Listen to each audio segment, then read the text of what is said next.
Chapter 1. The gymnasium in City A had recently been renovated. It was always free to the public. The moment it reopened, a crowd of people rushed in to secure spots.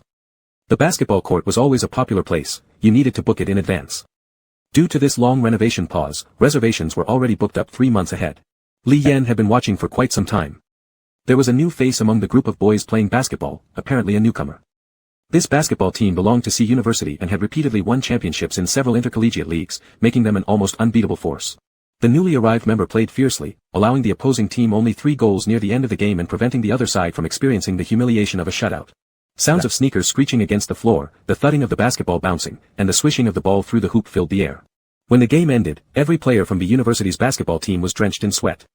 The pure wooden floor was dotted with droplets of sweat that merged into streams. In sharp contrast to these panting players, the C University team seemed relatively calm. Only a few beads of sweat trickled down their foreheads. Some teammates were even joking around and tossing water bottles to one another. On the B University team's side, the gazes they cast were unfriendly, mixed with disdain or annoyance. Someone muttered that the reason C University's team was so strong was because there were more rich families involved. Sometimes they would play tough when necessary, but deliberately let the opposing side win if they could.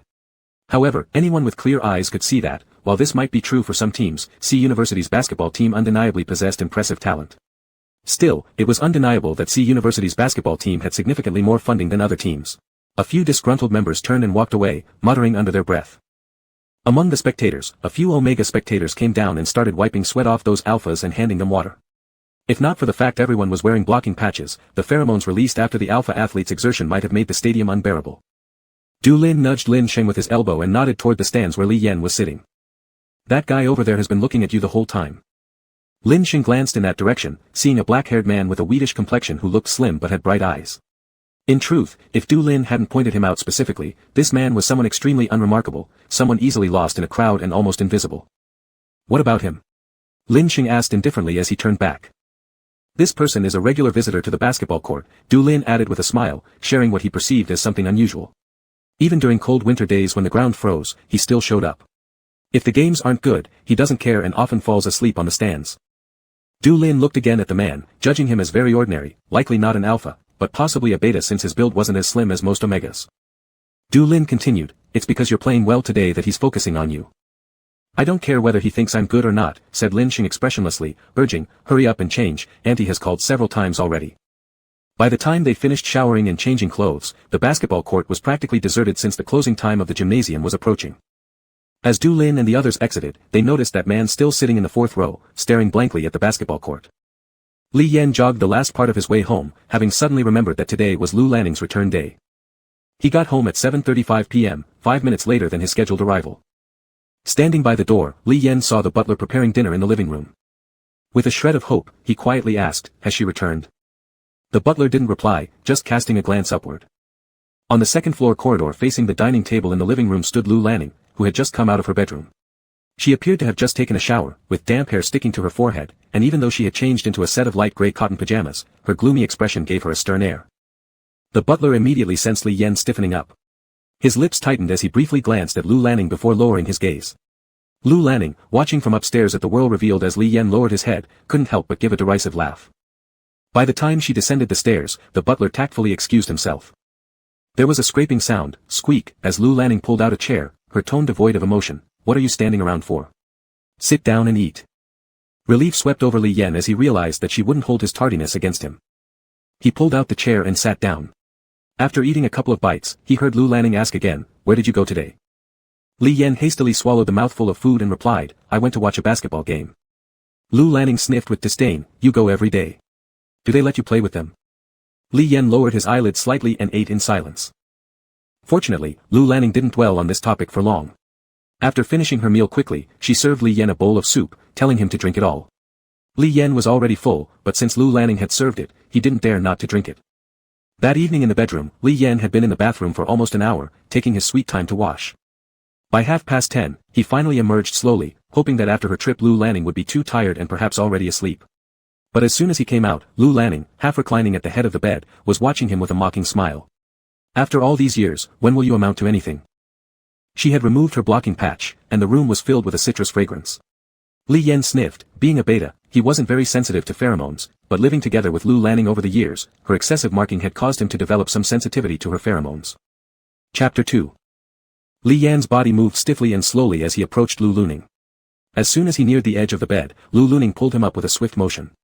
Lu Luning immediately grabbed his arm, pulling him beneath himself.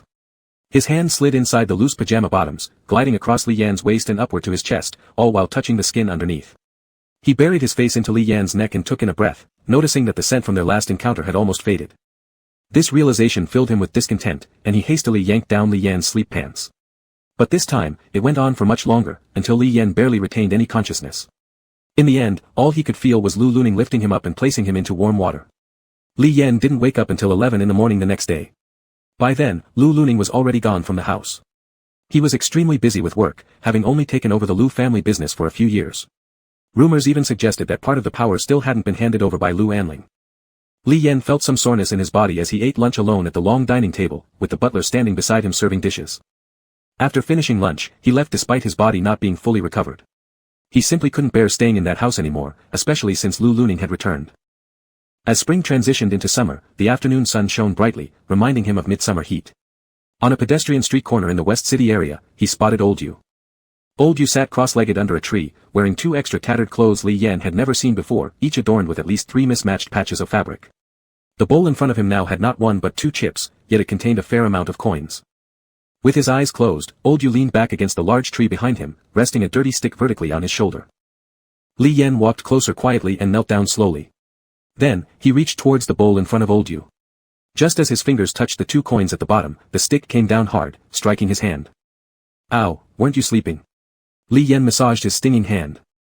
Old Yu opened his sharp eyes, glaring fiercely at Li Yan. Brat! Trying to steal my money again?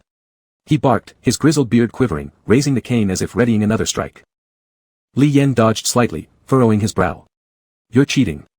Shouldn't there be my share of the money in that bowl? Your money. You've already spent all of it on beef noodles, retorted Old Yu, quickly drawing the bowl close to himself. That's impossible. Last month when we pretended you were suffering from an incurable disease begging for medical funds, didn't you promise me half of the proceeds? Li Yan protested. Old Yu refused to respond, feigning deafness. Li Yan reiterated, and the previous incident where you deliberately broke someone's porcelain so I could ask for compensation, didn't we agree on a 70-30 split? Alright, here's your compensation, take it. Hearing the tone of further reckoning in Li Yan's voice, Old Yu hastily tossed the few coins at him. A couple of coins rolled far away, nearly slipping into the sewer cracks along the shaded pavement.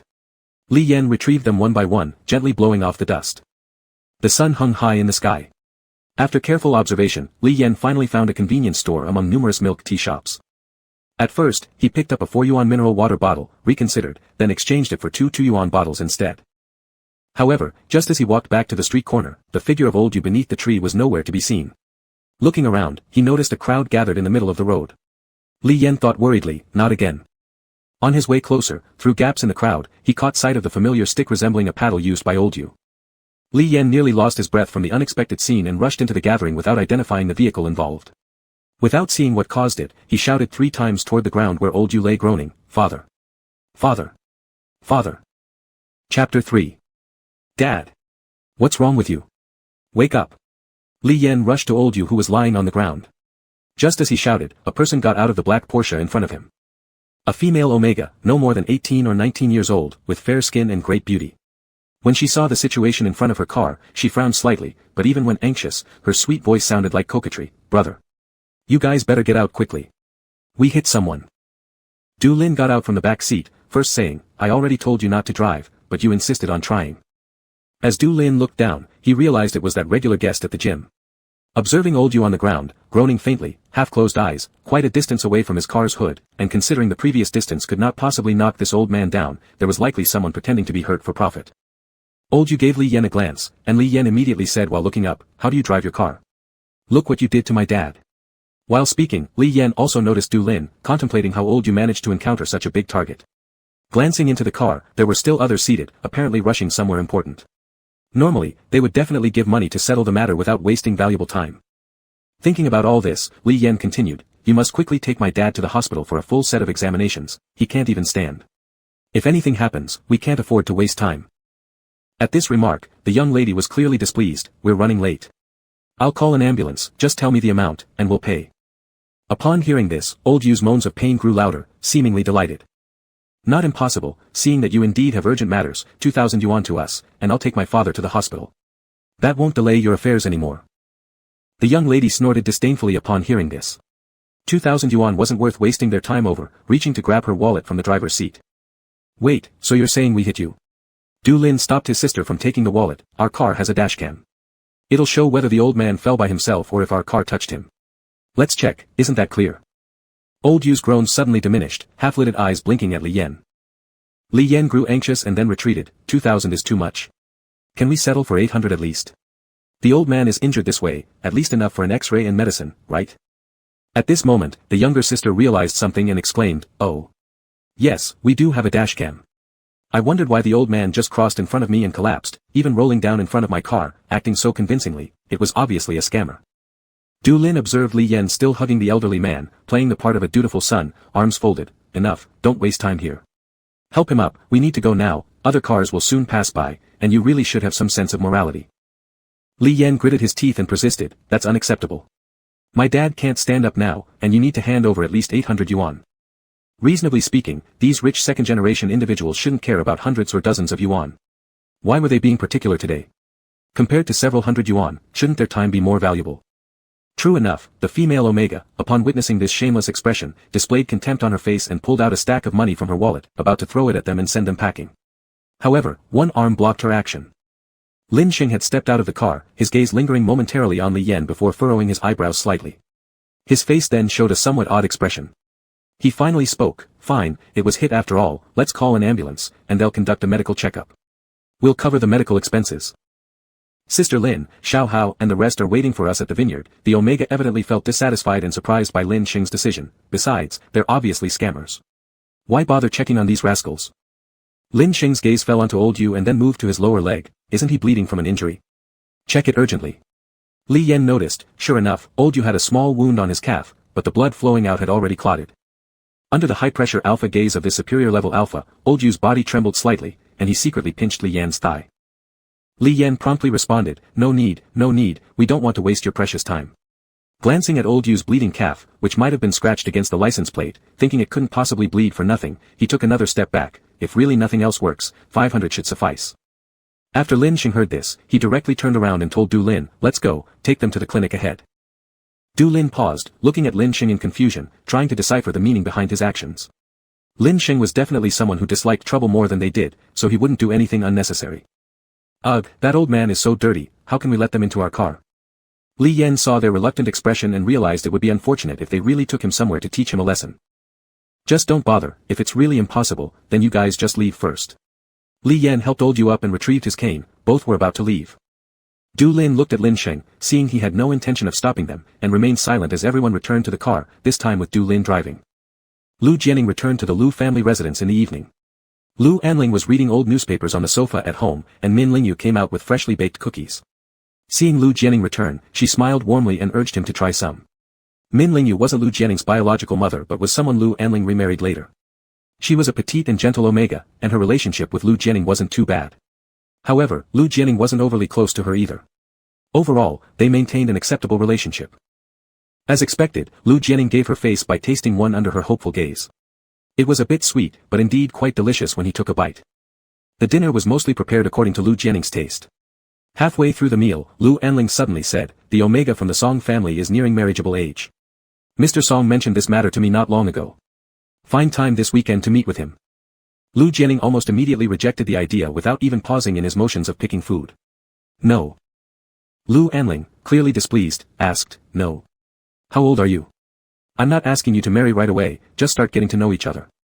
I already have someone. That beta. Lu Anling's expression revealed neither happiness nor anger, yet the stance of an authoritative elder radiated strongly, his gaze sharp. I don't care who's with you, but it's time for you to start thinking about having a child. I recall he is older than you by 2 years, isn't he? How absurd, betas cannot bear children. Lu Jianing thought this requirement by Lu Anling was simply outrageous and unreasonable. To his surprise, Lu Anling also adopted a serious tone, indicating that he meant business. Who says betas can't bear? If other betas cannot, why can't ours in our family if we want? Isn't there a way? Lu Jianing instantly grasped Lu Anling's meaning. Regular betas indeed lack the ability to conceive, but they could combine with omegas to impregnate them. The chances might be lower compared to alphas and omegas mating, but it was not impossible. Most beta-omega combinations could achieve conception with effort. But in cases of alpha-beta pairings, it was unheard of for a beta to become pregnant, except that unheard doesn't mean non-existent. In their upper-class circles, it was rumored that if determined, alphas could even make betas conceive by injecting them with omega catalysts, originally specialized drugs for undeveloped or improperly differentiated omegas. It was strictly prohibited to administer these to anyone other than omegas. Betas naturally lacked reproductive functions. Injecting the catalyst forcibly stimulated the development of their underdeveloped reproductive cavity during a lengthy process. Even after pregnancy, childbirth was impossible without surgery, which inflicted physical damage and pain twice as severe as omegas experience.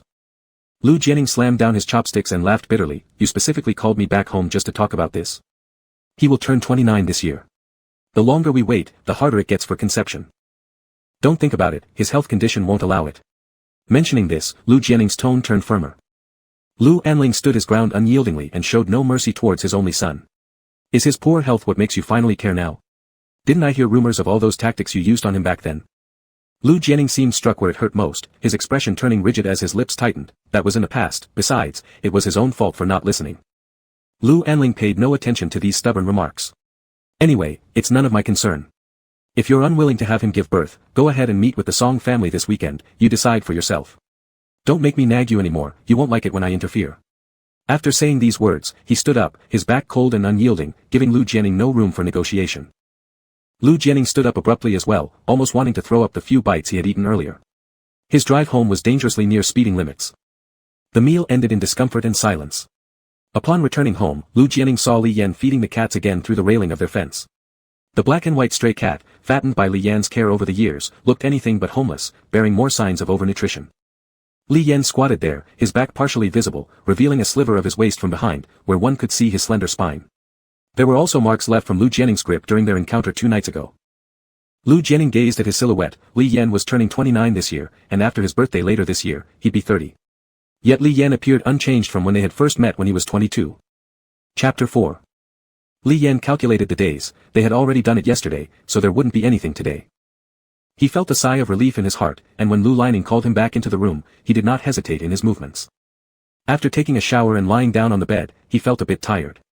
Today, he and Old Yu had gone through such an act, which was ultimately a waste of effort.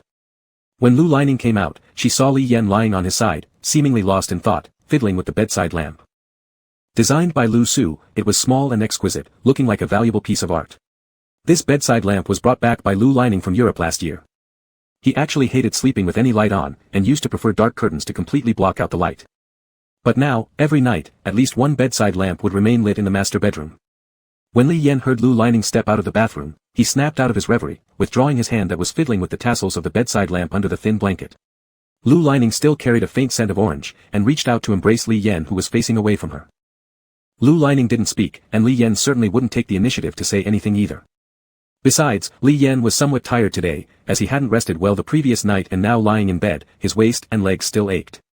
Lu Lining seemed preoccupied today, burying her head against Li Yan's nape, then after a while she touched his waist, and moved her hand upwards towards his chest for a squeeze. Li Yan was almost asleep but was startled awake by her wandering hands. He shrank back, holding her hand down. At this moment, Lu Lining withdrew her hand. Do you not eat properly every day? Why do you seem thinner? Li Yan half opened his eyes, gazing at the dimly lit night lamp in the darkness. It might be because it's hot recently. Lu Lining remained silent, feeling a sense of defeat. The stray cat that Li Yan casually fed had become fat, yet despite secretly hiring several nutritionists to create a menu for Li Yan, there was no significant change in his weight. Li Yan was accustomed to Lu Lining's occasional questioning, but still responded with full alertness. Sure enough, after a while, the breathing pressing against his neck became even. This position caused Lu Lining's exhaled warm breath to land on his nape. The beta gland marked earlier felt slightly warm. Since less than a day had passed, the smell of alpha pheromones still lingered. Li Yan felt uncomfortable, but didn't dare to move, afraid of waking Lu Lining up. So, in resignation, he nestled further into Lu Lining's embrace, allowing her chin to rest on top of his head. The party at the vineyard had just concluded. Du Lin had drunk quite a bit and was pretending to support Lin Sheng. His sister pointed at his drunken figure and mocked him along with a group of friends. By the time the driver arrived to pick them up, it was almost 1 o'clock in the morning. When both were seated in the car, Du Feifei planned to go play at her friend's house and wouldn't join them. Lin Sheng rolled down the window on one side of the car to let out the alcohol-laden air. The phone in his hand was spun 3 times between his fingers before he nonchalantly asked, "That regular visitor at the gym you mentioned, do you know him?" Upon hearing Lin Sheng's mention, Du Lin tapped his head drunkenly. "You mean that person?" I knew something was up when I saw your reaction today. I don't know him either. I've told you, he is strange. Always goes to the gym alone and never interacts with anyone. Moreover, regardless of how difficult it is to get tickets for certain matches, his presence can always be seen. Du Lin continued muttering, didn't expect he was also someone who likes causing trouble. Lin Xing frowned and immediately added, that outfit he's wearing, designed by Vanette, handmade, only 5 pieces were ever made. The price skyrocketed to around 150,000 2 months ago. Vanette, a renowned Italian clothing designer with a niche brand, yet unexpectedly appeals to some young people. She was Lin Xing's mentor and also the reason for his return to China, because he broke up with her. Du Lin was extremely shocked, chilled by the cold wind that sobered him up significantly. Could you have mistaken the identity? Or perhaps it's a counterfeit? How could Lin Xing possibly make a mistake? That design was co-created by him and Vanette, and participated in its production. Vanette even referred to it as her masterpiece of recent years, inspired uniquely by Lin Xing. But Lin Xing did not disclose these details. He merely semi-closed his eyes and said, no, a very obscure brand known by few, and moreover, I can distinguish genuine from fake. Du Lin couldn't believe it. Are the ones causing trouble really making that much money?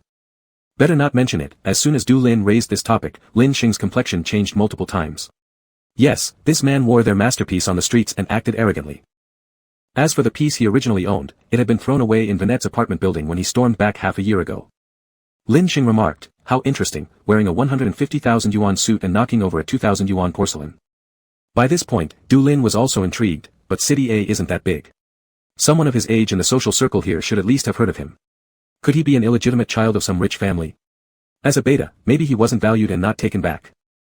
Curiosity getting the better of them, Du Lin even began speculating on his background. At this moment, Lin Xing slowly rolled up the car window. Look into him, I want that suit. At this point, both of them had considered all sorts of possibilities about this rich man's secret son but never imagined that he might be a lover kept by someone wealthy. After all, betas don't carry the same charm as omegas, who tend to be more delicate. Although some people do have a preference for betas, this particular beta appeared quite ordinary, nothing particularly attractive about his looks, nor did he stand out in any striking way. Thus, neither of them thought along those lines. Chapter 5. Du Lin had also clearly overindulged in alcohol.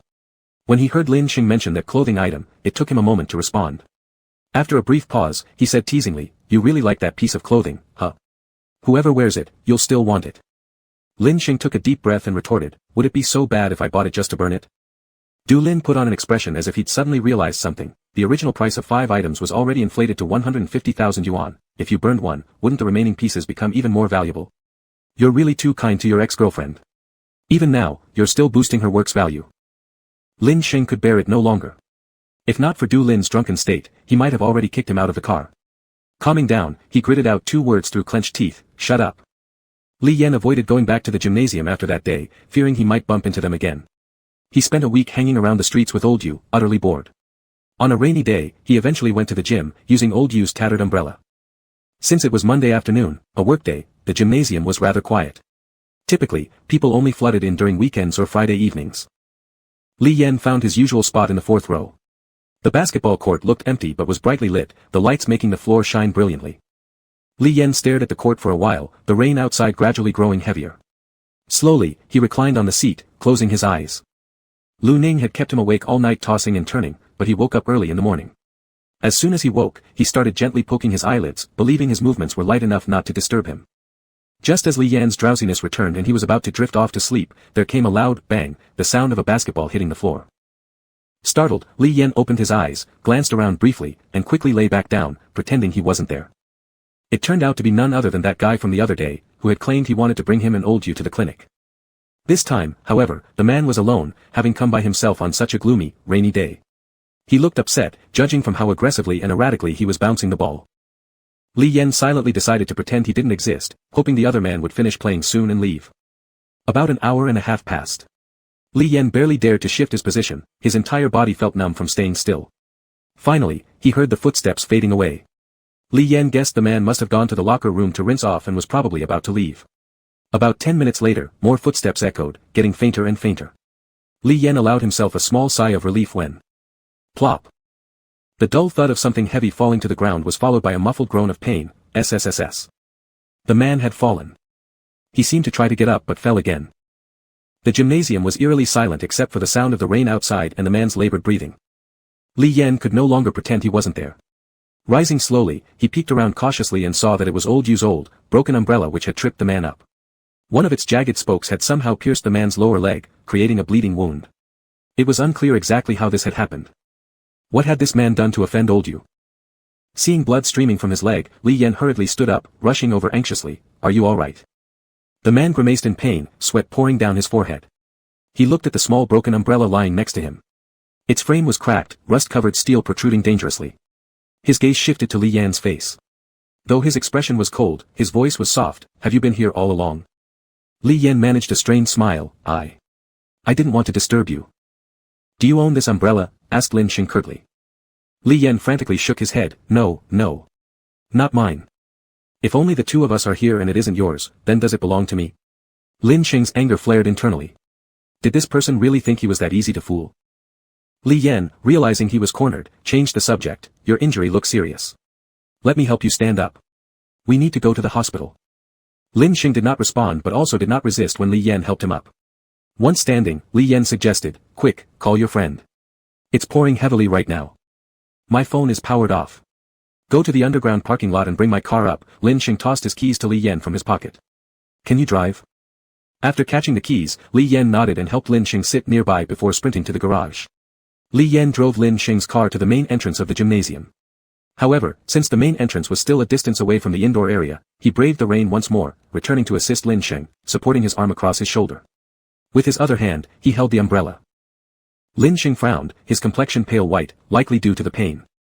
Where did you find another umbrella? I borrowed it from the security guard by the entrance. I'll return it when we pass by. Lin Xing, a grown alpha, wasn't light in weight. Leaning on Li Yan while holding the umbrella, thankfully, the distance to the entrance wasn't too far. Once they were both seated in the car, both sighed with relief. Li Yan gripped the steering wheel and glanced at Lin Xing. It's been a long time since I last drove, and today is rainy weather. You'd better hold on tight. Lin Xing gave him a sidelong glance and stopped speaking. The pain from his wound had taken all his attention. He broke off the part of the umbrella rib that was stuck inside, but he didn't dare to pull out the rest recklessly. His head leaned back against the seat, his hair wet, whether from sweat caused by the pain or from the rain earlier, he didn't know. Even though Li Yan said this, he was also anxious inside. In about 15 minutes, they arrived at the hospital. After registering and waiting for an outpatient appointment, Li Yan had worked up a sweat. The doctor, wearing a mask, treated the wound. Though the cut was small, it was deep. After cleaning the wound, applying medicine, wrapping it with bandages, the doctor administered a tetanus shot. At this moment, Lin Xing noticed that Mion's expression suddenly changed.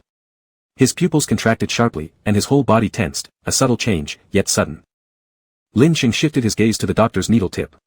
Was this Beta afraid of getting injections? Lin Xing wanted to laugh but didn't. His eyes fell on the Beta's face. This Beta looked quite young, with a wheat-like skin tone, fairly regular features. If there was one standout feature, it would be those bright eyes that clearly divided black and white. Carefully observing, there was a slightly unnoticeable scar on his left eyelid. Normally, such a mark might make someone look fierce. But not him. He looked as if he'd been bullied. By the time they exited the hospital, it was already dark. Lin Xing's phone had been charged a bit in the hospital and had managed to turn on. The doctor told him to get 2 more bottles of antibiotics, but he refused. Sitting in the car, he watched Li Yan standing outside the door and didn't get in, so he rolled down the window. Li Yan stood outside and said, "Sorry, I need to go back." Lin Xing's gaze swept over him. Are you planning to let this matter go like this? Even the medical expenses came out of my pocket. But it was clearly your fault. That umbrella just lay there, it wouldn't grow legs and trip you. Li Yan felt Lin Xing was unwilling to let it go, so his tone grew hurried. He really had no money. So are you saying it's my fault? Perhaps due to Lin Xing's unpleasant facial expression, Li Yan didn't retort anymore and lowered his voice. You should call your family to pick you up or hire a designated driver. I really need to leave. There was no way Lin Xing could let him go that easily, so he extended his arm and grabbed Li Yan who was about to leave. Then give me your phone number. Li Yan pulled on the grabbed clothing. I don't have a phone. In today's society, especially for someone Li Yan's age, was it possible to exist without a phone? Is telling such a poor lie even meaningful? Do you think I'm that easy to fool? Lin Xing's gaze gradually turned cold, and his grip did not loosen at all. Li Yan struggled a couple of times, looking at the completely darkened sky, growing increasingly anxious. I'm telling the truth, I have something to do, I really need to go. Seeing the urgency on Li Yan's face which seemed genuine, and considering that he had at least accompanied him to the hospital instead of ignoring him, Lin Xing slowly released his hand. Alright, you can go. Even if you don't give me your contact information, I will find you if I want to. Lin Xing finished this sentence and closed the window. Chapter 6. Lin Song sat in the car, his gaze fixed on the figure of Li Yan who quickly disappeared into the night. He moved fast and vanished around the corner within minutes. Just 5 minutes after Lin Song had threatened Li Yan with finding him, as soon as Lin Song was about to call Du Lin called him first. As soon as the phone was connected, Du Lin's voice sounded surprised. How did you call back so quickly? Lin Song said, I was just about to call you. Before Du Lin could say more, Lin Song asked immediately, how's the beta that I asked you to investigate last time? Ah, I was just going to tell you about this. There seems to be something wrong with him. His social relations, work history, and family relationships are all completely blank, couldn't find anything. Lin Song paused his movements. If even Du Lin couldn't find anything, his eyebrows slightly furrowed, indicating this beta was definitely not simple, not a single piece of information. Du Lin sounded a bit embarrassed, as if he felt his ability had been questioned by Lin Song. I found out his name is Li Yan. The other party didn't even bother to fabricate some false work history, giving only a complete blank. Besides being extremely confident that others couldn't find out, could there be a slight hint of warning? A different kind of curiosity suddenly sparked inside Lin Song. He said to Du Lin, stop investigating this matter, I'm at the entrance of the Central City Hospital, do you have time? Come and pick me up. Central City Hospital.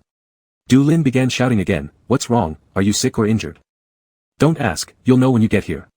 Lin Song's mood seemed bad, as if he didn't want to talk much. In the booked-out Western restaurant, Lu Lianing picked up the red wine and poured it into the glass of the Omega sitting across from him, only lightly pouring along the wall of the wine glass before the waiter hurriedly came over to take the red wine. Sir, let me do it. The Omega sitting opposite, his face flushed either due to the warm orange lighting or genuine shyness.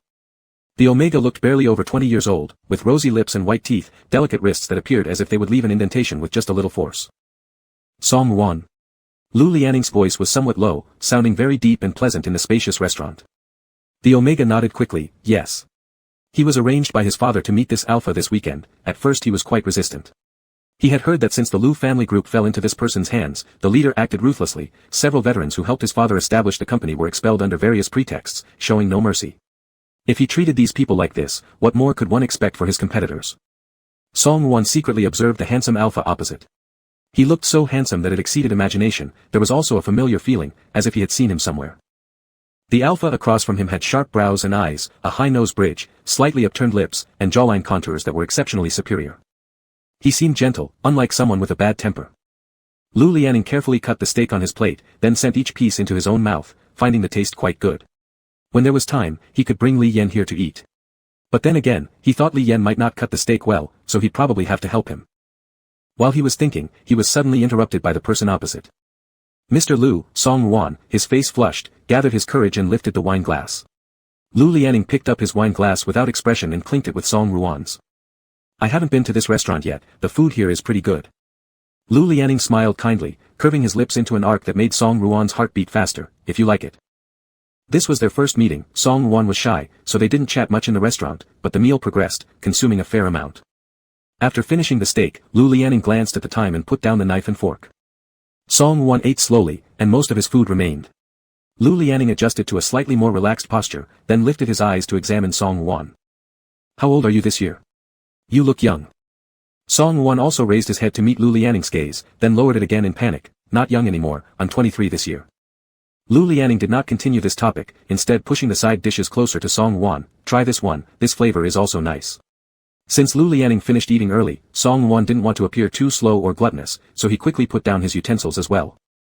But it was still early. Song Wan thought perhaps they could make some other arrangements, such as watching a musical, or seeing a movie would also work. Are you full? Lu Lianing asked. Song Wan nodded, looking very obedient, yes. The two walked to the door. The drizzle that fell when they arrived had already stopped, the air still carried a lingering dampness mixed with the exhaust fumes from passing cars. I'll have my driver take you home. I have something else to attend to today, so I won't be seeing you out. Lu Lianing turned and said to Song Wan. Song Wan felt a little disheartened inside, but it didn't show on his face. Instead, he smiled, all right, thank you for the treat Mr. Lu. Looking forward to our next meeting. Lu Lianing watched him get into the car. His expression was indifferent as he responded politely, you're welcome.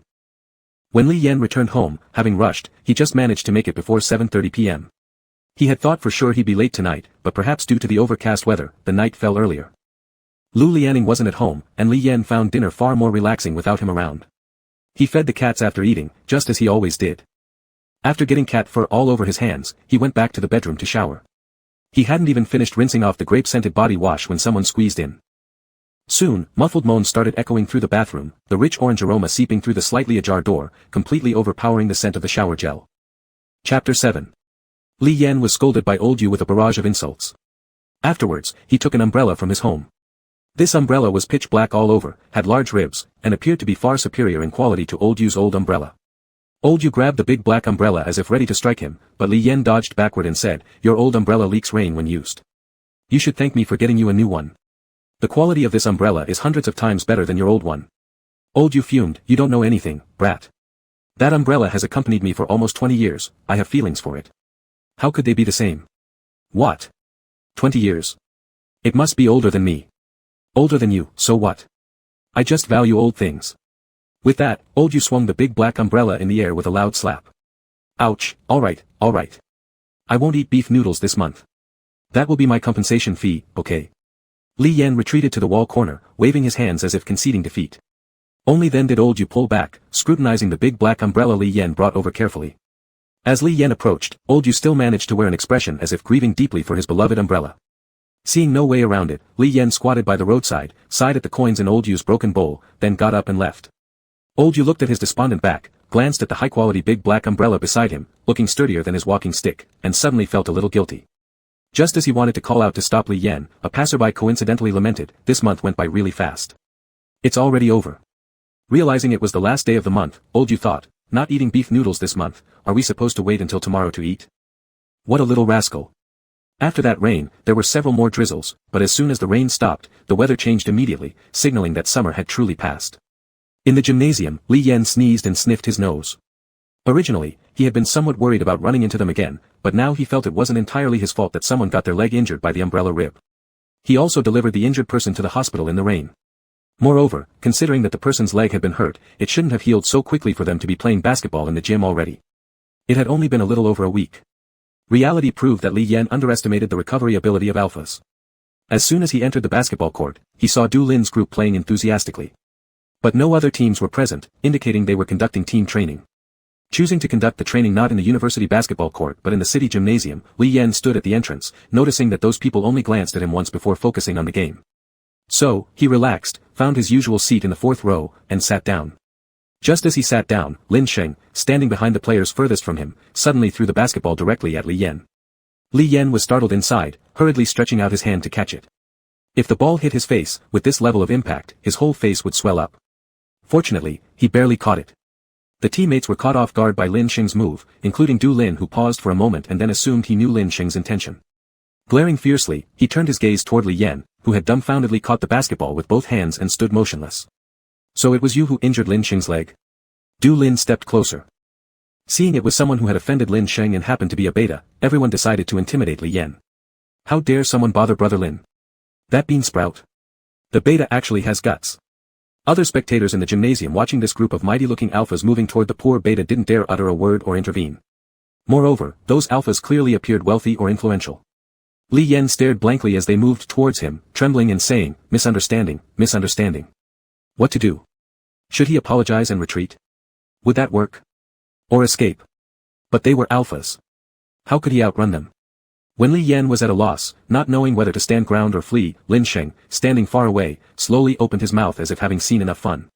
"Come play with us. You always come here to watch without touching the basketball. Have you even played it?" Du Lin was caught off guard by this invitation. He turned to look at Lin Sheng, whose face showed calmness. "Today's training ends here. I'll take him to play a bit."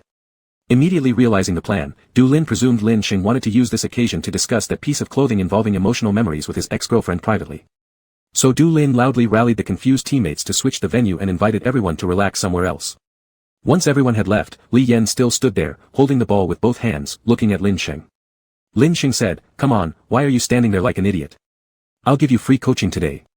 Li Yan grimaced. Could he say that he didn't need it? He hugged the ball and slowly walked to the basketball court where the light brown floor seemed to be reflecting the light. Initially, Li Yan thought Lin Sheng was going to use this opportunity to teach him a lesson. However, unexpectedly, Lin Sheng really acted as his coach wholeheartedly. The sound of the basketball bouncing on the ground echoed with a bang bang. Li Yan sweated profusely from being tired after 1 hour. Finally, under Lin Sheng's defense, he scored a goal, although he suspected Lin Sheng had let him score. Panting heavily, he moved aside wanting to sit down and rest. Lin Sheng slightly furrowed his eyebrows. "Your stamina is too poor." Li Yan thought to himself, how could he compare with these alpha physical freaks? When men share a common interest, especially with Lin Sheng having some insignificant curiosity, after several one-on-one sessions, the two became closer. Once Li Yan became closer to Lin Sheng, his relationship with Du Lin and others naturally grew closer as well. Moreover, Li Yan didn't know it himself, but all his eating, clothing, and expenses were fully handled by Lu Lanning. His standard was almost flawless, and this group of people noticed it, assuming Li Yan must be a rich young master who wasn't taken seriously because he was a beta. Being university students who haven't graduated yet, they weren't too scheming, and even felt some sympathy for Li Yan. After a training session ended later on, Du Lin invited Li Yan to eat together with them, and Lin Sheng also looked at him expectantly. Li Yan smiled awkwardly. I have something else to do, go ahead without me. After refusing once, twice, 3 times, Du Lin started to get unhappy. What's going on? Every time it's, I have something to do, what's so urgent that you rush off every time? He accidentally blurted it out. Du Lin received an elbow jab from Lin Sheng and looked sheepish. Although Lin Sheng didn't say much, he also seemed not entirely pleased. It certainly was very disrespectful of Li Yan. Li Yan's face flickered with hesitation. He felt that acting like this was indeed not right. Since coming to this city, except for old Yu, he hadn't made any friends. Therefore, encountering Lin Sheng and the others made him genuinely happy inside. Lin Sheng and his friends were fresh and full of vitality, living freely and uninhibited, in the prime of their youth. Being with them was always boisterous, driving away some of Li Yan's inner gloominess and numbness. Li Yan eventually agreed to join. During the gathering, everyone warmly welcomed the new friend. Out of politeness, Li Yan drank the alcohol passed to him, only drinking half a cup before choking. It had been too long since he last drank alcohol. Later, a few omegas joined the table. Before many dishes were served, the atmosphere had already become lively. Li Yan stood up, toasted a drink with everyone, then said he would leave. Lin Sheng, sitting next to him, looked rather displeased. This time, Du Lin didn't even need to open his mouth. Lin Sheng turned his head and asked Li Yan, what does that mean? The alcohol affected Li Yan more than usual, possibly due to not drinking for a long time. He filled his cup again and said, sorry, I really have to leave. Lin Sheng looked at his expression, remembering how Li Yan also left hurriedly last time. He probed cautiously, is there some kind of curfew or something? To his surprise, Li Yan really nodded, yes, I need to go home by 7:30. As soon as he finished speaking, several people at the table burst into laughter. Ha ha ha ha, 7:30. Are you joking? Li Yan clutched his wine glass, his eyes somewhat lost. In such laughter, he appeared pitiful. Only Lin Sheng didn't laugh. He asked, do you really have to go back so early? What happens if you don't return?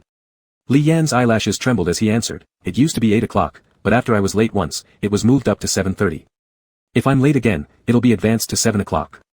Lin Sheng said, then I'll escort you. Li Yan shook his head, no need. Sitting nearby, Du Lin suddenly noticed a patch stuck behind Li Yan's neck. Looking closely, it turned out to be a blocking patch.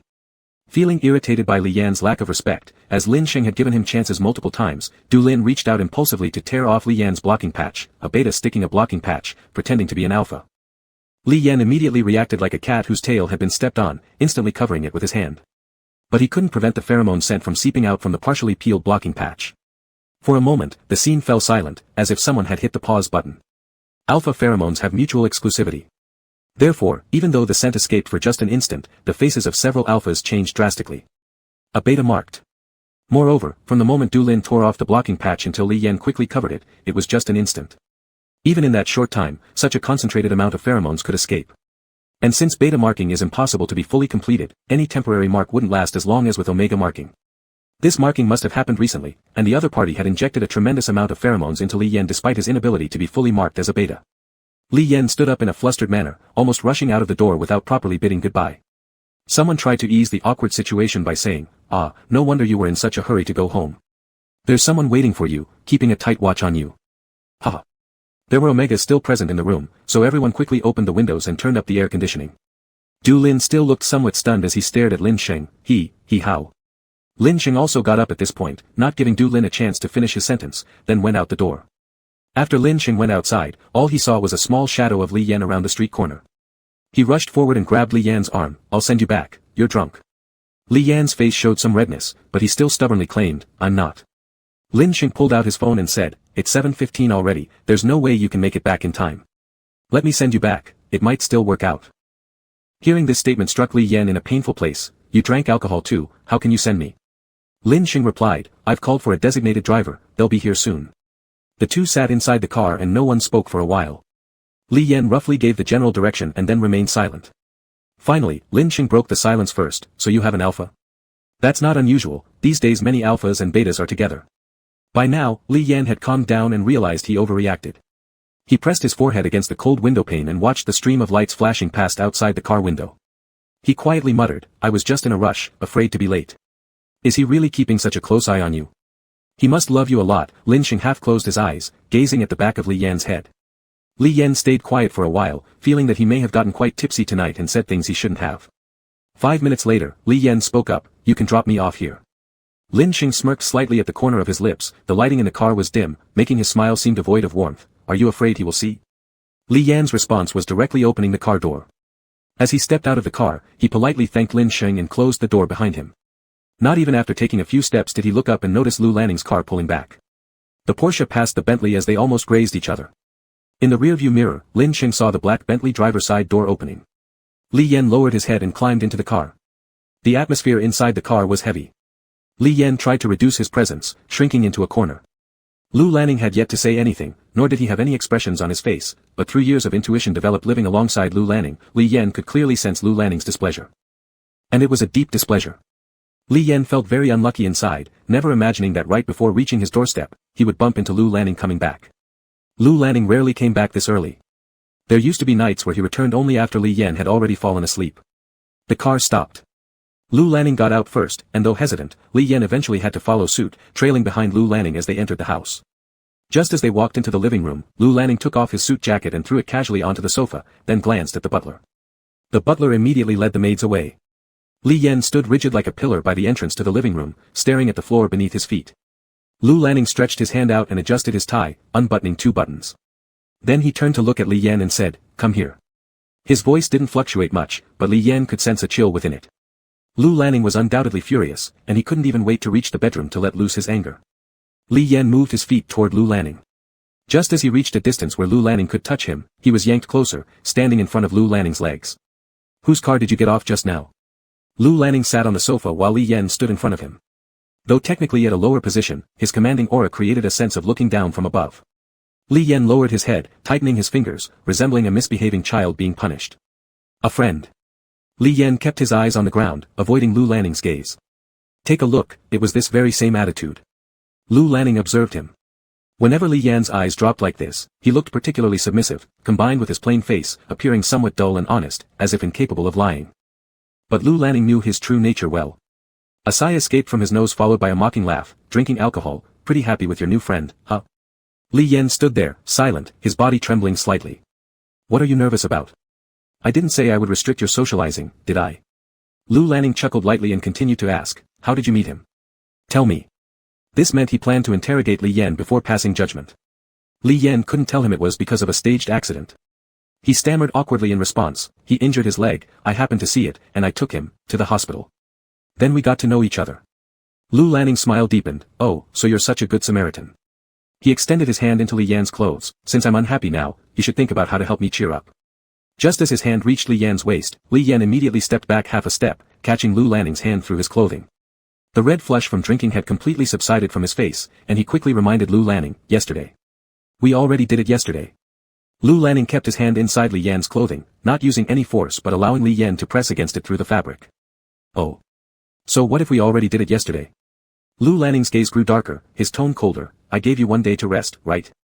Since you can still go out and play with friends, it means you don't need the rest. Li Yan kept stepping back, his eyes flickering upwards with panic, no, I do need the rest.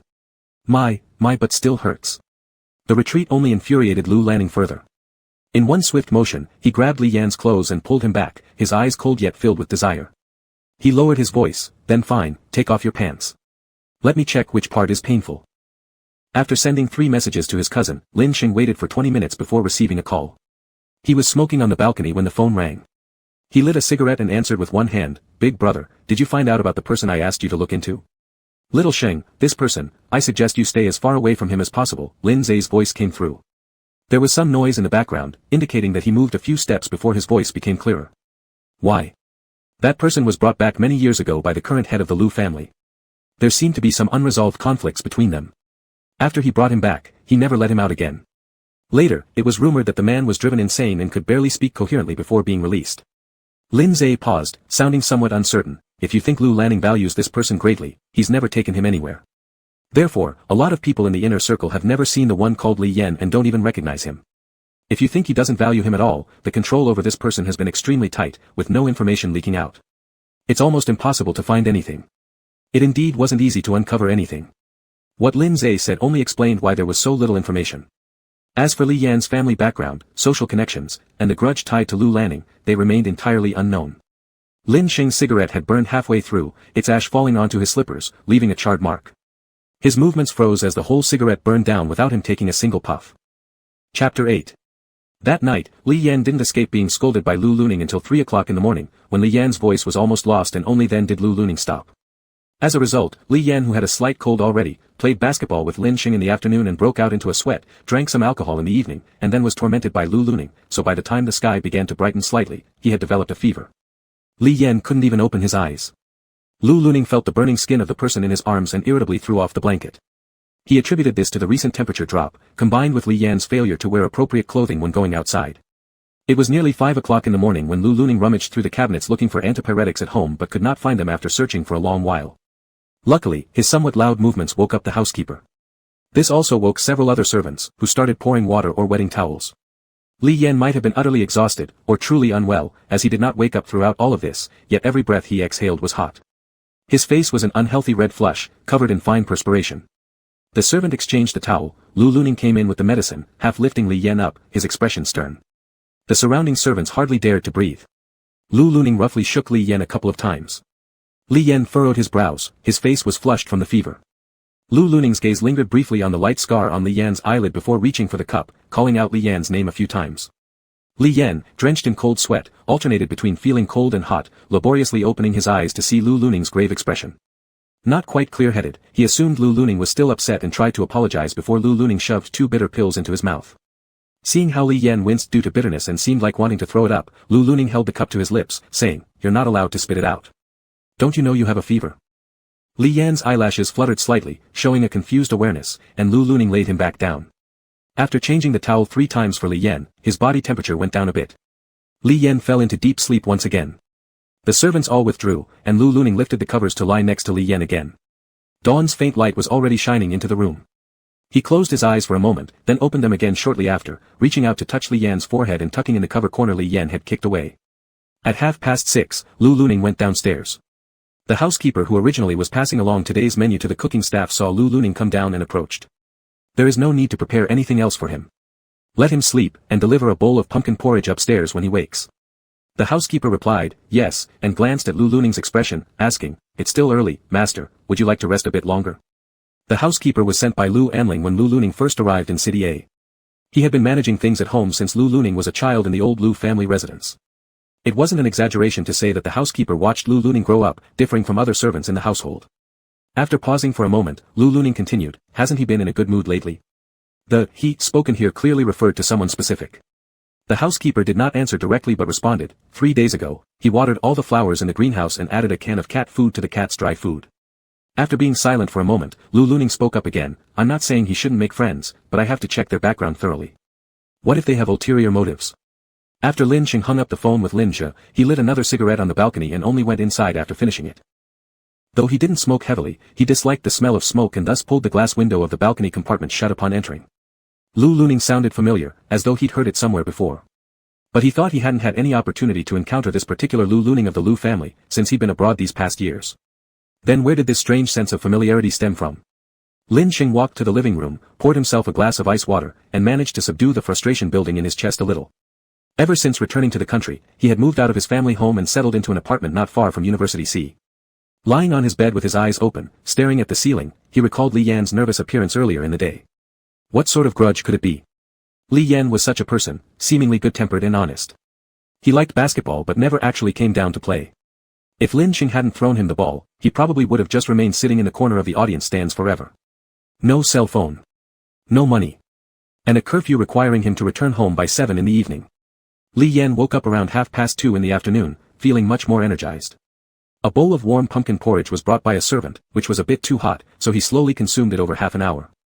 Still feeling weak all over, he got up, changed into pajamas, and then got out of bed. The sound of drizzle hitting the glass outside the window signaled another rainy day. Li Yan glanced out the window briefly before turning away. The dim light around mid-afternoon made it look like it was already 5 or 6 in the evening, the sky overcast and gloomy. The housekeeper approached as he saw Li Yan come downstairs, handing him a thermometer. Young master said you should take your temperature twice after waking up, then send the result to him. Li Yan took it and sat on the sofa to measure his temperature. Noticing Li Yan's lackluster appearance, the housekeeper added, would you like to watch some TV? Alright, Li Yan responded. The housekeeper fetched the remote control for him and then stepped back. Li Yan hadn't watched TV in a long time. The dazzling variety shows and TV series on screen all left him with a sense of disconnection, a surreal feeling that everything had changed while he stayed still. He aimlessly flipped through about 10 channels but couldn't decide what he wanted to watch. Leaning back against the couch, he noticed Lu Luning's face appear on the finance channel. Just as Li Yan was about to change the channel, he spotted a picture of Lu Luning dining with an Omega at a restaurant. The caption mentioned that this was the young master of the Song family. It seemed that news regarding Lu Luning now only appeared on finance channels instead of entertainment channels. Suddenly, a shadow blocked the screen in front of Li Yan. The housekeeper reminded him, Mr. Li, it's been 3 minutes. Can you check? The housekeeper took the thermometer from Li Yan, glanced at it, and said, the fever has gone down. Still clutching the remote control, Li Yan looked frail, almost buried in the large sofa. After speaking, the housekeeper did not step back immediately but slightly bent down, saying, or how about, Mr. Li, you go to the greenhouse and water the flowers that young master just sent over. Chapter 9. Li Yan went to the conservatory without much enthusiasm. The conservatory felt especially damp, perhaps due to the cloudy and rainy weather. The transparent glass above showed a gloomy sky, with droplets of rain falling onto it, making this sky gradually blurred and distorted into blotchy patches in sight. When the butler came in, he saw Li Yan lying motionlessly on the recliner in the conservatory. As he approached, he noticed Li Yan had closed his eyes. Even though his fever had subsided, his complexion still looked rather pale. Only a small row of flowers in the conservatory had been watered, and the subsequent pots appeared even more droopy. The butler covered him with a light blanket and then silently withdrew. A silver-gray Porsche parked by the roadside, honking twice. This startled old Yu so much that he trembled, and Li Yan, who was squatting on the curb, also jumped in surprise. The black car window rolled down, revealing Lin Xing's face. His expression was unreadable as he simply gazed at Li Yan and said, why didn't you come to the city basketball finals? Li Yan lifted his head slightly, smiled somewhat embarrassingly, and replied, I've been sick these few days, haven't gone out, just resting at home. Lin Xing's expression changed a little, his mind unknowingly associating with something else. Get in the car, there's no way to park here. Lin Xing furrowed his brow, seeing another car coming from behind him in the rearview mirror. Hearing this, Li Yan was surprised. He thought Lin Xing had just passed by and waved hello to him. After all, last time, he hastily left when gathering with his friends, which made him feel very awkward now when he recalled it. Hurry up, Lin Xing urged Li Yan when he sounded the horn again. So Li Yan had no choice but to pull open the car door and get in. Lin Xing continued driving, speeding up a bit, I even had someone reserve a spot for you. Ah. Li Yan realized they were still talking about the city basketball finals. He appeared somewhat uneasy. Since last time when an alpha pheromone leaked from him, he didn't know what Lin Xing thought of him right now. But judging by the situation, Lin Xing still regarded him as a friend. For Li Yan, friendship was indeed a very luxurious existence. Thank you, but I'm really sorry. Li Yan observed Lin Xing's expression and noticed how focused he was on the road ahead. He added, I'm really sorry about last time for ruining your fun. Lin Xing said, it's fine. The car fell silent. After a while, Li Yan finally remembered to ask, where are we going? Lin Xing briefly responded, to eat. Li Yan looked at Lin Xing's unpredictable expression and said, then let me treat you to a meal. I'm really sorry about last time. At this moment, Lin Xing slowly turned his head a little, and the movement of turning the steering wheel also slowed down. Oh. You're treating me to dinner. This proposal seemed to pique his interest. Alright, where do you want to take me? About 500 meters straight ahead was a newly opened Sichuan restaurant with luxurious decoration. This was originally the place Lin Xing wanted to take Li Yan to try today. But now he changed his mind, resolutely turning the car around and driving according to Li Yan's directions. After about 20 minutes, they arrived at their destination. It turned out to be a commercial street of snacks near their school. There were a lot of people here, and Lin Xing had a hard time parking the car. As the two walked through the snack street, there weren't many people here at noon, but it would probably be busier in the evening. They noticed Li Yan leading further and further into more secluded areas until finally reaching inside and making another turn. It was a very small ramen shop. Li Yan sincerely stated while standing there, the ramen here is really good, but it's quite hard to find. Lin Xing didn't say anything and quietly followed behind him. The entrance was a bit low, and Lin Xing, being tall, unconsciously bent his head when entering. In such an out-of-the-way place, the business was actually really good. Li Yan scanned around and finally noticed a table where some people had just finished eating and were leaving. He pulled on Lin Xing's sleeve, let's go sit there. Lin Xing, wearing a black thin windbreaker, glanced at the small stool that looked rather unclean and furrowed his brow. Li Yan observed his expression and tore off a napkin from the table to wipe the chair clean for Lin Xing before letting him sit. The restaurant space was small, crowded with people, extremely noisy. Lin Xing sat stiffly with a serious face, thinking in his heart that the ramen here had better truly be as delicious as Li Yan said. Li Yan could always sense that Lin Xing's family must have good financial conditions, either rich or noble, and he probably had never eaten in such an environment before. But he just didn't have any money. The 50 yuan he got was only after pestering old Yu for a long time today. That was his beef ramen money for the next 2 weeks. Li Yan looked at Lin Xing. His facial features were outstanding, put together, they required no second thought, they screamed handsome from the first glance. The black windbreaker made his complexion appear even more pale, giving him an aura somewhere between that of a mature man and a youth. But no matter how you looked at it, there was a sense that he didn't belong in this place. Lin Xing noticed Li Yan opening his mouth as if he wanted to say something but held back. However, Lin Xing doubted whether Li Yan's words could be heard clearly in such a noisy environment. It turned out he overthought it. Li Yan started small talk. Your clothes must be pretty expensive. Shouldn't you find a chair to put them down for a while? Lin Xing's expression turned strange as he glanced at the same brand jacket Li Yan was wearing on himself. He then responded with 2 simple words, no need. Li Yan ordered 2 bowls of noodles. After 10 minutes or so, due to the busyness inside the shop, Li Yan ended up fetching the bowls by himself. He handed Lin Xing a pair of disposable chopsticks, and after sitting down, he started eating the noodles. Taking a bite, Li Yan noticed Lin Xing hadn't picked up his chopsticks yet and thus urged him, taste it quickly. It's really good. Lin Xing then opened his chopsticks and tried to avoid his sleeve touching the table.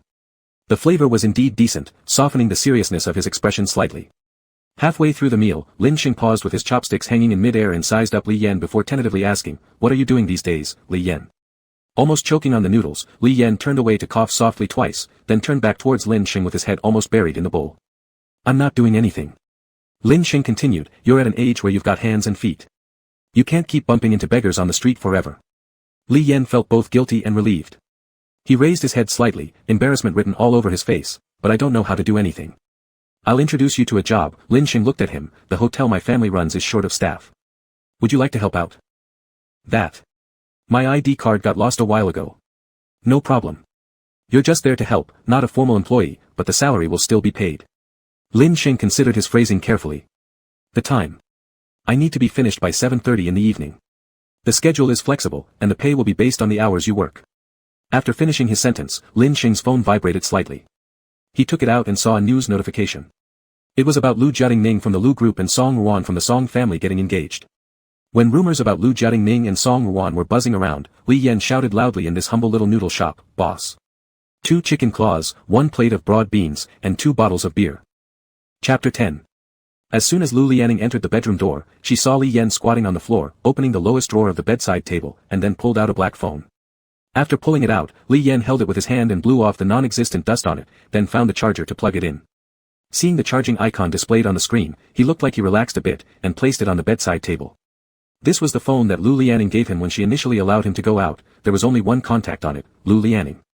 Li Yan also carried it with him, but during that period, his mind wasn't functioning well. He went out several times and forgot the way back by curfew time, pacing anxiously near his home. Some well-meaning strangers would approach and give him directions. Later, he tried this a few more times at different places, and each time, some unfamiliar good-hearted people appeared promptly. So once he became familiar with the route, he never used this phone again. After all, he didn't have anyone else in this city that he needed to be in touch with. Li Yan's pajamas were of the same color scheme as Lu Lianing's, gray, comfortable cotton, loose-fitting, with elastic waistbands making them easy to take off. At a glance, they seemed to be wearing couple outfits. Leaning against the wall, Lu Lianing watched him turn on that phone and fumble around with his fingers, looking somewhat unskilled. He walked over indifferently and said, "What? You want to chat with your new friend?" Shaking his head, Li Yan looked up at Lu Lianing and said, "I want to set an alarm, so I can get up early tomorrow morning to exercise. I think my body condition isn't too good, I should strengthen my physical fitness." Then his voice dropped a little, "Don't stay up so late tonight, alright?" Lu Lianing looked at Li Yan. When Li Yan looked up at people, his eyes appeared rounder, giving him a kind of childlike innocence. Reaching out, Lu Lianing pulled him back onto the bed and started to unbutton his pajama buttons. She didn't oppose Li Yan wanting to exercise. Indeed, his physical condition over these years had been inferior to what it used to be, his stamina was weak, and it had been quite a while since they enjoyed themselves thoroughly. But her tone still showed no sign of leniency. She just said, "We'll see how you perform." That night, Li Yan was very proactive, even trying to kiss Lu Lianing in an appeasing manner. After all, Li Yan rarely took the initiative, most of the time, he passively complied. That night, they only did it twice before stopping. Li Yan started working at Lin Xing's hotel. It took him 3 days to familiarize himself with the business. Indeed, the work had nothing complicated, he just had to collect money and handle customer membership cards. The hotel's decoration style leaned toward Nordic design. Lin Sheng said it was designed by one of his fellow senior students. The color scheme was very soft, giving guests a feeling of comfort as if they were returning home. On the top floor, there was a music restaurant where you could directly see the light fountain in the central square. Li Yan worked very happily, occasionally socializing with Lin Sheng and others. When Du Lin met him again, he stuttered nervously, as if a knife was pressed against his neck, apologizing to him for being too rash last time and saying sorry. Li Yan shook his head, saying it was fine. In fact, he didn't even care, viewing them all as semi-adolescents. Such happiness lasted for almost half a month and then abruptly stopped. That day, Lu Lianing came in with Song Ruan and saw Li Yan wearing a white shirt as part of his uniform. For a moment, she thought she'd made a mistake, hesitating briefly, which also caused Song Ruan to pause. Holding Lu Lianing's arm tightly, Song Ruan asked, "What's wrong?" Li Yan immediately broke out into a cold sweat. There were so many hotels and restaurants in a city, yet he ran into Lu Lianing. Why did Lu Lianing choose to eat so early? And why didn't he have any curfew? Why was Lin Sheng's hotel so high-end? Swallowing his saliva, Li Yan barely suppressed the urge to duck under the front desk, right then and there. Clearly, Lu Lianing didn't want to humiliate his fiancée publicly either and acted as if he didn't know Li Yan. Standing upright, Li Yan handed Lu Lianing a membership card. Lu Lianing's gaze fell on Li Yan as Li Yan passed him the card, avoiding eye contact. At that moment, Lu Lianing let out a light laugh from her throat. Li Yan immediately shuddered, losing his grip on the card. The card fell onto the table, and Li Yan quickly picked it up. "Sorry, sir." Lu Lianing left Li Yan hanging for over 10 seconds before finally accepting the card under Song Ruan's curious look. That evening at 7:28 p.m., Li Yan was still lingering outside the iron gate, hesitant to enter. By the time it was almost too late, he pushed the door open and stepped inside. Lu Lianing returned unusually early. Li Yan wondered why she cut her dinner with her fiancé short. Was settling accounts with him more important than a date? With trepidation, Li Yan pushed open the bedroom door. Lu Lianing was flipping through that black phone of his. But he wouldn't have found anything anyway, since Li Yan truly only used it as an alarm clock. Lu Lianing heard the door and turned around, tossing the phone back onto the table with a bang, revealing that she hadn't found any messages. Li Yan stepped inside and stood there awkwardly, saying dryly, You're back so early. Would you rather I come back late?" Lu Lianing's eyes were icy cold. "Absolutely. How dare you lie to me and claim you're exercising? Your audacity is growing by the day." Li Yan's face went pale. Still forcing himself to stay firm, he said, "I didn't break your curfew. Why can't I work?" When Lu Lianing first allowed Li Yan to go out, he had considered looking for work. However, not only was his educational background low, but Lu Lianing also held his ID card. He had asked her for it several times, but she didn't even respond, simply dragging him to bed and making him unable to get up for days. From then on, he never brought up wanting his ID again. "Don't you have a brain? You're a triple no person, no job, no money, no identity. Why would such a star-rated hotel hire you? Do you even realize what that Lin boy has in mind?" Lu Lianing's anger grew more intense as she spoke. Li Yan was incredulous at this point. "How do you know his last name is Lin? Have you been sending people to spy on me again?" Lu Lianing took a deep breath, showing no intention of answering his question. She directly stated, "For the next month, you don't need to leave the house." This sentence left Li Yan's mind completely dazed. He had just made friends, found a job, and began to feel that life had some meaning. Now, it was all about to be stripped away by Lu Lianing with a few words. "No. On what grounds? Why can't I work when you're already engaged?" Li Yan's tone became more fervent than ever. Lu Lianing cut him off, her gaze like a blade. "So you're so eager to find someone else already?" Over these years, Li Yan had never dared to speak back to her like this. Now seeing him standing there with red eyes, full of wariness and fighting spirit, Lu Lianing thought this couldn't be entirely blamed on Li Yan. It was that man named Lin Sheng, the youngest son of the Lin family, who approached Li Yan with ill intentions and tempted him into this behavior. Although Li Yan was clever before, after being confined by her for those 2 years and being disconnected from society, his mental state had deteriorated significantly. Without family or friends, he could only survive through reliance on her. And now, he was lying to her, sneaking off to work at some friend's hotel, dining together, going to the gym. Thankfully, she hadn't detected anyone else's scent on Li Yan's body yet, otherwise. Lu Lianing's gaze turned cold and dark. Her eyes deepened as they focused intently on Li Yan. "Do Lu family companies not employ enough to keep you busy? Must you go to the Lin family's business instead?" Then she continued harshly, "Fine, work. Want to work, huh? Come back here and follow me. Go back to your previous job." "I won't." Li Yan's chest rose and fell sharply. Spending time with Lu Lianing during the evening wasn't enough, now even his daytime was restricted by her presence. Where was the room to breathe? Li Yan's continuous defiance finally set Lu Lianing off. She reached over and smashed something nearby. Then what the hell do you want? Work under that Lin guy's shabby hotel right under his watchful eyes? Not happening. Fuming inside, her eyes glared at Li Yan. Am I being too indulgent with you recently? But then she saw Li Yan's expression suddenly change entirely, differing from the fear mixed with resistance from earlier. His eyes filled with panic as he knelt down to pick up the shattered object near Lu Lianing's feet. It was the tassel night lamp. The whole lamp was broken, and the decorative tassels had at some point been braided by Li Yan into a small braid. The braid now hung limply off the side of Lu Lianing's slipper. Chapter 11. Lu Lianing's throat tightened immediately, reaching out to pull Li Yan, but failed to budge him. Li Yan was still using his hand to pick up the pile of glass shards. He exhaled deeply and softened his tone a little. Don't pick them up anymore. There are spares. Don't pick them up anymore. After he repeated this twice, Li Yan gradually relaxed his guard and let him pull him up and back onto the bed. Lu Lianing went out and asked the housekeeper for a spare night light. The housekeeper had also heard the sound of things being thrown inside and, seeing Lu Lianing come out to fetch the night light, couldn't help but glance at him a few times. Lu Lianing rubbed his temples and murmured softly, he's really growing in skill. That night, there wasn't a single word between the two of them. Li Yan faced away from him, and the warm orange glow of the small night light only illuminated the area above Li Yan's head. Lu Lianing reached out to embrace his waist and pressed him closer. Li Yan moved once, and just as Lu Lianing was about to get angry, Li Yan adjusted his position and lay still again. The words of threat and scolding that Lu Lianing wanted to say got stuck in his throat, then swallowed down. For a moment, his face changed several times. When Li Yan tried to leave the next day, he discovered that the gate in the yard wouldn't open. He looked back at the housekeeper who was trimming the branches of the flowers in the yard. The housekeeper lowered his head, avoiding his gaze. He suddenly realized clearly that Lu Lianing really didn't want him to go out. He regretted a bit about their argument yesterday, thinking he should have admitted his mistake obediently. Changing his clothes, he slept through most of the morning but could no longer sleep in the afternoon.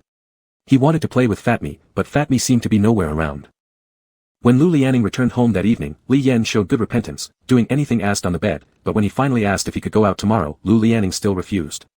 This went on for a week, until one evening Lu Lianing came back unexpectedly and told him to change his clothes as they were going out. Seeing the suit Lu Lianing had picked out for him, a very formal set that looked well made, it became clear they were attending an important occasion. And for such occasions, over all these years, Lu Lianing had never taken him along. Even as a male companion, Li Yan thought, Lu Lianing probably considered him unworthy to bring. Seeing Li Yan stunned there, Lu Lianing couldn't help but prompt, change your clothes. Aren't you tired of staying at home? Now that I'm taking you out, you're reluctant. Li Yan usually didn't have much room to voice his opinion before Lu Lianing. So, he quickly changed his clothes and followed Lu Lianing downstairs, sitting in his wide black Bentley.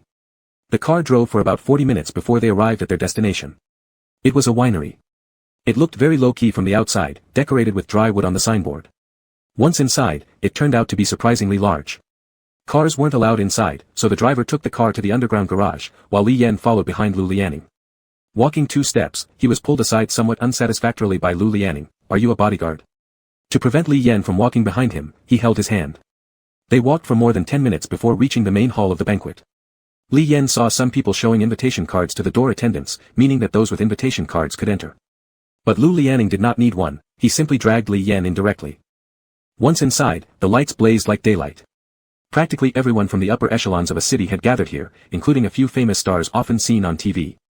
Such a grand occasion made Li Yan wonder who hosted this party. Seeing Li Yan glancing around aimlessly, Lu Lianing called him and led him to the corner side of a long table, instructing him, eat something, don't wander around. I'll come find you later. Li Yan nodded and said, okay, understood. Li Yan was particularly uncomfortable at such banquets. Feeling awkward, he grabbed 2 small pastries and planned to find an inconspicuous spot to sit down and eat since he was genuinely hungry. He barely took a couple of steps forward when he almost bumped into someone. The other person exclaimed, and Li Yan hurriedly stabilized the tray holding 2 pieces of cake to avoid messing the clothes of others. Just as Li Yan was about to apologize, he heard the other person calling out his name. Li Yan. Du Lin was somewhat surprised, how are you here? I thought I misrecognized you. Where have you disappeared these days? Lin Xin can't find you. Li Yan forced a strained smile, I've been at home lately. My body hasn't felt well. Du Lin appeared dissatisfied, but that doesn't mean you shouldn't tell anyone beforehand. You can't skip work without notice, Lin Xin kindly found you this job. Li Yan repeatedly apologized, saying he would ask Du Lin to deliver his apology when they met. Du Lin skeptically looked at him, since you're already here, why don't you tell him yourself? Li Yan. At that moment, their conversation was interrupted by a voice filled with laughter. Li Yan turned his head and saw Qizhen grinning, raising his glass from afar. By his side stood Lu Lianing, with a cold face. Qizhen had grown up with Lu Lianing since childhood, he was Lu Lianing's close friend and business partner. But according to Li Yan, Qi Zhen was Lu Lianing's bad influence, and unlike Lu Lianing in many ways. Qi Zhen always greeted everyone with an amiable smile and seemed gentle as water, acting like every person was his cherished friend. In truth, his values aligned closely with Lu Lianing's, only Qi Zhen was even more hypocritical. Du Lin also looked strangely at him. How do you know him? Seeing them heading over, Li Yan feared it would get awkward and took the initiative to step forward, apologizing to Du Lin. As Li Yan approached, Qi Zhen smiled again. Mr. Li, it's been a long time. In fact, Qi Zhen showed no respect in his eyes at all. Back in the day, he used to call Li Yan Little Li. After Li Yan started working with Lu Lianing, Qi Zhen began calling him Mr. Li, often using this address teasingly, which made Li Yan feel humiliated every time. However, Li Yan didn't dare to provoke Qi Zhen, especially not with Lu Lianing present. Lu Lianing pulled Li Yan closer and furrowed his eyebrows slightly. I thought I told you to wait for me here. Why are you wandering around? Qi Zhen joined in, laughing. That's right. Made Mr. Ning look high and low for you. For so many years, Qi Zhen was the only one allowed to call Lu Lianing a Ning. Once, a boy who played with Lu Lianing heard Qi Zhen calling him that and tried it himself, ending up with a swollen cheek from being slapped. Li Yan lowered his eyelids slightly. I went to get cake. Lu Lianing glanced at the tray Li Yan still held in his hands after walking all this way, then turned back to Li Yan's face, urging him on. If you want to eat, hurry up. At that moment, Li Yan heard Qi Zhen snicker audibly. He dropped his gaze further and slowly finished the cake slice by slice under Lu Lianing's watchful eyes. When he finished, Lu Lianing revealed an impatient expression on his face. He pulled out a handkerchief from his pocket and wiped off the cream around Li Yan's lips roughly, muttering, so much trouble. After Li Yan set down the plate, Lu Lianing pulled him toward the rear exit of the banquet hall. As they turned away, the lights suddenly dimmed but were not completely absent. The grape corridor above hung with small luminous lights, resembling fireflies resting on a grape trellis. Li Yan suddenly felt tense. Sensing the rigidity in Li Yan's body beneath his grasp, Lu Lianing moved his hand to Li Yan's back, leaning down slightly to tell him, there are lamps ahead. Most people were still inside the banquet hall, so there were very few here. Li Yan couldn't see clearly but could hear some vague, flirtatious laughter from deep within. As Lu Lianing continued to lead him inward, Li Yan gripped Lu Lianing's hand tighter and tilted his head to ask, what are we doing in here? Lu Lianing soon answered his question with an action, stopping in his tracks and pulling open Li Yan's shirt tail. Startled, Li Yan quickly understood but could not resist Lu Lianing's strength. Pressed against a square post of a flower trellis, Li Yan's hands pressed on Lu Lianing's chest, feeling extremely disoriented. The position wasn't deep enough into the courtyard. If anyone came through the back door, they might really be seen. His tone became urgent. Don't do this, Lu Lianing. Let's go back and... His voice trailed off as Lu Lianing's hand slipped into his pants. His body went limp, and he let out a muffled moan as Lu Lianing supported his waist. Despite his weakness, Li Yan still struggled ineffectively. Let's go back, or we can later, in the car. Lu Lianing did not pause, instead covering his protests with a kiss.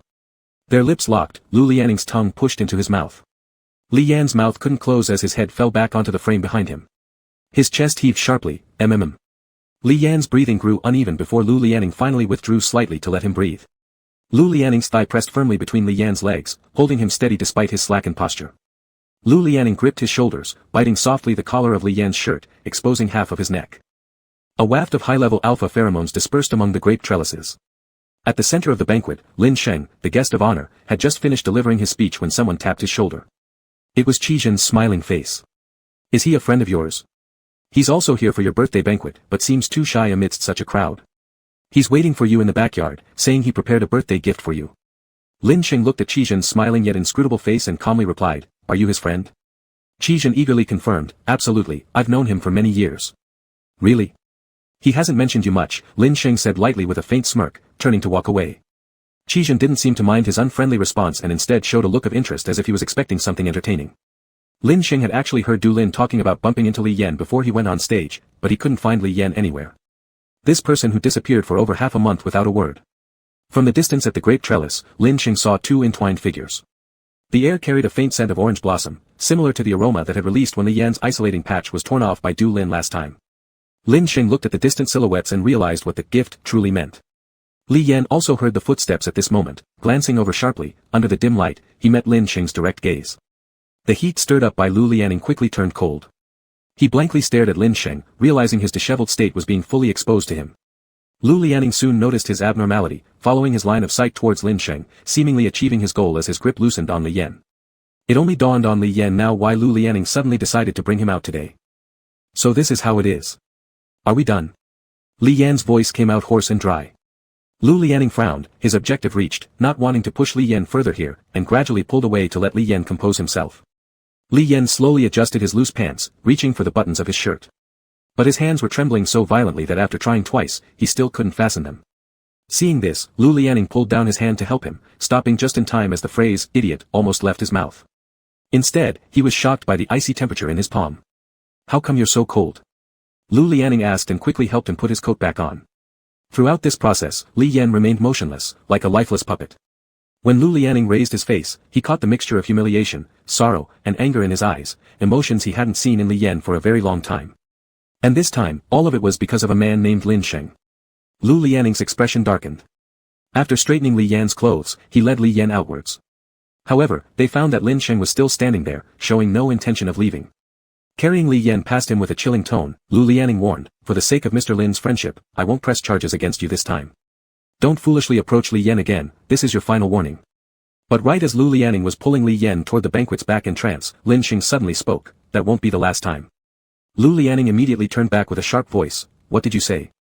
Looking at him directly, Lin Sheng calmly yet provocatively replied, I said, that won't be the last time. In an instant, Lu Lianing threw Li Yan aside and prepared to throw a punch, only to be tightly embraced from behind by Li Yan. His muffled voice whispered, let's go home, Lu Lianing. Though flames burned within Lu Lianing's heart, his glare could stab Lin Sheng to pieces, this man whose recklessness and origin seemed unknown to him. Today was the Lin family's gala, celebrating Lin Sheng's birthday, introducing the long-time abroad Lin Sheng to everyone present. Despite his impulsiveness, Lu Lianing knew this wasn't the proper venue for conflict. He eventually let out a scornful laugh, all right then, you better try that. Li Yan and Lu Lianing returned to their car where silence enveloped them for a while. More than 20 minutes passed before Lu Lianing finally broke it, speaking harshly, throwing tantrums at me. Won't tell me it's because of that nonsense, Mr. Lin Sheng. As he continued, resentment grew stronger, do you even have the right to be mad? And I didn't take it to the end, did I? Li Yan kept staring out the car window, presenting only the back of his head to Lu Lianing. At this moment, Li Yan suddenly turned around, appearing calmer, you're right, I don't deserve to be upset. You just don't want me to have peace, do you? After all, don't I owe you? It's my deserved fate. Lu Lianing already had pent-up fury which only grew worse with Li Yan's response, feeling like he was choking.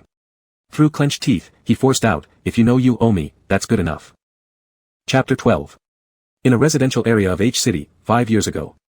A young man in a black short-sleeved shirt came out of the staircase, with some stains on his hands caused by soup that accidentally leaked. It was a scorching summer day, around 12 noon, and the air temperature reached 38 or 39 degrees Celsius.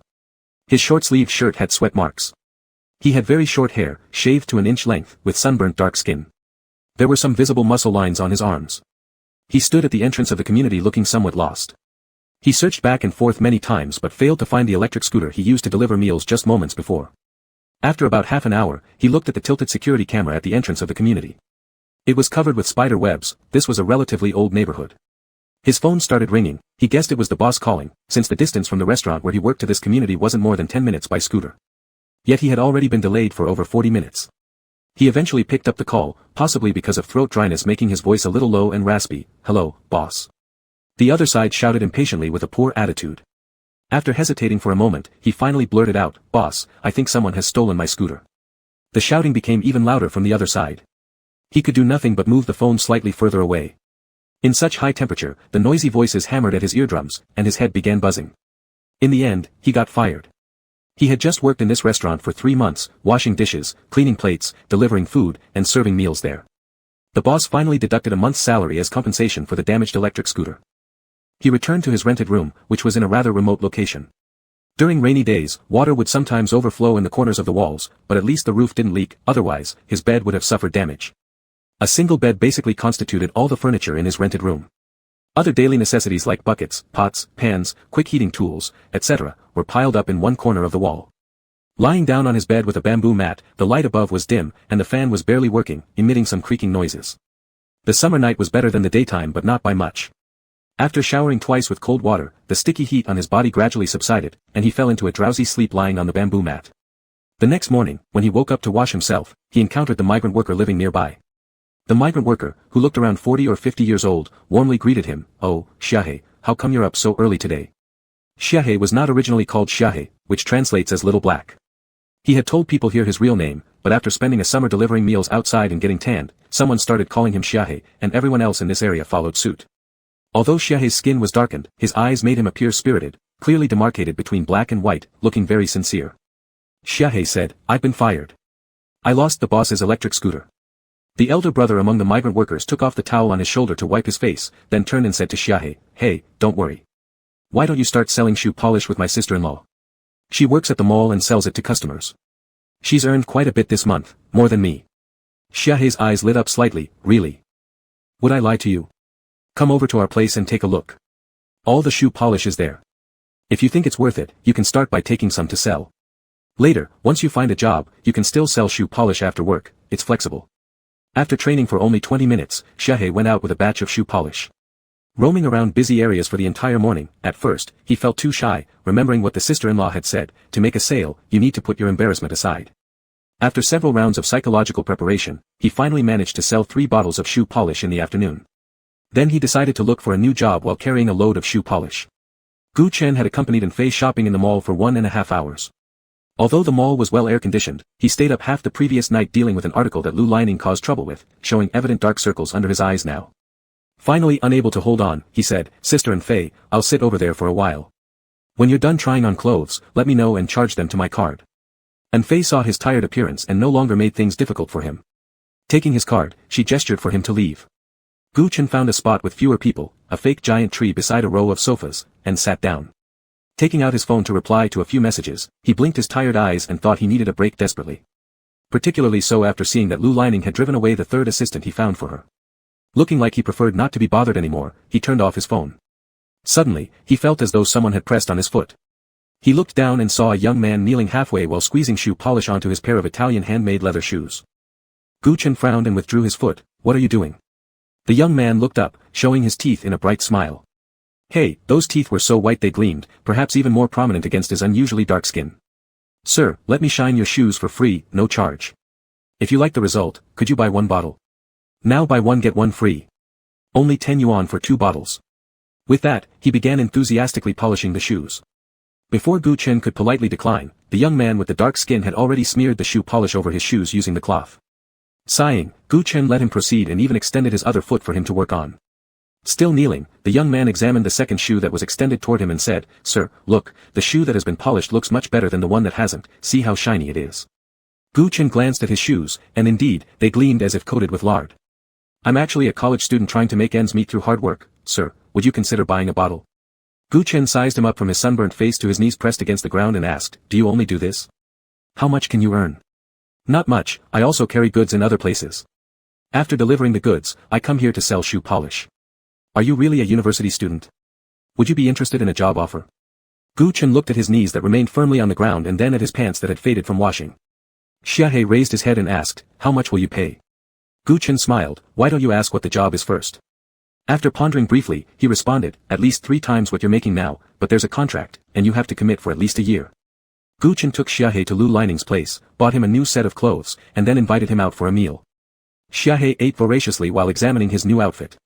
When Gu Chen went to settle the bill, Xiahe stayed behind but found the fabric to be surprisingly comfortable. Although everything, including buying clothes and signing contracts, seemed suspiciously smooth, it wasn't clear what awaited him further ahead. Gu Chen brought him to an exclusive neighborhood known for its excellent environment and strong privacy. Each building inside contained separate duplex suites. When Gu Chen opened the door with the key, lights were already on inside. Clothes were strewn all over, from the sofa to the floor and extending to the bedroom entrance. Listening to the sweet moans without restraint emanating from somewhere inside, Gu Chen couldn't help but rub his temple. Lu Lining must have heard the sound of the door unlocking. About 20 minutes later, the bedroom door finally opened, but not 1, but 2 people emerged. Xiahe stood dumbfounded, recognizing the familiar face. This was Xiao Ming, whose face he'd once seen printed on a beverage packaging during one of his delivery jobs. The person behind him was less familiar, possibly because Xiahe hadn't watched TV or kept up with entertainment news for quite some time. But the face behind Xiao Ming's could only be described as even more strikingly handsome, a kind of eye-catching beauty. His nose was tall and straight, his lips nicely shaped, slightly curved even when unsmiling, adding an air of gentleness to his appearance. Seeing Gu Chen's arrival startled Xiao Ming, who hurriedly adjusted his clothing and called out, "Brother Gu, you came." Gu Chen's expression wasn't pleasant. "How many times have I told you not to visit him during this period?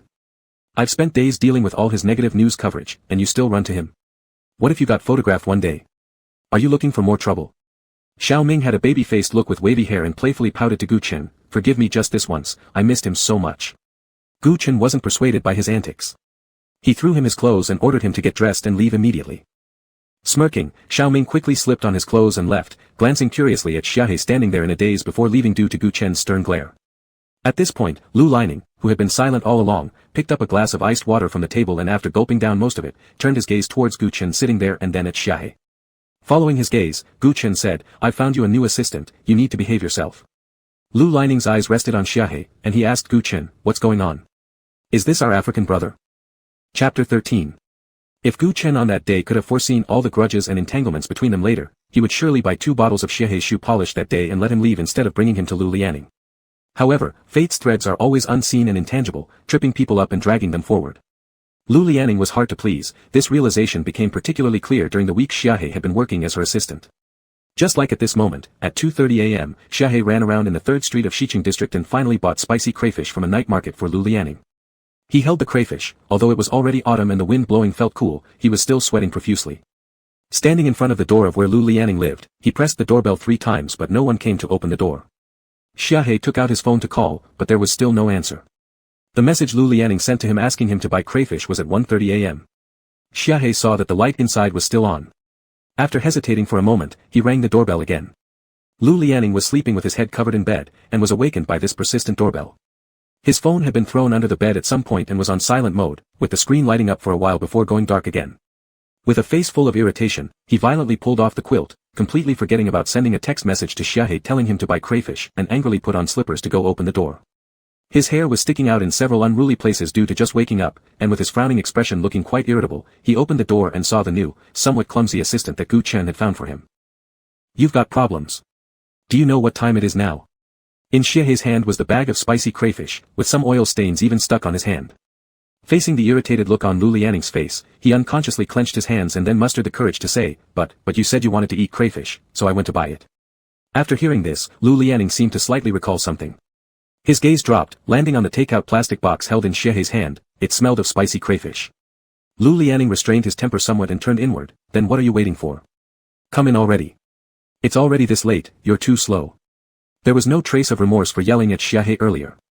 Xia He followed him in. Lu Lianing woke up from being shouted at and also became clearer upon smelling the crayfish. He went to the bathroom to wash his face, wiped his face with a towel, then walked out of the bedroom. Seeing that someone had already peeled the crayfish for him, red pepper oil stained on disposable gloves. Lu Lianing hummed sarcastically, "You sure know how to serve people. How much salary did Gu Chen offer you?" Speaking of which, Gu Chen might have either feared losing him or realized he lacked money, because he advanced Xia He a sum of money that appeared to be 3 months' salary. Xia He pondered over this without replying, but Lu Lianing didn't seem too concerned either, just another casual question, since he really wasn't interested in the answer. Among the assistants that Gu Chen used to send him, some resigned unable to tolerate him before their faces were properly remembered. Lu Lianing's current attention was captivated by the plate of prepared crayfish in front of him. He skewered 3 shrimps with the fork nearby. As Xia He saw him start eating, he quickly peeled the last bit of crayfish, gathered the trash on the table, and went to wash his hands in the kitchen. After coming out, he also collected the clothes on the sofa and placed them in the large basket in front of the washing machine. Lu Lianing took a bottle of wine from the refrigerator, added half a glass of ice cubes, ate the crayfish, and squinted to watch this new assistant busily move back and forth. When Lu Lianing finished eating, Xia He took the plate to wash in the kitchen. The kitchen was equipped with many high-end utensils, some of which he wasn't familiar with. The first time Lu Lianing made Xia He cook, he spent a long time figuring it out and received harsh criticism. After washing the dishes, Xia He noticed Lu Lianing opening the large screen taking up half a wall in the living room, one hand holding a game controller, getting ready to play games. Xia He tried to make himself less noticeable, finished cleaning up, and took out 2 garbage bags along the way. As Xia He reached the door, he heard Lu Lianing suddenly ask, "What's your name again?" Xia He had served this young master for half a month, yet Lu Lianing still didn't even know his name. Even at this moment, his gaze was fixated on the screen tightly, holding the game controller in his hand, blood splattering across the screen despite not looking at Xia He, since there was no one else in the room. Xia He stopped at the door holding 2 bags of garbage and replied, "My name is Chen Miao, you can just call me Xiao Miao." Satisfied with the service, the young master leaned back on the couch and lightly responded with an continuing his game immersion. Chen Miao glanced at his phone as he stepped out the door. It was 3:40 a.m. Ever since starting this job, he had begun living a life with reversed days and nights. Lu Lianing had just finished filming a drama, after which some unsavory rumors about him and the female lead surfaced. Originally, he wanted to take a break, so Gu Chen gave him a month off, which was now almost over. Word had it that the new script had already been delivered to Lu Lianing. Lu Lianing never participated in variety shows. Aside from promotional events for new dramas, he rejected everything else besides acting. He always said that what he wanted to be was an actor, not a star. As an actor, despite being in the industry for less than 2 years, his acting wasn't bad compared to other male stars of the same era. However, his face was simply too remarkable. When he first started out as a supporting actor, his performance overshadowed the leading man to the point where the latter seemed like an extra. The director mentioned that, when Lu Lianning's acting wasn't yet refined or profound enough, having such a striking face was actually a disadvantage. Viewers would first see his face and only then pay attention to his role. His features exuded an exceptionally sharp and dazzling handsomeness that captured everyone's attention. With his current level of acting, combined with his refusal to participate in reality shows, neither singing nor dancing and not even having a Weibo account, Lu Lianning, who'd been in the business for less than 2 years, focused solely on acting and kept receiving a steady stream of offers. The company's executives were quite conflicted. Everyone in the circle knew he was the only son of Lu Anling. With such a vast family enterprise under the Lu family name, Lu Anling's stance on his son venturing into acting had always been unclear. Though he hadn't openly opposed it, there was also no indication of any support. It was said that tensions arose between father and son over the matter of acting, resulting in them not speaking to each other for a long time. Mingxing Entertainment found itself in a difficult position. Neither promoting nor ignoring him seemed like the right choice. Fortunately, Lu Lianning had strong ideas of his own. Apart from acting, he paid no attention to anything else. Therefore, as long as the company could keep providing roles, all Lu Lianning needed to do was review the scripts and act accordingly. As for whether he became famous or not, it didn't seem to bother him much. Nor did Lu Lianning care personally. Thus, aside from addressing the occasional negative news caused by Lu Lianning when time permitted and his excessive pickiness regarding scripts, there weren't too many other issues. Gu Chen, the person from Mingxing Entertainment responsible for training 2 previous Best Actor winners, was now busier managing Lu Lianning than a housewife. Lu Lianning was truly too uncooperative. After reporting to upper management several times without resolution, Gu Chen eventually let go of his expectations. Whether Lu Lianning would become a great actor or win awards in the future was entirely up to fate. Chapter 14. The deep autumn was approaching. Chen Miao rode his bicycle into the street corner of the low-cost housing complex where he lived. The surroundings were unusually quiet. The only sound was the creaking of the bicycle beneath him. It was a second-hand bike he had bought for a little over 100 yuan. On the first day of riding, the bicycle tire had burst once, and in the following week, he had to replace the brake. Altogether, it cost him about 200 yuan. Although Chen Miao's vigilance against danger had increased over the years, this time he was caught off guard. Maybe he had been living too comfortably lately. Although Lu Lianning was hard to please, the money was high enough. He returned all the shoe polish in his bag to the wife of a nearby migrant worker and devoted himself fully to working for Lu Lianning. The amount on that card even made him take a slight sigh of relief. Just a little bit, he thought everything was starting to improve. At least 5 or 6 burly men suddenly appeared from both sides of the road. Before Chen Miao could even stop his bike, he was knocked off with a single stick blow. Chen Miao's head buzzed as if hundreds of bees were flying around. He could only instinctively protect his head. The dull sound of steel rods hitting his body was particularly eerie in this quiet, secluded alleyway. Chen Miao curled up, protecting his head, trying his best not to make any noise. He knew that the more pain he screamed out, the more likely it would excite the attackers. His limbs were almost numb, and his internal organs felt displaced. Every breath caused sharp pain. When one of them kicked him in the abdomen, he felt a sweetness rise in his throat. Struggling and broken in tone, he pleaded, don't beat me anymore, cough. If you really kill me, you won't get even a penny. An alpha who had been standing aside and not participating in the beating wore a black short-sleeve shirt. A cigarette halfway smoked was held between his fingers.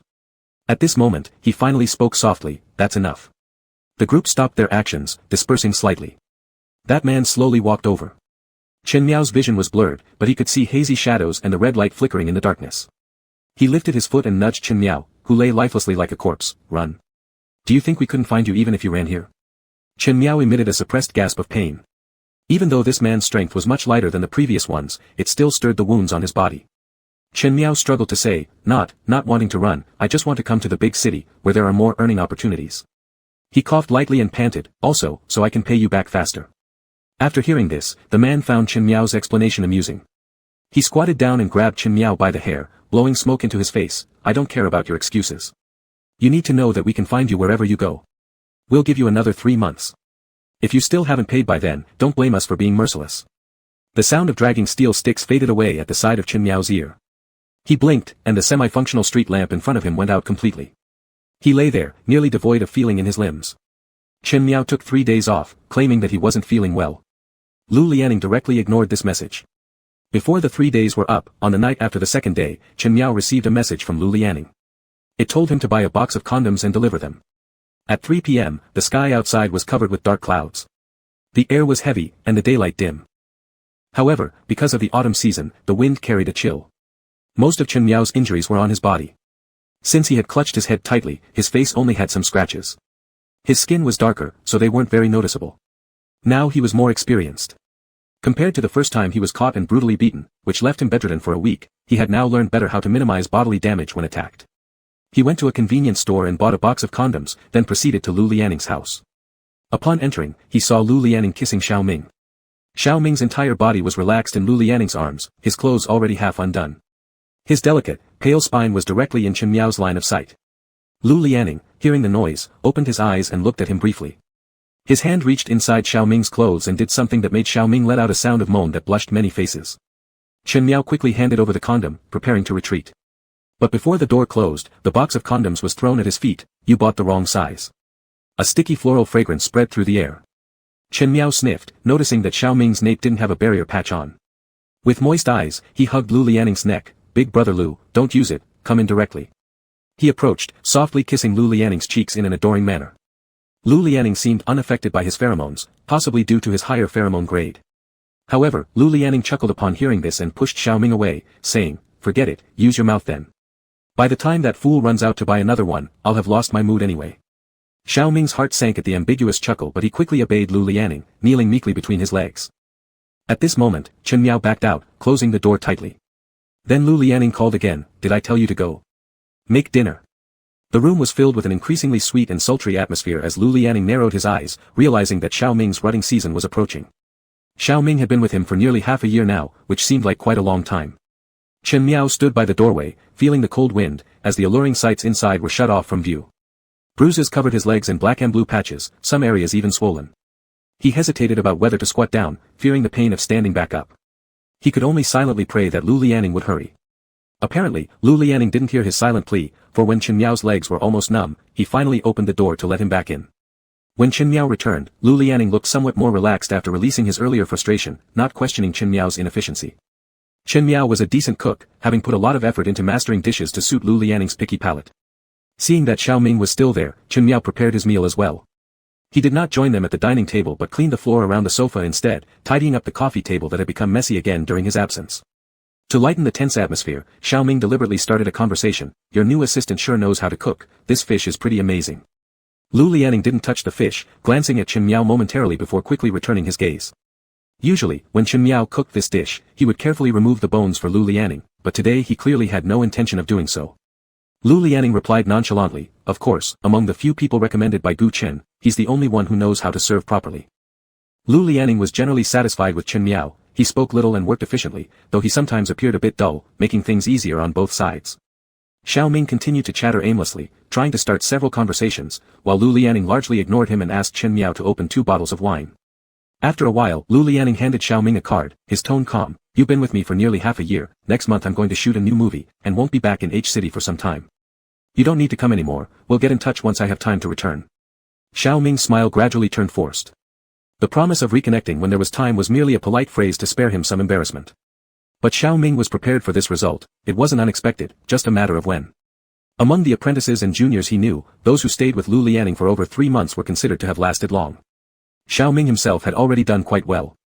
Taking a deep breath, Xiao Ming maintained his smile, extending his hand to accept the card. Thank you, brother Lu. I will definitely be waiting for your call, please remember to reach out if you miss me. At the dining table, one person was lost in a bittersweet nostalgia, unable to completely mask the emotional blow. The other, frowning, added a piece of fish but only took a couple of bites before setting it down, slightly annoyed but unwilling to ask Chen Miao to remove the bones in front of Xiao Ming, lest it appear he couldn't eat fish properly. Neither of them noticed that Chen Miao, originally mopping the floor nearby, had paused his movement, staring at the card for a long while. Chapter 15. Xiao Ming was evidently drunk, his pale face flushed with a rosy hue. He stared at Lu Lianing's composed and emotionless face, his eyes looking as though they were filled with water. After the meal, Xiao Ming didn't linger too long, it seemed he was really in a bad mood. Lu Lianing's sudden decision to end their relationship caught him off guard. Lost in his own emotions, he reflected on whether he had said something wrong or done something to offend Lu Lianing. Yet, he also felt that perhaps he hadn't made any mistakes at all, Lu Lianing might have simply grown tired of him. This thought hit him even harder. In reality, deep down, he had always reminded himself to keep things clear-headed, but he never imagined he would still feel this choked up, this suffocated. After all, disregarding money for a moment, just looking at Lu Lianning's face made him think that after sleeping together for so long, who knows who was benefiting more from whom. When Xiao Ming stood up after the meal, he stumbled a little, clearly showing signs of drunkenness. He walked to the door, forcing a smile as he said goodbye to Lu Lianning, preparing to leave with his car keys in hand. Lu Lianning merely nodded slightly and didn't say anything else. It was only when Chen Miao heard the sound of a door closing that he suddenly snapped back to reality. He moved the mop aside, having polished the same spot on the floor for 10 minutes until it practically shone like glass. Hesitantly, he spoke up, Mr. Xiao drank too much alcohol, he shouldn't drive. What if something happens? Lu Lianning looked at him briefly, a hint of impatience flashing in his eyes. It wasn't clear whether he was annoyed by Chen Miao's meddling or by Xiao Ming's inconvenience. Avoiding Lu Lianning's gaze, Chen Miao continued, what if something happens and it gets photographed? It wouldn't be good. Go get his phone and call his assistant, Lu Lianning finally said, his expression cold, his tone icy. Just an hour ago, they had been deeply entwined. Chen Miao, standing outside in the cold wind, couldn't begin to imagine the scene inside. Yet after just a meal, Lu Lianning treated his ex-lover with no remaining sentiment whatsoever. Chen Miao rushed out to follow Xiao Ming at this moment, catching up with him just as he saw Xiao Ming starting the car. He hastily tapped on the car window, gesturing for Xiao Ming to stop. Xiao Ming lowered the window upon hearing the noise, eyeing Chen Miao curiously, secretly nurturing some expectation. What is it? Does Brother Lu have anything else? Chen Miao pulled open the car door and said, Mr. Lu says you're too drunk to drive, so I'll drive you home. Xiao Ming's eyes brightened momentarily before quickly dimming again. As Xiao Ming slowly got out of the driver's seat, looking somewhat unsteady, Chen Miao reached out to steady him. Sitting in the passenger seat, Xiao Ming stared blankly out the front windshield. Chen Miao asked about the destination and drove the car out of Lu Lianning's neighborhood. His speed was rather slow, but Xiao Ming didn't notice anything unusual. After around 20 minutes, Chen Miao finally mustered the courage to ask, how much can you pay? Xiao Ming turned his gaze towards Chen Miao's wooden, honest face, darkened by sun exposure. What are you talking about? How much for what? Looking somewhat embarrassed and bashful like a student unable to answer the teacher's question, Chen Miao stammered, well, since you're involved with Mr. Lu, isn't it true he pays you money? Xiao Ming froze for a second before bursting into uncontrollable laughter, laughing so hard that tears streamed down his face and his breathing became labored. Chen Miao's face reddened under Xiao Ming's laughter, appearing quite embarrassed. After a while, Xiao Ming managed to stop laughing, calming himself down, don't tell me, you actually have this idea too. Indeed, Chen Miao nodded hesitantly in front of Xiao Ming's gaze, gritting his teeth, saying, could you teach me, Mr. Xiao? Apparently, Xiao Ming was not a good teacher, especially since he was drunk and swamped by complex emotions. Otherwise, he would have certainly given a scathing criticism, mocking Chen Miao until he abandoned such thoughts. His tone carried an indescribable oddity, wanting to be with Lu Lianning, your approach won't work. So what would work then? Chen Miao had the look of someone sincerely eager to learn. This almost made Xiao Ming lose control and laugh again, if you want him to touch you, you should make him like you first. He raised his eyebrows, he won't go near anyone he hates, right? But how could Chen Miao make Lu Lianning like him? He had an average appearance, was a beta, and lacked the ability to emit enticing pheromones that attract alphas. Even Xiao Ming, with his remarkable looks, politeness, and understanding of boundaries, ended up being discarded by Lu Lianning when he lost interest. Lu Lianning was unaware of these conversations between the two. After taking a shower at home, he came out and noticed that Chen Miao hadn't returned, leaving the dining table untouched. About 40 minutes later, Chen Miao finally returned. Lu Lianning, clad in a bathrobe, appraised Chen Miao with furrowed brows and asked, you got into a fight? Chen Miao had been busy all night at his house, and it was only now that Lu Lianning noticed the injuries on his face. Shaking his head, Chen Miao replied, no, I fell a few days ago. Lu Lianning wasn't truly concerned, it seemed like he was just asking casually. Then, with his legs crossed, he gave orders, pack up your things, we're leaving tomorrow evening. So, Chen Miao went to pack for him. Since they were going to the mountains where it would be cold, he took a few thick clothes. Lu Lianning observed him packing from inside the room, occasionally saying things like, not that one, take it out. The third item from the bottom of the cabinet, bring that.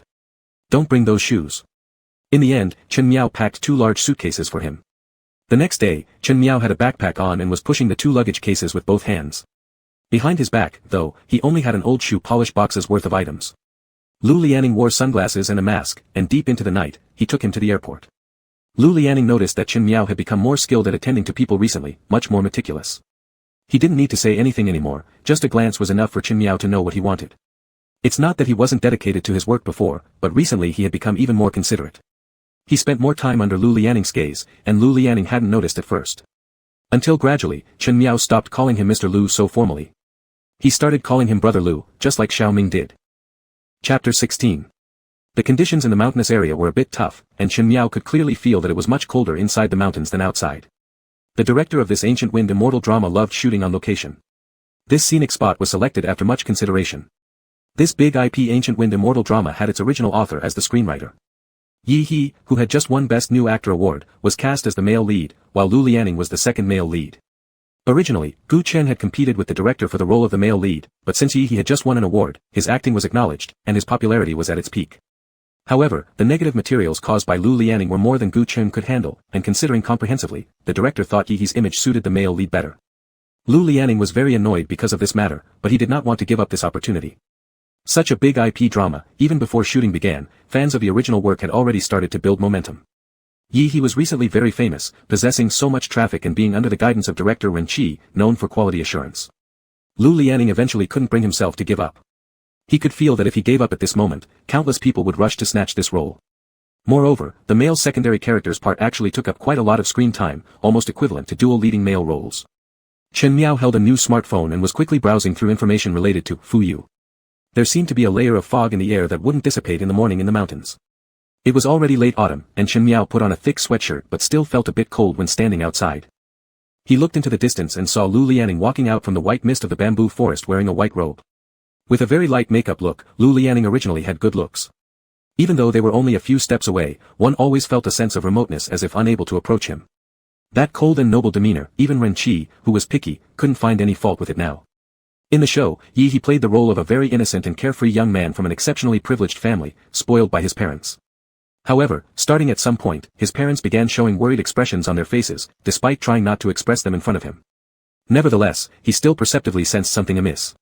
At first, he merely assumed that there were issues with the family business, without too much concern, thinking that even if the family's vast fortune suffered financial losses, it would take quite some time to lose everything. Until his relatives began encountering mysterious fatal incidents within a year. His siblings also suffered misfortunes one after another. This prince-like young master lived in deep grief and fear. During the Shangyuan festival, a moment traditionally filled with family happiness, he had no home left. With tears streaming down his face, holding on to the money given to him by his servants from childhood, taking advantage of the crowd, he left the city. Naive about worldly affairs, this young master who had never cared about practicalities ran out of money in just a few days.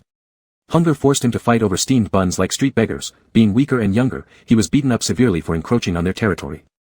Tears in his eyes, the young master climbed the mountain to chew bark, collapsing in the bamboo forest due to hunger. In this wretched state, he suddenly spotted a man in white robes who exuded a transcendent aura, and instantly believed he had encountered a deity. Desperately, he clutched onto a piece of cloth floating past, pure and clean. Holding it tightly with his tear-streaked face, he begged the divine being to save him from death. A cool voice sounded above, tinged with displeasure. "You've dirted my master's freshly washed clothes. Let go." This scene depicted their first encounter. Next came the story where the second little master relentlessly stuck to the first disciple of the high-level immortal master who had just descended from the mountain for cultivation experience, enduring trials, tribulations, and traps, continuously upgrading while gathering clues together. Lu Lianing portrayed an aloof and noble character in the show, always giving off a "don't bother me" demeanor. After each segment was filmed, he'd throw tantrums and complain incessantly, finding faults everywhere, rejecting even the boxed meals provided on set after just tasting them with his chopsticks. This made several staff members, including Yi He who was eating his boxed meal bite by bite nearby, freeze momentarily in awkwardness. It was well known that Mr. Lu had poor acting skills but unmatched temper and a penchant for throwing his weight around. Chen Miao broke out in a cold sweat, worrying that Lu Lianing still needed to film a scene later tonight, requiring wire stunts, and not eating would be problematic. Later, to cater to Lu Lianing's picky palate, Chen Miao would climb down the mountain daily to cook special dishes for Lu Lianing using ingredients from the farms down the mountain. He'd prepare spare rib soup and transport it up the mountain in an insulated container. Every meal included stir-fried side dishes and warmed soup brought up the mountain. This naturally caused envy among other crew members. Yi He's assistant glanced several times, dissatisfied, whispering something low to Yi He. After listening, Yi He's expression turned sour, signaling his assistant to stop, indicating whatever it was probably wasn't flattering. As for Lu Lianing's prima donna behavior on set, the director chose to turn a blind eye. Regarding Lu Lianing, Ren Qi simply believed that as long as he didn't delay filming or disrupt the process and his acting was passable, that was enough. If Lu Lianing didn't want to get along well with others in the crew, the director certainly wasn't going to guide an adult on how to handle interpersonal relationships while directing the film. Chen Miao's culinary skills could be said to have improved more and more through rigorous practice. After finishing his meal, Lu Lianing held a small bowl in his hand, sipping the chicken soup Chen Miao had cooked for him. The shooting moved from one mountaintop to another, starting in late autumn and continuing until the first snowfall, nearly completing all the forest exterior scenes of the drama. Chapter 17. It wasn't just Lu Lianing, Chen Miao was also experiencing her first winter on the mountain. Chen Miao had helped pack a few warm clothes for Lu Lianing, but he had been so picky about them that they hadn't even been worn. The temperature in the mountains was even lower. As soon as the snow fell, the temperature dropped sharply. Chen Miao noticed that Lu Lianing still wore that single-layer costume from the drama, so light and ethereal. He held a cold face, but his originally pale fingers were now frozen bright red.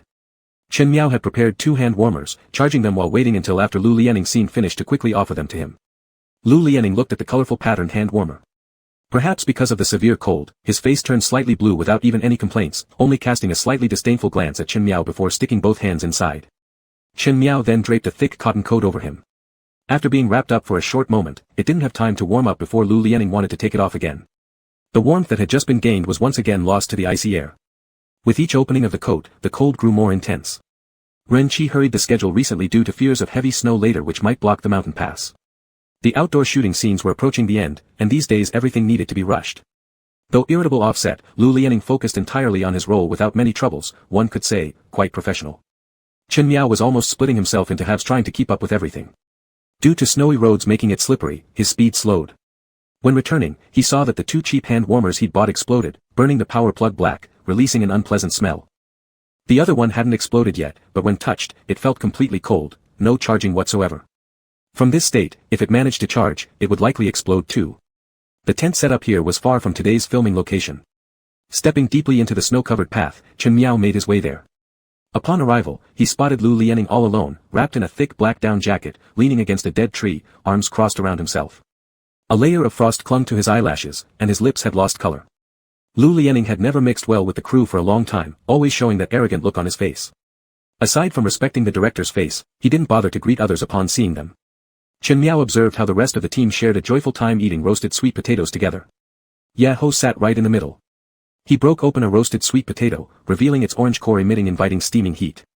Ye Ho smiled and handed half of it to his assistant behind him, his youthful and handsome face bearing a warm smile, inviting the cameraman nearby to partake as well. This lively scenario stood out starkly against Lu Lianing who, all alone, relied on a barren tree. When Lu Lianing saw him coming, his stiffened limbs moved, glancing briefly at Chen Miao. To his surprise, however, Chen Miao didn't bring anything and appeared empty-handed. Lu Lianing didn't know what to call those warm and fuzzy items. Seeing Chen Miao not bringing them, he had been freezing there for half a day already, his hands now barely feeling. What happened to those things? His voice revealed extreme displeasure. Chen Miao clenched his teeth, walked over slowly, and then said, "Brother Lu, the hand warmers exploded. You can put your hands inside my shirt to warm them up temporarily. I'll head down the mountain tonight to buy some new ones." Lu Lianing's eyes flickered for a brief moment of hesitation before he immediately inserted his hands inside Chen Miao's coat, through the thin fabric feeling Chen Miao's warm belly. He mentally remarked how Chen Miao seemed naturally suited to serve others. Chen Miao shivered from the sudden coldness, developing goosebumps all over, his teeth chattering as though he had a block of ice tucked close to him, numbing every organ inside. After less than 10 minutes, Chen Miao said, "Brother Lu, please take your hands out for a moment so I can change direction. Your current placement makes my coat let in wind, and it won't stay warm." "Change what direction?" asked Lu Lianing. The two were extremely close but neither felt anything amiss. For Lu Lianing, Chen Miao was merely an uncommonly convenient tool. In front of Lu Lianing, Chen Miao then turned around, facing his back towards him. Gently grabbing Lu Lianing's hands, Chen Miao guided them under his coat back onto his stomach. This position made it look as though Lu Lianing was hugging him from behind. Lu Lianing felt that even the thin layer of cloth disappeared, and Chen Miao directly placed his hands flat on his stomach. Under his palms lay warm and dry skin radiating heat. Their proximity allowed Lu Lianing's nose to catch the fresh scent of soap from Chen Miao. "Brother Lu, do you feel warmer now?" He felt like he was pressed tightly against Lu Lianing's body, causing Lu Lianing to gradually realize something was different. An indescribable sense of incredulity spread through him. He just wanted to know how an average, ordinary beta like Chen Miao could be so audacious and beyond his limits. He couldn't have imagined that Chen Miao would even think about getting into his bed. But upon further reflection, he thought it made sense. Who could possibly serve someone so diligently and with such dedication? It was almost excessively thoughtful and meticulous. One glance from him was enough for Chen Miao to understand what he wanted. Compared to the assistants who used to get angry and leave every few days, Chen Miao's determination was truly unusual. Lu Lianing further pondered, perhaps Chen Miao was his fan, or maybe had liked him for a long time. That must be why Chen Miao could endure everything silently, listening to his tantrums without a word, something that most people wouldn't be able to bear. Lu Lianing's hands slowly regained warmth, and his index finger slightly grazed Chen Miao's stomach. Chen Miao, as if unable to bear it, snuggled closer to Lu Lianing and mumbled faintly, "Brother Lu." From the past until now, there had been countless people who tried to stick close to Lu Lianing. He was extremely sensitive to such matters. This subtle test instantly confirmed his guess. As his hands were sufficiently warmed up, he retracted them. Chen Miao turned around and looked at him with eyes clearly defined by dark and white contrasts, dampened with a gleam. Lu Lianing slowly curled up the corners of his lips in an enigmatic half-smile. That look made Chen Miao somewhat uneasy, yet strangely reminded him of something familiar. But before he could dwell on it, Lu Lianing had to resume filming. In the evening, a heavy snowfall blocked the mountain roads, finally finishing the last outdoor scene of the day. Since the outdoor scenes were complete, everyone felt relieved, though they couldn't descend the mountain immediately. They cleared some snow and held a bonfire party. Chen Miao helped the staff pitch tents and clear the snow, discovering that they were allocated only one tent. Hesitating, he opened his mouth to inquire. The other person simply replied that only so many tents were prepared, suggesting that he should share one with Lu Lianing. Similarly, Yi He shared a tent with his assistant. Lu Lianing seemed to feel that shooting had been tough over this period, and personally attended the bonfire party when Ren Qi invited him. Rarely showing favor, he nodded and drank quite a bit. Returning to the assigned tent in the evening, he saw light shining inside. Walking in, he noticed Chen Miao already in his nest. Seeing him come in, Chen Miao explained, "Brother Lu, there's no heating here. I'm warming the bedding for you because I'm worried you'll be cold." Lu Lianing sneered and asked sarcastically, "Chen Miao, what do you mean? Do you think your service isn't thorough enough, so you're taking over the bedding area as well?" Unexpectedly, Chen Miao really didn't catch on to his tone, speaking softly but loud enough to resonate in the confined space of the two-person tent. He said, "Would that be all right?" The mocking smile on Lu Lianing's face disappeared, replaced by a chilling tone, evidently irritated. "Put your clothes back on and get out." Chen Miao struggled, "But we only have one tent. I have nowhere else to go." Lu Lianing completely disregarded his excuse, and even if it were true, how would he know whether Chen Miao hadn't intentionally ruined those hand warmers today just to cuddle up to him? Besides, someone like Chen Miao with questionable intentions should receive a lesson. "Get out." Lu Lianing repeated again, this time with much heavier emphasis. Chen Miao flinched inwardly, quickly pulling on his outerwear and swiftly disappearing from Lu Lianing's sight. Lu Lianing watched as Chen Miao put on his clothes outside the tent. To his surprise, he had kept his undergarments on while crawling into the bedding. He expected him to strip entirely. After stepping out, Chen Miao squatted by the tent entrance and coincidentally encountered a staff member bringing another blanket. When the staff noticed him squatting outside, they asked why he didn't go in. Accepting the blanket, he politely thanked them. He couldn't say that he'd been kicked out by Lu Lianing, so he responded, "It's stuffy inside. I'm just airing out." Through the thin layer of the tent, a faint chuckle from Lu Lianing reached his ears. Chen Miao gave a forced smile to the staff member and remained silent, hugging the blanket tightly around himself.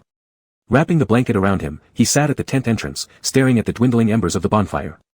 Snow heavily covered the trees, creating an indistinct night sky tinged with a bluish hue. Gazing at the remaining sparks, his thoughts wandered until he finally recalled where he'd seen Lu Lianing's gaze earlier, when standing before the barren tree. It reminded him of his hometown town, where mischievous children laughed heartily while throwing stones at the dirty stray dog by the village gate.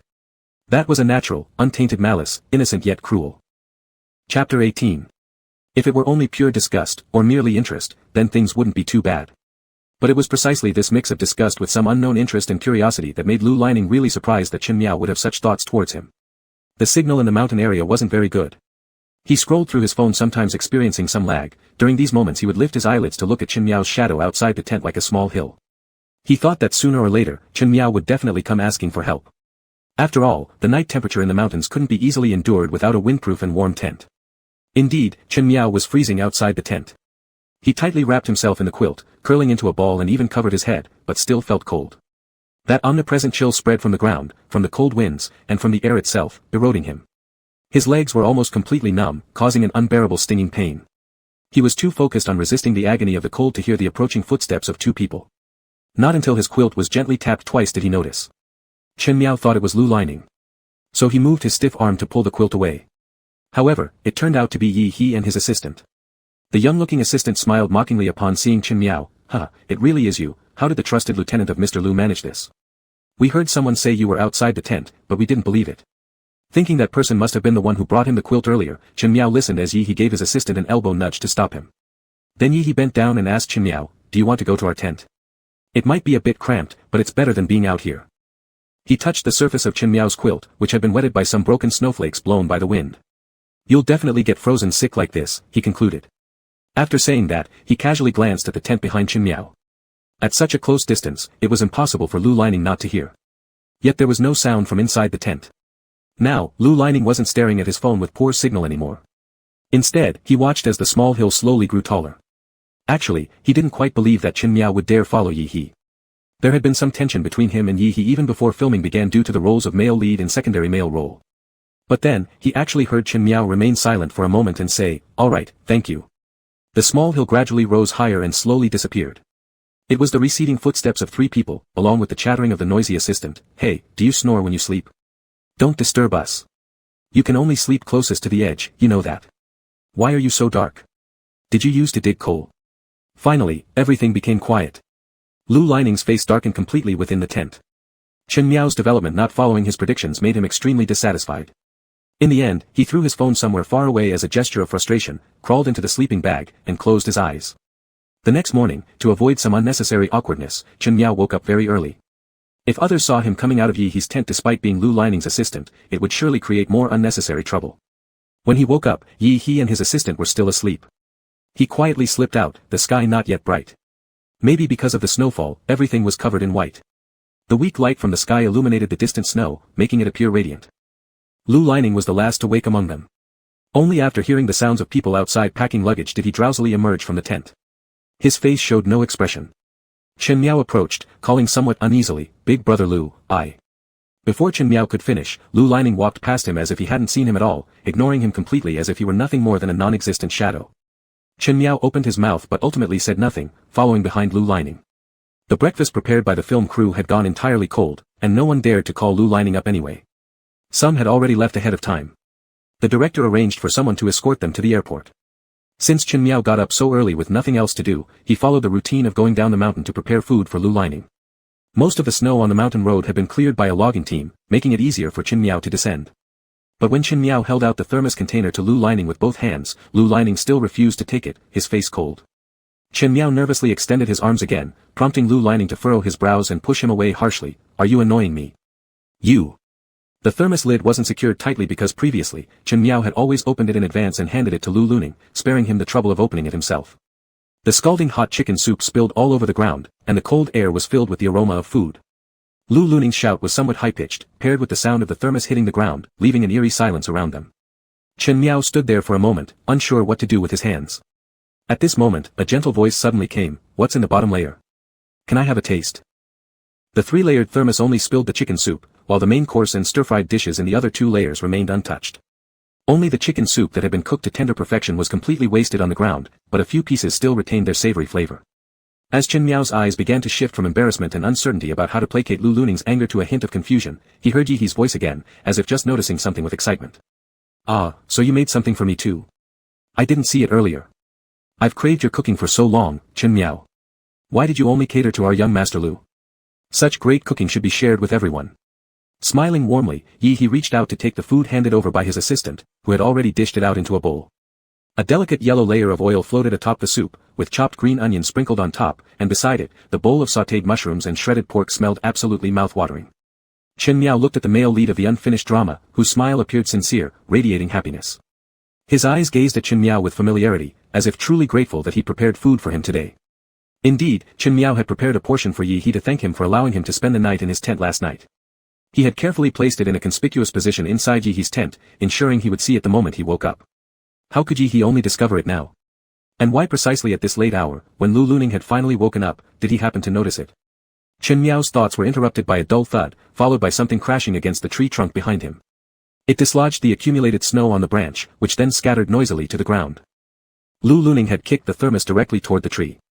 Miraculously, the thermos was of surprisingly good quality. The tightly sealed lower 2 layers remained intact, only slightly dented before rolling twice on the ground. Chapter 19. Chen Miao's mind went blank. The last thing he heard was Lu Lining softly muttering a few words. "You've been fired, Chen Miao." Chen Miao stood in shock for a long time. The people around him seemed busy with their own tasks, but there were still some occasional glances thrown his way, sympathetic ones, those who wanted to make fun of him, even some filled with schadenfreude.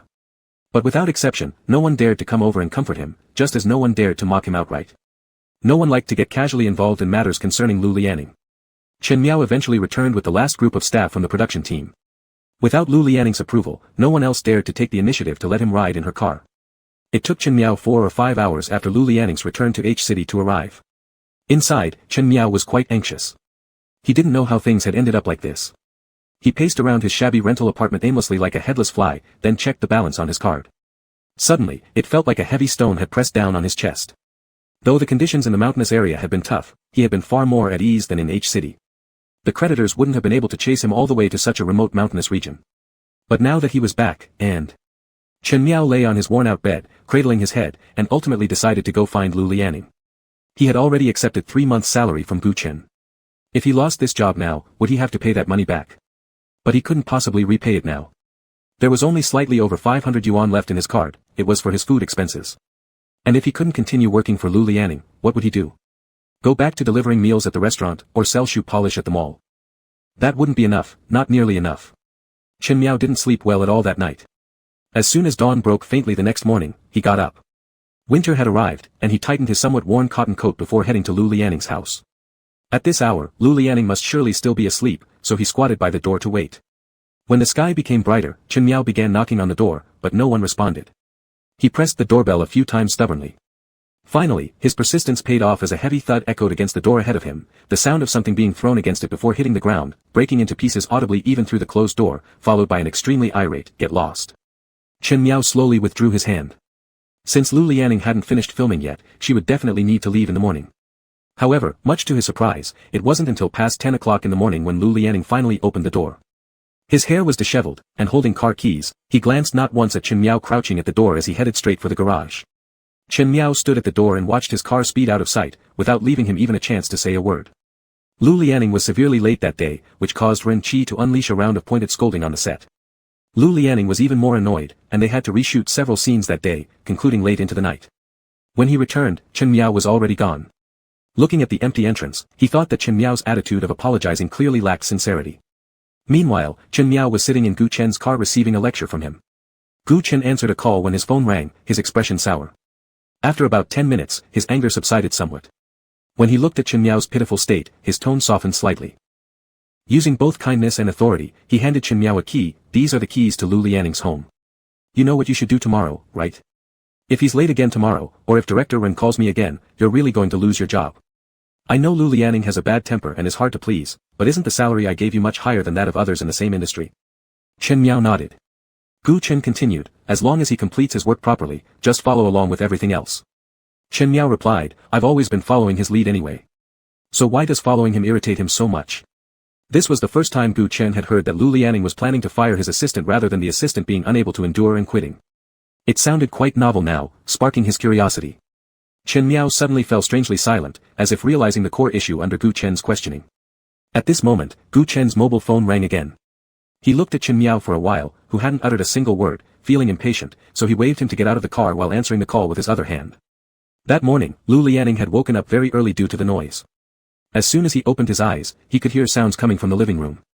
He slipped on his slippers, threw on his robe randomly, and pushed open the bedroom door. Immediately, a waft of delicious aroma greeted him. He saw Chen Miao, wearing an apron, placing a bowl of preserved egg porridge onto the table. Upon seeing Lu Lianing wake up, he gave a dry smile and greeted him, calling out, "Good morning, brother Lu." Lu Lianing was almost amused by anger as he crossed his arms and looked at Chen Miao. "Who let you in? Where did you get the key from?" Chen Miao replied without hesitation, "Mr. Gu gave it to me." "All right then, take it out now, put it on the table, and get out."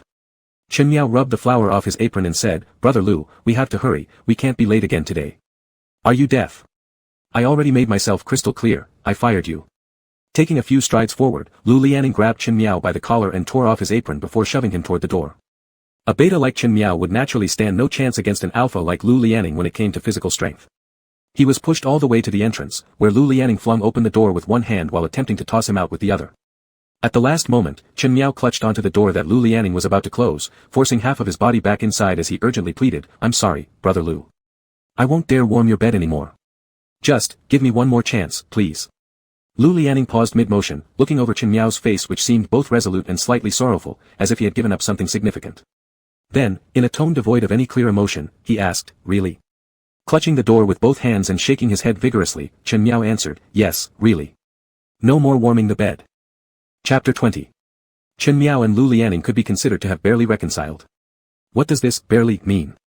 It means that although Lu Lianing has once again allowed Chen Miao to continue working by his side, compared to before, when he treated people as mere tools with no emotion, now it almost amounts to being deliberately difficult. "Chen Miao. What kind of tea is this? Are you trying to scald me?" Chen Miao ran hurriedly over to replace the cup and handed it over to Lu Lianing. After taking just one sip, Lu Lianing spat it out. "It's too cold, too sweet. Throw it away and make a new pot." Chen Miao rushed out to remake the tea. Then came the heavy sound of a glass cup being placed on the desk. I don't drink floral tea. So all those cups of floral tea from before, where did they end up in someone's stomach? Just for a cup of tea, Chen Miao was panting after running back and forth, only to be relieved when it was finally time for Lu Lianing's scene to start filming. By the time it was mealtime, Chen Miao had prepared a meal and brought it over, but Lu Lianing only glanced down, ate 2 mouthfuls, and put down his chopsticks, too salty. Chen Miao then opened the soup next to him, pushing it closer. His forehead was sweaty even in the cold winter, as if he'd just come out of a steam room. Lu Lianing took a sip and critiqued, too fishy, I can't drink it. Chen Miao said, I used to prepare it like this, and you said it was delicious. Lu Lianing paid no heed, acting as if he had discovered some unforgivable mistake by Chen Miao. He picked out a fish bone with his chopsticks and frowned, how dare you not remove all the bones? I did, I really did. This one must have been an accident.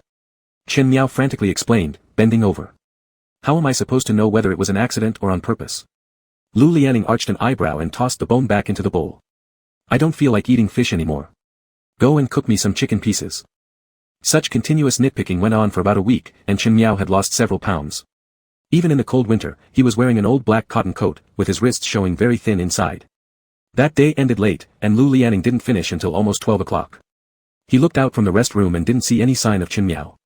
In the past, Chen Miao would wait here for him in advance, gather his things, and then drive him home. Even dinner today, which he hadn't eaten, had been remade at his request, yet there was still no sign of Chen Miao. Can't endure it anymore. He thought Chen Miao could persist longer than this. Lu Lianing sat in the rest room, legs crossed, face darkened, unmoving, not leaving. He thought, if Chen Miao appears within 10 minutes, he will not blame him for his negligence today. Unfortunately, Lu Lianing waited 20 minutes and still didn't see anyone at the open door of his rest room. A sudden wave of annoyance surged in Lu Lianing's heart. After working all day and rushing until now, he hadn't even had a warm meal. And Chen Miao dared to vanish without a word. Hearing the tone indicating the other party's phone was off, Lu Lianing's face turned completely dark. He stood up, changed his clothes. The black overcoat made his tall and slender figure more prominent, and he casually hung his scarf around his neck before walking out. When he stepped outside, he realized it was snowing. Lu Lianing's coat was left open, stepping out from the fully heated restroom, the cold wind blew making him instantly feel chilled to the bone. He also remembered that today Chen Miao hadn't warmed his coat with a heating lamp beforehand. Lifting his eyes, he saw his car parked not far from the roadside, its lights on. Walking quickly, his long legs striding forward, he left footprints on the thin layer of snow-covered ground. The wind caused his loosely tied scarf to flutter in the air, his face frozen with anger, looking quite intimidating. When he reached his car, he saw Chen Miao sleeping soundly inside holding a thermos, his head tilted to one side, warm orange light illuminating his face. Lu Lianing almost wanted to laugh through his anger, and slapped his hand on the car door. Startled awake by the sound, Chen Miao fumbled around but didn't forget to hold on to his thermos first. The sight made it seem as though there was a treasure inside the thermos.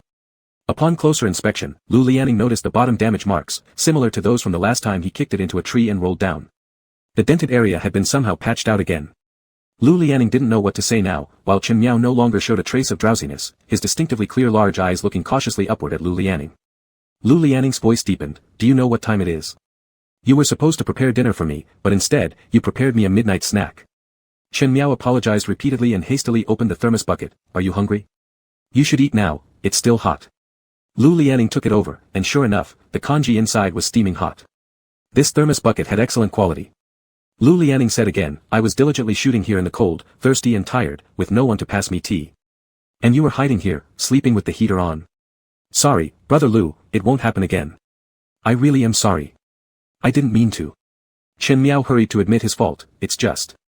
I've been very tired lately. Indeed, these days Lu Lianing had Ren Qi watching closely. He shot every day until late, and the next morning, Chen Miao had to wake up early to prepare breakfast and wake him up. By night, he had to send him home and tidy up before returning himself. Lu Lianing looked down at him from above and noticed under the warm orange light, Chen Miao's eyelashes were surprisingly long. Actually, Chen Miao wasn't ugly, he just wasn't particularly outstanding. The only thing that stood out on his face were his eyes, with black pupils so dark and bright, always smiling as he spoke, which made him seem exceptionally sincere. If only Chen Miao wasn't so tan, there would probably be a large patch of dark shadows under his eyes by now, thought Lu Lianing. Recently, he did have faint dark circles under his eyes, which the makeup artist even carefully concealed today. Cold, Lu Lianing suddenly broke the silence. Chen Miao quickly responded, not cold. Really, not cold at all, brother Lu. Try it.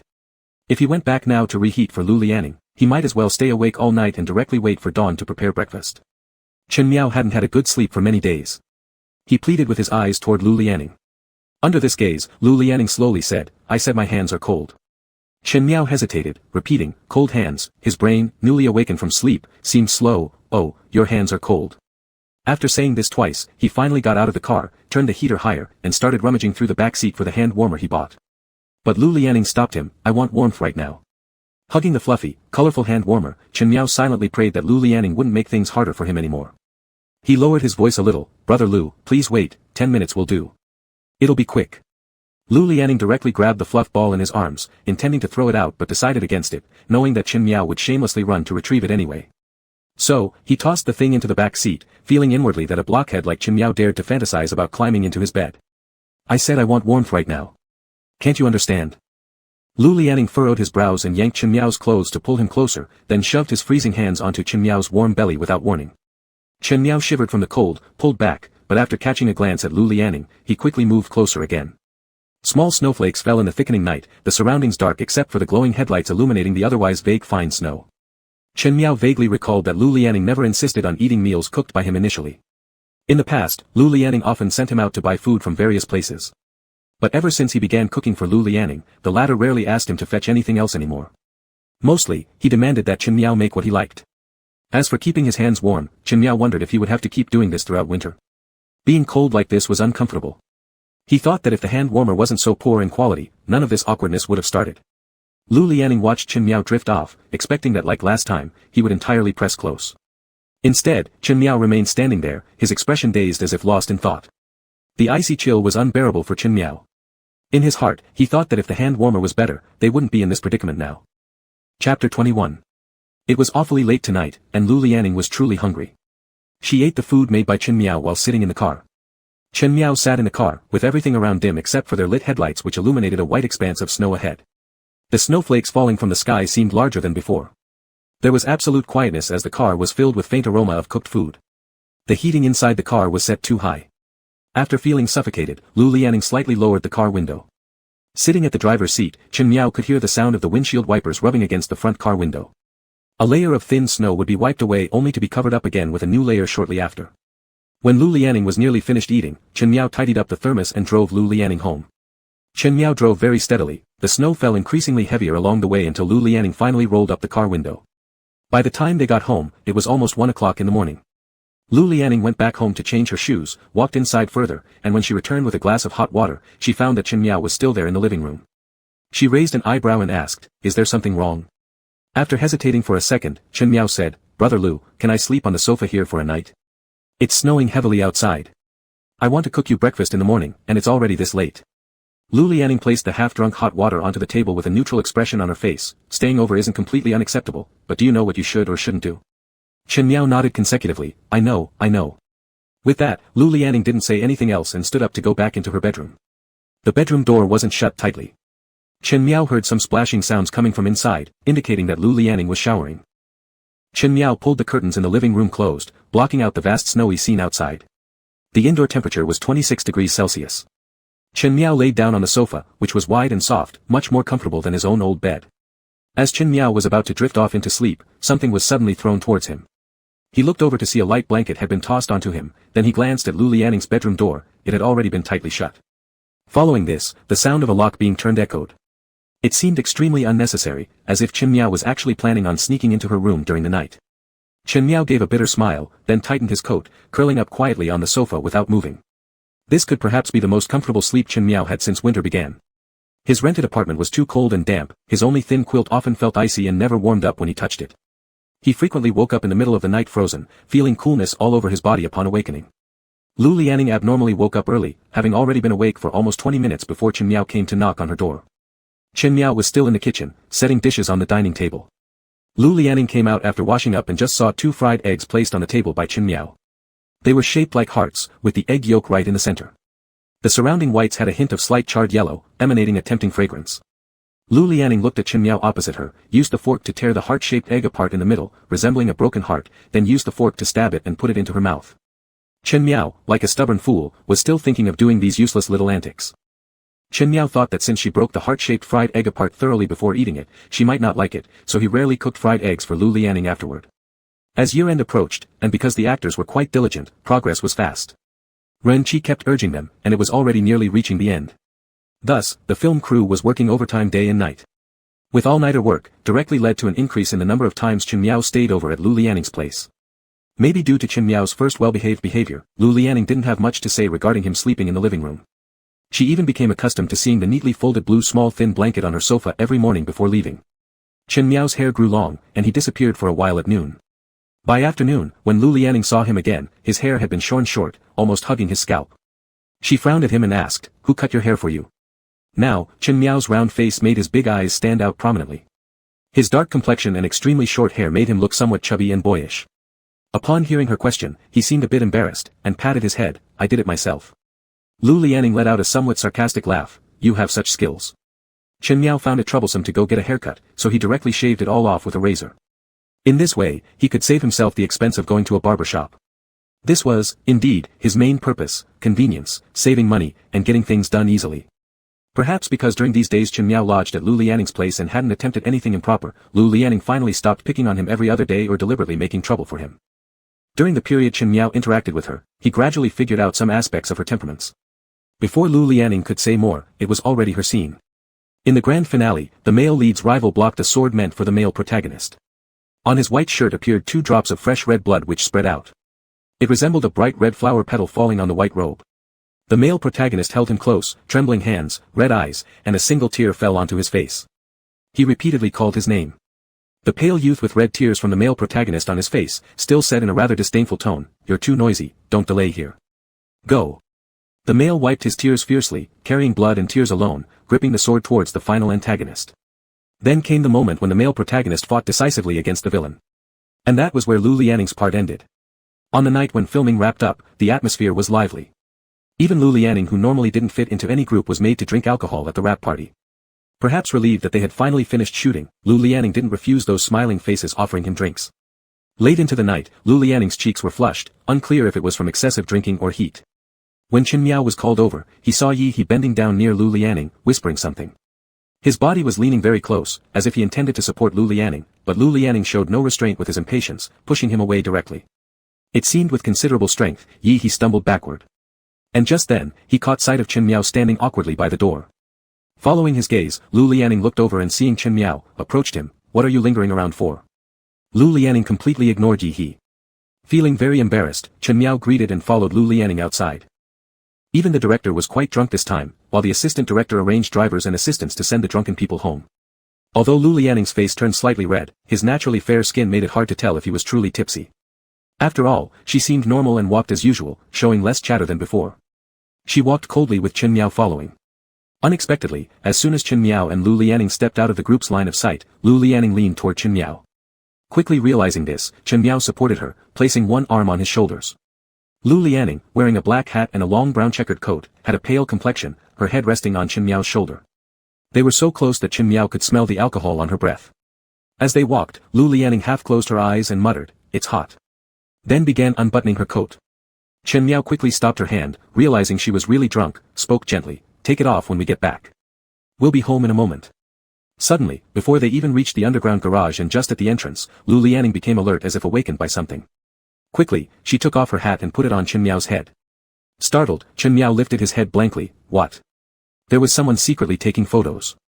Lu Lianing was sensitive to such things, but Chen Miao had never experienced it, thus hadn't grasped the situation yet. Just as he lifted his head, a big hand pressed down on him. Lu Lianing's hand was on the hat. Chen Miao could feel through the hat the warmth of her palm, pressing lightly downwards. A clear voice came beside him, "Your head shave is too ugly." So, she didn't want them to be captured together to avoid embarrassment. Chen Miao lowered his head following Lu Lianing's action. Chapter 22. Gu Chen slammed the phone in his hand with a "pa" sound in front of Lu Lianing. Lu Lianing sat on the couch opposite, lifted his eyelids to take a look, and it was a picture. In the photo, he was extremely close to Chen Miao when they went to the entrance of the underground garage after the wrap-up banquet that day. It seemed not like Chen Miao supporting him who was drunk, but more like he was hugging her. He was wearing a brown checkered long coat and black western trousers, which made him look tall and straight. One hand pressed on the head of the person beside him, pushing down the black hat, looking coldly at the camera lens with a warning expression.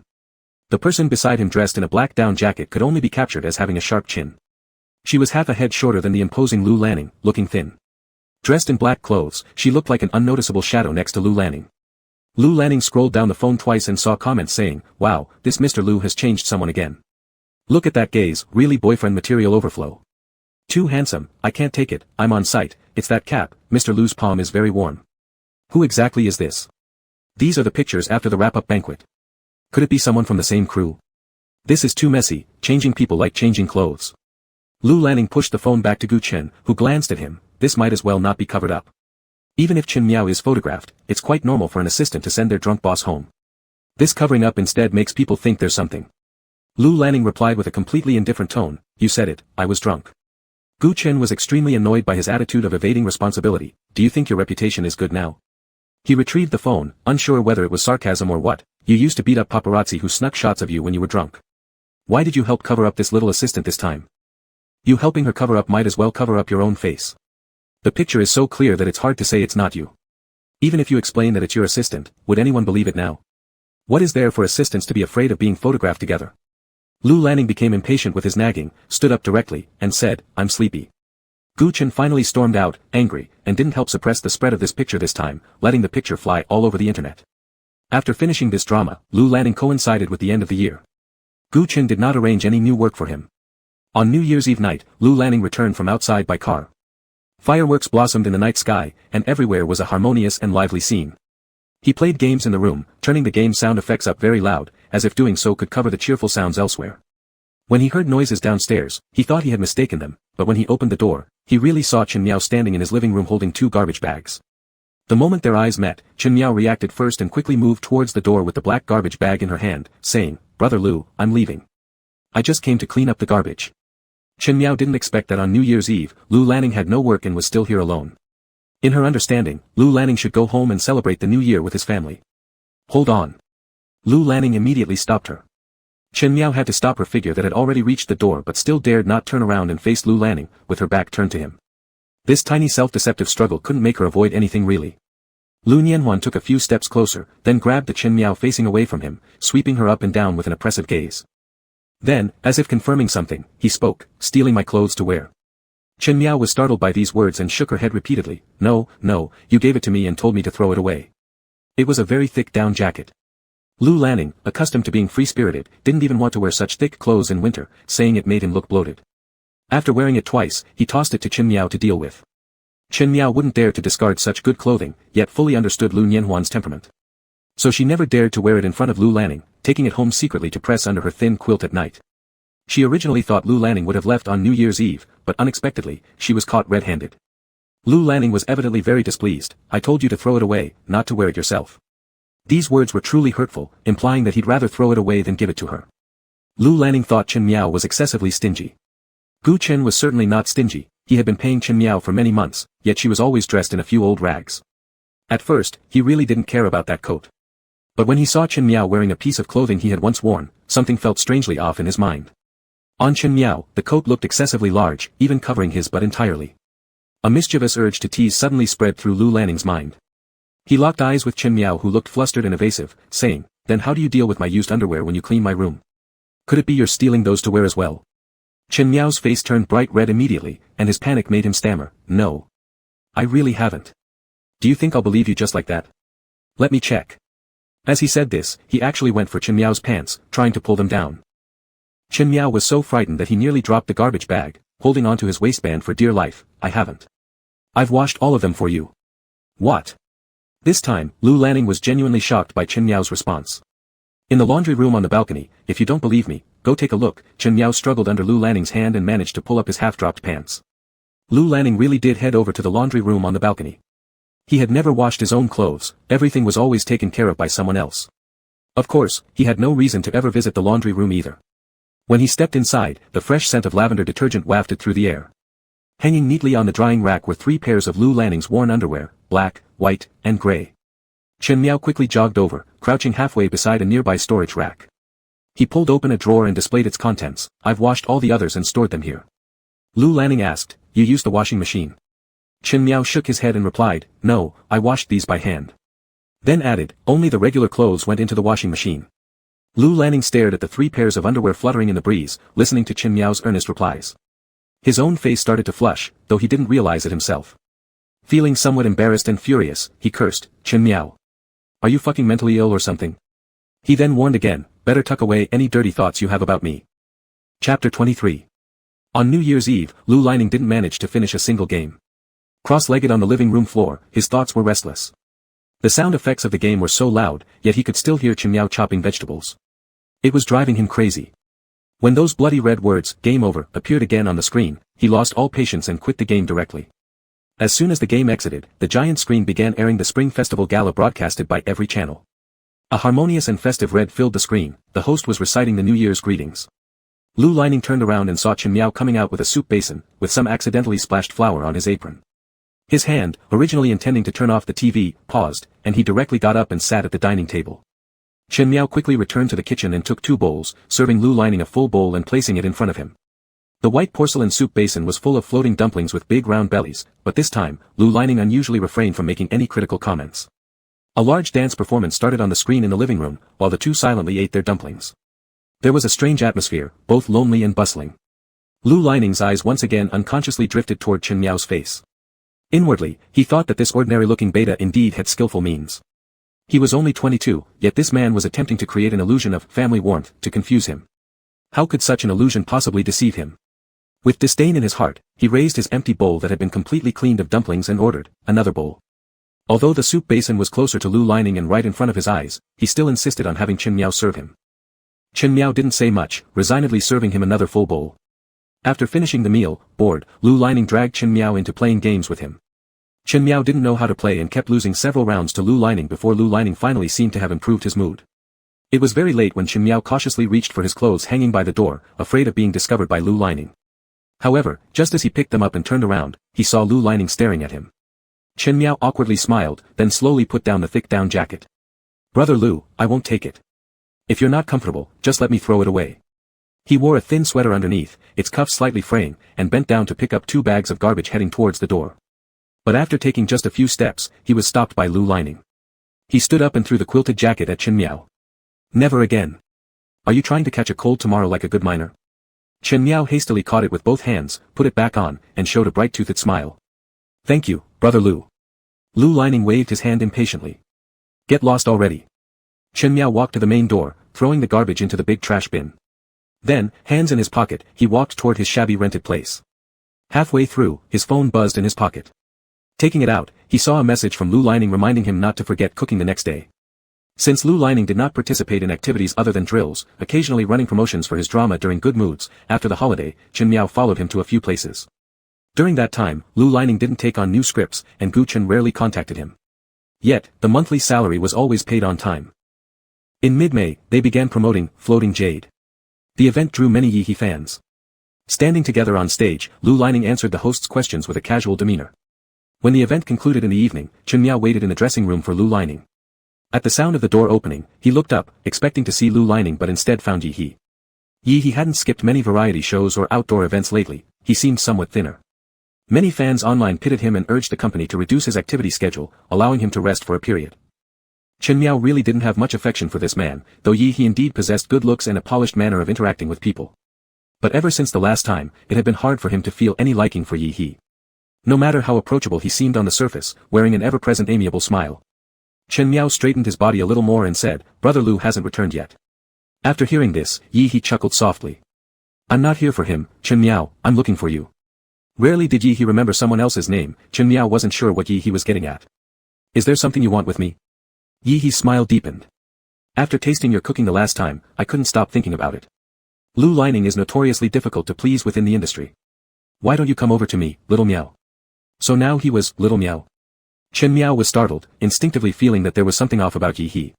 He knew his own skills well enough, and the idea of someone like Yi He genuinely missing his cooking seemed far-fetched. It wasn't strange for Yi He to joke around with people, but why did he pick on him? With a calm expression after seeing Chen Miao's silence, Yi He said, "I know you might have some misunderstanding about me, but I sincerely want you to work for me. I don't come with as many issues as Lu Lining does, and I can offer you a higher salary." At this moment, Chen Miao slightly raised his eyes and asked, "How much is the higher salary?" Yi He's eyes seemed to brighten at this, thinking it might work out. Just as he was about to speak, he was interrupted. "Why are you here?" Lu Lining entered the room, looking at Yi He like a disgusting bug. The look of disdain seemed to pierce Yi He, though he kept calm outwardly. Still, his smile disappeared, and he deliberately said, "I just wanted to talk to Xiaomiao." Xiao Miao. Lu Lining was grossed out by the way he called Chen Miao Xiao Miao, and immediately became cold-faced, the annoyance clearly showing in his eyes. Get out.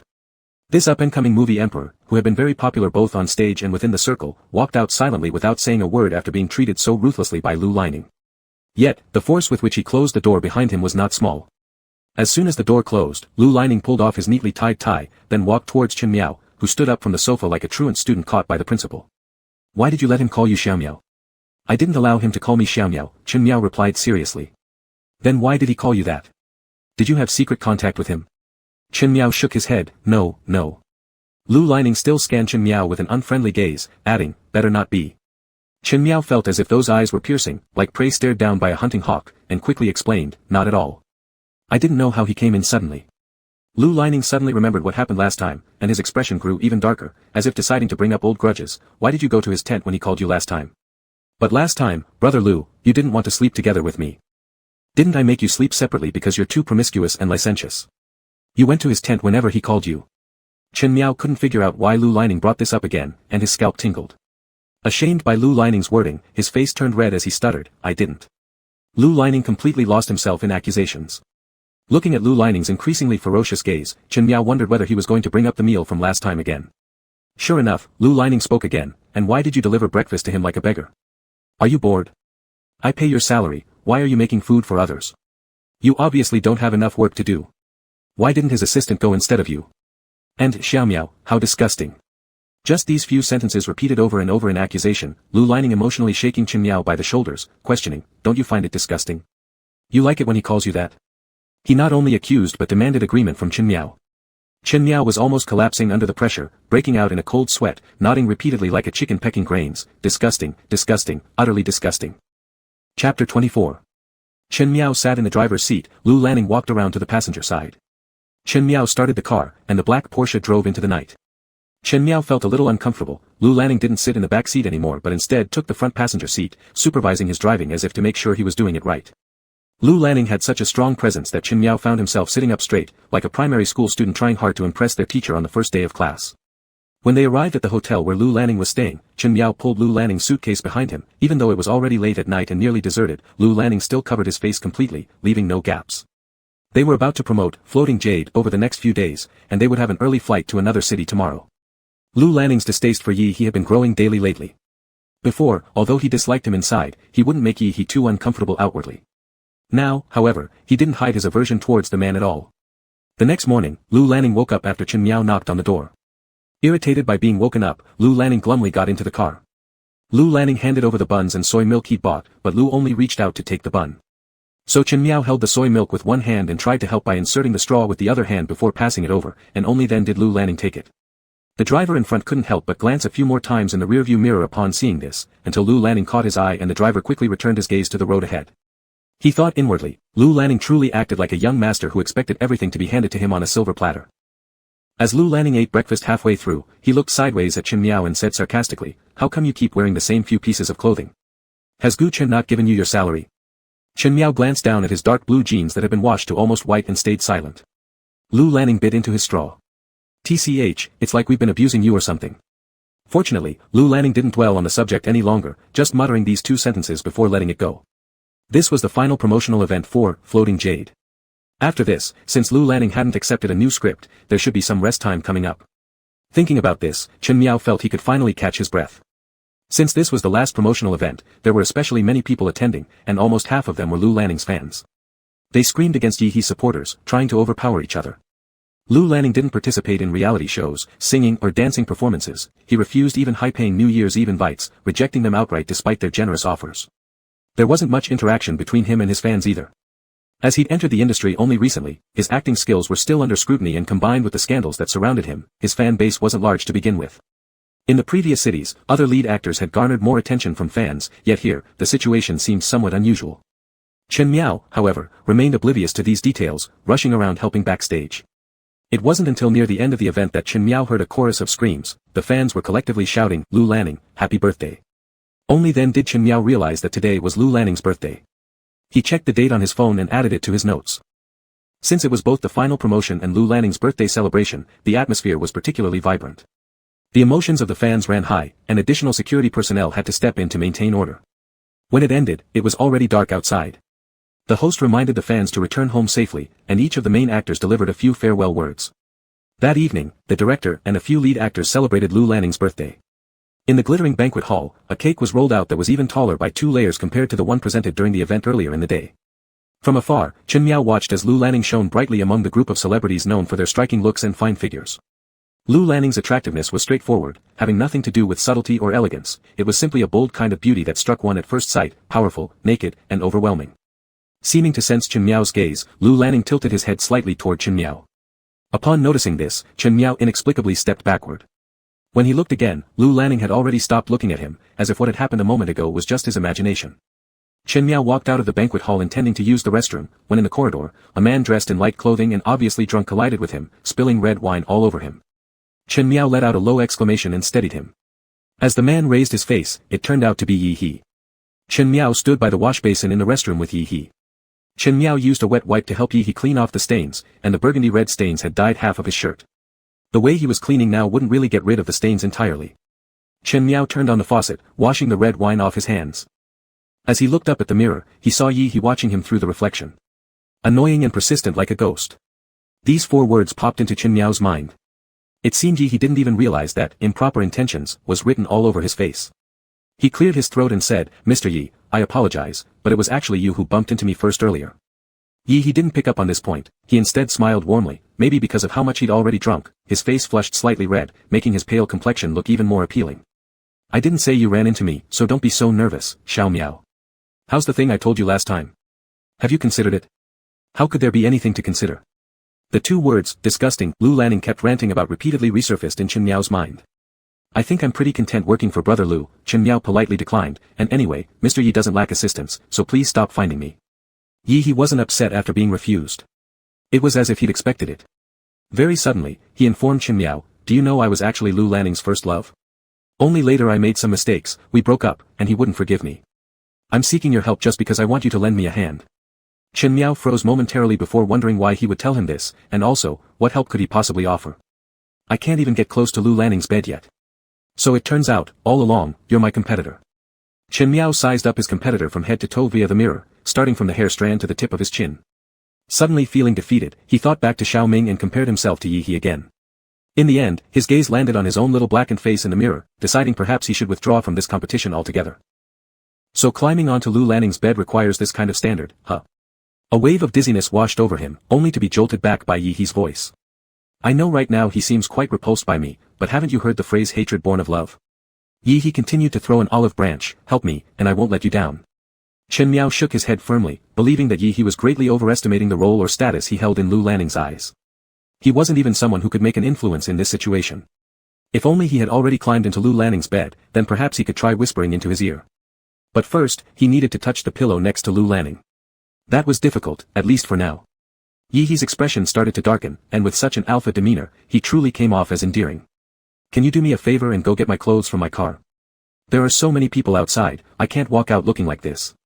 This request wasn't excessively unreasonable. But still, Chen Miao believed it best not to get involved too deeply with Yi He, saying, "Why don't you let your assistant come and fetch it?" Yi He pulled out his phone to show Chen Miao, "My phone is turned off, and I don't have his number memorized, I can't reach him." Chen Miao stayed rooted in place, catching the faintly intense smell of red wine in the air. Then he said, "All right." Chen Miao took the car key, headed to the underground parking lot, found Yi He's car, and retrieved the clothes. However, when he returned to the restroom, no one was there. This hotel had its facilities reserved for their group today, so there wouldn't be any other guests. Chen Miao knocked on each cubicle door and called out twice, "Mr. Yi." But the spacious and brightly lit restroom remained empty except for the echoes of his own voice. The scent of red wine still lingered in the air, yet there was no trace of it anywhere visible. Holding Yi He's clothes in hand, Chen Miao glanced at his own reflection in the mirror, placed some paper towels under them, and set Yi He's clothes on the heater. Chen Miao began walking out and reached for the handle of the restroom door, twisting it twice. To his surprise, it wouldn't open. Meanwhile, in an empty lounge room, Lu Lanning sat reclined on a brown-red sofa with crossed legs, reading a magazine. Hearing someone enter, without moving an inch, he questioned harshly, "Where were you? Do you know what time it is?" Yi He replied with a mild smile, "Isn't it just midnight?" At this, Lu Lanning moved the magazine aside, frowning coldly, "Why are you here?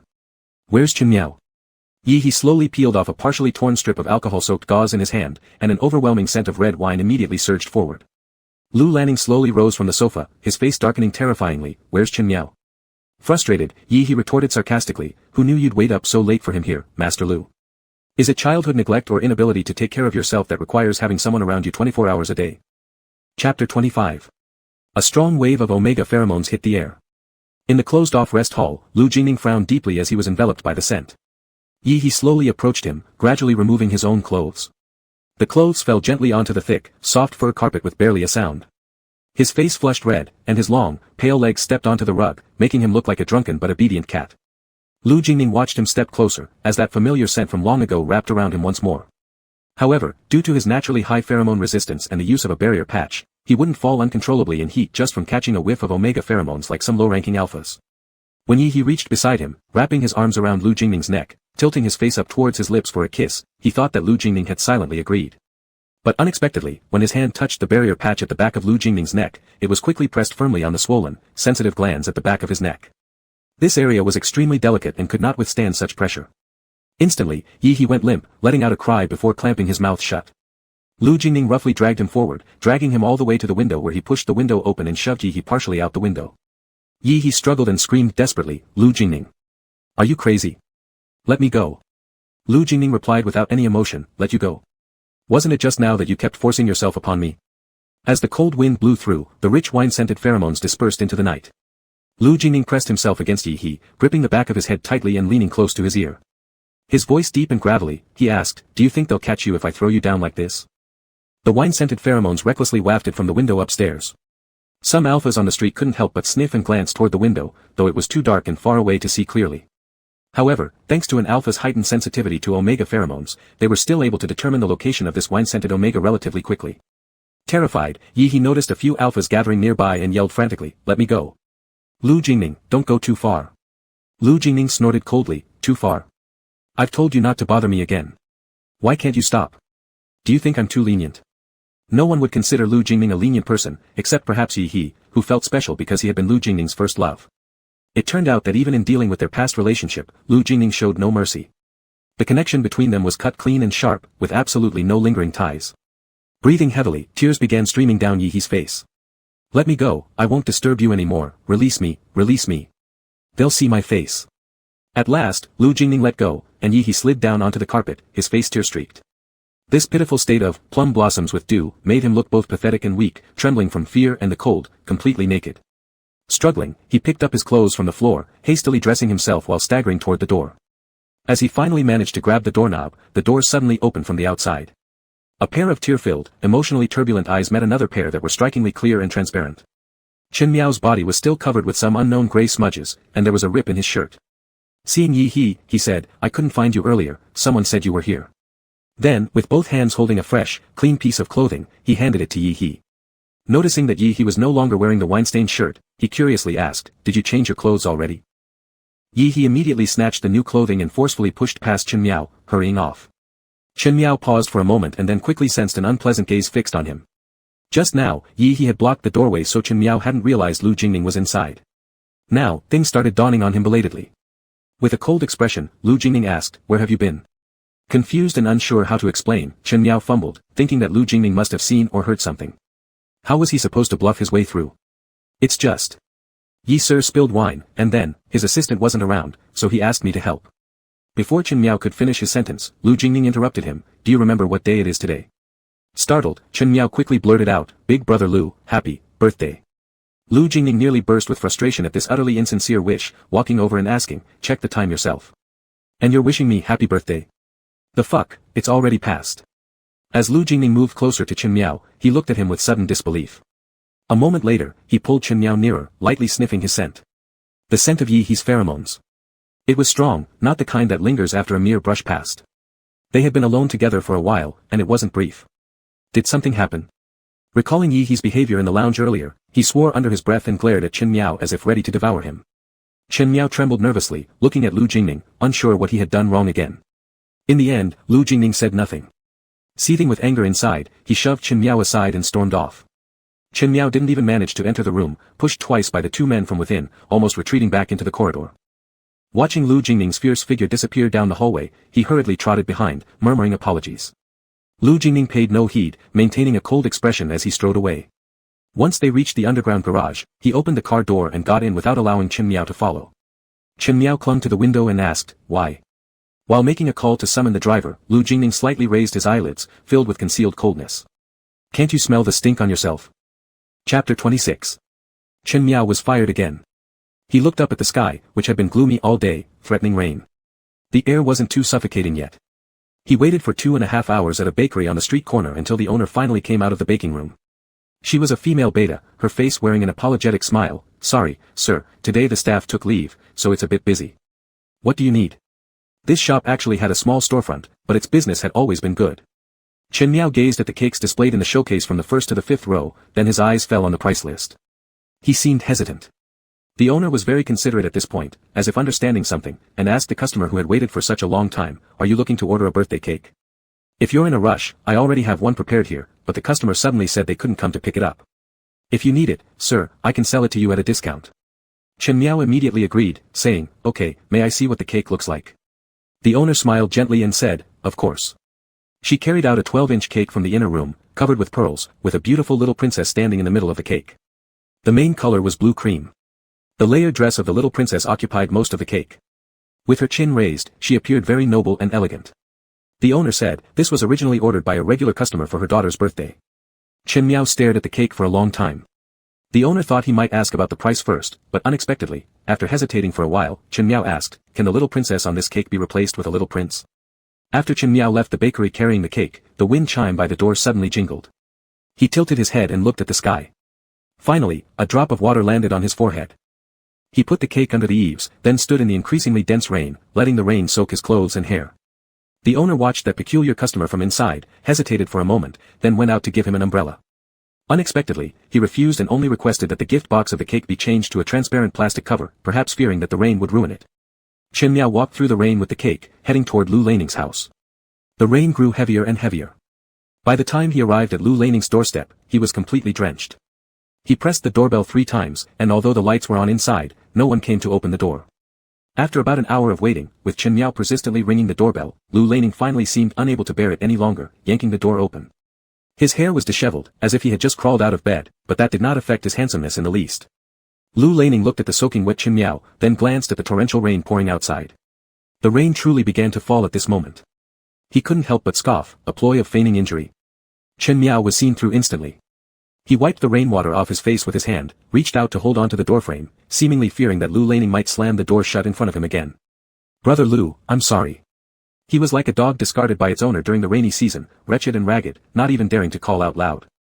Finally, Lu Laning let him in. Chen Miao brought the cake inside and placed it on the coffee table, then said, "I bought you a cake. It was my fault yesterday." When Lu Laning heard him mention yesterday, his anger surged again. "Who the hell would care about your lousy cake? Are you trying to make light of me with this stuff?" Chen Miao lowered his eyelids and didn't dare to look up at him. Lu Laning grew angrier the more he spoke. Originally awakened by Chen Miao halfway through his sleep, he was already extremely furious. Now, memories of yesterday when Chen Miao knowingly detested Yi He, but still insisted on getting close to him, made him even more infuriated.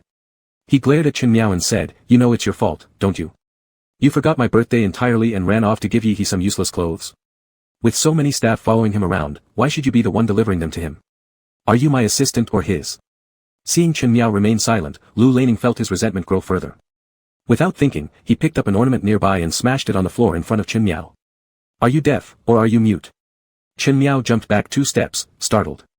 Lu Laning likely didn't realize how terrifying his state had become. After throwing one object, his actions escalated uncontrollably. From the indoor landscape vase at the entrance, to the ornaments on the shelves, teacups, display racks, televisions. None of them escaped being smashed by Lu Laning. His eyes were bloodshot from anger as he cursed Chen Miao, feeling exceptionally offended. Chen Miao seemed paralyzed with fear, nearly pressing himself against the wall corner. Trembling, he muttered, "Please stop smashing things. I'm sorry. I'm sorry." Amidst the wreckage, as some items lay shattered with dust rising into the air, Lu Laning took one step after another towards Chen Miao, who was pressed against the wall in the corner. Actually, the hints of what fate had in store had already quietly revealed themselves before the events unfolded. For example, on this day, Lu Laning's outburst of anger, irrational destruction throughout the living room, left everything smashed to pieces except for the cheap cake that Chen Miao brought over. It sat intact and undisturbed on the coffee table, as if untouched by a devastating storm that had just swept through the house. Lu Laning pushed Chen Miao against the wall, closing in until he was right in his face. "Do you know how much I hate Yi He? Was your proximity to him an attempt to gain my attention? Chen Miao hardly dared to breathe, fearing any wrong answer would result in him being thrown like the objects in the room and shattered to pieces. Thus, he whispered timidly, I was wrong. Lu Laning appeared to have vented some of his frustration, so his mood softened a bit from its previous intensity, although his expression still showed dissatisfaction. He reached slowly under Chen Miao's shirt and touched his waist, which felt entirely different from those of Omega's he'd touched before. It wasn't as soft, and instead carried the hint of taut muscle, betraying his tension. Chen Miao was clearly nervous. Realizing this made Lu Laning's behavior even bolder. His knee moved between Chen Miao's legs while his hands wandered upward, as he said in a low voice, since you know you've erred, shouldn't there be some form of punishment?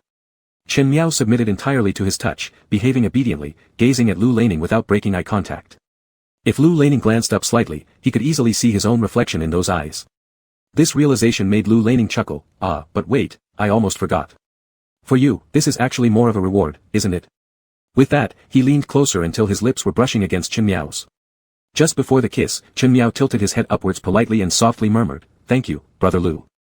Had Lu Laning been less arrogant at this moment, he might have noticed how Chen Miao now looked exactly the same way as when he tossed him that heavy down jacket earlier, smiling faintly and saying, thank you, brother Lu. There wasn't a trace of genuine emotion or affection, only a simple, polite gratitude. Chapter 27. Lu Linging bent down, and his hands boldly reached inside Chen Miao's clothes. Chen Miao stood there motionless, allowing him to do as he pleased. His final breath fell beside Chen Miao's ear, the scorching breath reaching Chen Miao's neck. He teased him with a mocking tone, you don't actually think I'm going to kiss you, do you? Chen Miao didn't speak but didn't push him away either. Lu Linging slightly distanced himself from Chen Miao, who then looked at him and called out, brother Lu. Lu Linging no longer hesitated and began to take off Chen Miao's clothes, pulling down his pants. Chen Miao, feeling unsteady, dared not hold on to Lu Linging but instead gripped the front of his shirt, anxiously whispering, brother Lu, let's go to the bed, not here. At this moment, Lu Linging seemed unusually compliant. He muttered, so many things to say, but still scooped up Chen Miao in one arm, navigating through the disarray and broken shards in the living room, slowly leading him toward the bedroom. For the complete version, please proceed to the usual place. Chapter 28. When Lu Lianing woke up, he first smelled the aroma of food. He opened his eyes drowsily and picked up his phone from beside the pillow, which had only 3% battery left. The time displayed was 11:10 a.m. He threw the phone aside and casually put on a pajama top. While washing up, he heard the door to the living room open. Chen Miao was cooking in the living room. He stood there with an ashen face, wearing one of Lu Lianing's clothes, ill-fitting as the sleeves were too long, and the hem hung awkwardly. Gu Chen entered and saw this scene. Chen Miao wore draggy sleep pants while something unknown sizzled in the pot, filling the entire living room with an excessive amount of fragrance. Meanwhile, Lu Lianing came out of the bedroom with slightly damp hair, looking as if he'd just taken a quick morning shower. Gu Chen held a file folder in his hand and approached when he saw Lu Lianing. This is quite a surprise. Lu Lianing glanced up.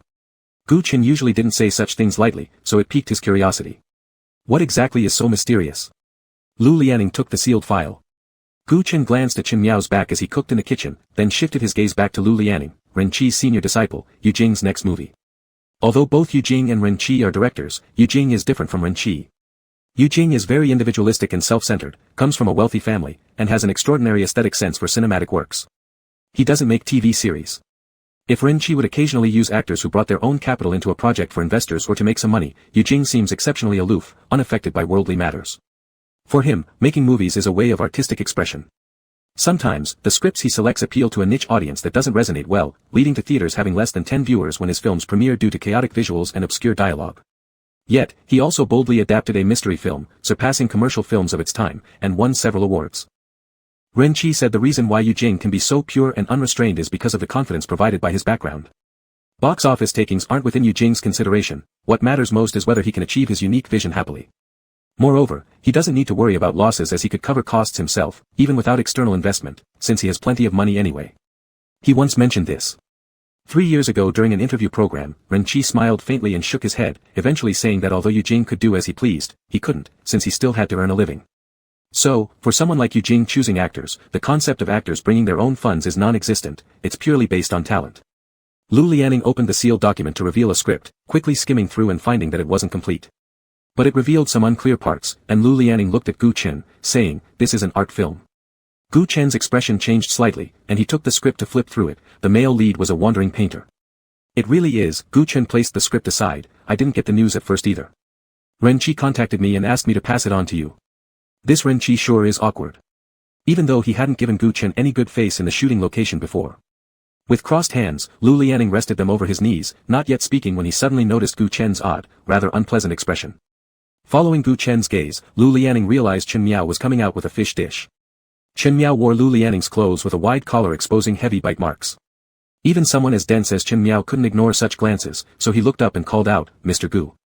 Gu Chen immediately became restless, muttering through gritted teeth, "You're supposed to serve, but it looks like you're serving straight up to the bed."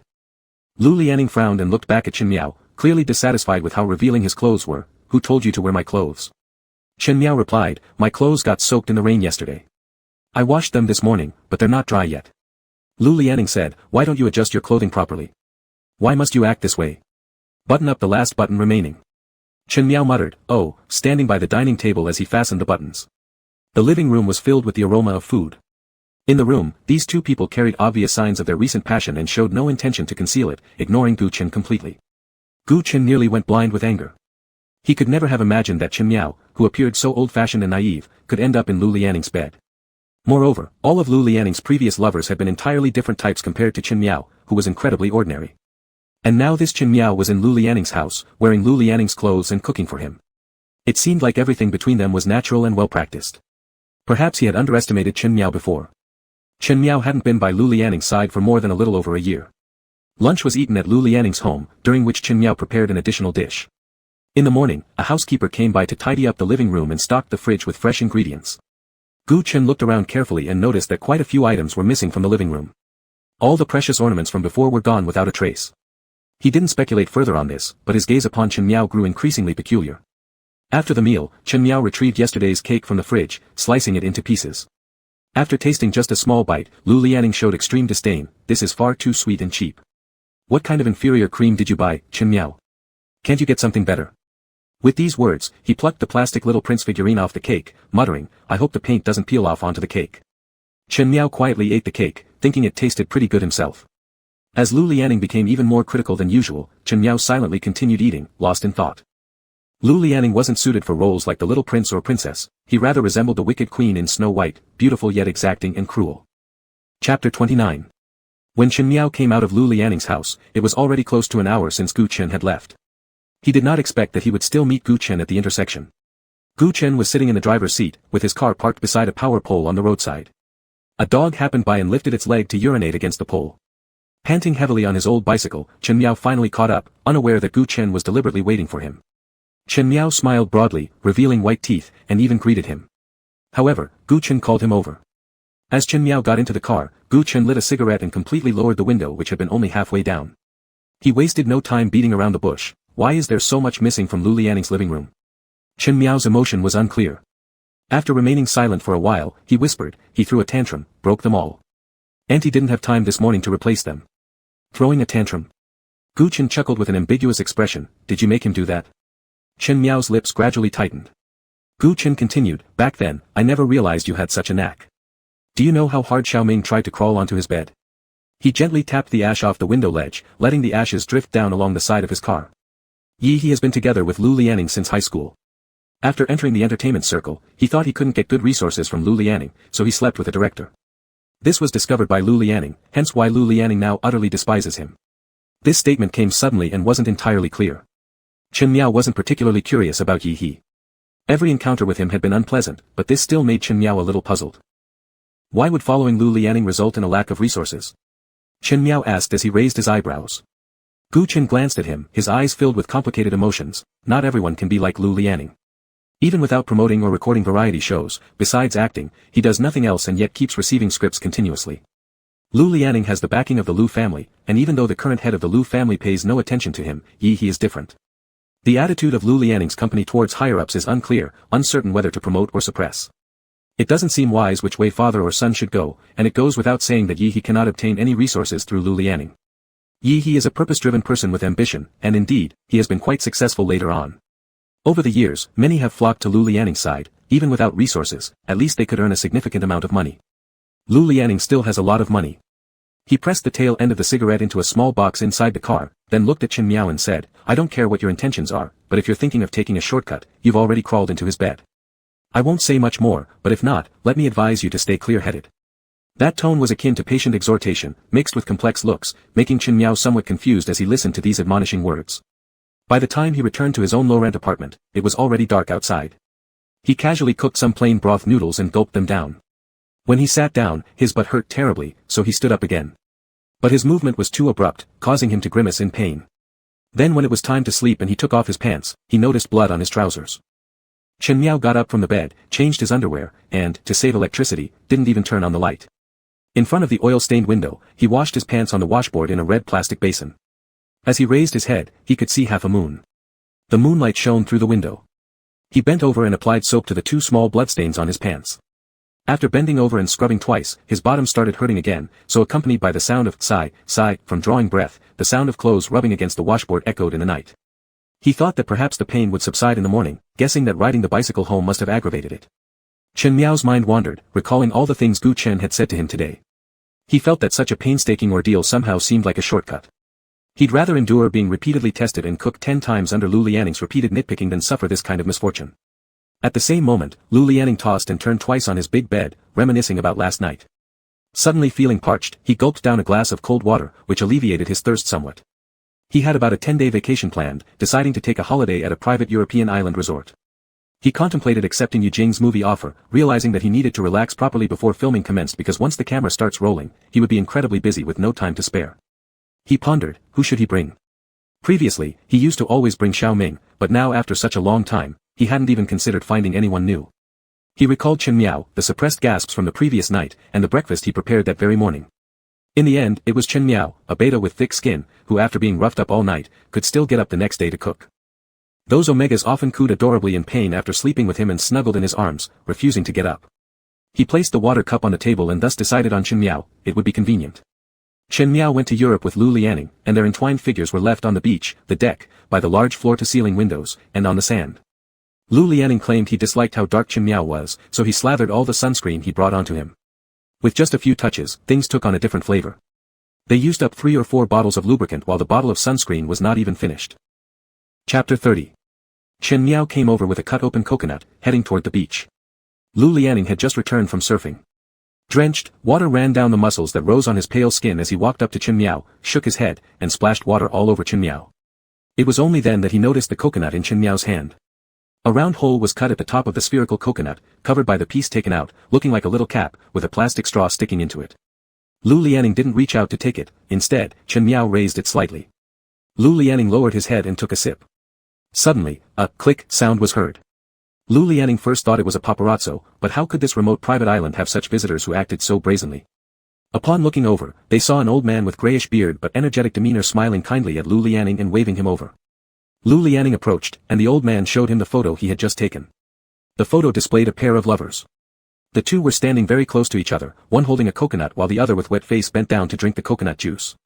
The shorter one with darker skin, whose slightly open collar revealed some intimate marks on his wrist, gazed at the alpha beside him, the smile evident on his side face. Since Lu Lianning couldn't understand what the old man said, after gesturing for a bit, he understood that the man wanted his contact information. Glancing at the photo for a few seconds, Lu Lianning turned to look at Chen Miao still standing by the edge of the beach. Later, reflecting on these moments, they weren't devoid of good times either. At dusk, the sky was filled with crimson clouds stretching until the horizon. Chen Miao bowed his head, sipping the coconut juice from the same straw Lu Lianning had used earlier. The wind blew his disheveled hair everywhere. Lu Lianning left his contact details on the old man's phone. On the return flight, Lu Lianning dozed off, resting his head on Chen Miao's legs. Chen Miao's legs went numb, yet he moved them very cautiously. Even though Lu Lianning's features, those he'd been staring at for so long, didn't make him overly sensitive in terms of aesthetics, it wasn't something he could ignore. In this sleeping state, the long and thick lashes adhered meekly to his lower eyelids, his fair complexion, prominent nose, well-shaped lips which naturally curved into a slight smile despite the often grim expression he carried when awake. Chen Miao spread his 5 fingers in front of Lu Lianning, unsure why after using all the sunscreen himself while Lu Lianning hadn't applied any, the latter still hadn't tanned while he looked so dark. Lu Lianning had actually woken up the moment Chen Miao made the subtle move. Slightly opening his eyes, he caught sight of those hovering fingers. Was Chen Miao trying to touch his face? So surreptitiously. Well, given Chen Miao's recent decent behavior, perhaps it was time to give him some rewards. He closed his eyes again. Meanwhile, Chen Miao, absorbed in scrutinizing his darkened hands, missed all of this and felt a little envious, slowly withdrawing his hand. After 10 minutes of waiting, seeing no movement from Chen Miao, Lu Lianning opened his eyes impatiently to find Chen Miao tilting his head, almost drowsy looking. He got up from Chen Miao and shook him awake. Don't fall asleep. We're almost there. Chen Miao jolted awake, glancing at the time, puzzled as to how they were nearly there when there were still more than 40 minutes left. He had finally caught up on sleep from their late-night antics last night, yet now he was being denied rest. Checking out Lu Lianing's expression, Chen Miao figured it was his usual morning grumpiness. For days after coming back, Lu Lianing joined the film crew. The movie's name was Shattered Window, sounding quite artistic. It was about a painter flitting between various lovers, weaving tales of emotion, physical intimacy, and artistic creation. This film needed to portray a man of exquisite beauty, thin, pale, and melancholic. Each person drawn by his appearance ended up scared away by his strange and morose character. They came to love him, only to leave, stomping hard on his heart before walking away lightly. The painter's emotions were consumed, trusting, destroyed, remolded, and annihilated once again. Weak and pale, with hollow eyes, he finally realized only his works would never betray him. Thus, every day he locked himself in the room, painting on his easel, speaking softly to his art as if to a lover. A neighbor once glimpsed through the window and recoiled in horror, shouting that he'd gone mad. That night, the painter smashed the window and nailed it shut with wooden planks. From then on, his world became closed off. He painted on the walls, on the floor, creating warm, joyful scenes in a darkened, moldy room filled with an assortment of strange odors, a place that seemed despairing. This created a stark visual contrast. The painter looked as if he was fading away, like a lamp about to go out, while his paintings were flourishing. In the final scene, he lay among a field of sunflowers, with a beautiful woman lying beside him, her belly noticeably swollen. He curled up in that spot and closed his eyes peacefully. A week later, the neighbors called the police after smelling something foul. When people opened the house, the smell nearly made them vomit on the spot. The walls were covered with chaotic, shapeless lines. It turned out the painter had run out of paint, his brushes worn down to nothing. He lay inside what appeared to be an amorphous human figure's belly, its features blurred and somewhat horrifying due to incompleteness. Undoubtedly, it was a fairly oppressive film. To achieve Yu Ji's vision, Lu Lianing drastically lost weight. Anything Lu Lianing couldn't eat, Chen Miao secretly ate behind his back, not daring to do so in front of him. If Lu Lianing found out, there would surely be an outburst. Chen Miao prepared Lu Lianing's diet meals, cutting up some fruits for him. During outdoor shoots, Chen Miao worked as if she could take on two roles, holding the umbrella in one hand while fanning Lu Lianing with a small fan in the other. If Lu Lianing returned to find Chen Miao wasn't waiting for him in the lounge, he'd get angry. If he was scolded by the director for being unable to get into character, it was also Chen Miao who had to quietly console him. Within less than half a month, it seemed as if everyone on set knew he was 3 years old. Chapter 31. A Broken Window, a big screen production, directed by Yu Jing, is naturally very different from the commercial blockbuster, A Floating Jade, that Ren Qi rushed through. Yu Jing is not as smooth as Ren Qi. When Ren Qi thought Lu Lingning's acting was bad, he generally wouldn't criticize him too directly, often using veiled references to scold indirectly, which left Lu Lingning unable to react strongly. But Yu Jing was different, his voice wasn't loud, but his criticisms were sharp and unsparing. Lu Lingning's character in A Broken Window had a huge disparity from himself. Just to shape his appearance, he endured quite a bit. To achieve that gaunt, pale look, he often went hungry, waking up in the middle of the night, unable to concentrate during the day, struggling to get into character. On one particular day, after retaking the same scene 5 times, Yu Jing harshly criticized Lu Lingning's performance in front of everyone, deeming it worthless. Covered in paint and emitting an unpleasant smell, Lu Lingning finally snapped and argued with Yu Jing. In this dramatic situation, with Ren Qi absent, no one dared to intervene as the younger artistic talent of the Yu family confronted the Lu family member. In anger, Lu Lingning declared he would stop acting and threw the script at Yu Jing's feet, challenging him to find someone better. Infuriated, Yu Jing, whose hand trembled with a cigarette clenched between his fingers, shouted at the crew members trying to restrain them, "If he doesn't want to act, let him leave." Chen Miao happened to return with purchases just then, encountering a fuming Lu Lingning. Without acknowledging anyone, he snatched the car keys from Chen Miao and drove away. An hour and a half later, Chen Miao found Lu Lingning in the innermost room of his house. Sitting cross-legged on the carpet, leaning against the sofa foot, in front of him played a large screen showing a movie. By his side lay an empty bottle of liquor, while in his hand, he clutched another, already more than halfway gone. The room was filled with the scent of alcohol. Chen Miao stepped closer, the lights were off inside, only the light from the screen, taking up most of the wall, remained, the sound faint. At that moment, Lu Lingning exuded a fragile beauty. Leaning back on the couch, his hair grown longer for the role partially concealed his pale face, but the perfectly lined jaw remained unchanged despite the gauntness of his cheeks. Suddenly, Lu Lingning asked, "Am I really performing that badly?" Chen Miao glanced at the screen again where an old movie featuring Lu Lingning as a minor character was playing. He had few lines but had once been praised by casual viewers for making the lead actor look like a mere passerby. Faced with such vulnerability from Lu Lingning, Chen Miao felt utterly lost. After all, Lu Lingning had never been someone who needed comfort, he'd always seemed cold and strong, with a dominant personality. After remaining silent for a long time, silence felt highly inappropriate in this situation, it was almost like tacit confirmation that his acting truly was bad. When Lu Lingning couldn't bear it any longer, Chen Miao suddenly managed to conjure some consoling words. You really look good, Chen Miao said honestly. Unaccustomed to flowery or overly eloquent compliments, he spoke plainly. This contrasted starkly with how Yu Jing began his critique of him earlier, saying that aside from his face, his acting was as terrible as a rotten shrimp in the gutter. Taking a deep breath, Lu Lingning pulled Chen Miao down abruptly, pressing their bodies together. Struggling against him, Chen Miao protested, "Stop. They're still calling, waiting over there." The protagonist's abrupt strike had nearly infuriated the director enough to smash the camera equipment. The set was already in chaos. Ignoring everything else, Lu Lingning pinned one of Chen Miao's legs with his own and began to undress him. Let them do what they want. If your mouth above isn't going to say anything nice, the one below has got to work extra hard. As he spoke, he continued stripping Chen Miao's pants. A sweetness akin to tangerine soaking in wine gradually permeated the room. Ultimately, the matter was resolved by Gu Chen and Ren Qi stepping in, lasting about a week. That weekend, Lu Lingning and Yu Chen sat across from each other at a dinner table, both looking increasingly uncomfortable. But their presence indicated neither truly intended a permanent rift. Initially, this was personally chosen by Yu Jing, criticizing others by claiming there was nothing beyond their face, yet originally targeting precisely those features, crafting a sickly and melancholic painter characterized by his breathtaking beauty that captivated so many. Even if they eventually left him, it was because his initial allure inspired passions akin to moths drawn to flames. He even questioned Ren Qi, who replied merely with, "He can act." For Ren Qi, that was enough affirmation. No one knew that this young master of the Lu household, known for his vile temperament, was persistently stubborn in his performances both on screen and off.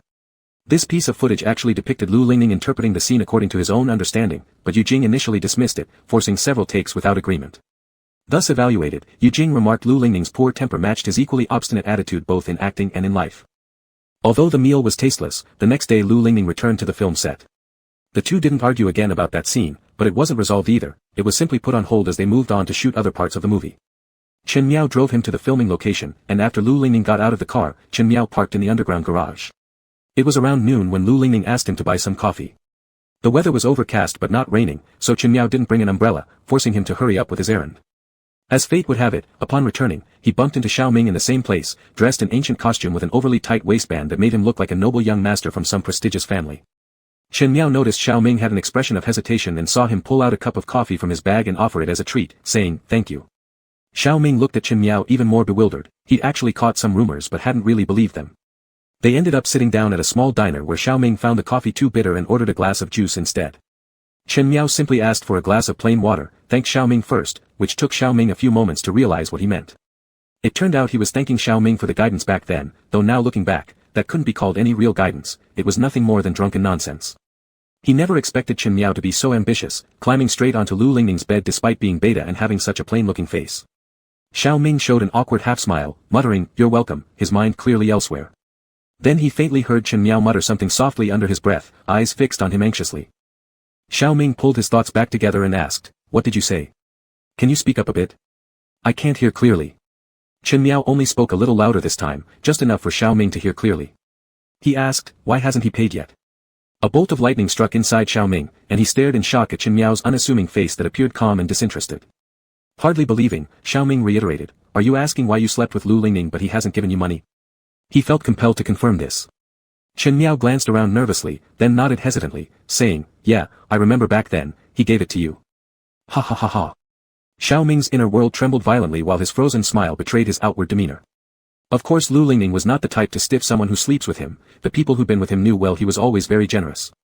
Gifting houses or cars was completely normal for him. So if Lu Lingning didn't give Chen Miao money, what exactly was he planning to give instead? Chapter 32. The weather was unbearably gloomy, the air sticky and humid. A good rainstorm would be preferable to dissipate this oppressive heat.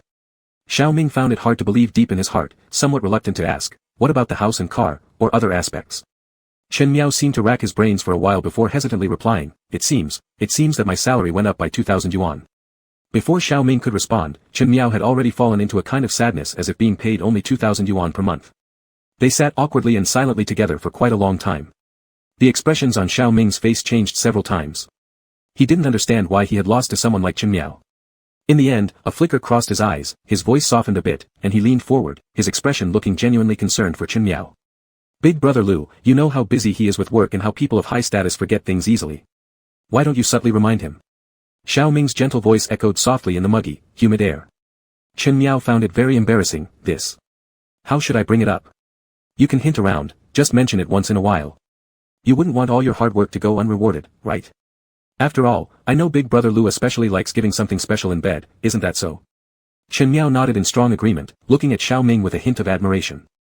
Being such a beta, even Chen Miao felt extremely worn out, while Xiao Ming looked smaller than him, soft and delicate, an omega needing extra care.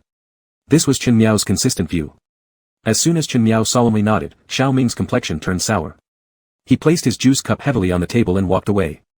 Chen Miao hadn't fully reacted when Xiao Ming shouted, "Thank you," from behind. Xiao Ming walked away as if trying to shake off some misfortune, picking up his pace. The coffee bought by Chen Miao had already gone cold. He managed to get the shop owner to warm it up after much persistence. When he returned to the film set, Lu Lianing wasn't filming, and Chen Miao looked around but couldn't find any trace of Lu Lianing. Ying saw him, lifted the cigarette in his hand, and pointed, "Gu Chen has come and is in the rest room with Big Master Lu." Hearing this seemingly mocking term, Big Master Lu, Chen Miao showed a bright smile, nodding to express gratitude. He turned into the corridor and found Lu Lianing's rest room. The door was slightly ajar. Voices of conversation could be heard coming from inside the room. "What exactly is going on between you and that Chen Miao? Did you let him move into your home?" It was Gu Chen's voice, serious and laced with a hint of displeasure. Lu Lianing displayed a very lazy and nonchalant attitude. Chen Miao could almost picture him lying on that reddish-brown beanbag sofa, his legs crossed, playing with his phone, his skin appearing very pale against the reddish-brown tones. That simple beanbag sofa was originally assembled by Chen Miao. Sometimes it gets too late, so he just sleeps here. Isn't this convenient? Besides, he still needs to cook breakfast for me in the morning. Lu Lianing replied. You must know what I mean. When Xiao Ming was with you, I never saw you allow him to stay overnight. Lu Lianing started getting a little impatient. TSK. Haven't I already explained? Keeping him overnight makes the next morning more convenient. And besides, Chen Miao is just a beta, making everything simpler and safer, no pregnancies and whatnot. You don't have to worry about me bringing other people back and causing scandals. Isn't this win-win situation perfect? Why do you have to nag about everything? Gu Chen, seeing Lu Lianing's indifferent attitude, thought himself a bit overreactive. He asked for the final confirmation, so, you don't have any other feelings for him, right? I always feel he's not that simple person. Lu Lianing appeared amused by this statement. He probably sat up from the sofa, and the script slipped off his body, producing a dull sound. Gu Chen, what's really bothering you?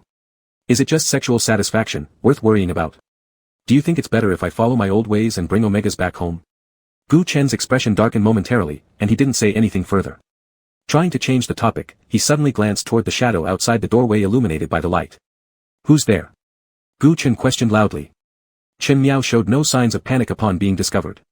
He stood at the door, cautiously pushing it open. I saw you were having a conversation, so I didn't come in. By now Lu Lianing saw him and frowned slightly. How long have you been standing outside the door? I've just arrived. I didn't hear anything, hahaha, there were too many people buying coffee. I waited in line for a long time. Chen Miao gave a forced laugh. After talking to Lu Lianing for a short while at the film set, Gu Chen did not stay longer and went off to look for Ying. In the afternoon shoot, Lu Lianing wasn't in good condition. They shot 3 takes before they finally got one passable scene. Ying finished work early and let Lu Lianing go back to find his state on his own. Every detail in the big screen works will be magnified, and Ying was originally a very spontaneous person yet obsessed with certain points. It wasn't particularly easy to satisfy him. On the way Chen Miao sent Lu Lianing back, Lu Lianing sat in the passenger seat. The space inside the car had never felt so narrow, the air pressure seemed very low. Lu Lianing rested his head against the back of the seat, his hands folded, and his gaze occasionally glanced at Chen Miao who was driving attentively. Watching him grip the steering wheel, his fingers tense, the skin color of his fingertips was lighter than elsewhere. Lu Lianing furrowed his brows, looking quite gloomy. Chen Miao also looked quite worried. He pondered when he should speak up, and how exactly he should say it. He was somewhat sad thinking that he could be cheap, but 2,000 yuan per month made each time only cost 66 yuan plus, the number was auspicious. Chen Miao's mind was wandering, unusually deep and low-spirited. Lu Lianing scanned from his tight fingertips to his tense little face 3 times, finally unable to bear it any longer and spoke, say what you want to say. Chen Miao was suddenly startled, his face flushed red, feeling rather embarrassed. He gritted his teeth and said, nothing I want to say. The car fell into an awkward silence again.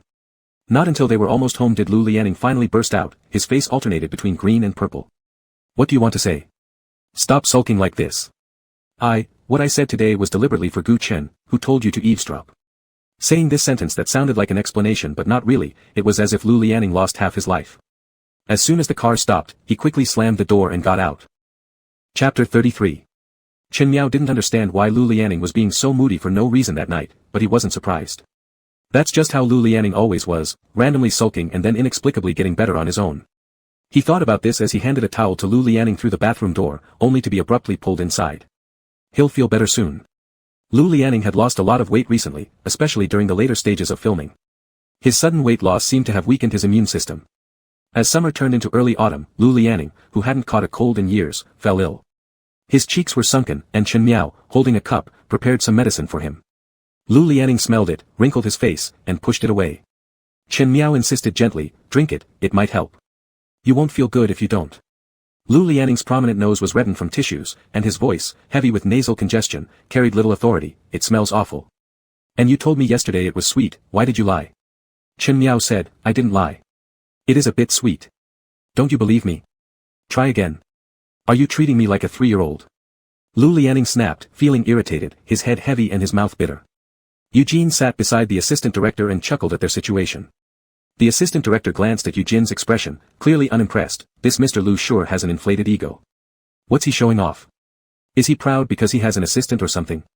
Eugene looked startled, seemingly unable to comprehend his ignorance. This isn't about showing off that he has an assistant, it's about showing off that someone loves him. Now it was the assistant director's turn to look incredulous. You mean he's in a relationship with his assistant? Eugene sighed helplessly. It's been almost half a year. Haven't you noticed yet? At this point, the assistant director couldn't help but take a closer look at Lu Lianing's inconspicuous little assistant who often kept his head down and rarely drew attention, acting like Lu Lianing's shadow. He had always thought the assistant groveled excessively, but after hearing Eugene's comment, everything suddenly seemed strange. The final scene of Shattered Window was shot during the early winter that year. In the last shot, Lu Lianing curled up inside his imagined mother's warm womb, surrounded by vast fields of golden sunflowers symbolizing hope and happiness. The yellow gradually faded off screen, looking both like rebirth and withering. When Lu Lianing stood up, Chen Miao watched from afar as his white shirt was full of wrinkles, and the extinguished sadness in his eyes made it seem as though what dripped from his body weren't messy paints, but crisscrossing bloodstains. In the end, regarding the argumentative scene with Eugene, it was Eugene who stepped back, commenting, Lu Lianing now is the painter himself. Naturally, how he performs is how it should go. On the day all of Lu Lianing's parts were completed, he sat silently in the lounge the entire afternoon without speaking to anyone. When Chen Miao went in, he touched Lu Lianing's icy hand and glanced at his costume, still covered with dust and paint. He had become so thin that even his eye sockets appeared sunken, making his features more pronounced. Chen Miao thought that Eugene tortured people much more than Ren Qi did. Though Lu Lianing's personality might not be great, he was incredibly pure when it came to acting. During the filming of Floating Jade, even when dressed so thinly against the cold weather, he never complained, and the director's directions never elicited any irritation from him. His quarrel with Eugene was merely due to differing interpretations of the performance. By the time this movie reached its conclusion, not even Eugene had much to say. For the whole afternoon, he kept reviewing the last scene over and over again, discussing with the crew.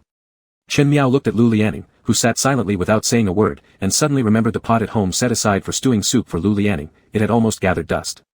Perhaps tomorrow they could take it out. That night, Lu Lianing missed the wrap-up banquet. Chen Miao drove halfway before Lu Lianing's phone rang. Given the limited space inside the car, with Lu Lianing sitting right beside him, he clearly heard a cheerful and enthusiastic voice calling out a Ning. So Lu Lianing asked Chen Miao to turn the car around and headed into the vibrant night. Chen Miao actually knew Lu Lianing was exhausted today. Shooting Shattered Window undoubtedly presented a challenge to him. It was difficult to immerse himself in the role, and even harder to disengage from it afterward. Lu Lianing rarely showed such abnormal calmness. His face held neither impatience nor any other emotions.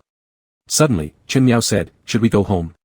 Lu Lianing paused for 2 seconds as if just reacting, then said, "No, a friend came back. I want to go see them."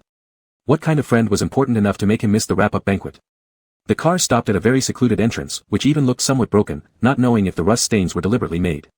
When Chen Miao reached out to push the door, Lu Lianing grabbed his wrist and said, "The door isn't here." They circled around from the front yard, then went down 2 levels of basement before reaching their true destination.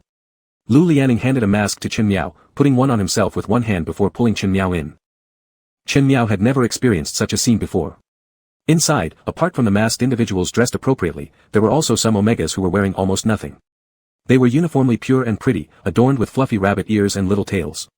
Leather outfits tightly bound their bodies but only covered certain sensitive parts.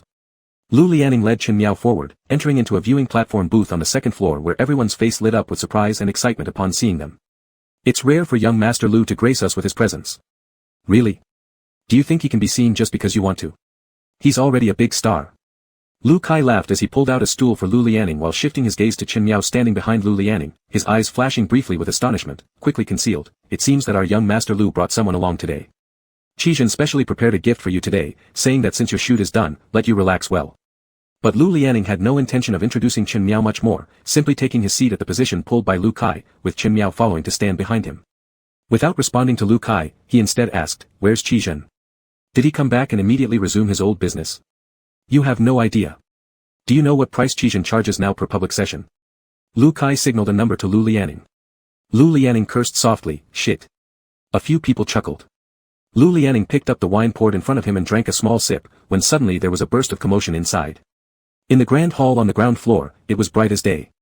In the center, a 2-meter-high platform featured an alpha wearing leather boots, loosely clad in a black shirt, holding a chain in his hand. At the other end of the chain was an omega, crawling on all fours and being pulled onto the stage. Qin Miao's eyes landed on the stage. Everything he saw and heard tonight made him feel somewhat unreal and confused.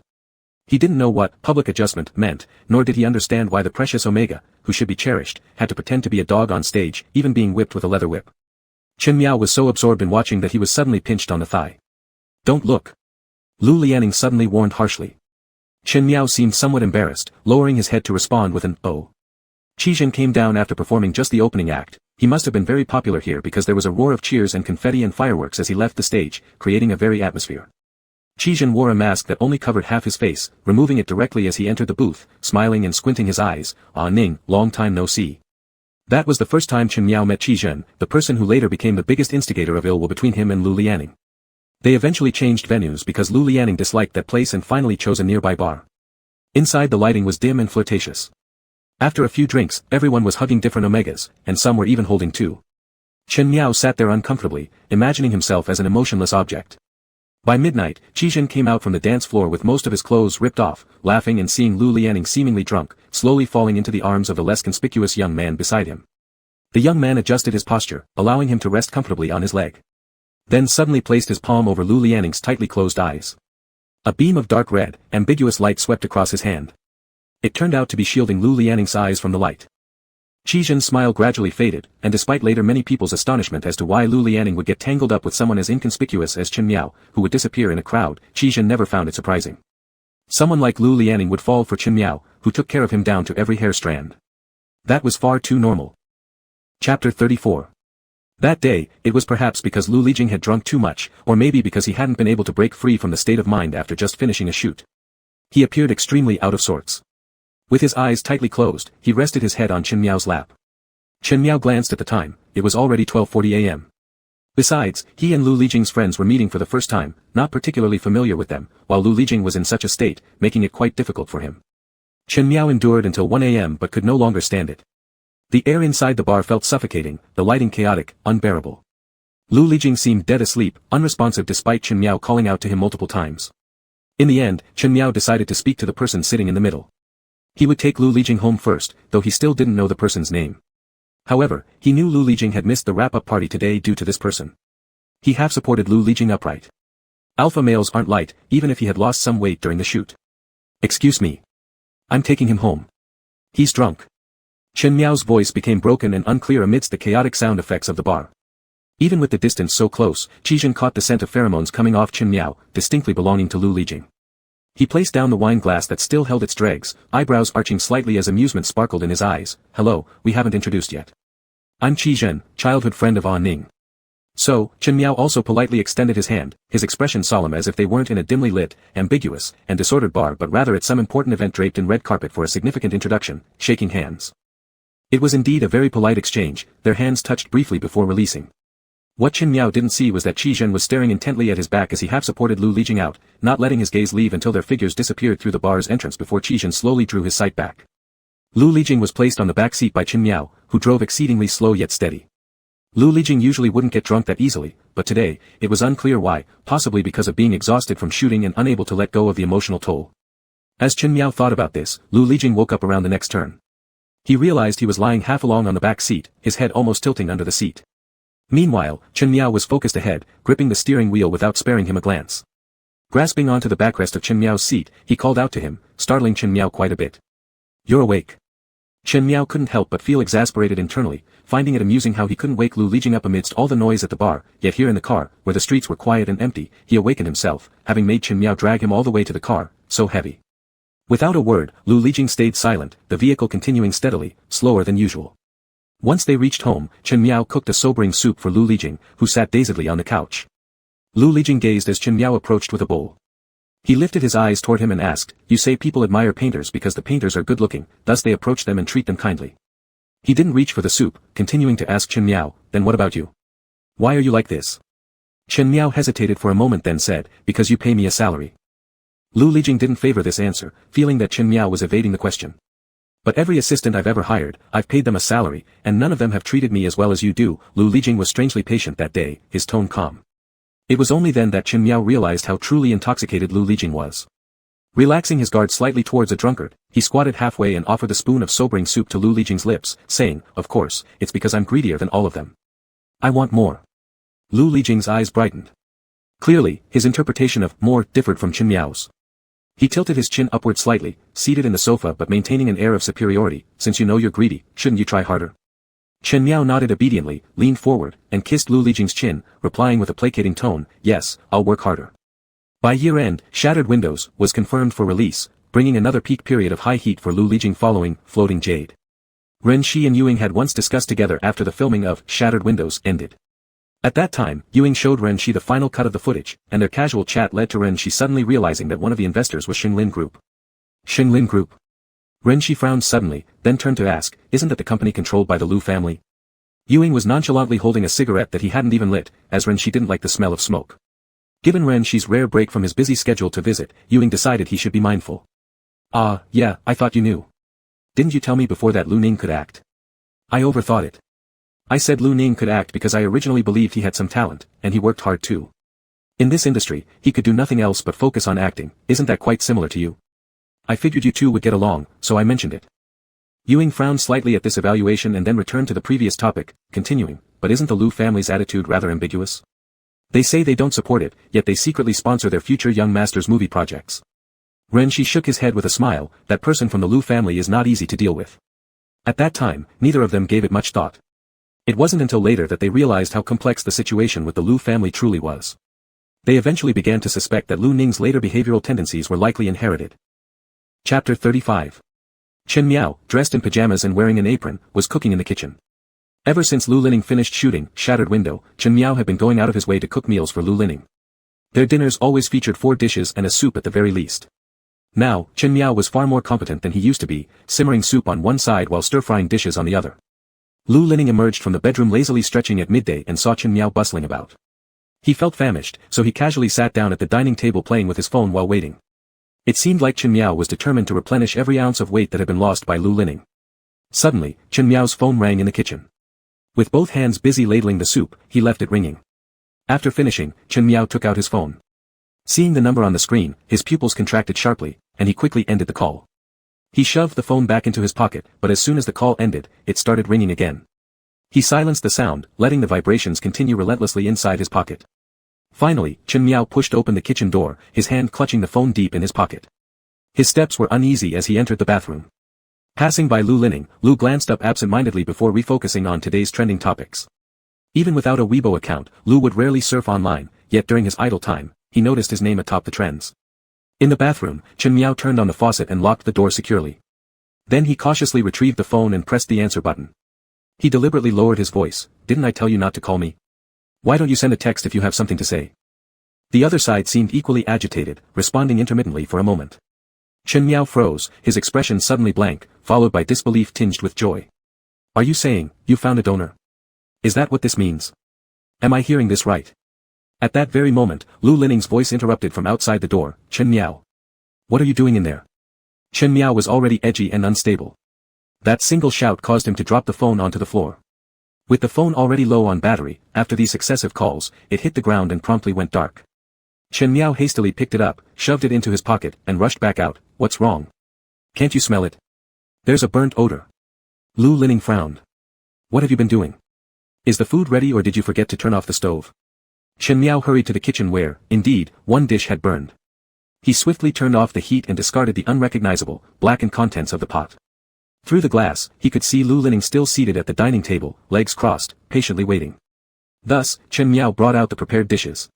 Consistently served with 4 dishes and a soup, Lu Lining looked at the 3 dishes and 1 soup on the table, then at the bowl of steamed rice Chen Miao had piled high for him. Casually, Lu Lining asked, "Whose call was that?" Chen Miao paused with his chopsticks, thinking the sizzling sounds of the kitchen coupled with the closed door had kept Lu Lining from hearing anything. He replied, "A friend." This answer caught Lu Lining completely off guard. Chen Miao was practically working around the clock for him and never mentioned having any friends. Chen Miao fetched a small bowl to serve Lu Lining soup. As Lu Lining slowly ate his meal, Chen Miao barely touched his own. Such an obvious gaze made ignoring impossible for Lu Lining. On that day, Chen Miao was undoubtedly shaken by the unexpected news. Originally, he should have formulated a better, more rational excuse and waited until after Lu Lining had finished eating, taking some quiet moments to gather himself. But his impatience overtook him. When Lu Lining glanced up and asked if he had something to say, Chen Miao blurted out impulsively, "Yes, I have a favor to ask of you." This piqued Lu Lining's interest, prompting him to further inquire, "What is it?" Struggling to organize his thoughts and words, after a brief hesitation, Chen Miao said, I want to borrow some money from you."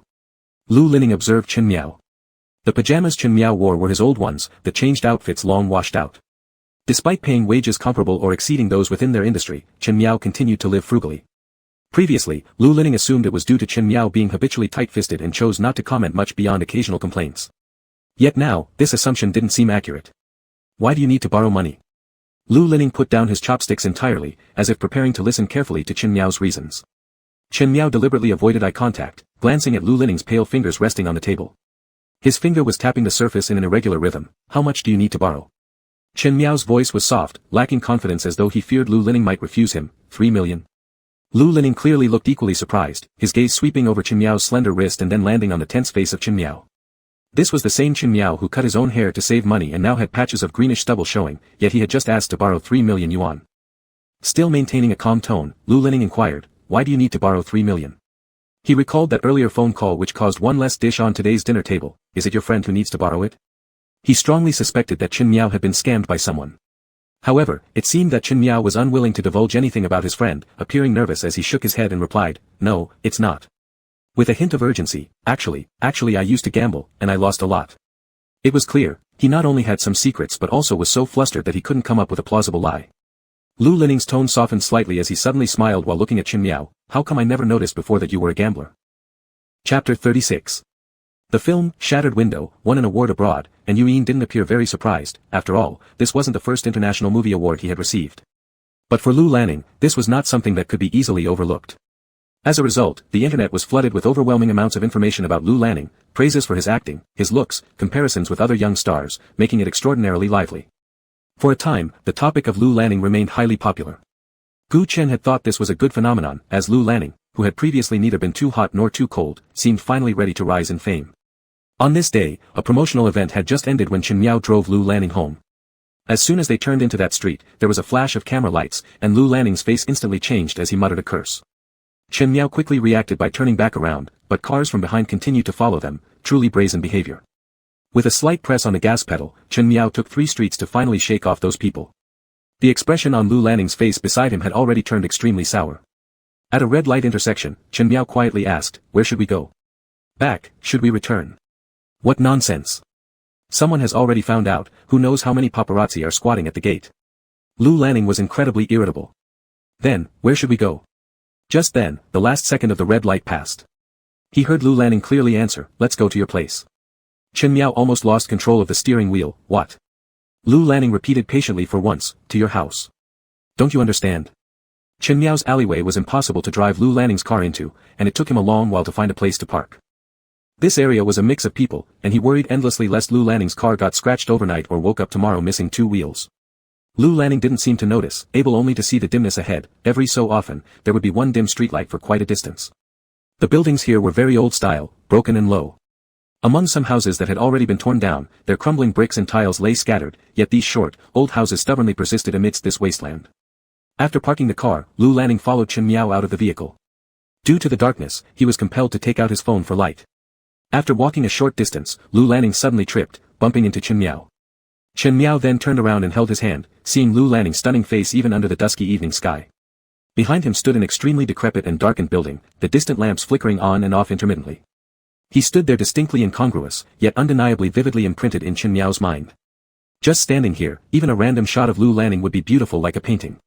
As Chen Miao was pondering, Lu Lining waved in front of him. "What's wrong with you, spacing out?" Lu Lining, usually a picky individual, surprisingly had no complaints or criticism at this moment. Instead, Chen Miao felt that Lu Lanning had an unusual interest in his living space. And indeed, Lu Lanning urged, let's hurry up. Chen Miao led Lu Lanning to his shabby rented apartment. Both stood in front of the heavily scratched wooden door, worn out and battered beyond description. Chen Miao currently acted exactly like a dusty poor boy who secretly ran away with the rich young miss in the dead of night, yet hesitated for fear the young miss discovered his plight. Lu Lanning's patience evidently lasted only 3 seconds. Is this your home? Chen Miao nodded. Unable to bear it any longer, Lu Lanning struck a punch against the rickety door. Why don't you open it? It's so cold outside and so late. What is going on with you, Chen Miao? Unexpectedly, with this single punch, there was no need to open the door anymore. That long-neglected, unattended rotten wooden door fell directly down after being struck. The wooden door smashing down raised a cloud of dust, making Lu Lanning unable to open his eyes. His high-end attire, freshly worn after the promotional event, now probably had countless specks of dirt on it. Maintaining a semblance of calm, Chen Miao brought Lu Lanning inside, taking out a rarely used kettle to boil water. There was only a tiny stool in the house, so short that Lu Lanning's long legs couldn't stretch properly. He patted the bed awkwardly saying, maybe you can sit on the bed first. Lowering his eyelids, Lu Lanning graciously sat down on the spot Chen Miao had wiped clean. Chen Miao rummaged through his wardrobe to find a clean sheet to replace the old one. Chen Miao was busy boiling water for Lu Lanning. Having not lived here for a period, everything in the room was covered with a thick layer of dust. Lu Lanning examined the room, a glance showed it all, one wardrobe, one bed, one little stool. A plastic big red basin with a cracked corner stood next to the table, which had 2 bowls and an iron pot placed neatly, though they looked clean despite their age. Lanning Lu furrowed his brow. Chen Miao, where has all the salary I've been paying you gone? Chen Miao was silent for a while. The water boiled, bubbling noisily. He poured the hot water into a bowl and then smiled, saying, didn't I tell you last time? It's because I'm naturally greedy and like to gamble. This was clearly an evasive answer, and Lanning Lu sneered inwardly. Even if Chen Miao didn't say, he could find out himself. Chen Miao seemed to deliberately change the subject. It's so late now, let's sleep. Lanning Lu wouldn't just let it go when he had such annoyance in mind. How am I supposed to sleep in this shabby place? This bed is so hard that sitting on it makes me uncomfortable. His tone was irritable and his face cold. Chen Miao appeared somewhat ashamed, lowering his head and speaking softly, then, maybe you could sleep on me. Lanning Lu lost his balance completely. The dilapidated bed made an unbearable creak sound as he moved, and he stood up abruptly, with inexplicable anger surging in him. He stared at Chen Miao fiercely through clenched teeth. Why are you so seductive? Chen Miao seemed sorrowful and raised his eyelids to look at Lanning Lu. Isn't this what you said, that I should try harder? Lanning Lu couldn't withstand Chen Miao's gaze. He looked utterly flustered and grabbed Chen Miao by the back of the neck, pressing him against the wall beside the tall window. Totally unreasonable. Lanning Lu wasn't sure whether he was angry at himself or irritated with Chen Miao. He realized that whenever Chen Miao slightly teased him, all his cells seemed to shout for him to give in. Thus, Chen Miao saw again the half-moon visible from the high window of his cheap apartment. But this time, seen through the window, the moon seemed intermittently hidden and revealed. Chapter 37. Lu Lianing and Chen Miao worked in that dilapidated rental apartment until dawn. Lu Lianing lay on Chen Miao, touching his sweaty waist, which felt resilient with a thin layer of muscle. The small room was full of the smell of citrus. Lu Lianing spoke to Chen Miao lazily, half closing her eyes. There's no difference between doing it here or in the wild. She looked up at the decrepit ceiling beam and said, Chen Miao, this place can't possibly be livable. Will it really not collapse? After a while, Chen Miao came to his senses and then said, it won't.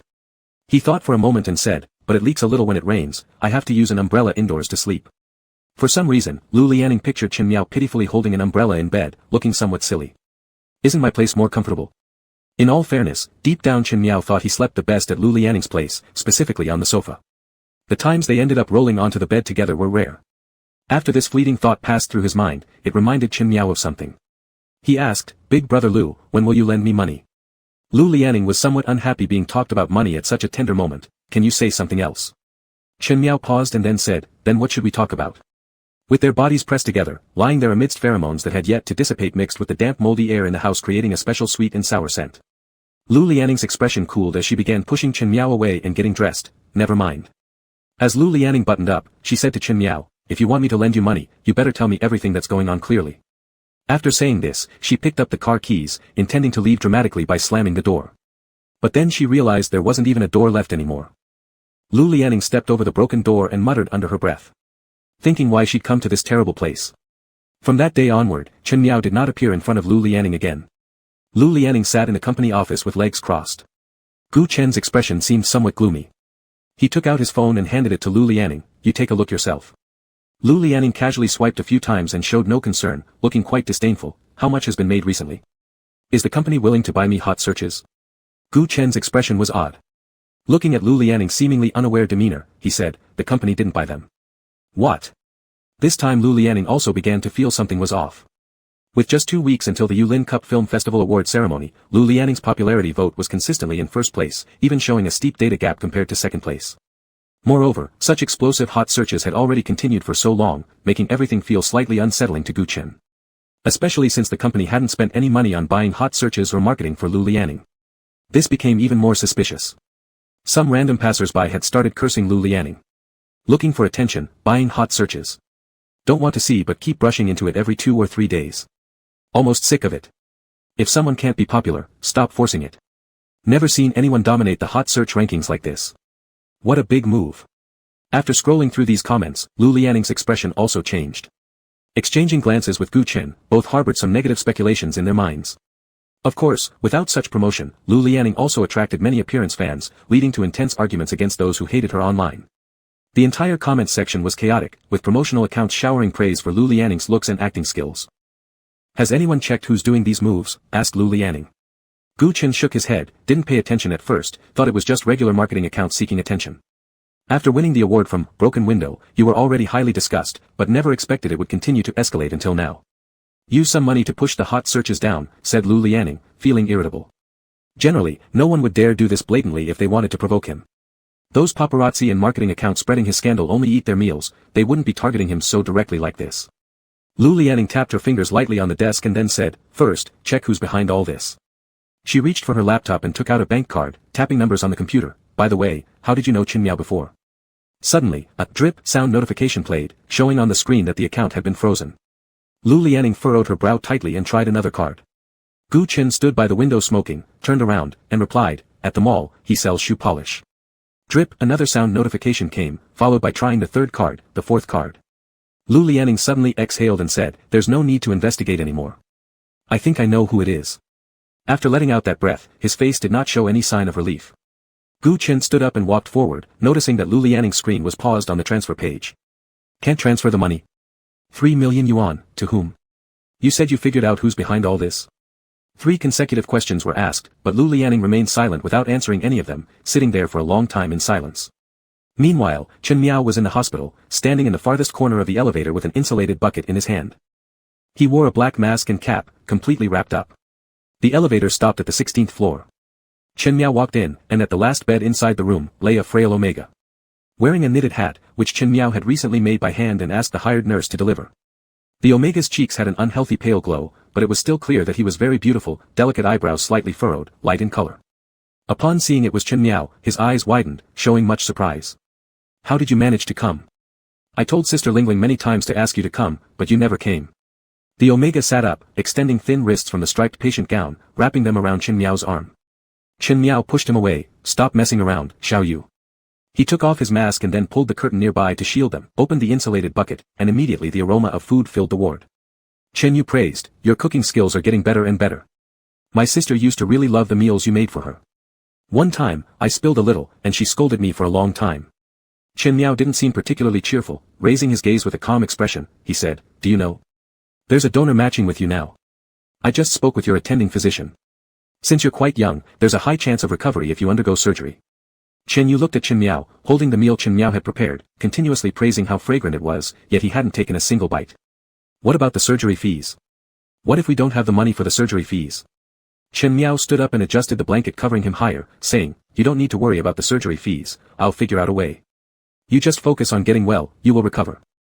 Chen Yu abruptly leaned close and kissed Chen Miao on the cheek, his pale face lighting up with laughter like a flower blooming.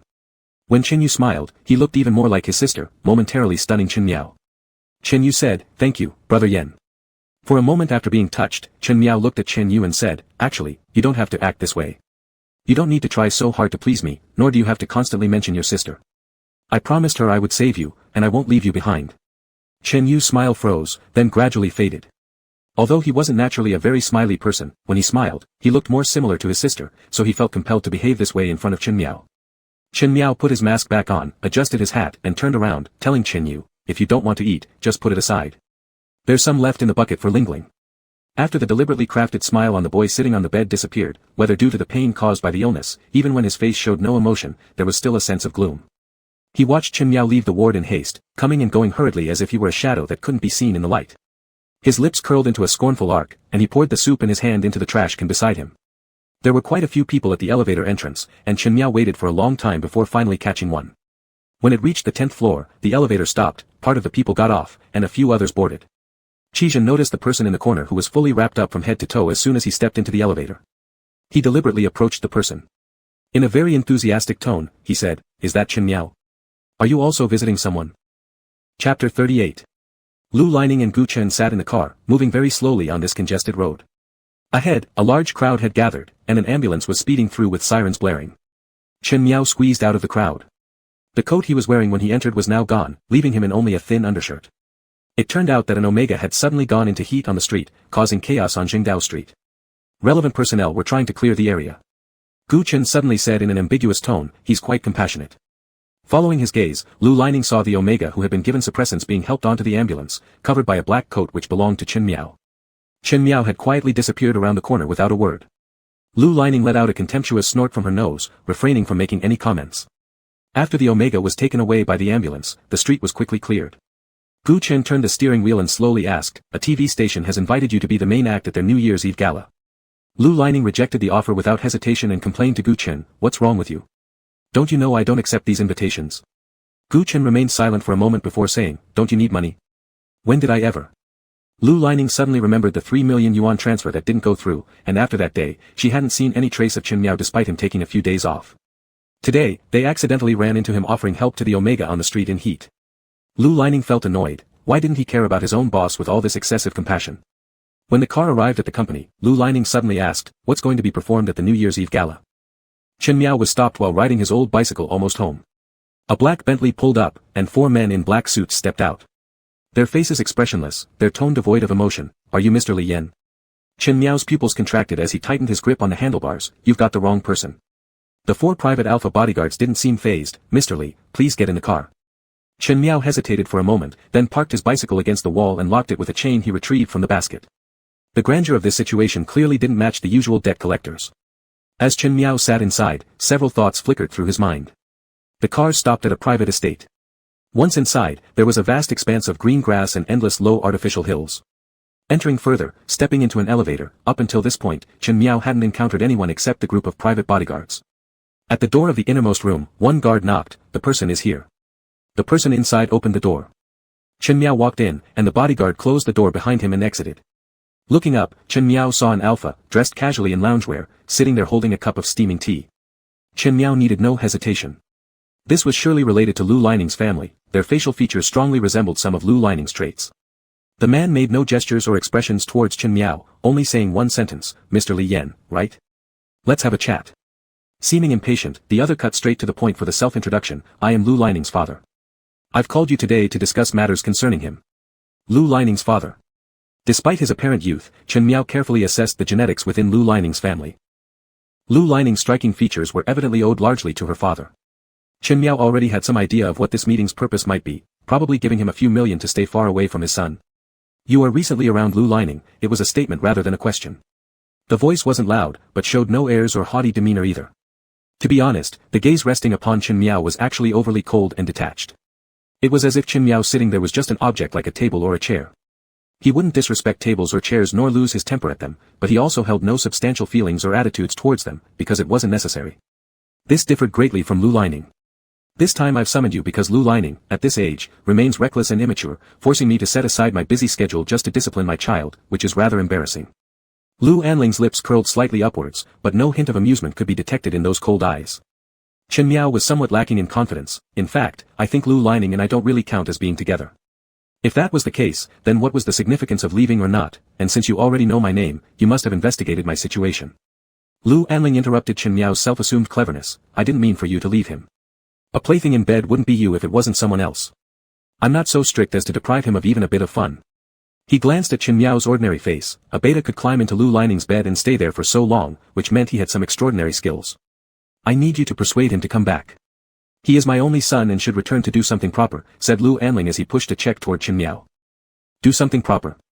It was at this moment that Chen Miao finally understood that in Lu Anling's eyes, Lu Lining's going out to act, shooting TV dramas, movies, freezing to death while filming action scenes, almost losing his sense of touch in both hands, becoming thin to the point of unrecognizability for the movie, shattered windows, staying up late to memorize lines and find the right emotions. All of this was just an immature child fooling around. He remembered that night in the dimly lit room, where the big screen played hackneyed and predictable plots, and half of the screen's light illuminated Lu Lining's exceptionally pale and fragile yet stunning face. The smell of alcohol filled the room as he lifted his gaze and asked, "Is it really that bad?" The scene shifted to his rundown rented apartment, where they stayed until dawn, and the rising sun shone through the tall window onto his exposed skin. Lu Anling continued, "All the assets under his name have been frozen, so there's no way to give you what you want. Isn't Chen Yu still waiting for surgery?" Chen Miao suddenly let out a bitter laugh. "He may not listen to me. You're overestimating my influence on him." In fact, before Lu Anling met Chen Miao in person, he always thought Chen Miao was a smart person with considerable skills, capable of climbing into Lu Lining's bed. However, Chen Miao's hesitant and unclear attitude gradually made Lu Anling impatient, but he still decided to use more words to guide him to make a wise choice. In fact, he has only acted, never participated in other entertainment activities. But an hour ago, he accepted an invitation to a New Year's Eve gala, planning to dance on stage. "Do you think he can dance?" Chen Miao's forced smile, deliberately constructed, could no longer be maintained. Things he had been puzzled about for a long time, and even deliberately avoided thinking about recently, suddenly became clear in this moment, yet he dared not completely understand them. For instance, why did Lu Lining push him away saying, "Never mind," in the early morning after their intimate moments that day? Why did she suddenly leave? Why did she ask him to talk about something else? Why couldn't they talk about money? What exactly was this something else? He didn't actually want to say, "Never mind." Chen Yu was still waiting for the surgery, and debt collectors were forcing him to live anonymously, like a rat hiding in dark corners. He also wanted to take Lu Anling's check, tell him he would earnestly persuade Lu Lining to return to the Lu family and abandon those movie dreams. If Lu Lining had agreed to discuss money that day, he would certainly accept all this today. But Lu Lining said, "Never mind." So Chen Miao could only say, "Never mind." Even though when Lu Lining said, "Never mind," it carried a proud air of disdain, still looking down from a high position. For Chen Miao, "Never mind" was just an ordinary, "never mind." Yet Chen Miao still said it. If you make him do something he doesn't like, he'll throw a tantrum. And when she throws a tantrum, it's always hard to comfort her, Chen Miao chuckled awkwardly as he finished. Chapter 39. Such an act. Lu Anling took a sip of the steaming hot red tea in his hand and commented as he watched Chen Miao's retreating figure. The one who saw off Chen Miao was Lu Anling's personal assistant, a man in his early 30s wearing a pair of thin frame glasses. It was still that black Bentley, just without the 4 Alpha private guards this time. After turning into a road intersection, Chen Miao said, "You can let me off here. My car is over there." The driver ahead heard this and exchanged a glance with the assistant sitting behind through the rearview mirror. The assistant nodded slightly. When the door opened, after Chen Miao got out and closed it, the assistant lowered half of the car window and handed him a business card. "If Mr. Li changes his mind, you can contact me again." Chen Miao took the business card and politely said thank you. Then, he walked to the bicycle he had just locked beside, unlocked it, and rode away. It was already December. Chen Miao had already given his outerwear to that Omega on the street who suddenly went into heat, so stepping out of the warm car made him shiver uncontrollably. The black Bentley passed by Chen Miao, bringing a gust of wind. The assistant looking at him from the back car mirror noticed the figure of Chen Miao forcefully pedaling the old-fashioned bicycle growing smaller, and was somewhat taken aback. He hadn't expected the car here Chen Miao mentioned to be such an old bicycle. Judging from what he knew about Chen Miao, he had been following the eldest son of the Lu family for 2 years.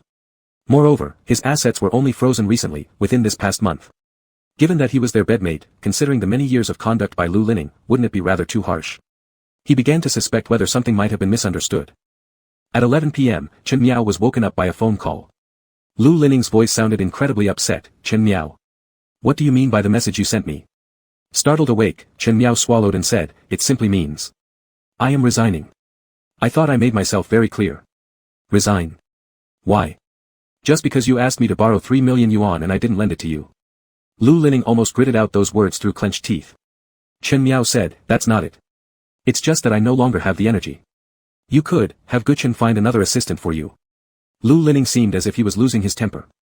How could he ever imagine that the long-missing Chen Miao would suddenly get in touch just to resign? Hearing Lu Lining's prolonged silence, Chen Miao, feeling extremely uneasy, said hesitantly, "In the future, you need to keep trying," as if this was his final blessing.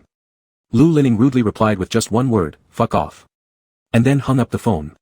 Chen Miao was cooking in his room. After finishing his meal, he started transferring the food left in the pot into an insulated bucket. When he received the caregiver's phone call, his hand trembled, and the freshly cooked hot soup spilled all over the floor. He didn't even have time to clean it up before rushing to the hospital. Despite the cold winter, he broke into a sweat. Looking outside the window where Chin Yu should have been lying, he found it eerily empty. The hired caregiver stood nearby, covering her mouth while sobbing intermittently, saying, they, a group of people, strangers, pulled little Yu down and dragged him away. The people in the hospital also sighed deeply upon seeing them, owing numerous debts and refusing to pay for their stay yet occupying a bed. They've reported it to the police, they muttered, but there was nothing we could do before they arrived. Chen Miao could hear his own clear heartbeat. Taking out his mobile phone, he noticed a new text message had just come in. He told himself to remain calm. Chen Yu only had him left, he had to protect him well. The message read, Warehouse number 3, Wuhan, Suburban East District. 40 minutes later, Chen Miao arrived there. The sky was pitch black. In the freezing days of winter, he was immediately greeted by biting cold air. Walking inside alone, he saw Chen Yu in the corner, bound with a dirty cloth stuffed into his mouth and his hands tied behind his back. Taking only a couple of steps in, he was kicked from behind and fell hard to the ground. With a dull sound, Chen Yu, whose eyes had been tightly shut, woke up as if startled. Seeing Chen Miao, he began struggling helplessly. Chen Miao was beaten up first until he couldn't rise, and only then did the crowd disperse. A small-time gang leader, smoking a cigarette, stepped forward and kicked Chen Miao. Didn't you say you'd repay the money in installments? Chen Miao groaned faintly, breaking out into a sweat due to the pain. Come after me if you have any issues, why take him? He didn't borrow the money. Tisk, look at what you're saying. Isn't it for this sick boy that you borrowed the money? Blame yourself then for not being able to resist. We wouldn't have discovered anything if you hadn't gone to see him. Truly, hiding your name like that, did you really think you could escape us? I've already repaid part of it. Chen Miao supported himself on one hand, slowly attempting to stand up. You've only paid back a small amount of money. I hear you're cozying up to some celebrity now. You must have money. The man said and kicked again. Chen Miao was barely covering his abdomen, blood trickling from the corner of his mouth. Repayment. I'll repay it, just give me a little more time. More time. That man's lips curled into a malicious grin as he glanced back at Chen Yu, then returned his gaze. I wonder if he can hold on though. Chen Miao struggled to get up but staggered forward, only to be stopped once again. Chen Yu was struggling, tears streaming down his face. It seemed like his breaths were few and far between. In that instant, half of Chen Miao's blood seemed to run cold as if he'd lost his mind and rammed into those people stopping him, rushing to Chen Yu's side. He bellowed at them trying to stop him. If he dies, you won't get a cent. Seeing Chen Yu apparently near death, the group hesitated for a moment. They clearly understood why Chen Miao had borrowed the money in the first place. If Chen Yu died, Chen Miao might well fight them until they all perished together. That wasn't what they wanted. After all, they were here to collect debts, not lives. Neither Chen Miao nor Chen Yu's life was worth much to them, only their survival would bring greater benefits. The man smoking now waved his hand, stepping back with his underlings. With bloodshot eyes, Chen Miao obviously looked pushed to his limit, ready to put up a desperate fight. Tisk, alright, poor guy. We'll give you one last week. Pay us back next Monday with interest, or else don't blame us for inviting your dear little Yu here again. He bit out the word, invite, lacing it with clear threats. Chen Miao cradled Chen Yu closely in his arms. His omega was burning with fever, his pale cheeks dirt-streaked. Clad in a thin hospital gown patterned with stripes, his already weak body was running high temperatures amidst the harsh winter cold. Once these words were spoken, the gang departed. Chen Miao untied Chen Yu's bound hands and pulled out the cloth stuffed into his mouth. Chen Yu made no sound, unsure whether due to lack of strength or deliberate restraint. Chen Miao squatted down, allowing him to lay prone on his back. He lifted the boy's legs and carried him piggyback style while whispering comforting words, "Don't be scared, little brother. Big brother is taking you back to the hospital." Though seemingly without a trace of life, the shoulder where Chen Yu rested became drenched, seeping through his clothing to feel ice cold. Chen Miao dialed an ambulance, yet this location was so remote and Chen Yu's condition worsened rapidly, every second felt like torture. His sweaty palms gripped tightly as he walked along a street where even the streetlights had broken. Piercing winds froze his bones as he huffed breathlessly, calling out to Chen Yu repeatedly. Finally, after walking 20 minutes, they flagged down a taxi. On the final night of that year, Lu Lining attended a rehearsal for the New Year's Eve gala. After the rehearsal ended, Gu Chen, Yu Jing, and Ren Qi were all there waiting for him. Lu Lining observed the trio in the rest room. Except for Yu Jing, who appeared quite relaxed, Gu Chen looked grim and Ren Qi sighed audibly upon his entrance. Recently placed in an awkward situation, Lu Lining couldn't get any acting gigs anymore and no one dared to collaborate with him. Adding to this, Chen Miao mysteriously disappeared and submitted his resignation at a bad time, which infuriated Lu Lining. However, upon further thought, it didn't bother him too much knowing Chen Miao couldn't see how wretched he looked currently. Lu Lining stepped in and remarked, "So what's going on, gathering so neatly today?" Gu Chen massaged his temple, raising a hand. "Did you see today's hot search list?" Casually unlocking his phone, Lu Lining saw the top hits, boycott Lu Lining, and Lu Lining leave the entertainment industry related topics occupying the top spots. Just then, Eugene came over from catching his breath by the window, unusually offering encouragement. It's fine, there's still some chance.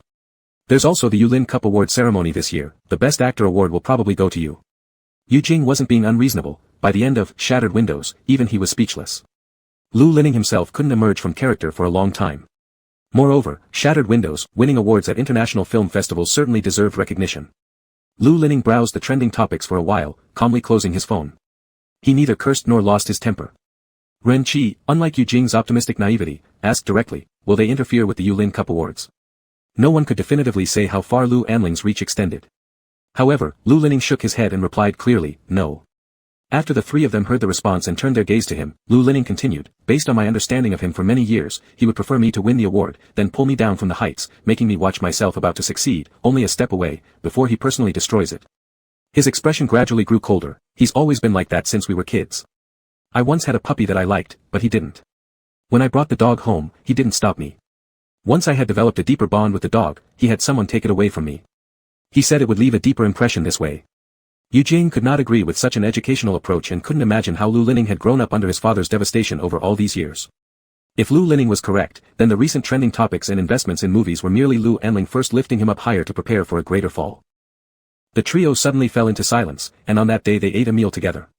Drunk during the dinner, Eugene announced that the next movie would still feature Lu Lining, telling Lu Lining not to fear his father.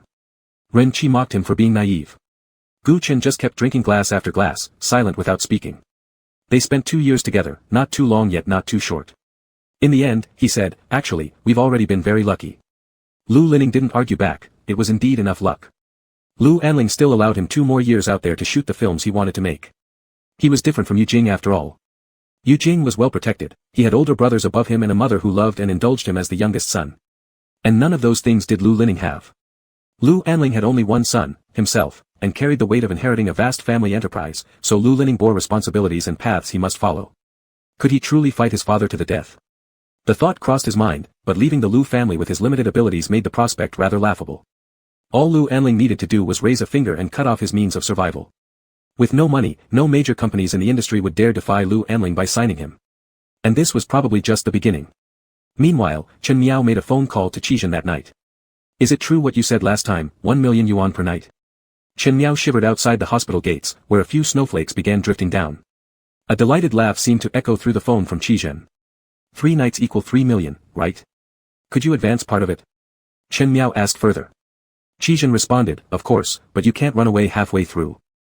Chen Miao said, all right. Qizhen seemed to remind him, you still have time to change your mind, and surely 1 million yuan per night should mean you understand how extreme it will get, shouldn't it? Chen Miao blinked once, a flake of snow melting on his eyelashes as he held the phone, saying, I understand. After hanging up, Qizhen sent the recording of the conversation to Lu Anling and then forwarded a copy to Lu Lining. After completing everything, he sent Chen Miao a hotel address, along with the room number. Scattered across the desk were the personal details of Chen Miao that Lu Lining had asked him to look into. Qizhen stretched lazily in his swivel chair, excitement gleaming unmistakably in his eyes. Chapter 40. Chen Miao wrung out the towel in the bathroom, then spread out the steaming hot towel that had been soaked in boiling water to wipe the face of Chen Yu, who was lying on the sickbed. Chen Yu half opened his eyes and looked at him. Chen Miao bent down closer to him, as if offering comfort. Don't be afraid, your attending doctor has talked with me. After a successful surgery, the possibility of your recovery is quite high, after all, you're still very young. Chen Yu's eyelashes were long, casting a shadow under his eyes in the light. He barely managed to curl the corners of his mouth. From Chen Yu's condition, it was definitely better to have the surgery as soon as possible. Once his physical condition improved a bit after coming back, the surgery time was immediately set. Since the money was already in place, these subsequent arrangements were made very quickly. The surgery was scheduled for the afternoon. Before entering the operating room, Chen Yu held Chen Miao's hand, pale-faced with sweat all over his palms. Chen Miao pulled his stiffened lips and said, Xiao Yu, don't be nervous, don't be scared. The doctor performing your surgery is very experienced. I will be away for a few days because I have some matters to attend to. When you come out from the surgery, there will be a nurse to take care of you. Just focus on getting better, I'll be back in 3 to 5 days. Chen Yu held onto his hand without letting go, his eyes turning slightly before focusing on his face, then asked, will you not be there when I wake up from the surgery? The nurse will take good care of you, I've left her some money. Chen Miao looked at him again and said, it will be no more than 5 days before I come back. Chen Yu closed his eyes finally, then let go of his hand and said, thank you, brother Xiao Yan. Chen Miao lightly replied, He watched as Chen Yu was sent into the operating room, then stood there staring at the tightly shut door of the operating room for about 10 minutes before turning to leave. Chen Miao reached the hotel designated in the message at 9 o'clock in the evening. When he entered the hotel lobby, he was stopped once. The gatekeeper wanted to register his name and asked if he had made a reservation. The hotel appeared highly discreet and membership-based, its hall decoration in an extremely luxurious European medieval architectural style. Looking up from the center of the hall, one could see layered spiral staircases. After reporting his name, Chen Miao was led upstairs to the second floor. As he entered, he was patted down, even having his phone confiscated. The person patting him down politely bent over and gestured him inside before leaving. Chen Miao, experiencing this for the first time, felt somewhat nervous, hesitating in front of the dark wooden door for a moment before slowly turning the knob. As soon as he stepped in, the attendant quickly closed the door behind them. Inside, two people reclined on the sofa drinking wine, looking rather unclear-headed. There was also someone in the bathroom making noise. Chen Miao pressed himself against the door, unable to move. His heart raced dramatically, his eyes couldn't believe what they saw. Why were there three people? The two alphas on the sofa across had already spotted Chen Miao. Their clothes were half undone, filled with alcohol fumes. The strong smell of alpha pheromones overwhelmed the room. They didn't look too old and had decent appearances. However, their gaze upon Chen Miao was like hungry beasts who had found only a small piece of meat that wasn't enough to share. The brunette alpha got up half-naked and motioned to the frozen Chen Miao standing at the door, saying, "Come here, why are you just standing there like a statue?" Chen Miao still didn't move. The alpha lying on the sofa chuckled softly, "You aren't scared, are you? Before we even start, and you're already scared." The brunette alpha sounded invigorated as he approached barefoot and started pulling Chen Miao towards the sofa. Chen Miao resisted being dragged by holding onto the wrist, saying, "You never mentioned it would be three of you. You can't do this." Only when he was dragged over did he realize there was a bedroom hidden behind the sofa. The walls were lined with various tools he'd never seen but instinctively sensed as perverted items. The alpha gripping Chen Miao's struggling body asked, "What did you think? Do you honestly think paying such a high price is just for a bit of fun?" He grabbed Chen Miao's face and forced him to face the other alpha sitting on the sofa. "Although your face is pretty ordinary, your body feels sturdy. You're beta after all, which probably makes you more entertaining than those omegas." Chen Miao's mind was now a mess of confusion and terror. His eyes flickered between the bizarre tools hanging on the wall and the handcuffs lying on the bed, as regret began to flood his words. I won't do it. 3 alphas indulging in such acts for 3 nights. Even if they gave him 3 million, he would lose his life. In the room, the air was full of reckless alpha pheromones. Chen Miao struggled hard against the alpha who clutched him tightly and rushed towards the door. He was halfway down the corridor when an alpha delivered a kick to his knee, causing him to stagger. Before he could recover, 2 alphas from behind grabbed him, one held his torso while the other started prying his legs apart and pulling down his pants. The latter cursed angrily, "You want to back out after agreeing? I've already paid the deposit. You walked through that door knowing exactly what you're supposed to do, so stop pretending." Chen Miao thrashed with all his might and managed to deliver a solid kick to the man's midsection. Furious, the man hauled Chen Miao by his legs towards the bed. "Lock him up. Damn it. He actually dares to kick me. Today I'll make sure he learns some respect." At that very moment, the bathroom door suddenly swung open. The alpha who stepped out appeared older than the others. With seductive peach blossom-like eyes, he carried an aroma of lemon mint as he walked in. "TSK, what are you two doing?" This little brat wanted to renege on the deal after taking the money. Glancing over at Chen Miao struggling fiercely, he lit a cigarette and put it into his mouth. "Looks like this isn't someone who's done this before." He sat on the edge of the bed, exhaling smoke into Chen Miao's face and lifting his chin. "Ever seen those? Use them." Chen Miao blushed furiously, stammering, "No. I can't do it, I'm stopping. Not part of the underground scene. Yet you accepted any job that came your way." The man chuckled and said, "Well, no problem. Let you give it a try tonight, you might just end up liking it." By now, half of Chen Miao's clothes had been torn off. In a mock gesture of concern, the man handed him a glass of wine, then dropped a small pill into it right in front of him, saying, "This will make the experience more enjoyable for you, trust me." As if choreographed, the 2 alphas worked together, one pinned down Chen Miao's legs while the other grasped his hands. Then they pried his mouth open and poured the wine down his throat. Chen Miao writhed wildly, spilling most of the liquid. Some of it ended up choking him as it entered his nasal cavity, causing him to cough violently. The smoking alpha nodded toward his accomplices. "New drug, perfect time to test its effects. Heard it works faster than last time." After Chen Miao drank the spiked wine, the group relaxed their guard somewhat, underestimating him since he was only a beta. They assumed even without the drug, how much trouble could one beta possibly cause against 3 adult alphas? Unexpectedly, just as the alpha holding him noticed Chen Miao becoming limp due to the drugs and loosened his grip slightly, Chen Miao abruptly sprang up from the bed, delivering a punch squarely to the head of the brunette alpha. Gripping his injured head and dazed by vertigo, the alpha cursed profusely.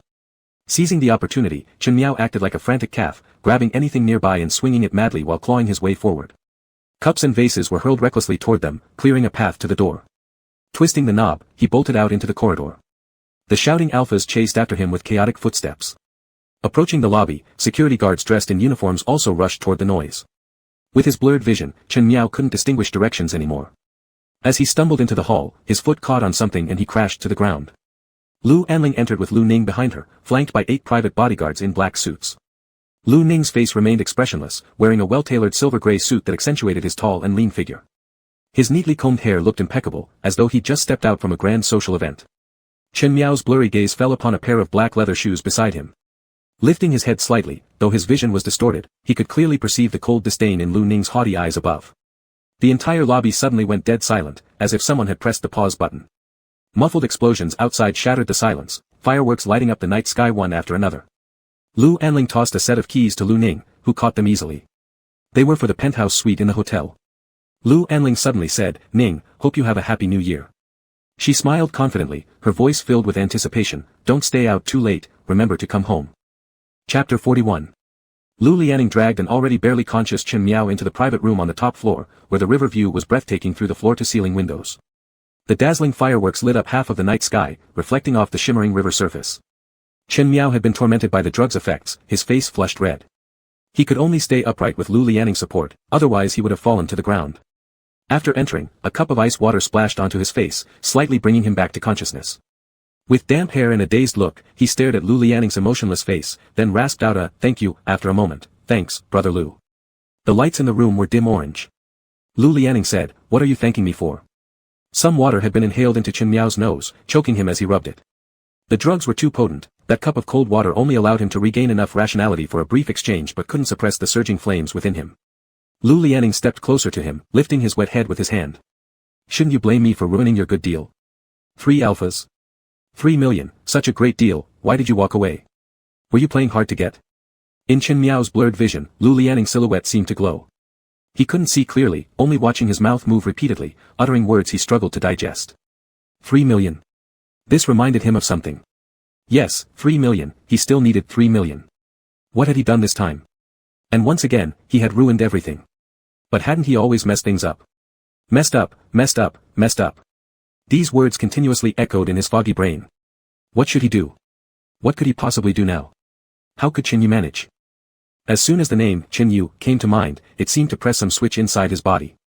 He swayed and pushed Lu Lianing aside, attempting to leave. He'd already received the deposit, Qin Yu was lying in the operating room. If he ran away now, that man would surely not let him off the hook, nor would the debt collectors. What should he do? Should he return to that room?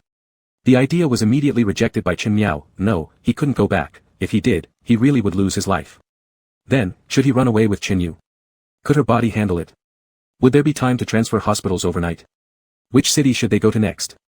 These questions churned relentlessly in his mind like knives slicing through his thoughts. His eyes burned crimson. As he just reached the door, he was pulled back forcefully by Lu Lianing. "Where do you think you're going?" He used a lot of strength, causing Chen Miao's body to slam against the table. Chen Miao said, "I have to leave, I've got things to do." "What things? Going to sell yourself outside?" Lu Lianing stood motionless at the door, his eyes brewing a storm long suppressed. But Chen Miao didn't notice. Sweaty and disoriented, his head spinning, he snapped at Lu Lianing as if losing all patience for the first time. "Get out of my way. It's none of your business. I've already quit." That sentence ignited Lu Lianing completely. He slammed Chen Miao onto the table and started tearing at his clothes. He smelled the unfamiliar alpha pheromones clinging to Chen Miao's body, maddeningly heating him up. Breathing heavily, Chen Miao gazed at Lu Lianing's distorted face as he struggled to kick him off. "No, I'm not doing this. I've quit, you can't treat me like this." "Can't I? Why don't you try and see if I can?" Lu Lianing ripped off his pants in one swift motion, his voice trembling with unbridled fury, his actions brutal and merciless. At this moment, Chen Miao suddenly muttered, "Give me the money first. If you want to do this, you need to pay me first." The word money hadn't even left his lips when Lu Lianing slapped him across the face. Betrayed, hurt, betrayed trust, feeling foolish, until this point, Lu Lianing's long-suppressed rage exploded uncontrollably. With immense strength, he turned Chen Miao's face sideways, blood seeping from the corner of his mouth. "You bastard! Why must you degrade yourself like this? For 3 million. You don't even care about your own life. Don't you have any sense of shame?" Chen Miao was shoved to the ground. The dull sound of his body hitting the floor had barely echoed before Lu Lianing yanked out the leather belt from his trousers. It sliced through the air and struck Chen Miao's body. There was another strike, and then another. Lu Lianing lost control, his expression grotesque, with a fiery glaze covering his eyes. Let you sell yourself. Let you degrade yourself. Chen Miao curled up his body and crawled forward, trying to escape from Lu Lianing's irrational attack. Still drugged, his limbs felt weak, and he hadn't recovered from the slap when he was already pushed to the ground. Chen Miao began pleading feebly, "Stop hitting me. Please stop. It hurts." Lu Lianing dropped the leather belt and pulled at the limp Chen Miao on the ground. Chen Miao writhed, moaning, trying to crawl forward, only to be dragged back by Lu Lianing who grabbed his legs. Chen Miao managed to grip the table leg in an attempt to escape, but the shaking caused the teacup on the table to fall. Shards of glass were scattered everywhere. Chen Miao, for a moment loosened his grip, and was easily pulled over by Lu Lianing. This seemed like a punishment devoid of any warmth. Without hesitation, Lu Lianing's actions forced Chen Miao into desperation, kicking out with his legs and using all his strength to escape from the irrational and savage alpha before him. But by this time, he had already exhausted too much energy, managing only a weak groan. His face felt numb, wet, but he hadn't cried. It must have been blood. Every part of his body hurt, the pain intermingling to a point where Chen Miao couldn't even utter a sound. And behind him, Lu Lianing, either unaware or blinded by fury and desire, paid no attention. It wasn't until an hour later that Lu Lianing's mouth slowed down with its torrent of insulting words, his movements slightly more restrained as he started noticing something amiss about the motionless Chen Miao. Flipping him over, he saw that half of Chen Miao's face was covered in blood, some of which had already coagulated. Only then did Lu Lianing realize there were broken glass shards scattered in front of the spot where Chen Miao had been lying. It was a bright winter day, the sun shining brilliantly. Lu Lianing's acting career came to a complete end that winter, culminating in a somewhat rushed rehearsal for a New Year's Eve party. It was the first stage performance by Lu Lianing, the one who always kept a cold expression in front of the camera, refusing to deal with entertainment media, maintaining a free-spirited demeanor. His movements were stiff, clearly unskilled in dance, making the scene slightly comical amidst a group of brightly dressed backup dancers. And no one knew exactly when it began, but all of Lu Lianing's information and videos disappeared entirely from the internet afterward. Chapter 42. At 3 o'clock in the afternoon inside the Linsha Manor, Lu Lianing sat on the sofa, exuding a strong smell of cigarettes and alcohol. His hair was a little long, covering his eyes. With crossed hands, he wore a white shirt with a few drops of unknown blood stains. His somber appearance with such a low air pressure made it believable that he had just escaped from a murder scene. Qizhen lay reclined on the sofa opposite him, tossing a grape into his mouth. His face bore an expression of reckless mockery as he gazed at Lu Lianing's figure and burst out laughing with a pooh sound. He reached out to grab a file folder lying on the couch beside him and took out a small stack of materials, not too thick. Then, with great theatricality, he cleared his throat. Li Yan, a resident of Wujingbei town. His mother left when he was 6, and his father died in a car accident when he was 10. He lived with his grandmother thereafter, being neighbors with the Qin family. He grew up alongside Qin Yu and Qin Yashin. The two siblings are omegas. 3 years ago, Li Yan registered for marriage with his sister Qin Yashin. Less than a year and a half after the wedding, Qin Yashin passed away due to a hereditary blood disease. Originally, Li Yan worked as a thug under Qin Lu in town but left there after marrying Qin Yashin and found a steady but not highly paid job delivering goods to a factory. However, because of Qin Yashin's condition, he borrowed high-interest loans. After Qin Yashin's death, she entrusted her younger brother to him. Living in such a poor place with little money and owing debts he could not pay off, Li Yan brought Qin Yu here, changed his name, assumed a fake identity, and worked here while hiding from debt collectors, trying to earn enough money to treat Qin Yu. In just a few sentences, Qizhen seemed to sum up everything about Qin Miao over the past 20-odd years. Flipping through the file to the date of birth, he clicked his tongue, saying, "Every day calling you, Big Brother Lu, turns out he is actually 2 years older than you." Waving the thing in his hand, he tossed it to Lu Lianing, quite a complex social history. Rumor has it he left Qin Lu not just because of his marriage to Qin Yashin, but because Qin Lu wanted to adopt him as a godson. Lu Lianing let the pages slide past himself and scatter all over the floor as if he hadn't heard anything just now, softly repeating, "Married? Had your own omega?" Qizhen stood up from the sofa, his eyes full of laughter, looking at Lu Lianing's figure before shaking his head. "Ah Ning, such a person full of vulnerabilities might be too easy to handle. How did you mess up this much?" When Li Yan opened his eyes, the room was not lit, but the curtains weren't drawn either, allowing some weak light from outside to filter in. He saw Lu Lianing sitting next to him, head down as if deep in thought. Li Yan felt unbearable pain throughout his body, like needles pricking him, especially the right side of his face which burned fiercely, surely swollen. His left eye also felt wrong, blinking twice. He raised his hand to touch it but was stopped by Lu Lianing who had been silent, grabbing his wrist. Li Yan looked rather pitiful now, one of his eyes covered with bandages, the other side of his face highly swollen, without mentioning the red swollen marks caused by a belt on his torso hidden under the blanket, or even the laceration wound in a private area. Lu Lianing first took a deep breath. Li Yan could feel him suppressing his emotions. Li Yan didn't know what came to his mind, but he wasn't very agitated. "Is my eye blind?" Lu Lianing said, "No, just a cut above the eyelid." An awkward silence ensued, Lu Lianing's gaze sweeping over his face before suddenly asking, "Don't you think you deserve it?" Clearly, Li Yan did not think so. Stiffly lying in bed, showing neither anger nor sorrow or questioning, he slightly turned his head, his visible eye gazing at Lu Lianing, saying, "Shouldn't you compensate me with some medical expenses?" Lu Lianing nearly lost control of his emotions, clenching his fists tightly until they were almost indented. Money? For Chen Yu's surgery or to repay debts? Li Yan only hesitated for a moment before quickly accepting, "You already know." He retracted his gaze and stared at the ceiling. It seemed he understood Lu Lianing's sudden loss of control last night and explained, "I wasn't trying to deceive you. I used a false name to escape debt." Of course, it wasn't to deceive him. Lu Lianing couldn't be clearer. This person lying in the bed called Li Yan had never done anything for his sake.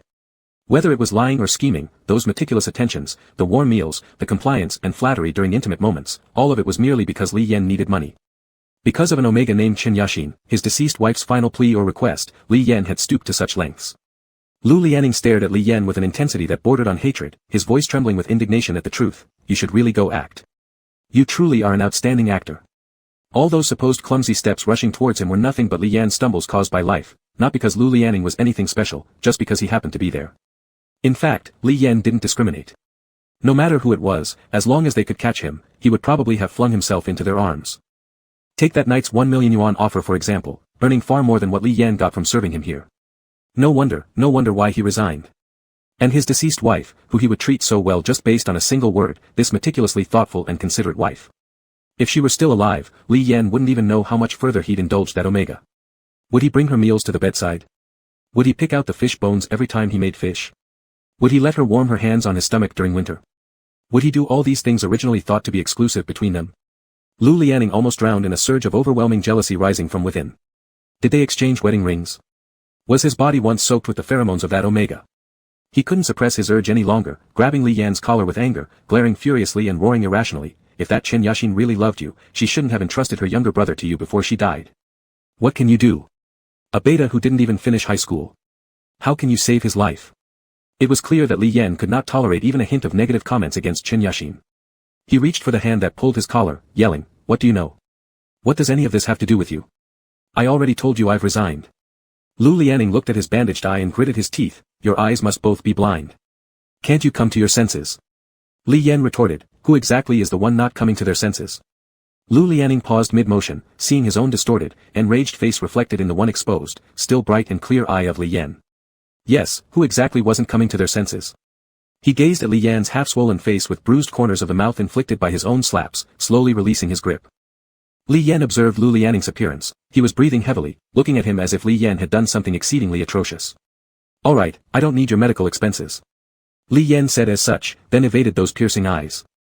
He tried moving his body. Lu Lianing now felt very dangerous to him. He believed he could not stay here any longer. Yesterday, he hadn't even realized how he ended up at Lu Lianing's house.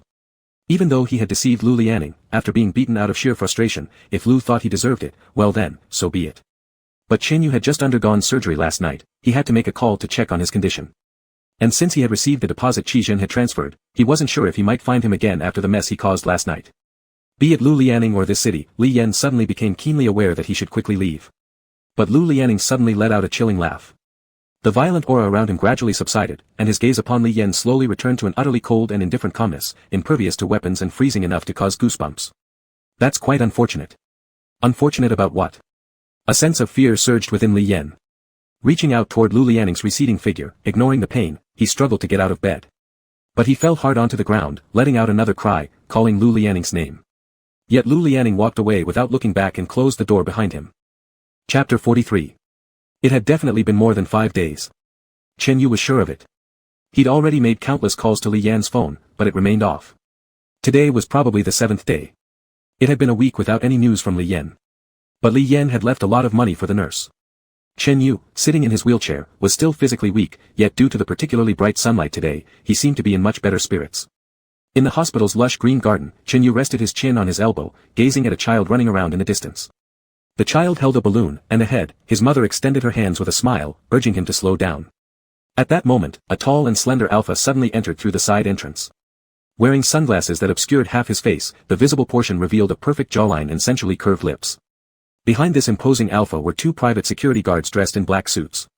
Chen Yu remained calm, not sensing anything amiss, until the trio approached him directly. The nurse, bending slightly, asked first, "Mr. Chen, do you know them? Are they here to see you?" Since she had started taking care of Chinyu, no one had come to visit him. Chinyu composed himself, placing the hand resting on his chin onto the armrest of the wheelchair. The commanding alpha had now reached him, his voice certain yet teasing, "Chinyu?" Chinyu didn't reply, but even if he wanted the nurse to wheel him back to the ward now, it would likely be impossible. "May I ask who you are?" Chinyu tilted his head up, sunlight illuminating his fine, pale features. Lu Ninglian said, "You don't need to know who I am." His lips, partially hidden by his sunglasses, were tightly pressed together. "The money in this card should cover your subsequent recovery treatment costs, as well as your living expenses for the rest of your life." He handed the card to Chinyu. Chinyu was somewhat surprised but quickly realized something, tentatively asking, "Are you a friend of Brother Xiaoyan?" At the mention of this name, Chinyu distinctly noticed the change in the alpha's demeanor next to him. The lips tightened further, which clearly wasn't a friendly signal. "Yes, a very good friend." Lu Ninglian abruptly lifted the corner of his lips. Chinyu was a sensitive person, he felt something was off. "I've been calling and texting him for a long time without a response. Is he alright?" "He's fine," Lu Ninglian said curtly. Chinyu was momentarily stumped by this brief answer but did not dwell on it. Reaching out with his delicate fingers, he took the card, then his face broke into a very sweet smile. "Then I'm relieved. Brother Xiaoyan could make such a friend like you, no wonder." It seemed like he showed understanding for the generosity of this strange alpha. Lu Ninglian suddenly repeated softly, "Then you're relieved?" Chinyu's smile froze for a second before quickly covering it up. Nodding, he said, "Yes, knowing he has met someone like you, of course I'm happy." "Someone like me? What kind of person am I?" Lu Ninglian abruptly removed his sunglasses, revealing his cold, emotionless eyes filled with scrutiny. "Are you happy? Happy because you got the money?" Looking at Chinyu's face filled with false yet fragile smiles, he let out a sneer. "Do you use this pretense to cling to Li Yan just because he saved you? Don't you want to ask how he managed to gather enough money for your surgery or what sacrifices he had to make for all this?" Chinyu couldn't maintain his smile anymore and stopped pretending. Clutching the bank card tightly in his hand, he reverted to his naturally sickly and sullen self. "So what? He did it willingly, why shouldn't I accept it? If I don't accept it, wouldn't all his efforts have been wasted? All I want is to keep living, and he hopes for the same. How can I not appreciate his efforts?" He glanced at Lu Ninglian. "Besides, I originally detested the way he stared at me with an absent-minded expression. He's merely remembering my sister through me, filling in the regret of not being able to save her." Chinyu was a smart person. He understood these things all too well. Regarding Li Yan's sacrifices for him, he could comfortably enjoy them. Like how he always simply thanked Li Yan without ever inquiring about the injuries on his body or how he managed to raise the money for the surgery so quickly, because he truly didn't care. And at this moment, Lu Ninglian also recognized this fact. He suddenly found everything extremely absurd, especially Li Yan.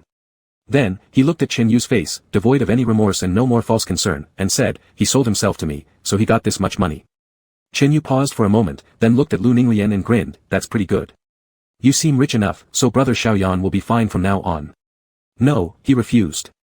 Lu Ninglian cut him off, speaking with a great malice even he hadn't anticipated. "So I forced him. When he struggled, I whipped him with a belt, and when he was in too much pain, I threw him on the ground until he bled all over." Chinyu's face suddenly turned deathly pale as his teeth clenched together. "Shut up." But Lu Ninglian didn't stop. "Do you know why he hasn't been in touch with you for so long? It's because he always wanted to come see you, so I locked him up. I told you to shut up. Don't say another word. I don't want to hear it." Chinyu sat up abruptly, gripping the armrests of the wheelchair tightly, his eyes glaring at Lu Ninglian filled with hatred. "Ha ha. What do you think glaring at me is going to achieve? A beta who dropped out of high school came here, how did he manage to pay for your surgery fees? Just because you don't ask doesn't mean you can remain completely oblivious." This was truly something Chinyu hadn't expected. In fact, the first time Li Yan visited and smelled faintly of alpha pheromones, a suspicion had already started to form in his mind. Li Yan was a beta, not particularly sensitive to pheromones nor adept at masking them. But Chinyu was different. He was almost certain it was the scent of a high-class alpha's pheromones. He assumed Li Yan had submitted himself to an alpha, and this alpha should have taken a liking to him. After all, it was rare for an alpha and a beta to be together, so the alpha choosing Li Yan surely wouldn't treat him poorly. With such self-persuasion in mind, he accepted everything Li Yan provided without guilt. His chest trembled violently as he tried to steady himself while looking at Lu Ninglian. "It's useless for you to try. Even if you treat him this way, he will never like you. You'll only push him further away. He likes omegas, he won't choose an alpha. He admires omega women because they're gentle and kind. So, he thinks all omegas need protection and instinctively has an intense urge to protect them. Deep down, he's quite traditional." Lu Ninglian abruptly interrupted him. "You've misunderstood. I don't need his affection. He's nothing but a plaything in bed. I just feel that he doesn't know how fortunate he is to be chosen by me." His condescending gaze fell upon Chinyu, "And for someone like you, using trickery in front of me, it's foolish." Suddenly, he smiled again. "Anyway, don't worry about it. I'll teach him to be smarter." Even though it was a bright smile under the sun, and it came from such an attractive face, Chen Yu felt a chill run down his spine. After finishing his words, Lu Ninglian put his sunglasses back on. He'd stayed here far too long already. As Lu Ninglian was about to leave, Chen Yu panicked abruptly. Stop right there. Where's brother Xiaoyan? You can't just leave him like this. Damn it. I don't want your money. Chen Yu threw the card towards Lu Ninglian's retreating back. Due to his heightened emotions and leaning forward forcefully, he toppled out of his wheelchair directly onto the grass, emitting a startled shout. The nurse hurried over, and with gritted teeth and fury, Chen Yu saw that the card he tossed hadn't even touched Lu Ninglian's clothing. The shouting behind him was unclear to Lu Ninglian as he left the chaotic scene entirely behind. Behind him lay only chaos, accusations lost to the wind, and the drama dissipated into the breeze. Chapter 44. Lu Lining returned home, and Li Yan came out of the bedroom. The swelling on his face had subsided, and the bandage over his eyelid was removed, leaving behind a fresh scar, a dark red blood scab that stood out prominently above his eyelid. Lu Lining returned at around 10 o'clock in the evening. He walked in, and someone came over to take his coat. People started serving dishes onto the long table in the living room. Li Yan saw Lu Lining. He looked somewhat exhausted but still retained an indescribable sharpness about him. He hadn't seen much of Lu Lining these past few days. Lu Lining had been leaving early and coming back late, busy with who knows what. Many unfamiliar people suddenly appeared in Lu Lining's house, guarding the entrance so that Li Yan couldn't leave. Now, having finally caught Lu Lining coming home early, Li Yan immediately ran out of the bedroom. He truly didn't understand what Lu Lining's intentions were by not letting him go now. However, Lu Lining recently seemed very unwilling to acknowledge him. Li Yan had spent a few days lying in bed in a daze, but now his body had recovered quite well. Naturally he wanted to leave. After Chen Yu made a phone call, Lu Lining hung up and took his phone away. Li Yan optimistically thought that there shouldn't have been any major issues with Chen Yu's surgery. He edged closer to the dining table, and it seemed as though Lu Lining had just noticed him, raising an eyebrow to ask, "Haven't you eaten?" Li Yan nodded, "Not yet." Lu Lining appeared to find him amusing, deliberately waiting for me. Li Yan remained silent, prompting Lu Lining to continue, "Then sit down, this should be enough for you." Li Yan sat down and would occasionally examine Lu Lining unobtrusively. On the surface, Lu Lining appeared calm, as if he had completely forgotten their previous argument. The sound of chopsticks against porcelain bowls echoed in the silence as Li Yan ate absent-mindedly, delivering one mouthful every few minutes. It wasn't until Lu Lining stopped eating that Li Yan seemed to have finally gathered his thoughts, speaking earnestly, "Brother Lu, I know you're really mad at me because I lied to you. But I was truly left with no choice, and I accepted the deposit from your friend. Now I can't pay it back either. If you don't let me go because of this, then I won't be able to earn money staying here." His heart began to feel uneasy. Lu Lining had ignored him like this for several days already, and he could not fathom what he was thinking. Lu Lining didn't respond, only casting a detailed look at his face before asking, "Are you feeling better now?" Li Yan hurriedly nodded, a deliberately ingratiating smile appearing on his face. "Yes, yes." After hearing this, Lu Lining glanced at Li Yan and said, "Then pack up your things, we'll leave here by tomorrow evening at the latest." "Leave here? Where to?" Li Yan watched him get up and quickly stood up too, the chair scraping against the floor with a sharp squeak. Lu Lining tilted his head slightly and told him, "In fact, where we go next doesn't matter much to you anymore." He added, "And by the way, stop calling me Brother Lu." Li Yan paused for a moment, struggling to comprehend the meaning behind Lu Lining's words. But it was evident that Lu Lining had little patience to explain further. So Li Yan could only call out after him, hurriedly grabbing the hand of the person who was going upstairs. "Wait, what do you mean?" Lu Lining pulled Li Yan's hand off his back coldly, literal meaning. Almost instantly, Li Yan's emotions flared up. "I won't follow you. Chen Yu's surgery is just finished, and I haven't even had a chance to see him. Besides, I've resigned. Why can't you just leave me alone?" Lu Lining's lips curled into a cold smirk, "Then just assume his surgery failed and he's dead. You probably won't have the opportunity to see him again anyway." As soon as the words were spoken, Li Yan swung his fist in anger, his eyes red with fury. The punch came fast and furious, catching Lu Lining off guard, not expecting him to actually strike. "You bastard." It seemed that mentioning Chen Yu's life was something particularly taboo to Li Yan. Lu Lining's face was turned to one side by the blow, his hair covering his eyes. At that moment, the security guard standing by the door realized their quarrel and began to gather around. But Lu Lining slowly turned his head back, his expression dark and mixed with anger as he shouted, "Stay right there, no one allowed to interfere." He stared at Li Yan, tense all over, his fists clenched tightly, glaring furiously back at him. He said, "What's wrong? Can't bear it when Chen Yu is mentioned? How come you're no longer pretending to be good?" He grabbed Li Yan's collar tightly, pulling him close, and they actually started fighting right there in the living room. The dull thuds of fists colliding with flesh were interspersed with the sound of glass bowls crashing to the ground from the hit dining table. Chaos erupted throughout the entire living room. The private guards looked at each other, and for a moment, truly no one dared to intervene. The two adult males were fighting in the living room with bloodshot eyes, glaring at each other as if they wanted to tear each other apart. Li Yan was after all a beta, and his body had only just recovered enough to get out of bed. Now, despite having fought many times before, he was struggling with Lu Lining, an alpha, and as time went on, he gradually became disadvantaged. In the end, Lu Lining beat him until he could not get up from being pinned to the ground. The living room was in shambles, and heavy panting could be heard. Li Yan lay on the ground, his face showing new bruises, while Lu Lining was also not letting up. His mouth corner had been broken by Li Yan, and there were even footprints on his high-end suit jacket from where Li Yan had kicked him. Lu Lining said, "I've changed my mind. We'll leave tomorrow morning. You have no right to do this." Li Yan growled hoarsely, emotionally charged, "What do you really want to do? This is unreasonable."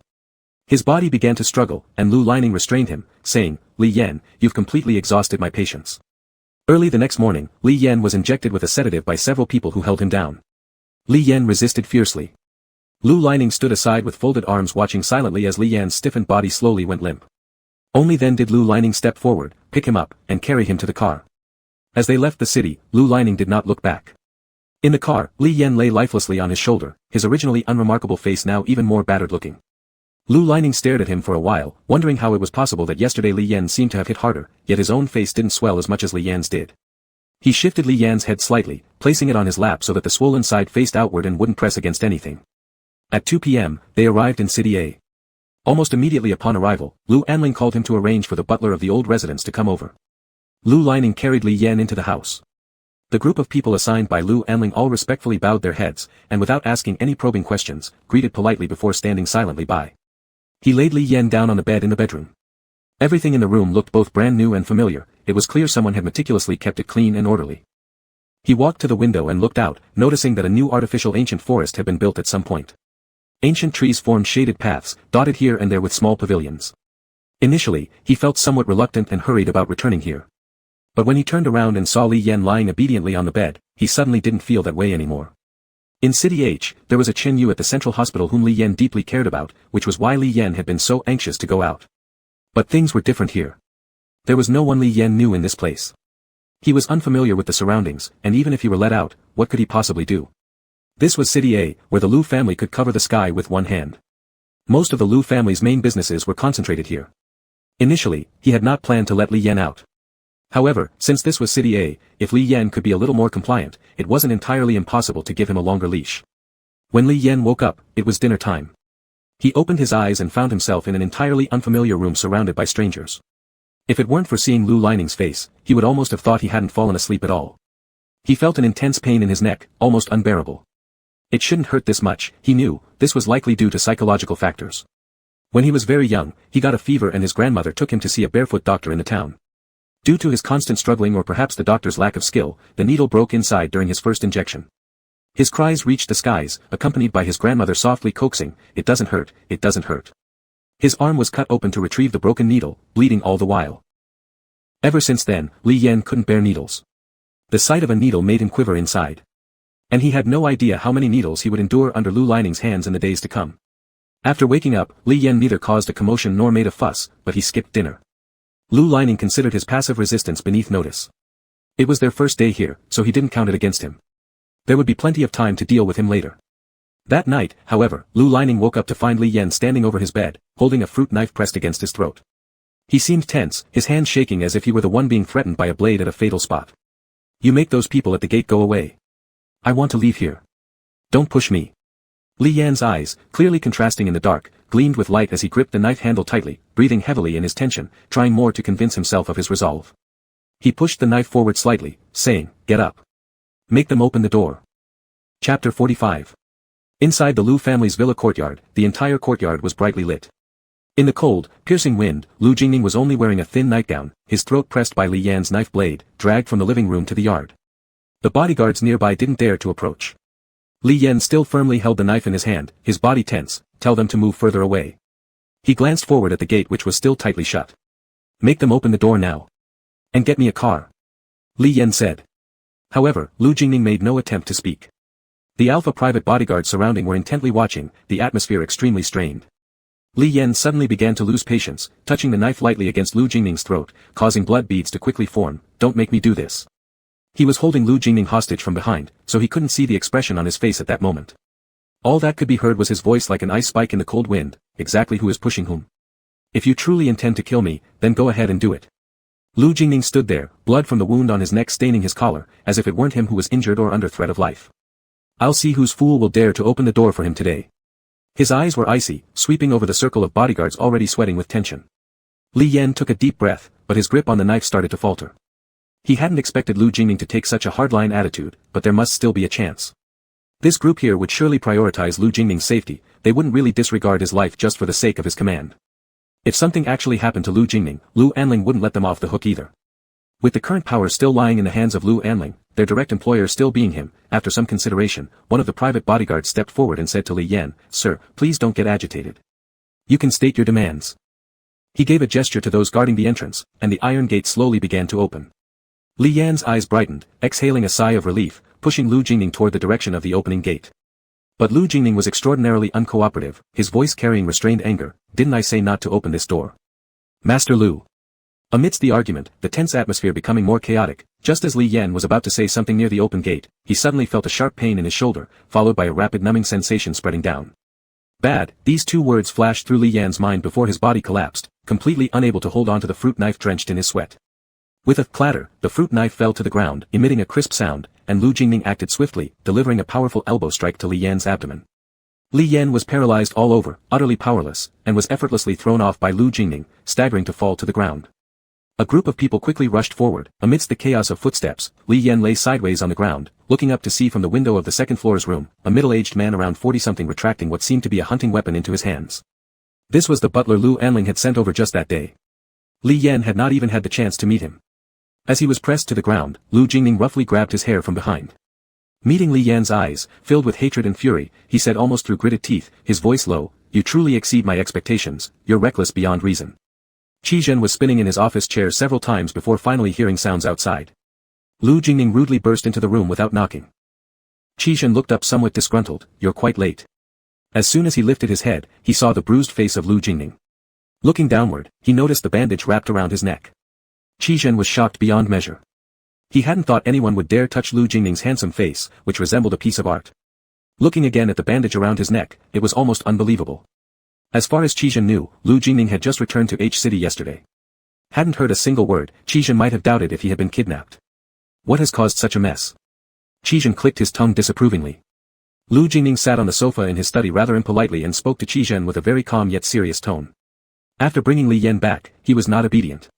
Qi Zhen froze for a moment and stared at Lu Jingning's face. Did he do all of this?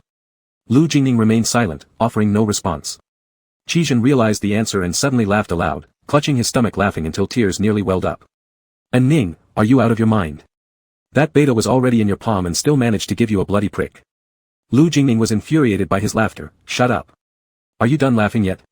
Seeing Lu Jingning's face turning increasingly grim, Qi Zhen raised his hands as if surrendering. All right. I'll stop laughing. I'm stopping." With laughter still lingering on his face, he asked, "So what brings you here today?" Lu Jingning's expression grew serious, giving Qi Zhen a sidelong glance. "Aren't you the expert?" In just a moment, Qi Zhen understood what Lu Jingning was planning. His laughter deepened as he said, "And Ning, you used to say you didn't like this stuff." He reached into the bottom drawer and pulled out something that looked like a metal safe, though it was actually quite small. He opened the safe and pushed it toward Lu Jingning to display. "It's not available on the market, I got it from an auction within my circle." Lu Jingning saw two glass tubes lying side by side inside. He picked one up, it was transparent in the middle with pale pink edges. It looked utterly harmless, and Lu Jingning peered through the glass at the liquid inside. Qi Zhen continued, "It's perfectly fine for alpha use, let alone for just a beta." Lu Jingning placed the glass tube back and reached to close the case. But Qi Zhen pulled it back. Lu Jingning looked up at him, and Qi Zhen wore a nonchalant smirk. "You really think I spent such a fortune on this just so you can take it away for free?" "What do you want?" asked Lu Jingning. "I've wanted one of Uncle Lu's paintings for a long time now. My aunt is having her birthday next month, and I plan to gift it to her." Without hesitation, Lu Jingning replied, "Deal." Qi Zhen's eyes widened, surprised at how quick Lu Jingning agreed, knowing full well the strained relationship between Lu Jingning and Lu Anling. After obtaining the box of agents, Lu Jingning prepared to leave, almost reaching the door when he suddenly remembered something. He turned around and asked, "Does this drug have any side effects?" "Are you kidding me? At this stage, are you still concerned about his health?" Qi Zhen thought this version of Lu Jingning was too unfamiliar. Lu Jingning's gaze was cold, a chilling smile curling at the corner of his lips. "You're overthinking this. I'm just worried he might get ruined too early and become useless later." "And Ning, if you truly intend to fully break him, then you mustn't show any mercy. If you don't teach him a lesson that will stick, those rebellious instincts of his will always come back to hurt you. And if you're not hard enough, it'd be better to let him go right now, Qijin said. Even if you can tolerate it, Uncle Lu wouldn't allow someone who constantly harms you to stay by your side. Lu Jingning found Qijin's thoughts absurdly amusing. Not hard enough. You haven't known me since yesterday, has he? With that knife pointed at me, he'd have killed me if he could. Now you're asking if I feel soft-hearted? Lu Jingning had always been arrogant, moody, and easily angered, with a fierce penchant for retaliation. These were traits that Qijin, who had grown up with him since childhood, knew all too well. Looking at the derisive smirk on Lu Jingning's face, he said, "Indeed, I was worrying unnecessarily." Chapter 46. Li Yan was placed under strict control. He couldn't even leave the door of his bedroom. Someone would come in to check his wounds and deliver food. He couldn't see Lu Lanning either. He tried talking to those who delivered his food, hoping for a proper conversation with Lu Lanning. But none of these people gave him any response. They all kept their eyes lowered, focused on their tasks before quickly leaving the room. After about half a month, when Li Yan's shoulder wound was inspected, the person checking it nodded toward the doorway. Before Li Yan understood the situation, he was pushed to get up by them. He thought he might finally be allowed outside, or perhaps Lu Lanning wanted to see him. The medicine labeled as number 0937 had a translucent liquid center of ice crystal color, its edges tinged with pink. Each injection contained merely 6 milliliters but could instantly send an alpha or beta into uncontrollable waves of desire, akin to a false heat. Li Yan was taken out from the room and brought into the third room on the second floor. This room was quite different, as if newly renovated or adjusted. It was stark white everywhere, with nothing inside, no tables or chairs. There was only a bed and a restroom. Other than that, there was no sign of anything else. Just as Li Yan was halfway through examining it, an ominous premonition surged within him. He started rushing towards the door and struggled while shouting, "No! I want to see Lu Lanning. Let me talk to him." However, the 4 alphas blocking the door dragged him back onto the bed, pinned down his limbs, and locked him in place. The metallic sound of closure echoed clearly in Li Yan's mind as his hands and feet were tightly secured. He felt very uneasy, breathing heavily while staring at the white ceiling. Just as he opened his mouth to say something, he suddenly felt a cold sensation in his arm. Goosebumps rose along his spine when he turned his head and saw the middle-aged man who had given him the anesthesia days ago, now wiping his arm with alcohol-soaked cotton. And then, with expert precision and amidst Li Yan's wildly constricting pupils, the man pulled out the pink glass vial, shattered it, and inserted the needle. "Don't! What have you injected me with? I don't want injections." Li Yan reacted violently, struggling furiously. This made it difficult to successfully administer the injection, so the butler gave a glance to one of the bodyguards, and this alpha came forward to hold Li Yan's arm firmly. As the needle pierced into the vein, the liquid glowing licentiously under the light was pushed into his body. Lu Lanning held something that resembled a mask yet wasn't exactly one. It could cover the eyes, with black, opaque fabric beneath which was metal connected to a clamp below, fastened under the chin and inserted into the mouth, capable of pressing the tongue root. Qijin had delivered a large box full of various strange instruments, referred to as gifts. That messy box was thrown into a corner by Lu Lanning, who picked up the object on top and glanced at the surveillance showing Li Yan kicking and thrashing about helplessly, drenched in sweat. He tossed the item to someone beside him, saying, "Take it over and make him wear it. Don't let him bite himself." If Li Yan were to describe it, his memory of this period should have been rather blurred. But his body remembered everything vividly. A kind of heat that burns away rationality, a maddening itch like bugs gnawing at his lungs, like being engulfed in molten lava, even the breath exhaled could scorch. He desperately writhed and struggled but could not break free. In the darkness, there was nothing, he could only hear his own heavy and rapid breathing. When his consciousness started to fade and his limbs became limp, he would hear some footsteps. It was Lu Lanning coming in. His hands were somewhat cool when they gently, almost teasingly touched Li Yan's hot body, which was drenched in sweat from the torment of lust. God only knows how much Li Yan yearned for him to touch him again. His exhausted body would involuntarily lift itself, chasing after Lu Lanning, responding to his touches. Time seemed to stretch endlessly, and each time, Lu Lanning would wait until Li Yan was nearly unable to bear it before giving him relief. The room was filled with the dominant, aggressive pheromones of Lu Lanning's alpha presence. Li Yan's wrists bore deep marks from his struggles, the sheets kicked into disarray, his throat emitting mournful cries resembling sobs. He heard Lu Lanning sitting opposite, flipping pages of a book, or perhaps a newspaper. He could imagine how Lu Lanning observed him coldly, admiring his wretched state and every ridiculous display. On what day it was, neither known nor cared, but Li Yan's mind was in utter chaos. That day, the chains on his hands were unlocked, only one remaining around his ankle, with enough length for him to move around in the room. When Lu Lanning came, there was nothing in the room. He slowly walked to the side of the bed and reached for the chain, which made a crisp metallic sound as it came from under the bed. Lu Lanning bent down to look at Li Yan curled up under the bed, trembling at the sound of his footsteps. Then he pulled on the chain, slowly dragging out his foot. Li Yan was filled with panic, staring wide-eyed at Lu Lanning. "No. I don't want to." Lu Lanning grasped his ankle and effortlessly dragged him out from under the bed. Li Yan let out a painful cry as he was pulled into Lu Lanning's embrace, who placed a hand against his lips. Shoo. Li Yan had been tortured so much that he truly tensed his body in fear and fell silent. From now on, I don't want to hear another no from you. Lu Lanning lifted Li Yan's face, looking into his enlarged eyes that clearly revealed fear and anxiety. Lu Lanning softened his voice. Do you want to go outside? Li Yan hadn't spoken in a long time, his voice was hoarse and unpleasant when he opened his mouth. He looked at Lu Lanning's more relaxed face and hesitated before slowly opening his mouth. Want. Lu Lanning continued, what do you want to do outside? Li Yan didn't reply. Do you want to go outside to see Qinyu? It's been so long since his surgery, and you haven't seen him yet. Do you want to know how he is doing now? How his postoperative recovery is going? Has he started a new life? Lu Lanning looked very understanding at this moment. Oh, right, why did you choose the surname Chen when you fabricated your name? Did you want to become part of their family? As if casually reminiscing with Li Yan, Lu Lanning seemed amicable and gentle. Li Yan blinked, his long-stopped mind almost mistook this for a dream. He tightly grabbed Lu Lanning's hand, some light appearing in his eyes. Really? Are you willing to let me go? To let me? Lu Lanning's smile disappeared, shaking his head as if disappointed in Li Yan. Wrong, incorrect answer. You should say you don't want to see Qinyu. After finishing this, he sighed, then stood up and put Li Yan back on the bed, holding his wrists and tightening the restraints. Lu Lanning. Lu Lanning, don't leave, don't treat me like this. This completely quiet environment without any signs of life was almost driving him mad. Suddenly his voice stopped, he saw the butler walk in with a needle. When Lu Lanning walked out, through the door that was about to close, echoed Li Yan's broken and desperate cries. His steps paused for a moment, and then he lifted his feet again and walked out without hesitation. Later on, Lu Lanning asked Li Yan these questions many times. The day after an injection, Lu Lanning would patiently ask them over and over.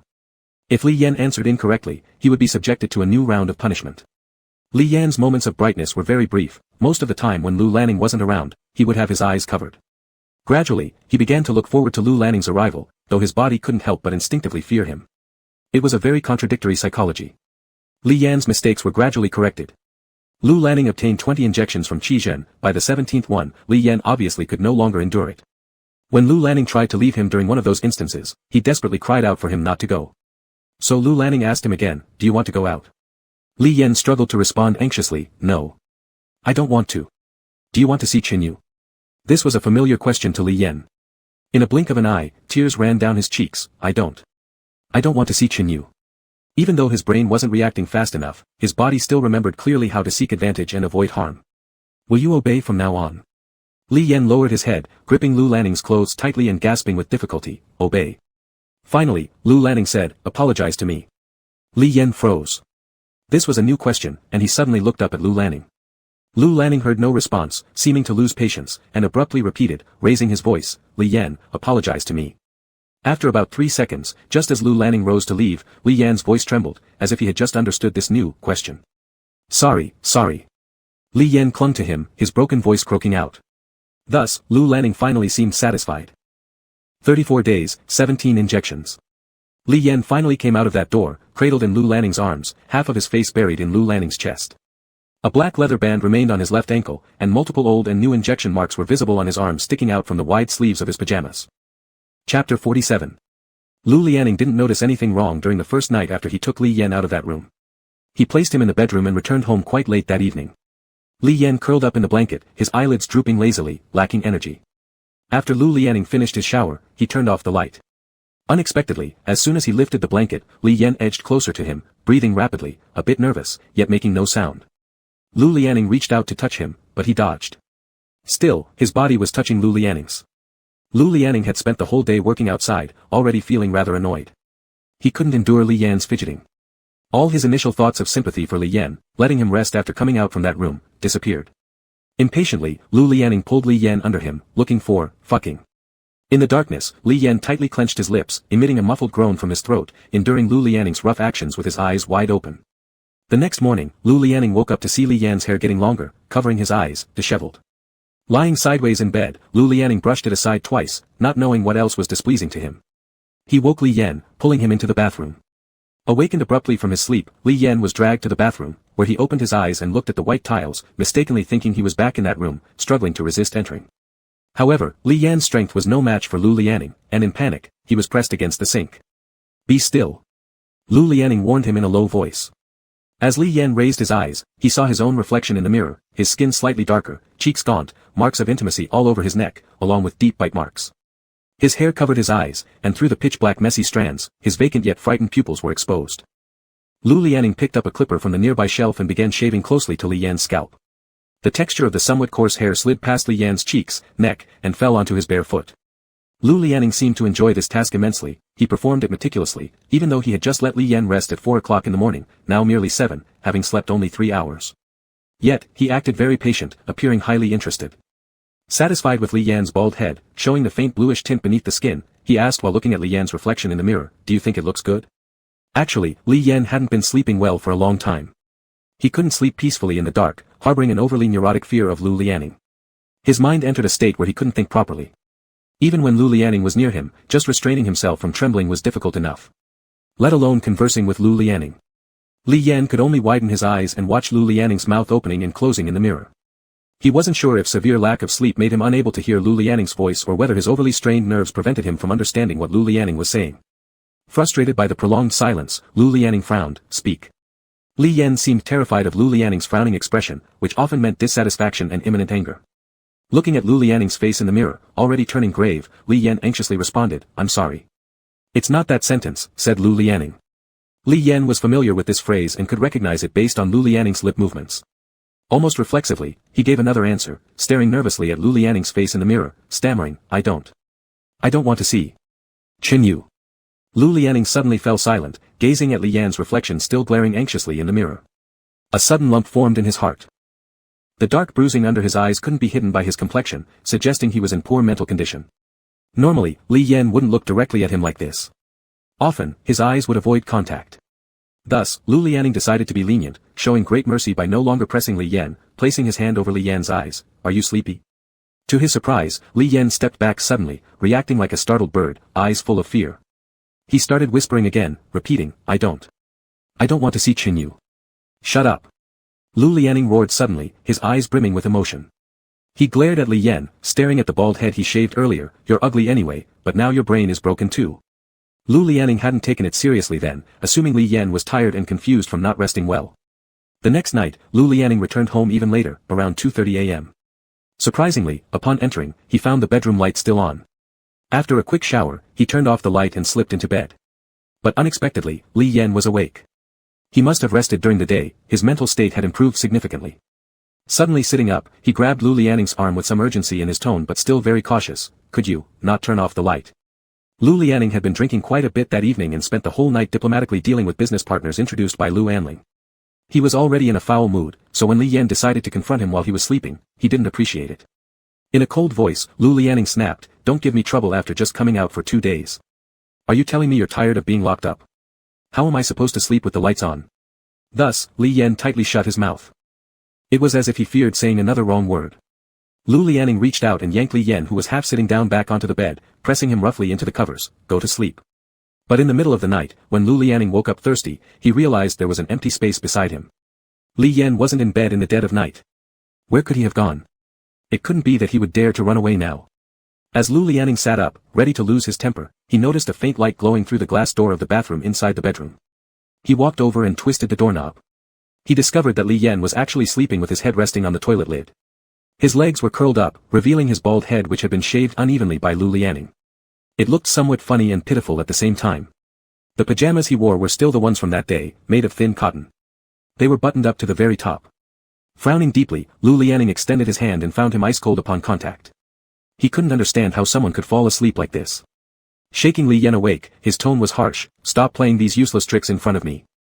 Chapter 48. Do you think I'll be softened by this? Lu Lanning's disheveled hair covered his eyes as he glared coldly. Still feeling the aftereffects of last night's drinking and having not rested well, his temples throbbed faintly, and he was always short on patience with Li Yan. "Stop dreaming. This is stupid and useless." After saying this, he reached out to pull Li Yan up. Li Yan stared at him blankly, looking somewhat incoherent. Damn it, he couldn't hear what Lu Lanning was saying again. In his mind, there was a roaring sound of a train rushing towards him, followed by the rumble of a mountain collapsing. He saw Lu Lanning against the light, noticing that even this person's features were beginning to blur. It wasn't until Lu Lanning started pulling him that he struggled, realizing what Lu Lanning intended to do. His lower body was numb, probably from sleeping in an awkward position, but now was not the time to think about it. His arms started to struggle hard around the toilet, one hand being pulled away by Lu Lanning while the other clutched desperately at it. Lu Lanning watched Li Yan hugging the toilet tightly, as though it were a lover he hadn't seen for years. He fumed inside, cursing angrily, "What the hell is wrong with you?" Li Yan could only see Lu Lanning's lips moving with anger etched all over his face, and he became momentarily confused, glancing helplessly at the pitch-black bedroom behind Lu Lanning. He couldn't figure out where Lu Lanning planned to drag him. Panic spread across his face as he mumbled uncontrollably, too dark, so quiet." It truly felt like an endless, soundless abyss. There was nothing but blackness and excruciating heat. That silence was driving him insane. Recalling something, Li Yan tightened his grip even more, unwilling to let go. As Lu Lanning was so close, they were alone in the bathroom. He naturally heard Li Yan muttering nonsense. For a moment, Lu Lanning hesitated, giving Li Yan the opportunity to retrieve the other arm and firmly clutch onto the toilet again, his back toward Lu Lanning. All Lu Lanning saw was a tense, pale back of Li Yan's head. Before Li Yan's futile antics repeated 3 times, Lu Lanning cursed loudly and plugged in the small nightlight in the bedroom. Only then did Li Yan obediently agree to spend the night on the bed in the master bedroom. After Lu Lanning returned to the Lu family estate, he had much to keep him busy. Most days, he was rarely home during the day and didn't return until late at night. The pressure on him was immense. Outwardly, he appeared flawless and enigmatic as the young master of the Lu family, following the arrangements of Lu Anling. He attended social gatherings, took over familiarizing himself with the family business, participated in meetings frequently, and made important decisions. Once home, he shed the facade, revealing a harsher side to Li Yan. He treated him cruelly and condescendingly, insulting him at the slightest provocation or dragging him onto the bed to torment him further. Li Yan, still relatively clear-headed, barely managed to placate the moody Lu Lanning by humoring and soothing him, while the less coherent Li Yan simply endured abuse from such Lu Lanning without resistance. He became afraid of saying the wrong thing and grew increasingly quiet. Neither the bodyguards nor the servants in this house spoke to him. It was unclear whether Lu Lanning specifically instructed them not to converse with him or if they disliked him personally and chose not to interact. Gradually, he began living like a lonely spirit wandering aimlessly in this grand house. If Lu Lanning returned at night without causing trouble or lashing out, Li Yan's world remained eerily silent, almost resonating with echoes. One afternoon in early spring, the housekeeper was watering plants in the yard. Turning around, he noticed the dark-skinned young man standing at the open door of the living room watching him. The once bright spark in those eyes seemed to have been erased bit by Lu Lanning. Holding the running water hose, the housekeeper turned and asked, "Do you want to come over and help water the flowers?" Unexpectedly, upon hearing this, Li Yan suddenly turned around and ran upstairs with quick steps, den. On another day, the housekeeper was talking to Lu Lanning in the study on the second floor. Lu Lanning casually flipped through a book, asking about Li Yan's recent situation at home. The housekeeper reported in detail. At this point, Lu Lanning got up and approached the window, seeing Li Yan bending over in the yard. In one hand, he held a little shovel, poking at something near the roots of a blooming flower. "What is he doing?" Lu Lanning suddenly interrupted the usual routine report from the housekeeper. Following Lu Lanning's gaze, the housekeeper looked down just as Li Yan stood up and reached for the garden hose that was spurting water. He replied, "Watering flowers," with no further elaboration. Did he initiate watering them? The usually expressionless face of the housekeeper softened slightly. "No, I invited him." Pausing for a moment, he added, "He seems to dislike me, he only goes there when I'm not around." Lu Lanning's gaze returned to the housekeeper's face. The housekeeper had been in the Lu family since he was young, working with Lu Anling for half his life. When Li Yan first came back and held a knife to his neck, demanding to leave, the housekeeper had left with bruises on his face and his neck wrapped in bandages. Lu Anling saw this afterward and expressed deep disappointment and dissatisfaction, questioning whether the housekeeper had forgotten who he was due to being away from the Lu family for too long. The reason Lu Anling allowed someone like Li Yan to stay near him was because he believed Li Yan posed no trouble or threat to Lu Lanning. Lu Anling was also willing to make some concessions as long as Lu Lanning stayed on track, giving them both some room for father-son sentiment. But that leeway didn't include allowing Lu Lanning to be so disheveled and distressed. He asked Lu Lanning if he needed help, but Lu Lanning responded with a dark tone, his eyes filled with intense hatred. He said no and insisted he would handle it himself. From the moment Li Yan was knocked unconscious by the housekeeper's tranquilizer gun to being locked up for over 30 days, Lu Anling never brought up the matter again. Lu Lanning assumed the housekeeper had already reported everything to Lu Anling and that Lu Anling was satisfied with how things were handled. Lu Anling has an excellent memory, it wasn't something he'd simply forget about. With a sly smirk, Lu Lanning stared at the housekeeper who had watched him grow up since childhood and let out a light snort. "Right now, he just dislikes you, but me? He probably hates me to death." Turning back to the desk, his tone grew casual and indifferent. "It doesn't matter anyway, I don't care." Unexpectedly, these few days witnessed a drop in temperature, and Li Yan's health started to deteriorate significantly. Just stepping outside to water the flowers caught him a cold. At first, Lu Lanning thought he was faking it. After all, in the past, Li Yan was pushed out of a tent in the deep snow mountains, staying in wet blankets for such a long time without issue, so how could he end up so fragile now? However, Li Yan indeed ran a fever for 2 whole days without improvement, which made Lu Lanning furious. Li Yan stayed in bed for nearly a week before he was finally able to get up. His body had become alarmingly thin. When he got up, he found that a greenhouse had suddenly appeared in the house. There were various flowers planted, lush and green, maintaining a warm spring-like temperature year-round. But Lu Lanning forbade him from going outside, even into the courtyard. Because of how weak Li Yan had become due to being overly thin, Lu Lanning hired several nutritionists to design meal plans. The housekeeper was given another task, to ensure Li Yan ate properly. For Li Yan, he hadn't noticed much change. He only knew that the taste of food at home had become a bit peculiar, and Lu Lanning had grown even more petty, unwilling to let him stay in the yard anymore. And as for Lu Lanning still treated Li Yan with harsh words as always. But the flowers in Li Yan's greenhouse always remained vibrant and full of life. He never let any flower wither in front of Li Yan. Chapter 49. That winter seemed particularly hard to get through. Even though spring had officially arrived, it was met with a cold snap. The air filled with icy winds had no trace of spring at all. But none of this really mattered to Li Yan. He still only wore a thin cotton pajama, moving around in the temperature-controlled indoor environment. Apart from watering the delicate and vibrant flowers in the greenhouse, he would often just stare out the window for long periods, and at night, as soon as Lu Lanning's car returned, he'd quickly pretend to sleep by lying back under the covers. But he would often be found out. Then there would inevitably be a round of sarcastic remarks from Lu Lanning. And because Li Yan's mental state wasn't great during that time, he would frequently not hear what Lu Lanning said. So aside from being bored and tolerating Lu Lanning's sour face, nothing else happened. When Lu Lanning worked late into the night, Li Yan almost slept through the entire morning, waking up only when it was time for lunch.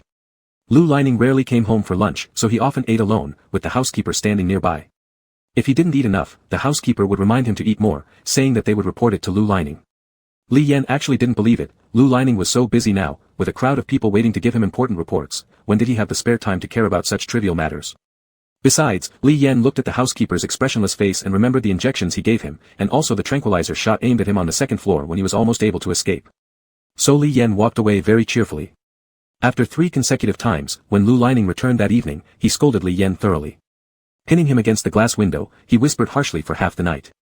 Li Yan, palms pressed against the window, stared at the pitch-black darkness outside, involuntarily drawing closer to Lu Lanning's embrace, and began softly apologizing again.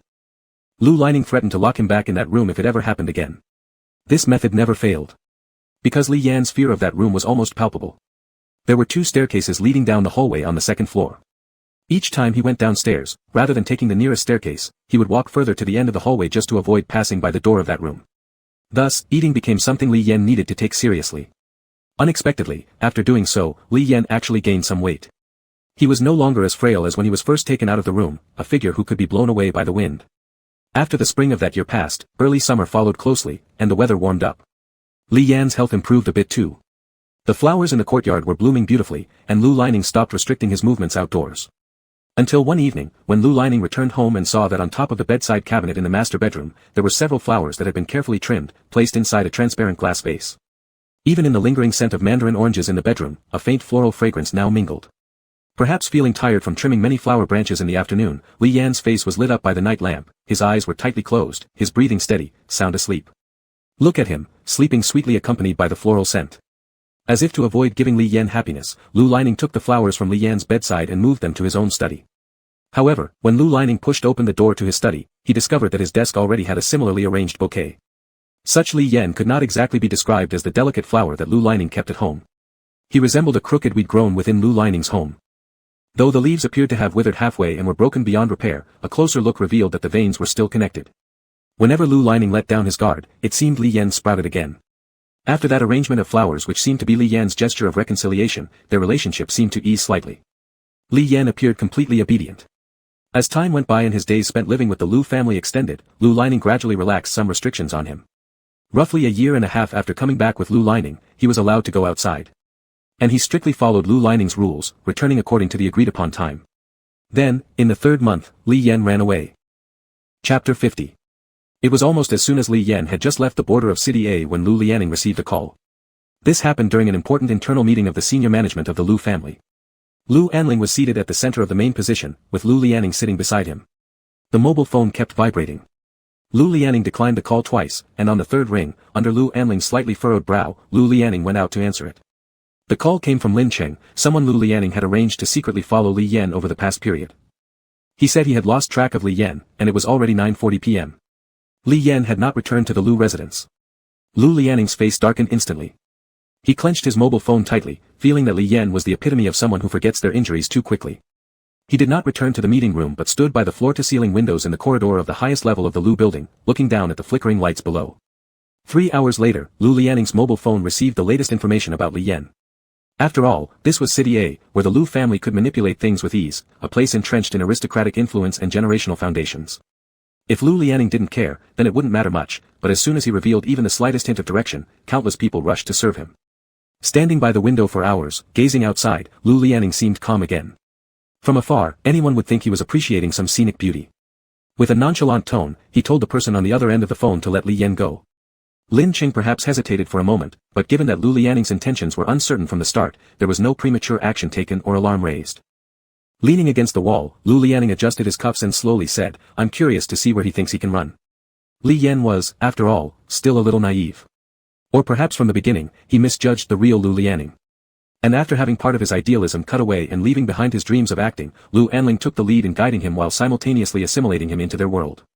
In just 2 short years, he had undergone an almost terrifying transformation. He no longer expressed his emotions openly, rarely showed any expressions, and wherever he went, he maintained an unfathomable demeanor, making subordinates unable to predict his actions and exerting great pressure on them. Last month, when he met with one of Lu Anling's business partners instead, the man smiled, came forward to shake hands, and said that from afar, he was like another version of Lu Anling. He lightly pulled at the corner of his mouth and replied, "Dare not, dare not." Sometimes he didn't want to admit it, but the fact remained right in front of him. The reason he could adapt and accept such rules so quickly was that deep down, he was originally the same kind of person as Lu Anling. Take now for instance, immediately after the initial anger upon learning of Li Yan's escape, he quickly planned his means of revenge. He thought, surely he would make Li Yan regret. To the extent of shedding bitter tears and experiencing deep, soul-piercing regret. Then he reflected, whether the lesson last time wasn't profound enough, causing Li Yan to repeat the mistake, remembering what Qi Zhen had once said. Indeed, Li Yan's feigning of helplessness had caused him to be soft-hearted, failing to inject all 20 needles. About 20 minutes later, a photo was sent to Lu Lianning's mobile phone. On a somewhat dimly lit road, Li Yan sat on a large truck, transporting a few sheep with slightly dirty coats. There was some sheep dung on the vehicle. In Li Yan's arms rested a small lamb, his eyes squinting in laughter, holding hay to feed the sheep. In the upper right corner of the photo, a metal sign could be seen, standing tall in the dim night sky, indicating the 3 large characters, Wu Jingwan Town. Lowering his eyes, Lu Lianning fixed his gaze on Li Yan's smiling face, thinking perhaps that Li Yan was in high spirits due to feeling a successful escape. Why would someone who always schemed and played small tricks in front of him also have such innocence? He found Li Yan amusing. Then, expressionless, he saved the picture to his phone. He made a decision. He would wait some time before catching Li Yan back, allowing him to gradually believe that he was free to live the life he longed for before abruptly dragging him back to reality, personally shattering his dreams, preventing him from dreaming so easily again. At this very moment, Lu Lianning did not realize how similar his methods were to Lu Anling's, when he deliberately held him back from receiving that award after being finally acknowledged for his acting. Li Yan returned to Jingwan Town. This place where he grew up from childhood. His escape wasn't meticulously planned, but it wasn't completely unprepared either. Mainly because he unexpectedly encountered Uncle Wu from the town in City A. His actions were almost uncontrollable as he stepped forward, calling out, "Uncle Wu." Uncle Wu was warm and surprised, saying he didn't expect to meet him here. He said that after Li Yan left Wu Jingwan Town, it was as if everyone had lost contact with him, that many people missed him, and asked how Li Yan seemed unchanged. Li Yan sat at the back of Uncle Wu's big covered truck, listening to his words without end.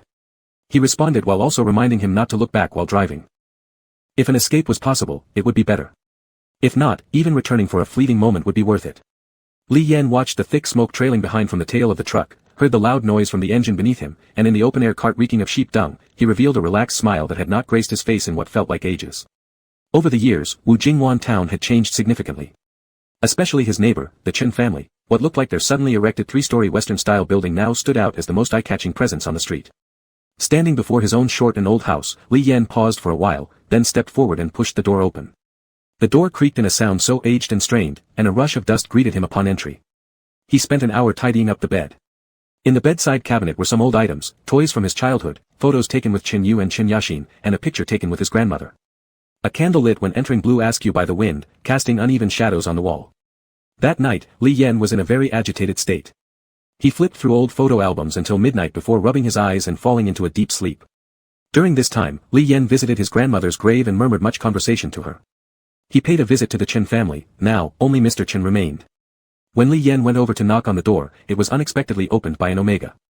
Mr. Chen's appearance had changed, no longer showing sorrow due to his child's fatal illness. The originally half-gray hair was now fully black again, it must have been dyed. Seeing the long-lost son-in-law, Mr. Chen's expression remained indifferent. He briefly introduced his new Omega wife to Li Yan, who tried to speak but found himself unable to call this woman who appeared to be around his age either mother or aunt. He surveyed the Chen residence inside and out, which looked somewhat luxurious. Their furniture was evidently quite expensive. Perhaps sensing Li Yan's inquiring gaze, Mr. Chen perked up and patted Li Yan's shoulder. You don't know, our Chen Yu is really something now. A good-hearted person donated for his transplant.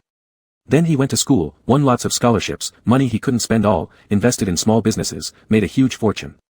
When speaking about Chen Yu, Mr. Chen's face glowed with pride. He placed the teacup down on the table, and immediately, the Omega filled it with water again. Isn't that why I always say, Chen Yu has good luck? He's better than his sister. Sent us such a large sum of money. Li Yan listened, understanding nothing of what was said. Chen Yu seemed to be living quite well, capable of taking care of himself and also looking after his family, lifting them high. Yet throughout this account of success and good fortune, not a single word mentioned Li Yan, making it seem as though it were genuinely Chen Yu's good fortune, specially favored by destiny. Mr. Chen continued non-stop. Back in the day, anyone on this street seeing us would step aside for fear we might ask for a loan, but these past 2 years have nearly worn down my newly built doorstep. Li Yan smiled dazedly, nodding repeatedly to Mr. Chen's words, that's indeed pretty good. Chapter 51. Time passed quickly after Li Yan returned to Jingwan town. He dug up some soil in his own courtyard and planted half a yard of vegetables.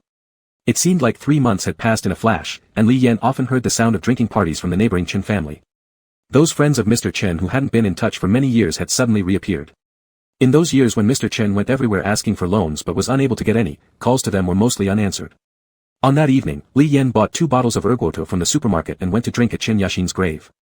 It seemed as if it would be more fitting under the howling northern wind, but that night the weather was unbearably sultry, the cicadas in the forest chirping noisily, making people irritable, without even a trace of wind. He squatted half on Chen Yashin's grave, touching the inscriptions on her gravestone with his hand. There were still some signs of wear and tear on it, and the weeds around were rampant.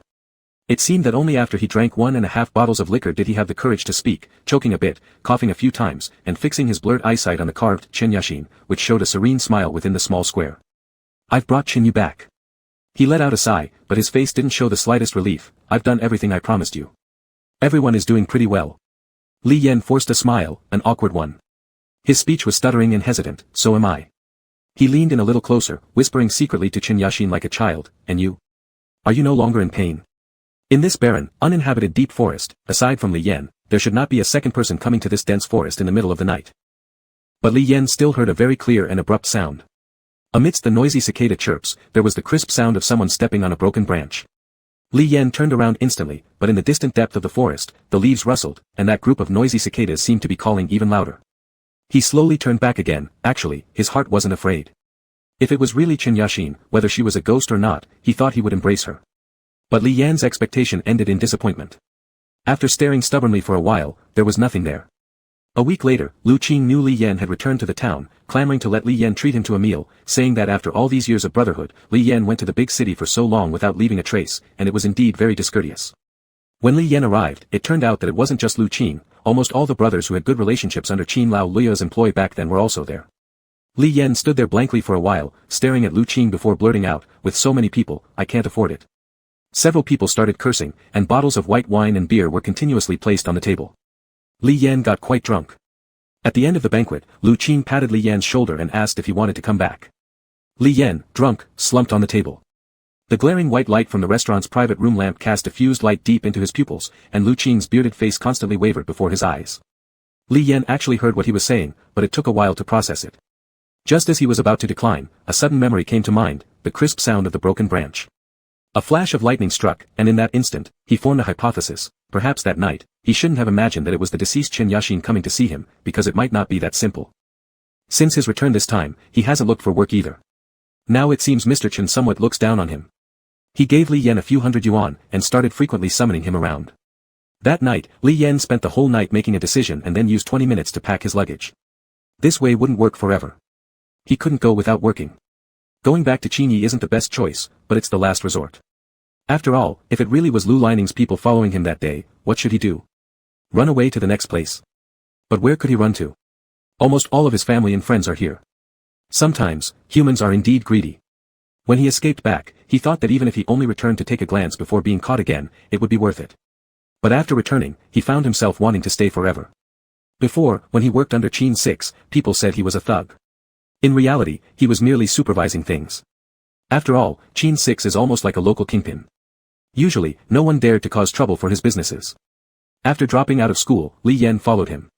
Watching Chin 6's business grow bigger and his money increase, Li Yan upgraded from just supervising to serving tea and water by Chin 6's side. He didn't know when he entered Chin 6's eye, who said he wanted to recognize him as a godson. Li Yan refused back then, and since Chen Yashin always wanted him to change jobs, after refusing, he also raised the request to leave. Chin 6 didn't obstruct him at the time, but was actually a bit unhappy, otherwise he wouldn't have refrained from helping when Li Yan was in his greatest difficulty. This time Li Yan went back there, it wasn't as simple as finding a job, in fact, it was to go back and recognize his father. Li Yan indeed had sufficient alertness towards danger. His nose was sharp enough, and he had some small cunning. He was somewhat like a wild animal, rough, natural, rash, yet agile enough. He had a set of principles for dealing with difficulties, but those only applied to his jungle and only suited him and his kind. But if he stepped out, such a somewhat smart commoner like him would not be a match for someone who wasn't quite human, like Lu Lining. His thoughts were actually very simple.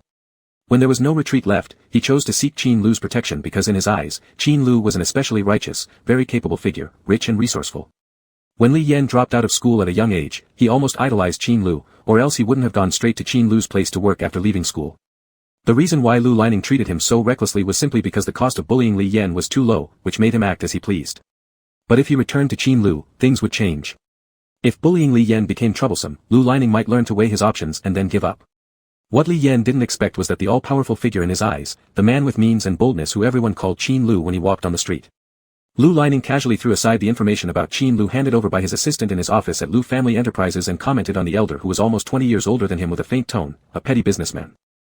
Chapter 52. Li Yan sat at the farthest left of the bar counter. When Lu Qin entered, he saw Li Yan sitting there alone with a bottle of wine provided by the bartender, already halfway through.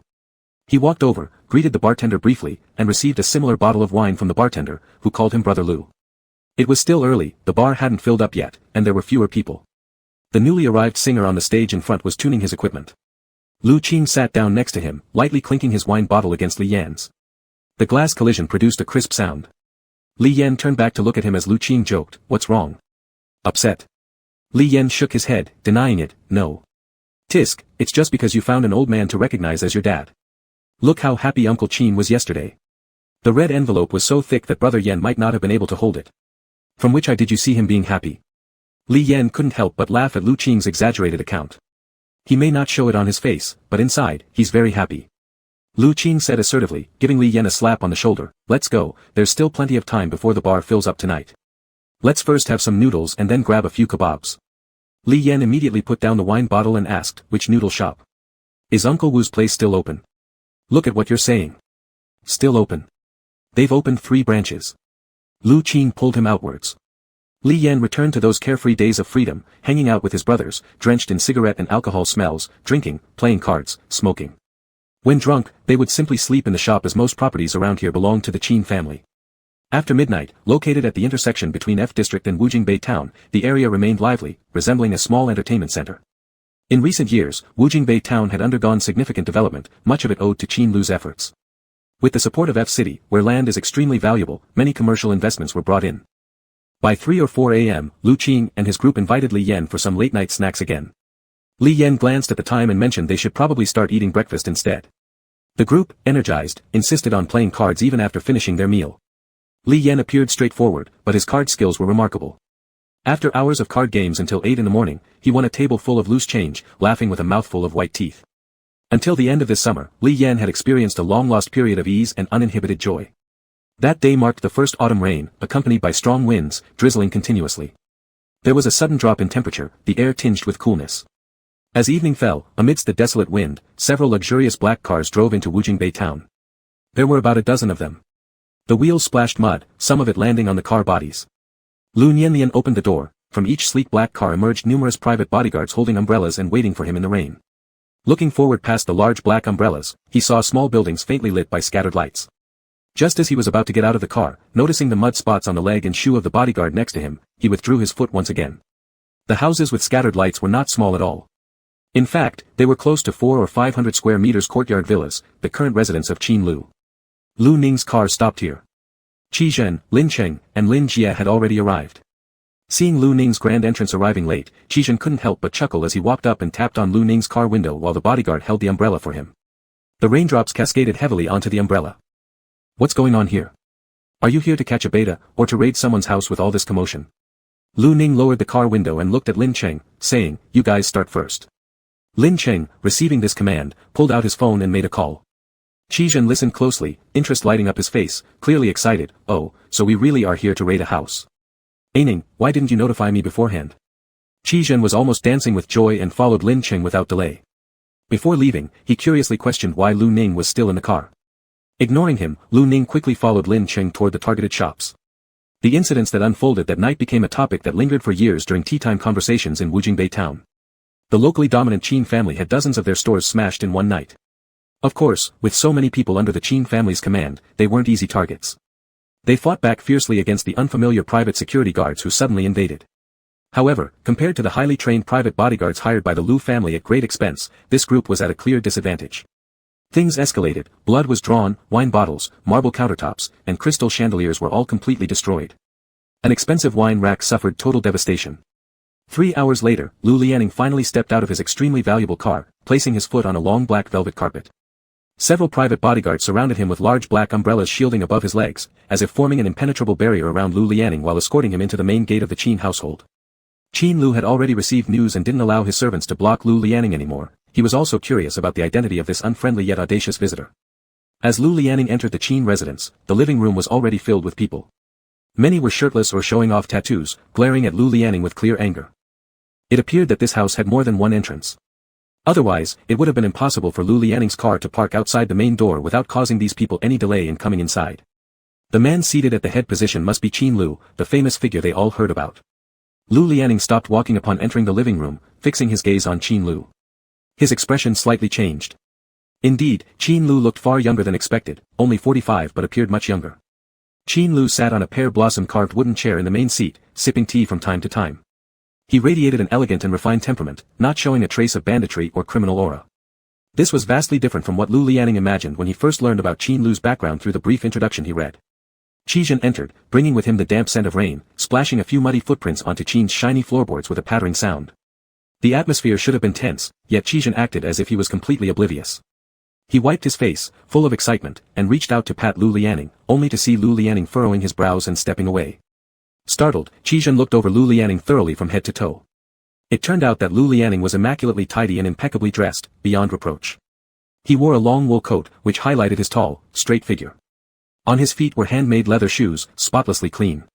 Combined with his high-cold, handsome face, Lu Lianing seemed unattainably aloof and arrogant. His appearance was inherently aggressive, and now that aggression was even more pronounced. In stark contrast to Lu Lianing, Qi Zhen, Lin Cheng, and Lin Jie were all covered in mud up to their knees, drenched in rainwater. Lu Lianing had come here merely to retrieve Li Yan, yet he exuded such impeccable refinement, striving for perfection in every detail and unwilling to appear even slightly disheveled. Qi Zhen marveled inwardly, he must be crazy. The hall was actually very quiet. Lu Lianing spoke first, asking, "Where is Li Yan?" Upon hearing this, Qin Lu paused briefly in his action of holding the teacup, then glanced at Lu Lianing and replied, "Oh, you're looking for little Yan. Now I understand." He refilled another cup with hot water, releasing steam. "Let him come out, I want to take him with me." Lu Lianing stood there, delivering these words with sharp eyes scanning over Qin Lu like knives. This immediately set off an uproar among those present, who shouted loudly. "Never. We will never betray our brother. Don't dream. Let's fight them instead. Who are these people? How did we get involved with them?" Instead of stopping the clamor, Qin Lu fell silent. He was fully aware that the other party was not someone he could afford to offend. Lin Cheng from the Lin family of F City had to stand aside just for being near this person. The exact identity of this person no longer mattered. This prolonged silence agitated Lu Lianing, who opened his mouth once more. "Are we continuing?" Qin Lu owned more than 10 stores in this area. Aside from the ones already destroyed, there were others jointly operated with partners, leaving 3 remaining shops intact. Suddenly, the atmosphere grew restless again. Some realized what Lu Lianing implied by his words, and became infuriated, turning red-faced and ready to attack. Just then, Li Yan emerged. Lu Lianing had never seen Li Yan like this before.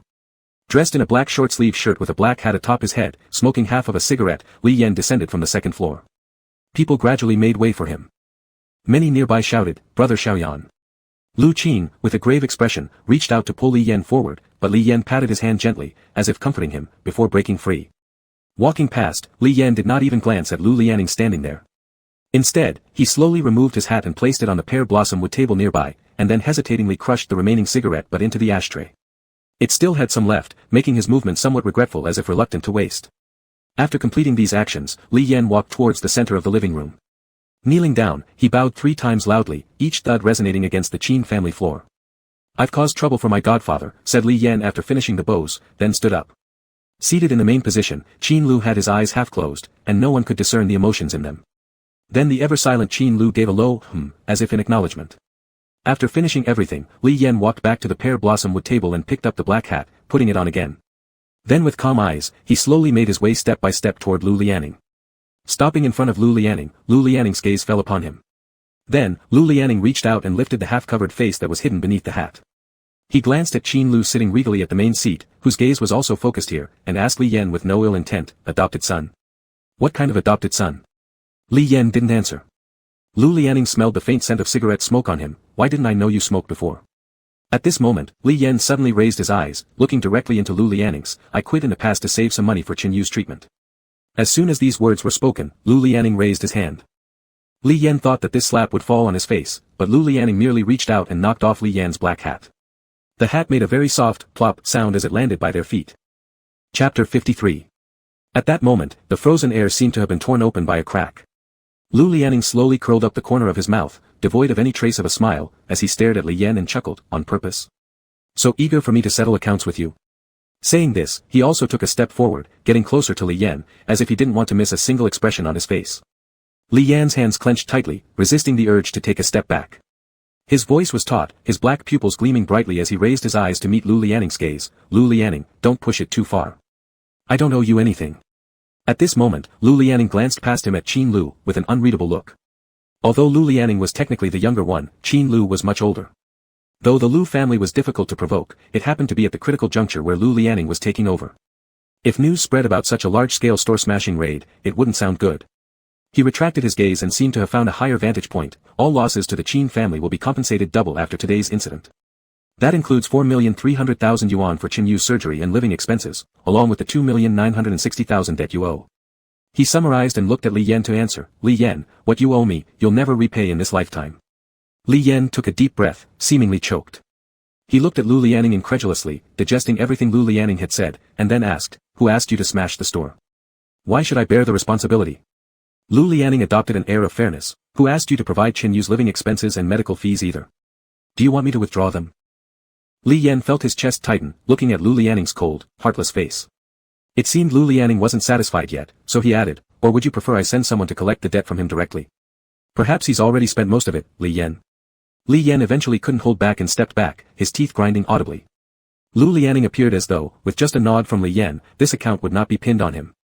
But everyone knew that was a lie. Lu Lianing had many ways to drag him back, methods even more stealthy and secretive. However, he insisted on doing it like this, stepping on Qin Lu's dignity, bringing along such a group, acting forcefully and dramatically, smashing over a dozen stores. Qin Lu couldn't even say a harsh word. He intended to force Li Yan to come out, to soften, to walk back to him step by step. To make him realize the reality, to understand what he thought was a way out, was still trapped within Lu Lianing's grasp. Like the question Lu Lianing now threw at him, Li Yan's mind was almost starved of oxygen. Should he respond to Lu Lianing? Could he possibly agree to something like that? To let Qin Yu, who had only enjoyed a healthy life for less than 2 years, with a bright future and a wealthy lifestyle, return to a life pursued by debts? If Lu Lianing sent people to collect the debt, would those people harm Qin Yu as well? Breathing heavily, Li Yan couldn't utter another word. Seeing this, Lu Lianing revealed an expression of knowing exactly what would happen, then reached out and pulled him closer, intending to leave with him. It was then that Qin Lu finally rose from his main seat, putting down the untouched tea that had long gone cold. "Compensation isn't necessary. Mr. Lu is young, but to force others so blatantly, do as you wish without regret. That's none of your concern then. Stop always wanting others to recognize you as their godfather when you already have a devoted son." Lu Lianing shot back sharply. He turned around and pulled Li Yan, who seemed to have lost the ability to speak, towards the exit. The Alpha security guards quickly formed a circle, holding a black umbrella high above their heads. Qizhen followed with a smirk, waving cheerfully at the furious red-faced group of Qin Lu's people, dragging out his words, "Bye-bye." Lin Cheng and Lin Jia, having dealt with Qin Lu before, nodded briefly at Qin Lu as a form of farewell and left as well. Thus ended this farcical scene. Li Yan and Lu Lianing sat inside the car. Outside, thunder rumbled loudly, and by the wee hours of the night, the rain finally began pouring heavily, splattering against the body and windows of the car. Li Yan sat in the back seat, keeping as much distance as possible between himself and Lu Lianing. It was as though he was heading into a field of bullets, destined for a place where punishment awaited. When they arrived home, surprisingly, no one in the villa had gone to bed. The butler came over to take Lu Lianing's cashmere coat, which had gotten damp from the rain. Li Yan, wearing only a short-sleeved shirt, was yanked out from behind. Lu Lianing's face was icy, his eyes revealing barely concealed fury. Now that they were home, there was no need to pretend anymore or maintain false facades. He practically wasted no time in dragging Li Yan up to the second floor, opting for the nearest staircase. Li Yan slowly came to his senses and started to panic, thinking Lu Lianing was going to lock him back into that room. His strength was no match for Lu Lianing's, especially not when an alpha was enraged. His force was something an ordinary beta like him could never resist. Don't. I don't want to, bastard. Let go. Li Yan looked somewhat defiant on the surface but inwardly terrified, as if he had fallen once again into a nearly hopeless situation. But instead of entering that room, Lu Lianing pulled him past its door and continued without stopping. At this point, Li Yan's struggles lessened slightly. He thought grimly that the worst he could expect was another beating, or even worse. What else could happen? But he underestimated how far Lu Lianing was willing to go. When Lu Lianing said he wanted Li Yan to cry and experience unforgettable pain, he truly wasn't going to let him off easily. He threw Li Yan onto the bed, tied his hands, and then pressed his body over him to pin down the thrashing legs while starting to pull down Li Yan's pants. Chapter 54. That day, all members of the Lu family were as silent as cicadas in winter, trembling on the first floor while listening to the wretched cries coming from the master bedroom upstairs, starting from faint groans, then uncontrollable sobs, and those intermittent, tearful pleas for mercy that were barely intelligible. Lu Lianing had returned home with others at around 3 or 4 o'clock in the morning, taking everyone directly into the house. By evening, the sounds inside that room had gradually weakened until they were almost inaudible. It was only then that the butler sighed lightly and turned to the servant standing beside him, who had her head bowed, to give instructions. Call Dr. Zheng and ask him to come over. Li Yan lay in bed for half a month before getting up. When he finally emerged from his room, his body was visibly thinner. He stood in the corridor wearing a thick cotton pajama set that hung loosely on him like it could easily fill with wind. The butler went over to close the window, and when he returned, Li Yan was no longer there. A cat had climbed over the wall from the backyard, its fur pattern beautifully marked though it looked a bit thin. Li Yan's sunken cheeks made his eyes seem even larger, staring straight ahead in a way that was almost eerie. He clumsily followed the cat, watching as it slipped into a room at the corner of the second-floor hallway. The door was slightly ajar, and the cat nudged it open before stepping gracefully inside. Li Yan followed, entering to find the lights off inside. However, since it was daytime, the room was dimly lit enough to still make out the surroundings. Bookshelves covered 2 walls, accompanied by a ladder nearby, reaching all the way to the ceiling. There were many books on the shelves, some with titles Li Yan couldn't even pronounce. In the middle stood an ancient wooden desk, upon which sat a computer. Behind the desk was a shelving unit filled with objects covered in a layer of dust, something that should not have existed in the Lu family residence, meaning this study must be one that Lu Lianing did not allow others to enter and clean arbitrarily. Li Yan withdrew his gaze, crouching down on the ground and calling softly to the cat now perched atop the bookshelf, Mimi. The cat completely ignored him, instead climbing onto curtains that appeared expensive and disappearing behind them. With obvious reluctance, Li Yan rushed over to check behind the curtain, but despite the window being closed, the cat had vanished without a trace. There was a sudden click, the sound of the door lock snapping back into place. Startled, Li Yan turned around to see Lu Lianing walk in and close the door. Lu Lianing's expression was unreadable, her gaze landing on Li Yan's trembling body as she softly asked, "What are you looking for?" Li Yan tightly pursed his lips, shaking his head quickly. He wanted to leave, but Lu Lianing was blocking the door, and he didn't dare to pass. Lu Lianing took a step forward towards him, and Li Yan reflexively dodged to the side, circling around the table. As Lu Lianing approached, Li Yan kept moving to the other side. Lu Lianing lost her patience after just 2 attempts, lowering her tone as she demanded, "Come here." Li Yan glanced at her face, then at the door Lu Lianing had firmly shut upon entering. Terrified, he began shaking his head and whispered hoarsely, I'm not ready yet." Lu Lianing paid no heed to his soft protests, merely extending her hand and commanding, "Come here. Don't make me repeat myself." Standing there, Lu Lianing stopped circling the table, coldly insisting that Li Yan come to her on his own.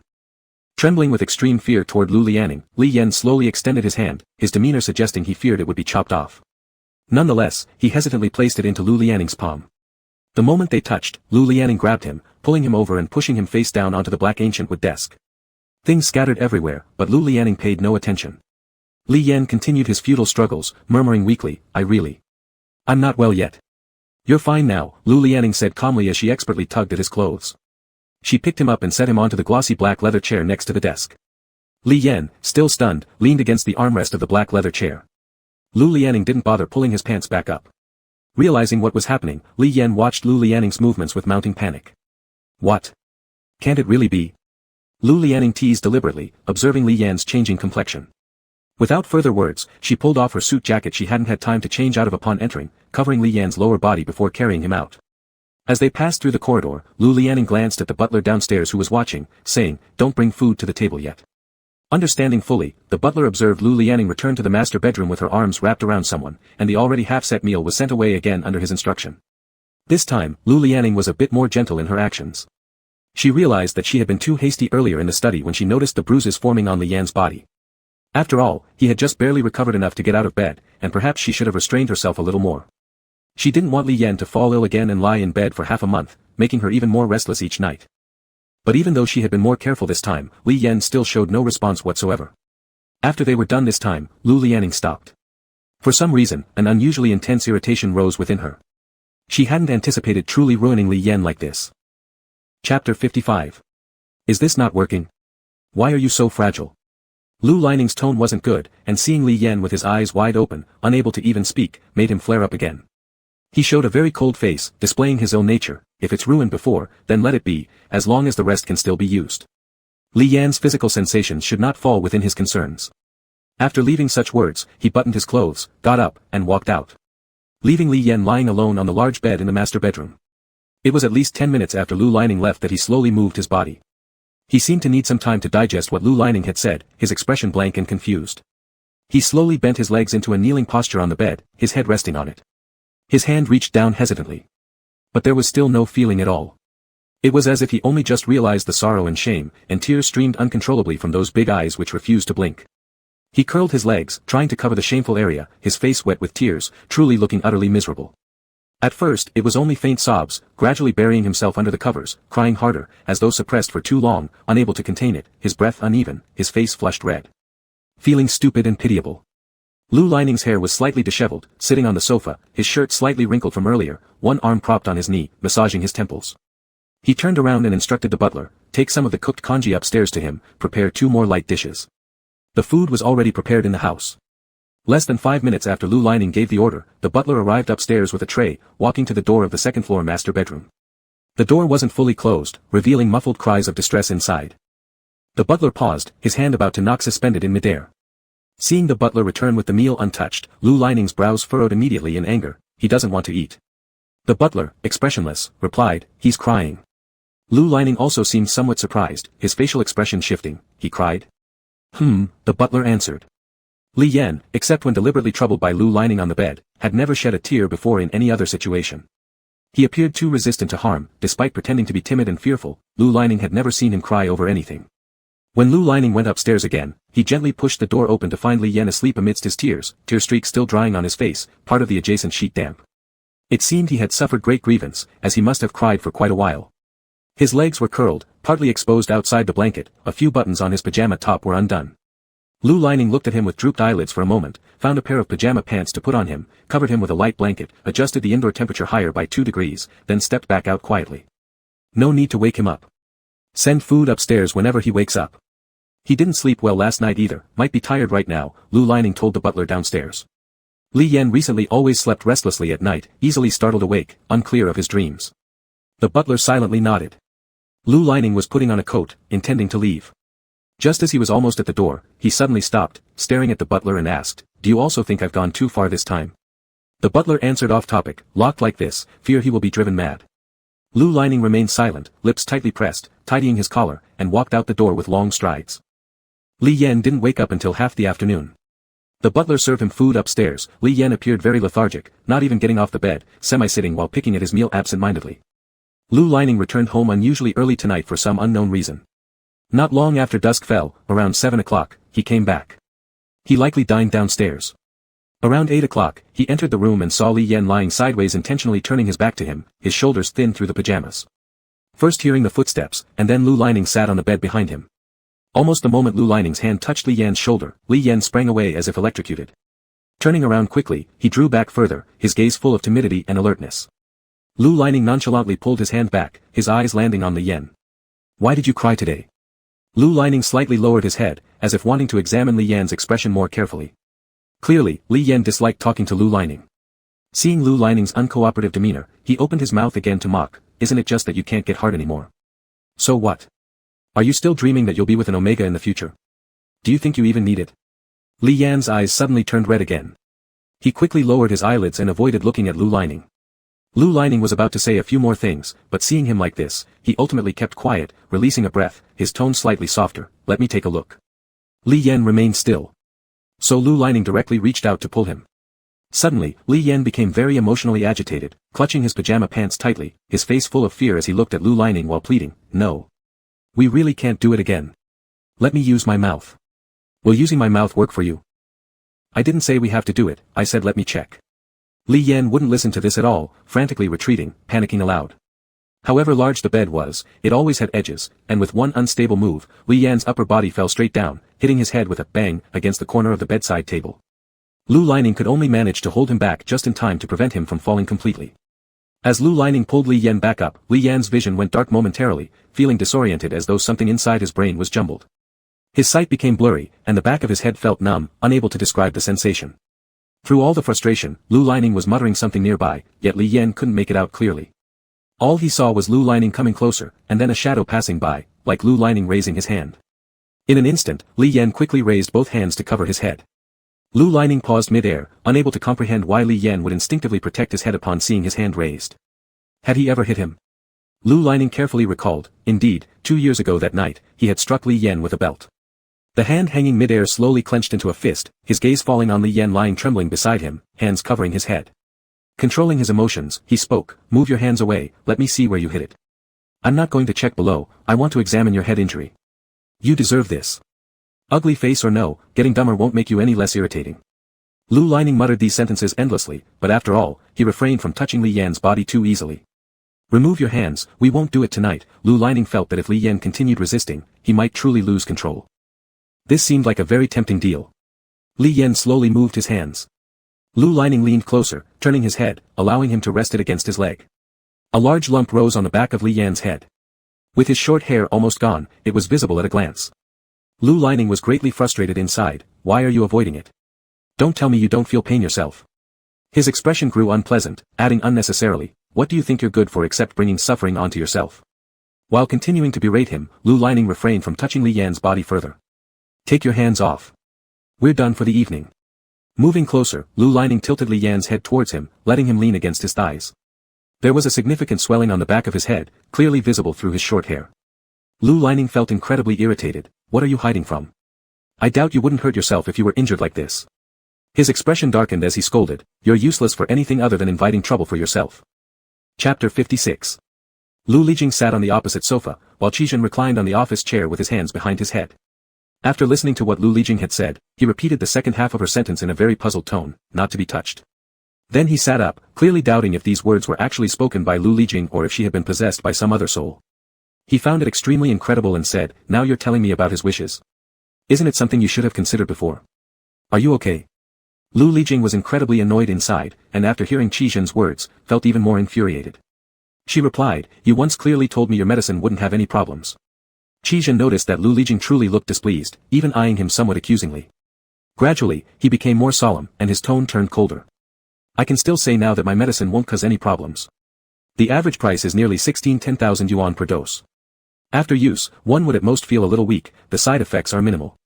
His current physical issues are not due to the medicine, it's because of you." Such a cruel truth being revealed so mercilessly by Qizhen made Lu Lijing momentarily stunned.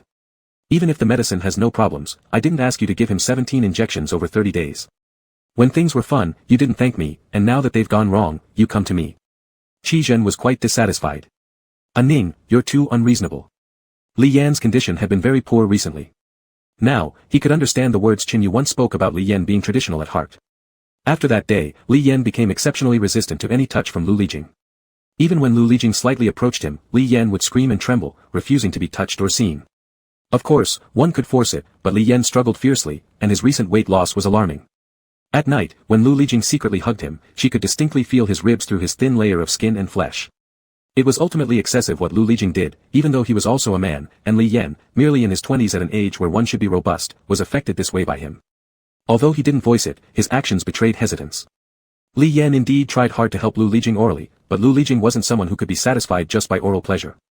Moreover, Li Yan wasn't skilled at it, often resulting in a sore chin while Lu Lijing still appeared highly dissatisfied. After returning from Qi Zhen's place, Lu Lijing stayed in the study for half a day, then went to the bedroom and flipped over the dispirited Li Yan facing away from her. Li Yan's mental state was terrible, his eyes were open, but his gaze darted around nervously. Facing Lu Lijing only from a short distance, his pupils were unfocused. Despite their closeness, Li Yan avoided looking at her.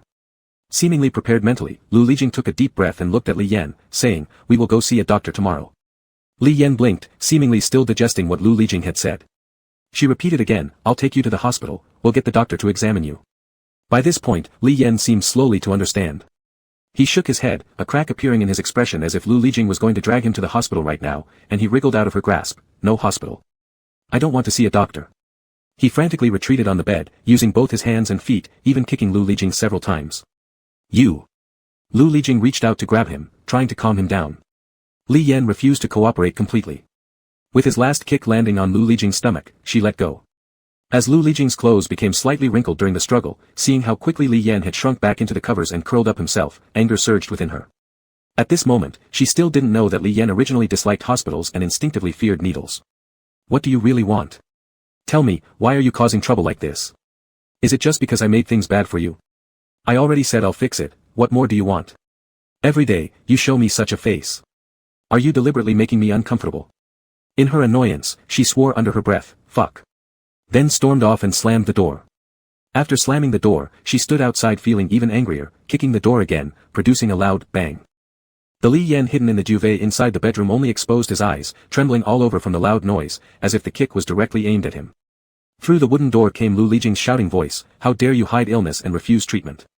When Lu Lijing stormed out for the third time that month, cursing profusely, she finally gave in. In exchange for a 3-minute call with Chen Yu, Li Yan agreed to go to the hospital with her. The hospital belonged to the Lu family, and Lu Lijing brought Li Yan out wrapped up tightly. She held his hand as they got out of the Bentley and walked inside. This was a private hospital invested in by Lu Anling very early on. As soon as they stepped off the elevator, Dr. Zheng came to greet them. Zheng Shi was only a few years older than Lu Lijing. During his studies, he had received financial aid from the Lu family, so he could be considered half a family doctor for them. Li Yan underwent a comprehensive examination this time, every single part of him was checked thoroughly. During the blood draw, he lost control again. Lu Lijing restrained him and drew the blood herself. Li Yan's complexion was terrible, and after the procedure, he looked extremely scared. Lu Lijing sat beside him with a poor expression and pressed cotton on the puncture site to stop the bleeding. After such a complete set of tests, Li Yan was utterly exhausted. His constitution was no longer as good as before, and Dr. Zheng led him to a room where he rested and ended up falling asleep lying down. Lu Lijing followed Dr. Zheng to get some of the test reports. It took about an hour before Lu Lijing returned with Dr. Zheng. In Dr. Zheng's hands were parts of Li Yan's physical checkup forms. His gaze shifted back and forth between Lu Lijing and the sleeping Li Yan. The last time he visited the Lu family, he still remembered vividly how that somewhat darker-skinned young man was in a half-dead state due to Lu Lijing's antics in bed. He assumed then that it must have been an enemy of Lu Lijing who wanted to take half the man's life, but now the same person was being dragged over for a health check, even with subtle signs of worry showing on Lu Lijing's face. Dr. Zheng flipped through Li Yan's forms and frowned deeply. In the end, he spoke earnestly to Lu Lijing, "If you keep going at this rate, he's going to suffer when he gets older." Upon hearing this, Lu Lijing let out a low hum and a mocking chuckle. Then, biting her molars, she said menacingly, "When he gets older? By then I won't want him anymore, I'll just throw him away. Let's see if someone will pick up this old, ugly, and useless man." Even though Dr. Zheng worked for the Lu family, he was still fundamentally a doctor. Li Yan's physical health indicators fell far below standards, and hearing Lu Lijing speak this way made him feel rather upset too. He thought, since you don't care, why go through all the trouble to bring him for a checkup and subject him to all this hassle? Before Dr. Zheng managed to interject something, he noticed Lu Lijing staring intently at the male youth lying on the bed. The youth's eyelids flickered slightly, then forcefully closed even tighter. It turned out that Lu Lijing realized he was pretending to sleep, and intentionally spoke those words for him to hear. Dr. Zheng suddenly didn't want to say any more. 1. It wasn't his place to intervene in Lu Lijing's decisions. 2. Their relationship wasn't as simple as it seemed, it was uncertain in the end who would endure more hardship. Lu Lijing opened the car door and watched Li Yan slowly sit inside, then she also slid in. Yu Yin and Ren Qi were in another car across the road. Ren Qi first let out a tisk sound, then turned to Yu Yin and asked, "Not going down to say hello?" They were on their way to a film awards gala and happened to pass through City A, not expecting to run into Lu Lijing, who hadn't been seen for over 2 years. Lu Lijing had transformed into President Lu, radiating an extraordinary aura. Every time she went out, her bodyguards surrounded her as if in layers and layers of protection. Yuen shook his head, no need, would only add awkwardness. His expression seemed somewhat odd, but... Ren Qi tilted his head curiously, but what? Yuen decided to finish his sentence, but, there seems to be something strange between her and that Chen Miao. What's strange? Yuen exaggerated his expression, as if criticizing Ren Qi for lacking the sharp sensitivity to emotional atmospheres expected of a director, that Lu Lijing used to act like a spoiled rich young miss when she was with Chen Miao, insisting on having Chen Miao open the car door for her before sitting down. He added smugly to Ren Qi, didn't you notice?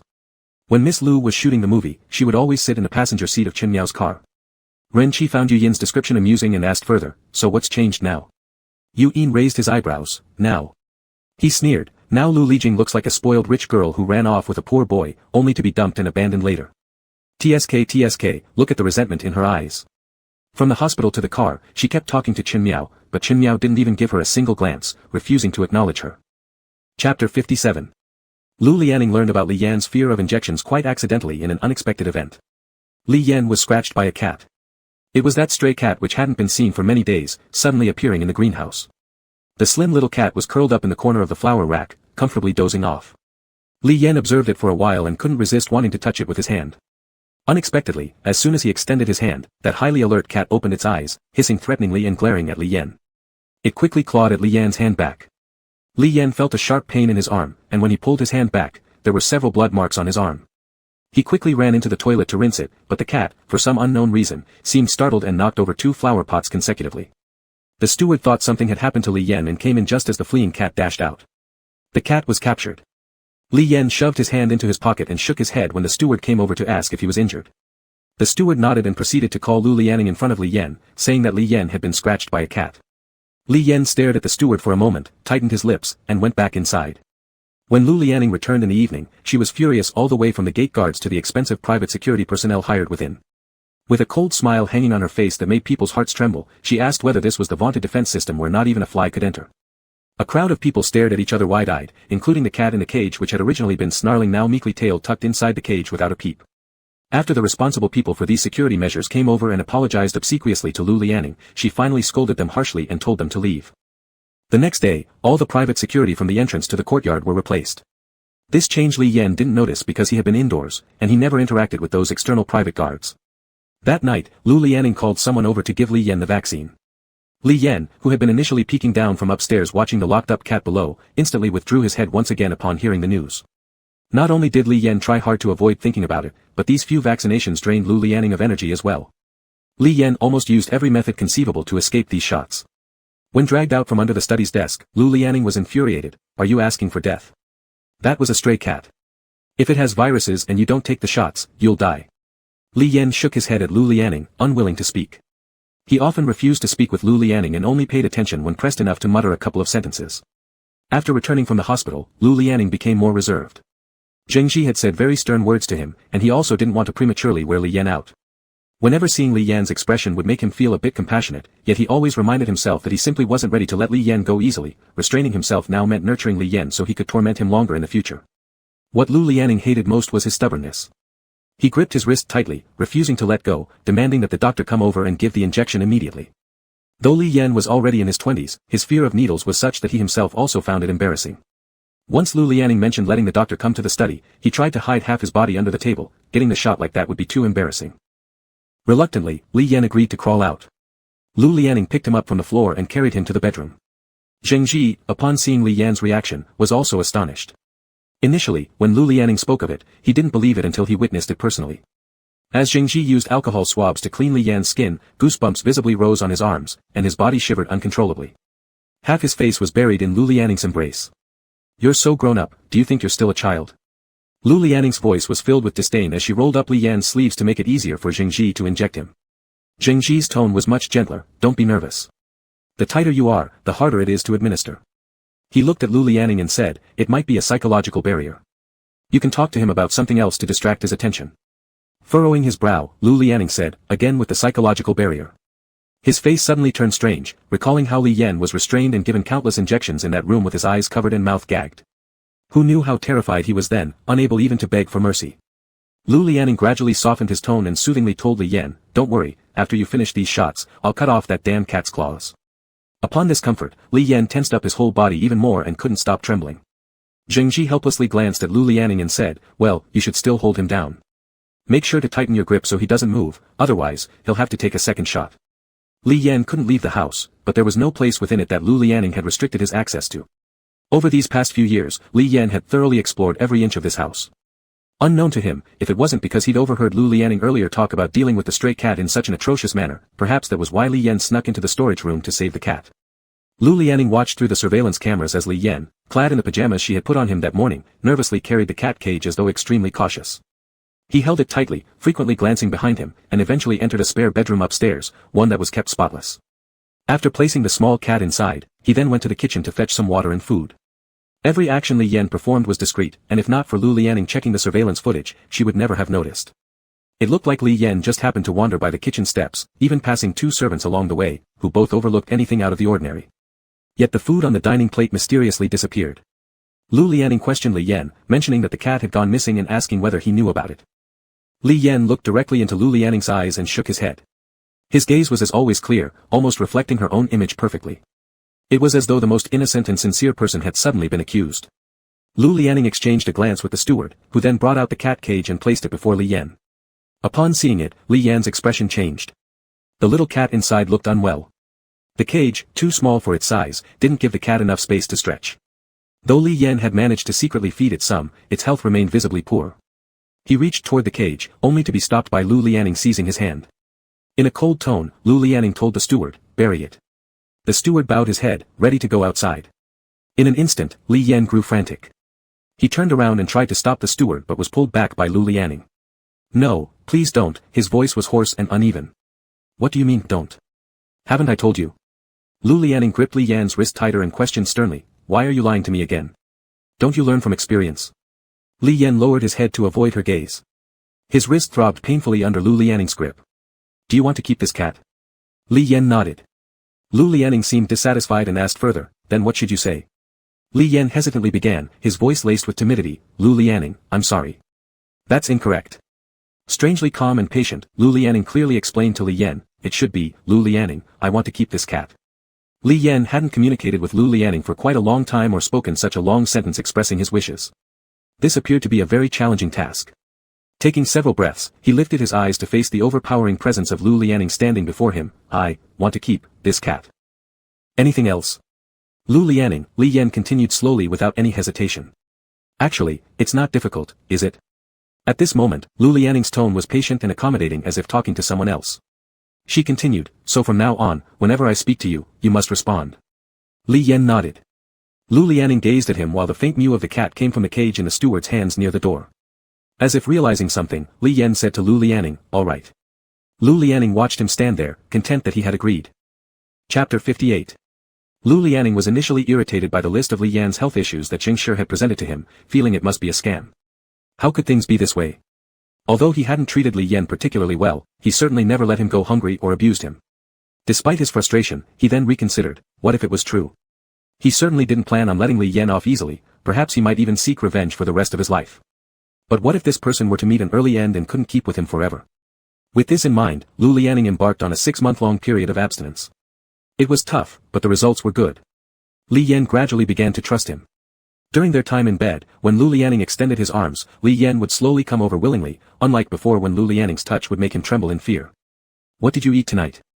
Lu Lianing asked as usual, with a small night lamp on, turning his head to ask Li Yan. Li Yan seemed to think for a moment. Lu Lianing was patient. Then Li Yan responded hesitantly, "I drank porridge." Lu Lianing looked at him directly into his eyes and continued asking, "What else?" Li Yan lowered his eyelids and replied, "Stir-fried shrimp." Then without waiting for Lu Lianing to prompt him, he added, "And I drank pigeon soup." This conversation seemed rather trivial, and Li Yan's halting answers made it resemble some sort of language rehabilitation exercise. Yet, Lu Lianing showed a near-eerie amount of patience, always asking about it before bed each evening upon returning home. Li Yan rarely initiated conversations with Lu Lianing voluntarily, but one night he suddenly reminded Lu Lianing of something he had promised. The 3-minute phone call regarding Qinyu. It was difficult for Li Yan, whose brain wasn't functioning well these days, to still remember this matter. Lu Lianing blandly said, "Tomorrow." Li Yan pursed his lips. Lu Lianing had been procrastinating every month since last month, always forgetting. The next day, Li Yan heard Lu Lianning's car sound while watering flowers in the greenhouse, hurriedly put down the watering can, and ran out. Lu Lianning usually didn't return during the day, he was always busy.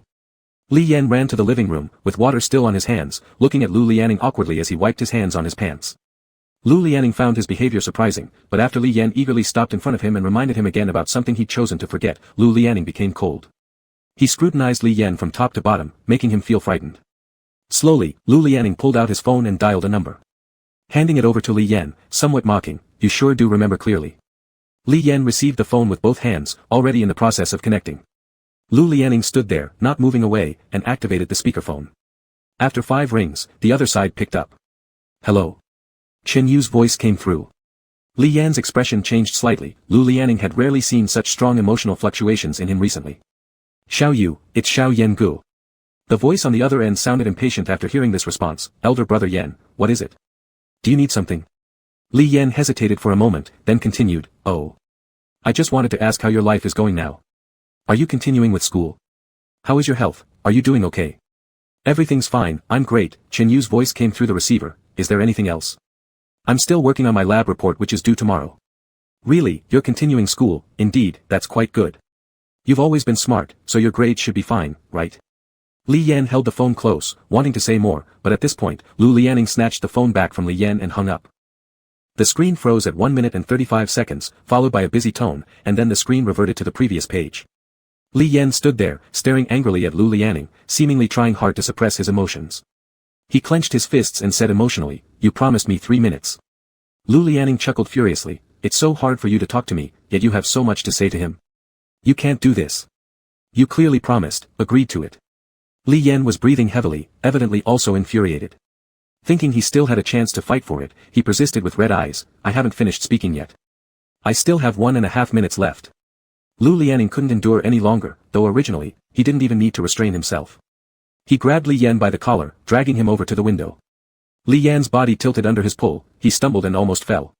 "I can't do this. What exactly can't I do? And so what if I hang up on you?" Lu Lianning forcefully slammed Li Yan's face against the glass. "Take a good look yourself. If I want, you won't be able to step out of this door for the rest of your life." His voice mixed with anger as he arrogantly, recklessly, and mercilessly revealed this fact to Li Yan. With his face pressed hard against the glass by Lu Lianning, whose grip was very strong, Li Yan struggled to lift his head. The iron bars at the entrance looked blurry and distorted in his vision. He heard Lu Lianning draw closer, whispering into his ear, "If I want to do something to you, I can do whatever I want. Up to now, surely you shouldn't lose such an awareness, right?" He lowered his tone after saying that and let go of his hand pressing on Li Yan. Li Yan supported himself on the glass with both hands, trembling from either rage or humiliation. There were red marks on his face from pressing against the glass. He panted heavily, staring at Lu Lianning with bloodshot eyes. Lu Lianning always flared up easily when provoked, glaring coldly back at Li Yan. "Try glaring at me like that again." Li Yan's stubborn gaze filled with evident hatred gradually faded under Lu Lianning's subsequent derisive chuckle. His eyelashes fluttered slightly. Before Lu Lianning could reach out and touch him again, Li Yan took a step back quickly, lowering his eyes partially, his fists clenched tightly. Lu Lianning cursed roughly, unwilling to let the matter rest even though Li Yan had bowed his head and withdrawn his defiant glare.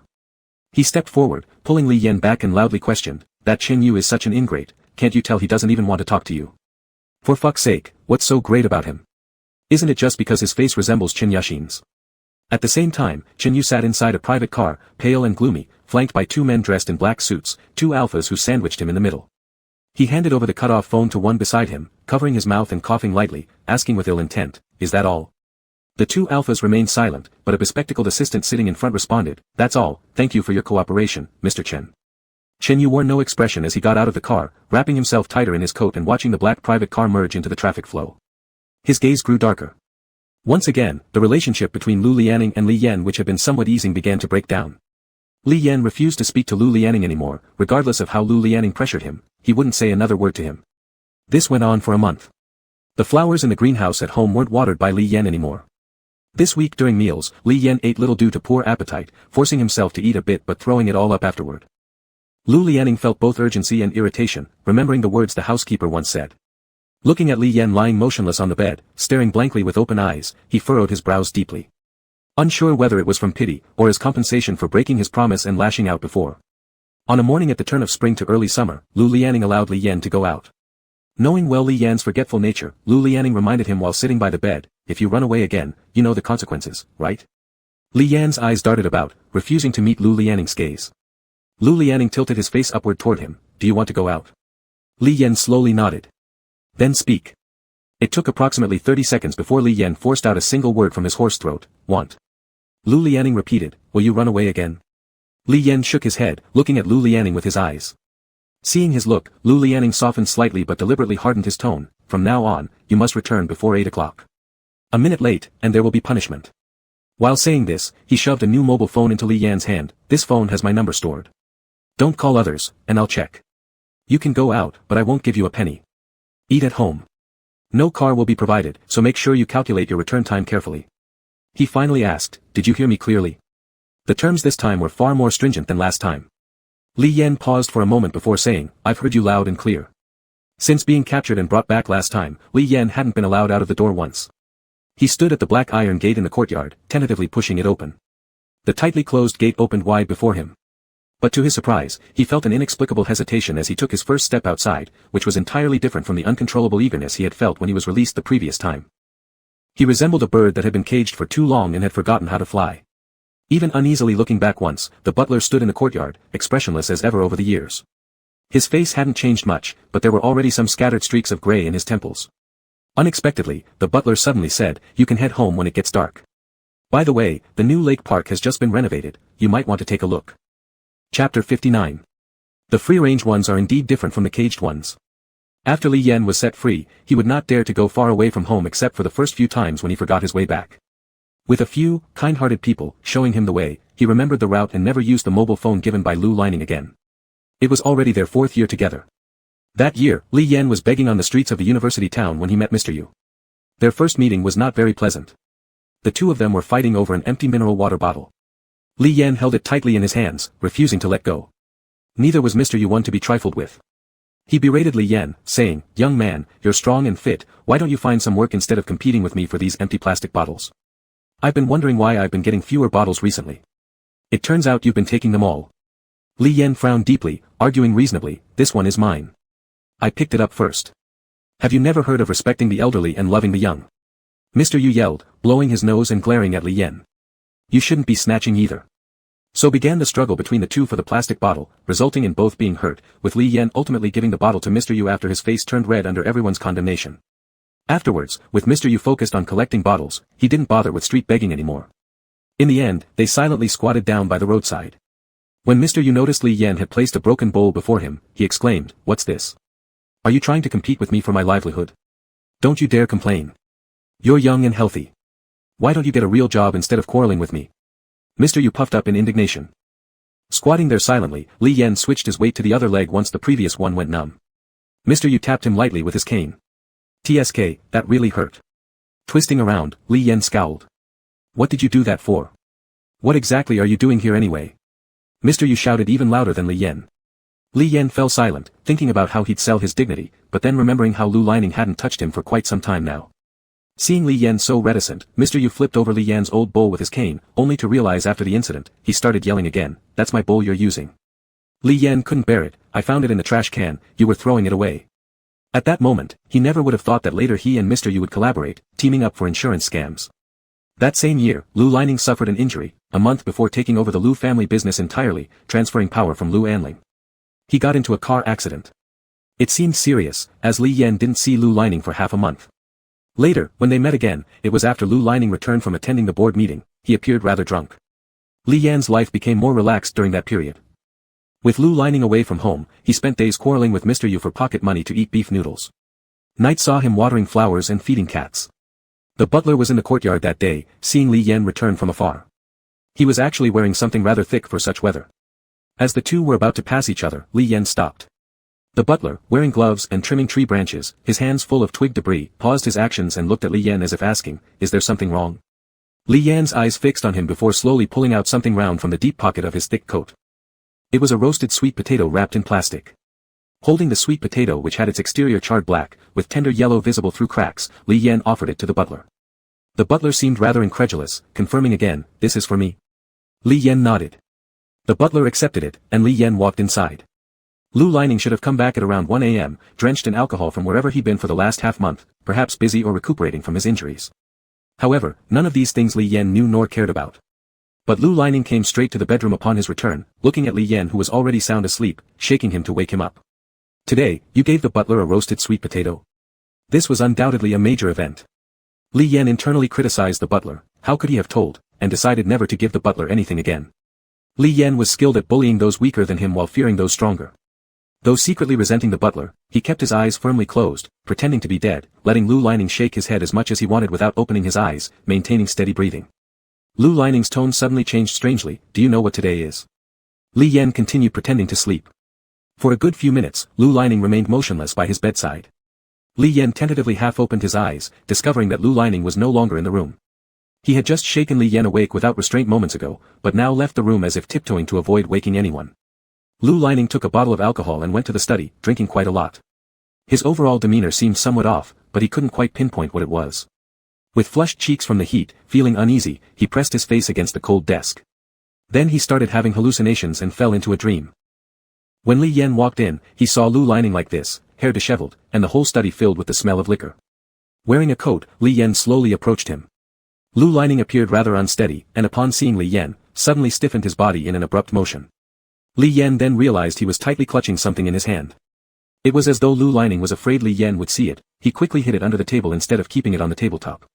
It could have been put inside a drawer, but Li Yan didn't know what it was, a trinket that Lu Lining seemed unwilling to let go of. Li Yan cautiously stepped closer, and then he heard Lu Lining whisper almost imperceptibly, "Chen Miao." Li Yan paused, turning to look at Lu Lining, who was also staring at him.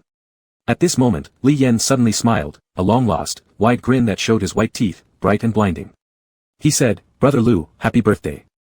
This time it was Lu Lining's turn to freeze. He looked at Li Yan, hesitant to even reach out and touch him, fearing that if he moved, this dream would end. His eyes turned crimson red as he stared into the clear-eyed smile that hadn't yet faded from Li Yan's face, forcing out the words as though through gritted teeth, "Happy birthday back." This damn well passed already. In that instant, Li Yan thought Lu Lining might cry, but his eyes remained bloodshot and dry of tears. Unable to resist any longer, Lu Lining reached out and pulled him into an embrace, holding him tightly. He kept calling out to Chen Miao repeatedly in his ear, muttering incomprehensible words. "I've been working hard," he said, finishing with some regret as if showing weakness before Chen Miao made him feel less formidable, immediately explaining himself, "But I've managed." Li Yan was tightly held by Lu Lining, chin resting on his shoulder while listening to his murmurs. Soothingly, he responded, "Yes, you've always been strong." Lu Lining whispered again in his ear, "My wound hurts a little." As if asking for blame, how after being injured so long he'd never been cared for, whereas in the past, Chen Miao always prioritized him, picked the bones out of fish for him, peeled shrimps, and when he said his hands were cold, Chen Miao warmed them against his stomach.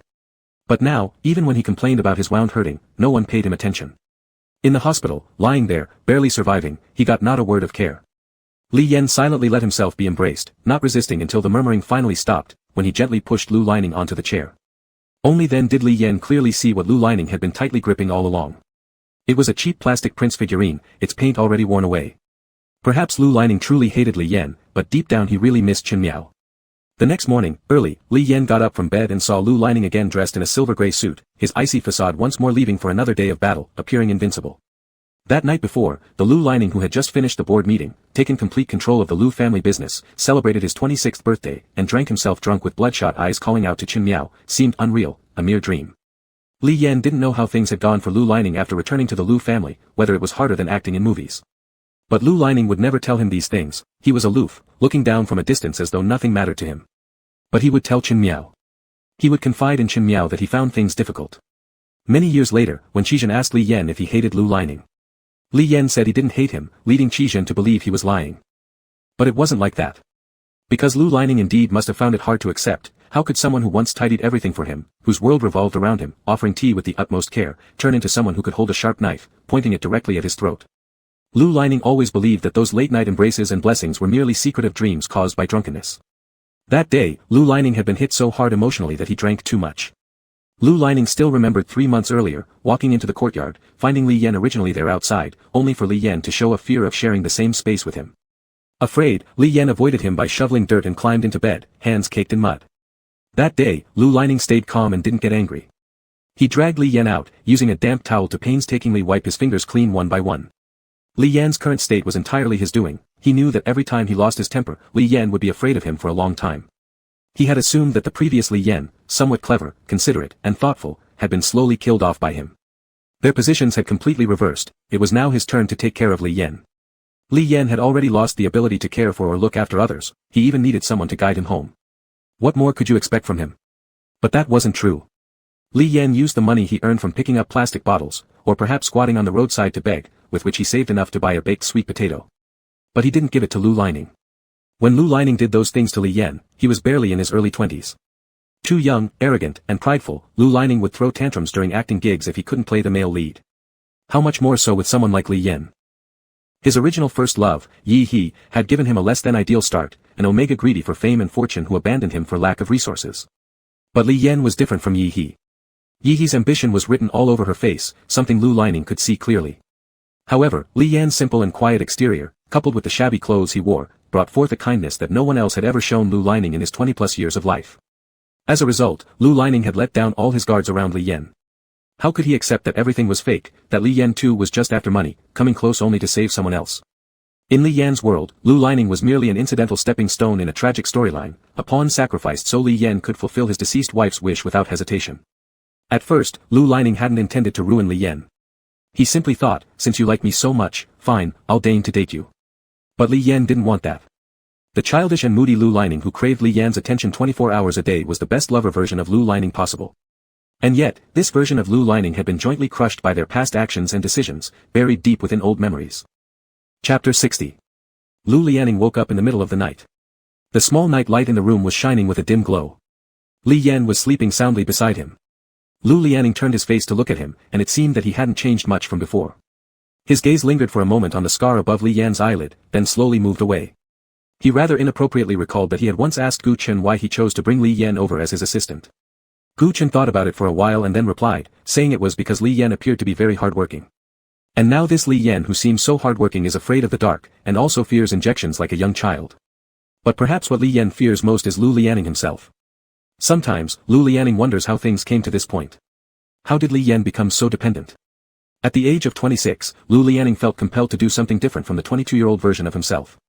On a sunny day, he returned alone to the dilapidated house where Li Yan lived in Wujing Bay town, searching through everything inside, hoping to find some traces of Li Yan's past. He also discovered an old photo album. As he flipped through it, dust flew up into his nose. In the album, there were 3 children standing side by side. 2 of them should be the younger versions of Chen Yaxin and Chen Yu, while the one on the far left was Li Yan. Although the 2 fair-skinned and delicate-looking children caught more attention, Lu Lianing's eyes still fell on the corner, where stood Li Yan, grinning broadly with big white teeth, looking dirty like a little mud dog. In contrast, the grown-up Li Yan was undoubtedly better looking than his childhood self. His features, though not particularly stunning or unique, could be described as decent. Lu Lianing went through the album from beginning to end and took it along with some other insignificant old items. He tried to understand these things, to comprehend the root cause of the repeated conflicts between him and Li Yan, and what Chen Yu truly meant to Li Yan.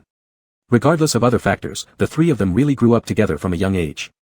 With the passing of Chen Yaxin, Chen Yu should mean the last remaining family to Li Yan. In the bedroom, Lu Lianing openly took out the photo album. Li Yan shuffled out of the bathroom and, upon seeing the album in Lu Lianing's hands, quickly approached.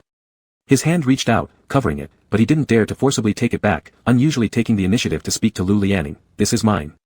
He was actually somewhat afraid, fearing that Lu Lianing would get angry and destroy the photo album in front of him or do some other cruel things that would make him suffer. However, unexpectedly, Lu Lianing, with a blank expression, said indifferently, "Yes, it's yours." He let go of it and even handed it over to Li Yan quite amicably. Li Yan immediately hugged it with both hands, his gaze cautiously scanning Lu Lianing, completely unable to figure out why Lu Lianing was acting so unusually. If you really asked Lu Lianing why, even he might not be able to answer clearly.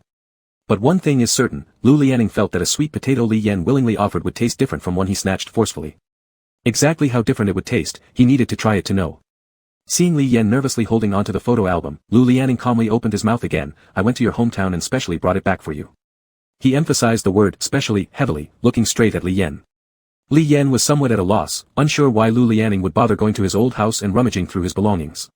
However, Lu Lianing said that, waiting for Li Yan's response. The wiser Li Yan tentatively uttered a "thank you." Lu Lianing raised an eyebrow and continued, "That's not sincere enough." Recalling past tricks used to please Lu Lianing, Li Yan leaned in and lightly kissed Lu Lianing's cheek. Lu Lianing's eyes lit up for a moment, but he restrained his expression, pretending to be somewhat dissatisfied. "Is that all?" Li Yan pursed his lips, seemingly racked his brains but coming up short. Finally, hesitating somewhat and uncertainly, he leaned towards Lu Lianing and lowered his head, exposing his neck. Even for a beta, the gland area behind the neck cannot be permanently marked, but it remains a highly vulnerable part that shouldn't be easily revealed to others. Lu Lianing, an alpha who had been pent up for almost half a year, immediately had his breath catch, nearly losing control, wanting to bite the pristine neck that was exposed to him without any resistance, filled with meaning of submission and appeasement. As he struggled to keep his breathing steady, his eyes quickly became bloodshot red. A tide of desire triggered by just one action of Li Yan surged uncontrollably within him.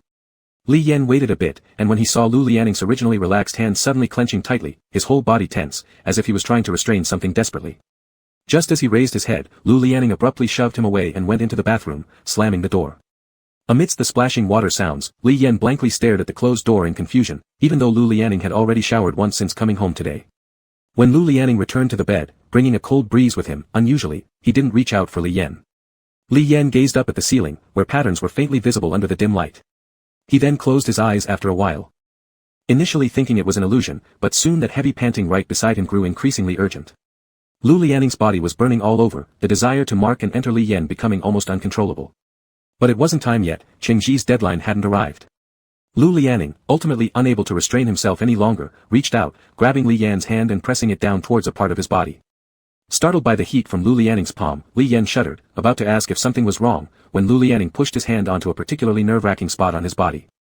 Li Yan tried to distance himself from Lu Lianing as much as possible, except for the hand that remained pinned there, not daring to struggle forcefully, fearing it would only worsen the situation. Breathing erratically, Lu Lianing resembled a ferocious beast confined in a cage too long, his voice hoarsely croaking from his throat, let you touch me. It felt like holding a bomb in Li Yan's hand. Tense all over, every inch of his body save for that hand tried to stay as far from Lu Lianing as possible. But Lu Lianing paid no heed to these subtle movements. After a long pause, Li Yan finally gave in, wrinkling his face in unwillingness. Alright, I'll touch you. Li Yan should have been very attached to that photo album. Unusually, he stayed indoors the whole morning, not wanting to leave even for a moment. He sprawled on the large bed, crossing his legs as he repeatedly flipped through the album.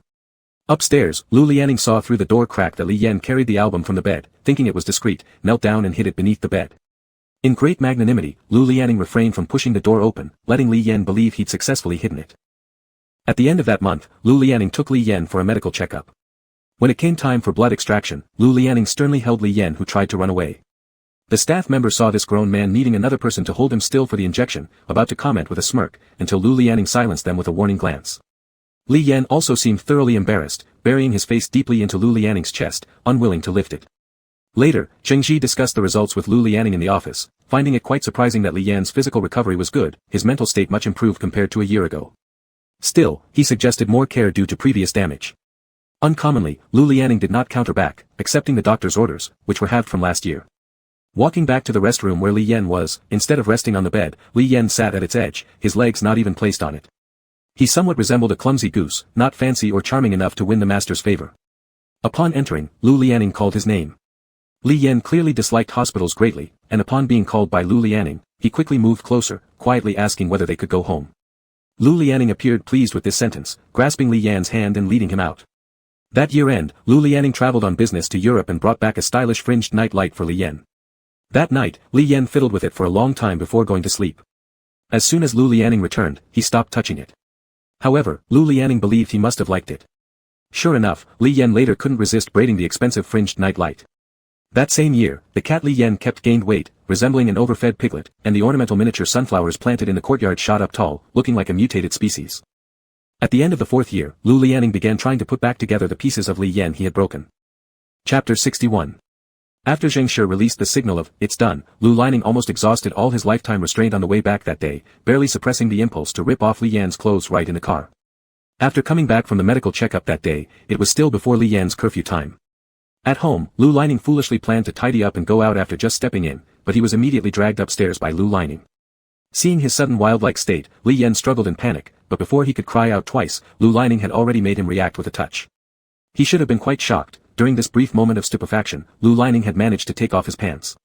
Post-action, Lu Lianing, thoughtfully, gave him a day of rest. However, Li Yan remained disoriented for a long time due to the overwhelming sensory stimulation. The tangerine orange scent lingering throughout the house clouded his senses, leaving him unable to get up the next day. Li Yan seemed to finally have returned to his sole purpose.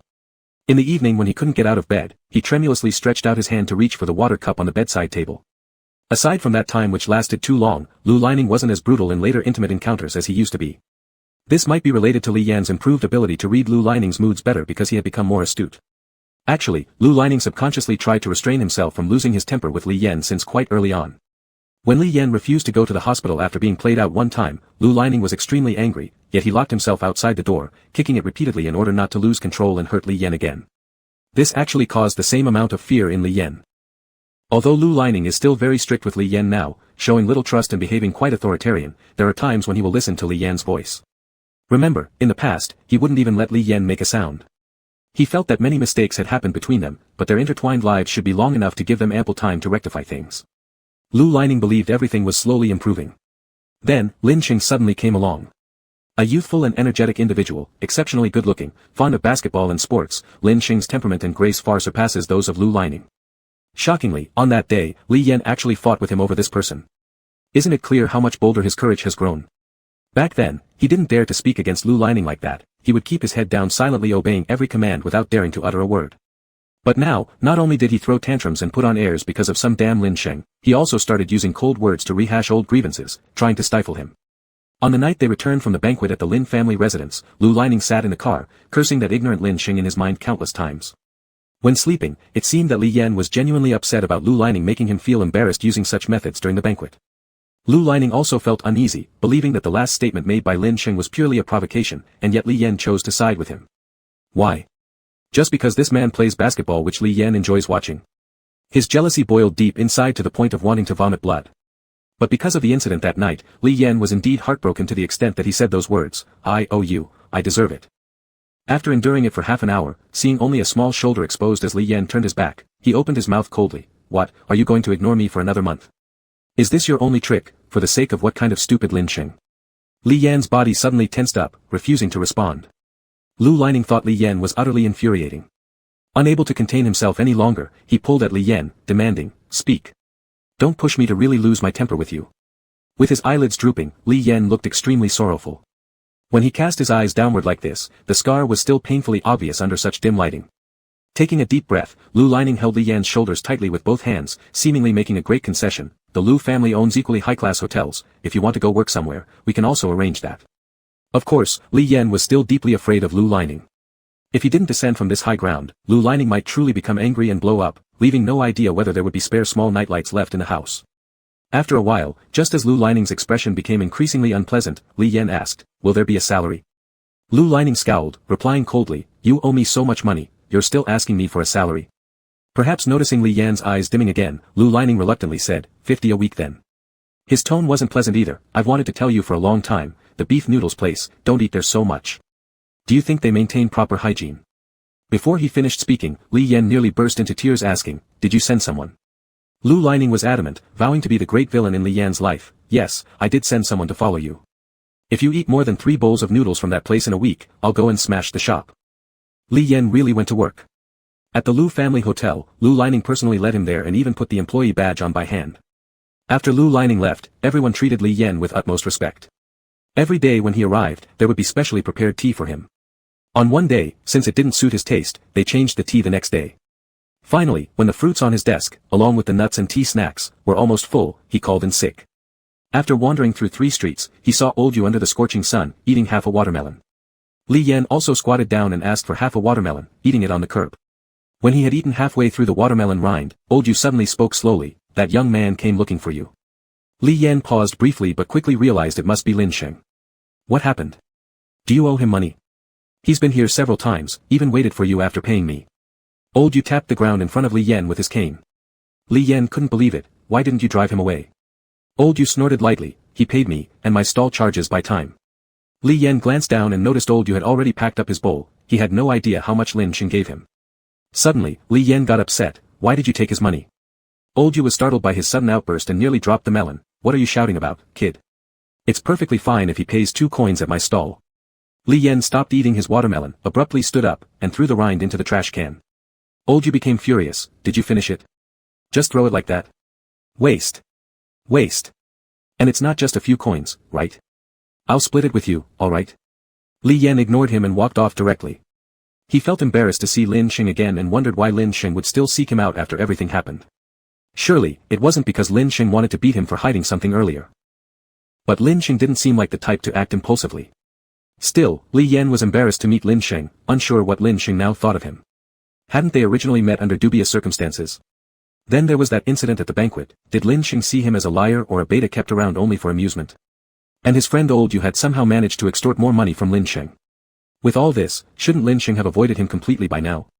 What could he possibly want from him? Feeling somewhat ashamed and confused, Li Yan deliberately avoided seeing Lin Sheng, skipping the gym altogether recently. However, during a lively weekend, Lin Sheng still cornered him at the remote noodle shop. Chapter 62. Li Yan had an appearance of anxious uneasiness. He looked at Lin Sheng, his tall figure standing by the plastic curtain of the ramen shop, gazing straight at him. It was now impossible to avoid any longer, so Li Yan awkwardly said a greeting. Have you been deliberately avoiding me? Lin Sheng suddenly asked. Li Yan scratched his head and pretended to be foolish. No, it might just be bad timing. Lin Sheng silently stared at Li Yan for a moment, causing Li Yan to back down. He shrugged and said, I don't know what more you want from me. I know you genuinely wanted to be friends with me, but I've hidden so much from you. Lin Sheng interrupted him, his face emotionless, looking somewhat serious. No, at first, I wasn't even sincere about wanting to be your friend either, I also hid something. He said to the stunned Li Yan, I came back from abroad because I broke up with my girlfriend. She is a very talented fashion designer. I saw you wearing clothes she designed, which were limited edition, so I deliberately approached you for that garment. Li Yan explained, that isn't my clothing, it was given to me by Lu Jingning. Li Yan wanted to tell Lin Sheng that his hope was in vain, even if he got closer, he couldn't provide Lin Sheng with the clothes he wanted. However, Lin Sheng did not continue with that topic about the clothing. Instead, he suddenly leaned closer to Li Yan and softly asked, since we both have concealed things from each other, can we consider this as a draw? Li Yan was momentarily bewildered. Lin Sheng then quickly pulled Li Yan into the ramen shop, saying, last time you treated me, this time it's my turn. When Lin Sheng treated, unlike Li Yan who was frugal, they didn't just have ramen with extra sausage, eggs, and chicken claws but ordered a whole table full of dishes. Li Yan slurped on his noodles, eyes shining brightly. Swallowing the bite, he chatted casually with Lin Sheng, never mentioning that day's events. Do you have classes today? No. Oh, your school is quite big. I once visited it. Our canteen's ramen isn't bad either. Next time, I'll bring you there to try it. Alright, thank you. Listening to the thank you, Lin Sheng raised an eyebrow, being so polite. Li Yan seemed a little embarrassed, I really do feel grateful towards you. Lin Sheng appeared somewhat competitive, what are you thanking me for? I haven't done much for you, have I? Li Yan was not good at this verbal wrangling. He finally replied, thank you for being willing to be my friend. This was actually Li Yan's sincere response. This time it was Lin Sheng who fell silent. He lowered his head to pick up some food, and by the end of the meal, he still could not help but look at Li Yan, who showed satisfaction after eating a bowl of ramen, and say, do you know? Lu Jingning is engaged. It's progressing too slowly. Song Wuan couldn't help but have this thought appear in his mind repeatedly. It has already been so long, yet Lu Jingning sitting next to him remained courteous, gentle, and controlled. As if unwilling to cross any boundaries. For the third time, Song Wuan unintentionally brushed against Lu Jingning's hand, but Mr. Lu, whether he didn't notice or whatever, kept walking beside him calmly, never taking the initiative to hold his hand. Nearly 40 minutes had passed, and Lu Jingning stood in front of a massive oil painting, glancing at his watch. Song Ruan's legs had started to ache. He didn't expect that going to an art exhibition would involve them simply walking side by side appreciating the paintings. Without even a touch of intimacy. Unable to resist, Song Wuan bit his lips, unsure if Lu Jingning was unsatisfied with him. But if he were dissatisfied, why would he invite him? After all, this date was initiated by Mr. Lu himself. Are you hungry? Where do you want to eat for dinner? Lu Jingning's slightly low voice rang again, breaking Song Ruan's train of thought. Anywhere is fine, Song Ruan revealed a sweet, obedient smile. Just follow Mr. Lu's preference. Lu Jingning also slightly smirked at Song Ruan, alright, then I'll make the arrangements. This time they changed to a Thai restaurant where the flavors were reasonably authentic. Lu Jingning carefully helped Song Ruan pull out his seat and let him sit down. Song Ruan had very fair skin and blushed easily. He often turned red in the face due to one of Lu Jingning's smiles or gestures. There wasn't much to talk about. Lu Jingning wasn't someone who talked a lot. But during the meal, just staring at that handsome face was enough to whet the appetite. Halfway through the meal, Song Ruan went to the restroom. He knew the place was privately booked by Lu Jingning, so no one else would come in. Looking at the mirror, Song Ruan, the Omega with dreamy eyes and slightly pink cheeks, felt perhaps he could take a more active approach. Mr. Lu, such a gentle and gentlemanlike person, should probably also feel somewhat shy, right? Song Ruan gritted his teeth and did something he had never actively done in his 20+ years. But he felt it was worth it. After all, he and Lu Jingning were almost engaged, and kissing, hugging, and touching each other should be pretty normal now, right? But Mr. Lu was too polite. Perhaps there should be a little unexpected twist to push their relationship forward. Song Wuan fiddled with the seal covering his posterior neck gland, deliberately loosening one corner. Lu Jingning sensed the sweet, intoxicating aroma wafting through the air at the end of the meal, reminiscent of cream and almonds. He looked at Song Wuan, whose face was red as a cooked shrimp, and after glancing over him, subtly furrowed his brow. Setting down his chopsticks, Lu Jingning asked with feigned concern, "What's wrong?" Song Wuan slowly lifted his eyes and said to Lu Jingning, "Nothing, nothing is wrong." "If nothing's wrong, why have you stopped eating?" "Continue." Lu Jingning pushed a signature dish closer, "Try this, it's delicious." Song Ruan's breathing became slightly hurried. The pheromones he had intentionally released had already dispersed throughout the private room, yet Lu Jingning remained unperturbed. Not wanting to disappoint Lu Jingning, he obediently picked up his chopsticks and swallowed another bite without tasting it. Lu Jingning sat calmly amidst the enticing omega pheromones, introducing the dishes to Song Ruan matter-of-factly. By the third course, Song Ruan could no longer endure, saying, "Mr. Lu, I'm feeling unwell. Could you send me home?" Although Lu Jingning's expression betrayed some regret, he readily agreed. As Song Wuan walked beside him, either accidentally or intentionally, he stumbled slightly. Lu Jingning quickly steadied him, saying tenderly, "Be careful." When Song Wuan sat in the car, Lu Jingning inexplicably lingered outside, even shutting the door. Song Wuan rolled down the window and softly called out, "Mr. Lu." At that moment, Lu Jingning accepted an isolation patch from the restaurant manager, who had rushed it over. He swiftly opened the packaging and pressed it back onto Song Ruan's neck. "Next time, be more careful." With that, he nodded to the driver, signaling to depart. In a daze, Song Wuan caught sight of Lu Jingning striding into a black Bentley through the rearview mirror. It took him a while to regain his composure, rubbing his flushed cheeks and still sensing the warmth of Lu Jingning's palm where the patch touched his neck. Back home, Li Yan was half sitting on the bed, grooming a cat when he saw Lu Jingning come in. He hastily opened the window, letting the fat kitty outside. Lu Jingning didn't allow cats indoors. However, upon entering, Lu Jingning didn't even glance at the situation, swiftly shedding his clothes and rushing into the bathroom as if something dirty had tainted him. Li Yan sniffed and approached Lu Jingning's discarded black coat. When Lu Jingning emerged from the bathroom, he spotted Li Yan clutching the coat and sniffing it. Walking over, he yanked the coat violently out of Li Yan's arms, shouting, "What are you doing?" Accustomed to being yelled at by Lu Jingning, Li Yan calmly voiced his observation, the scent of almond cream. He blinked and added approvingly, "Smells nice." If he hadn't mentioned it, it would have been better. After Li Yan's comment, Lu Jingning immediately opened the door, threw the coat out, and summoned the butler to dispose of it. When it came time to sleep, Lu Jingning thought Li Yan had already fallen asleep. But unexpectedly, Li Yan murmured, "He's quite handsome, I saw him on TV." Lu Jingning coldly snapped, "Do you not want to sleep and are looking for something to do?" Li Yan abruptly fell silent, muttering quietly in Lu Jingning's embrace, "I'm sleepy, really sleepy." Chapter 63. On the balcony of his home, Lin Xing held a cigarette that was half burnt between his fingers, then slowly lifted it to his mouth and clenched it there. Lin Zhou on the other end of the phone seemed to have lost all patience with this younger brother, a regular beta. "Are you out of your mind going against Lu Lanning like that?"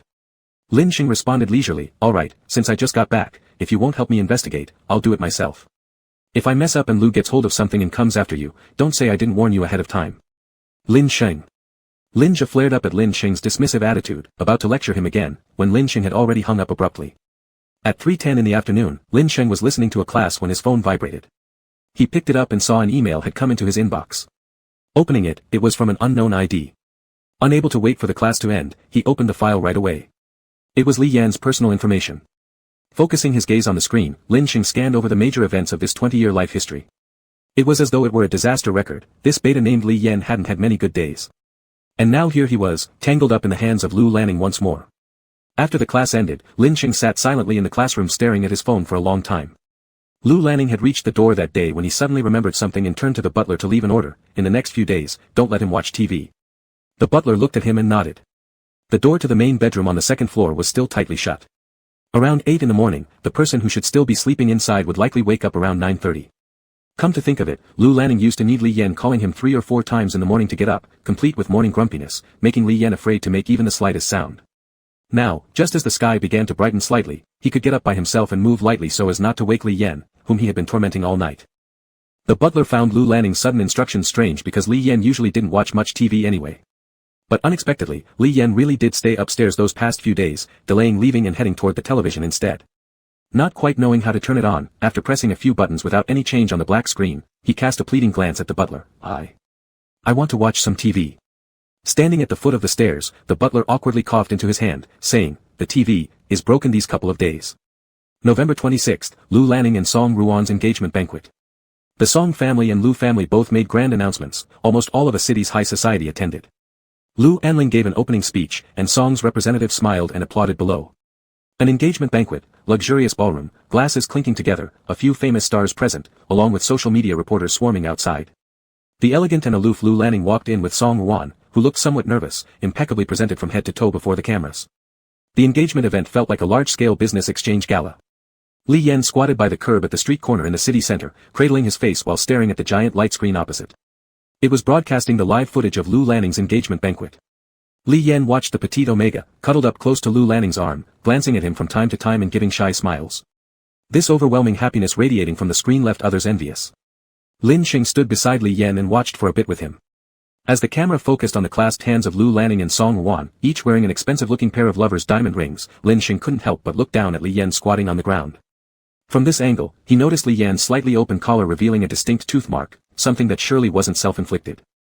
Perhaps because Li Yan was concentrating too intently on the screen, Lin Xing asked thoughtfully, "Why aren't you watching at home?" Li Yan replied, "I'm not allowed to watch at home." This time it was Lin Xing who fell silent. His eyes flickered back to the bite mark on Li Yan's collar. "Is he treating you badly?" Unexpectedly, Li Yan didn't confirm it but instead sighed rather nonchalantly, "Well, it's much better than the first 2 years." Lin Xing muttered under his breath, thinking that if this was considered better, where they wouldn't let him watch TV at home, didn't give him money, forbade him from working, and still left such marks on him during intimacy, it certainly sounded like double-layered physical and mental abuse. So if this was already much better, what must Lu Lanning have done to him in the past? After Li Yan finished speaking and heard Lin Xing not responding for a long time, he then turned his head to look at him. Perhaps due to Lin Xing's overly serious expression, Li Yan deliberately stood up to ease the atmosphere, stomping his feet that had gone slightly numb. "Let's go, we're eating hot pot today." Lin Xing glanced at him from the corner of his eye. "What? You've got money now?" Li Yan pushed him with a smile. "I've already said things are better now than before, don't you believe me?" As if to prove it, he swiftly pulled out 450 yuan notes from his pocket, without mentioning they were what he had saved for a whole month. "Which hot pot place are we going to?"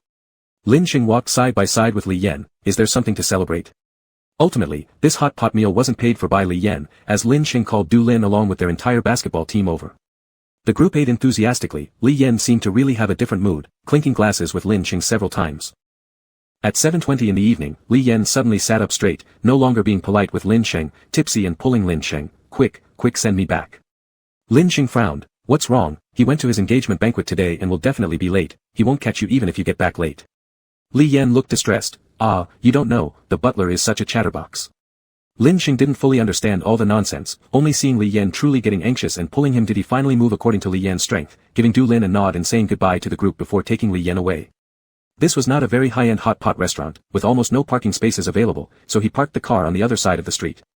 Li Yan thought Lin Xing was again upset because of his previous departure, so he patted Lin Xing's shoulder, in a consoling tone. "In just a bit, I'll be able to hang out with you guys until late again."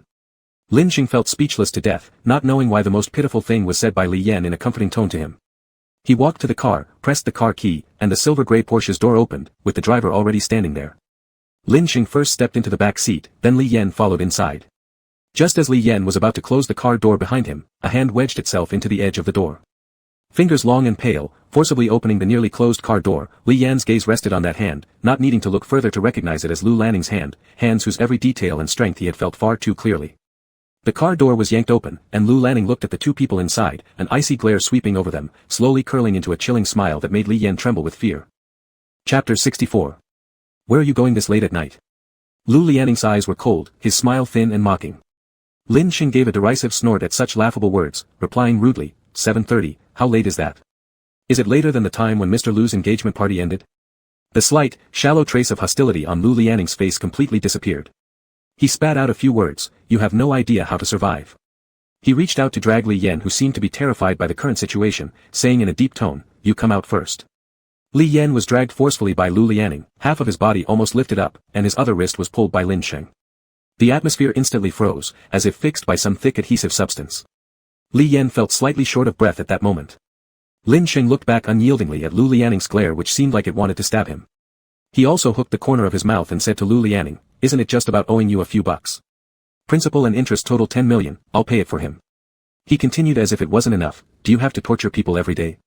Not allowing work, not allowing making friends, not allowing watching TV at home. What the hell does it have to do with you?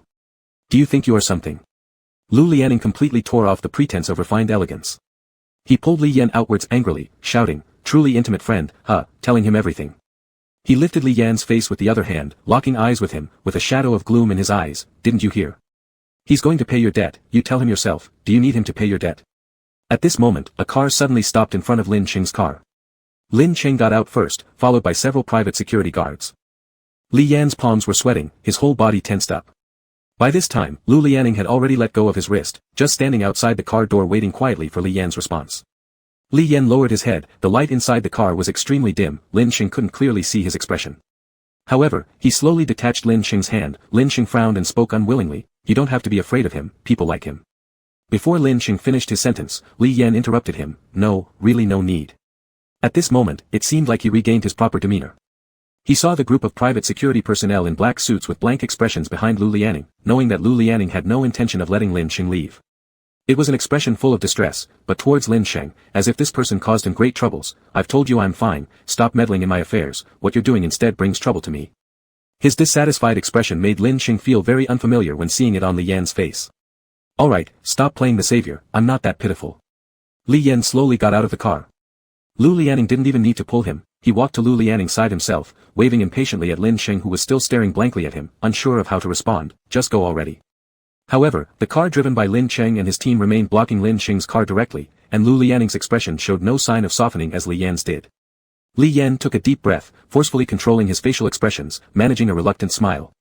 He actively reached out to hold Lu Lianing's hand, let's go back. Lu Lianing didn't shake him off, but there was still no sign of intending to let the matter drop, I've given you chances. I'm sorry, I was wrong. Li Yan's eyelashes fluttered as he moved close to Lu Lianing, apologizing and admitting mistakes one by one. Lin Cheng's car door was wide open, his eyes never blinked, watching all of this unfold.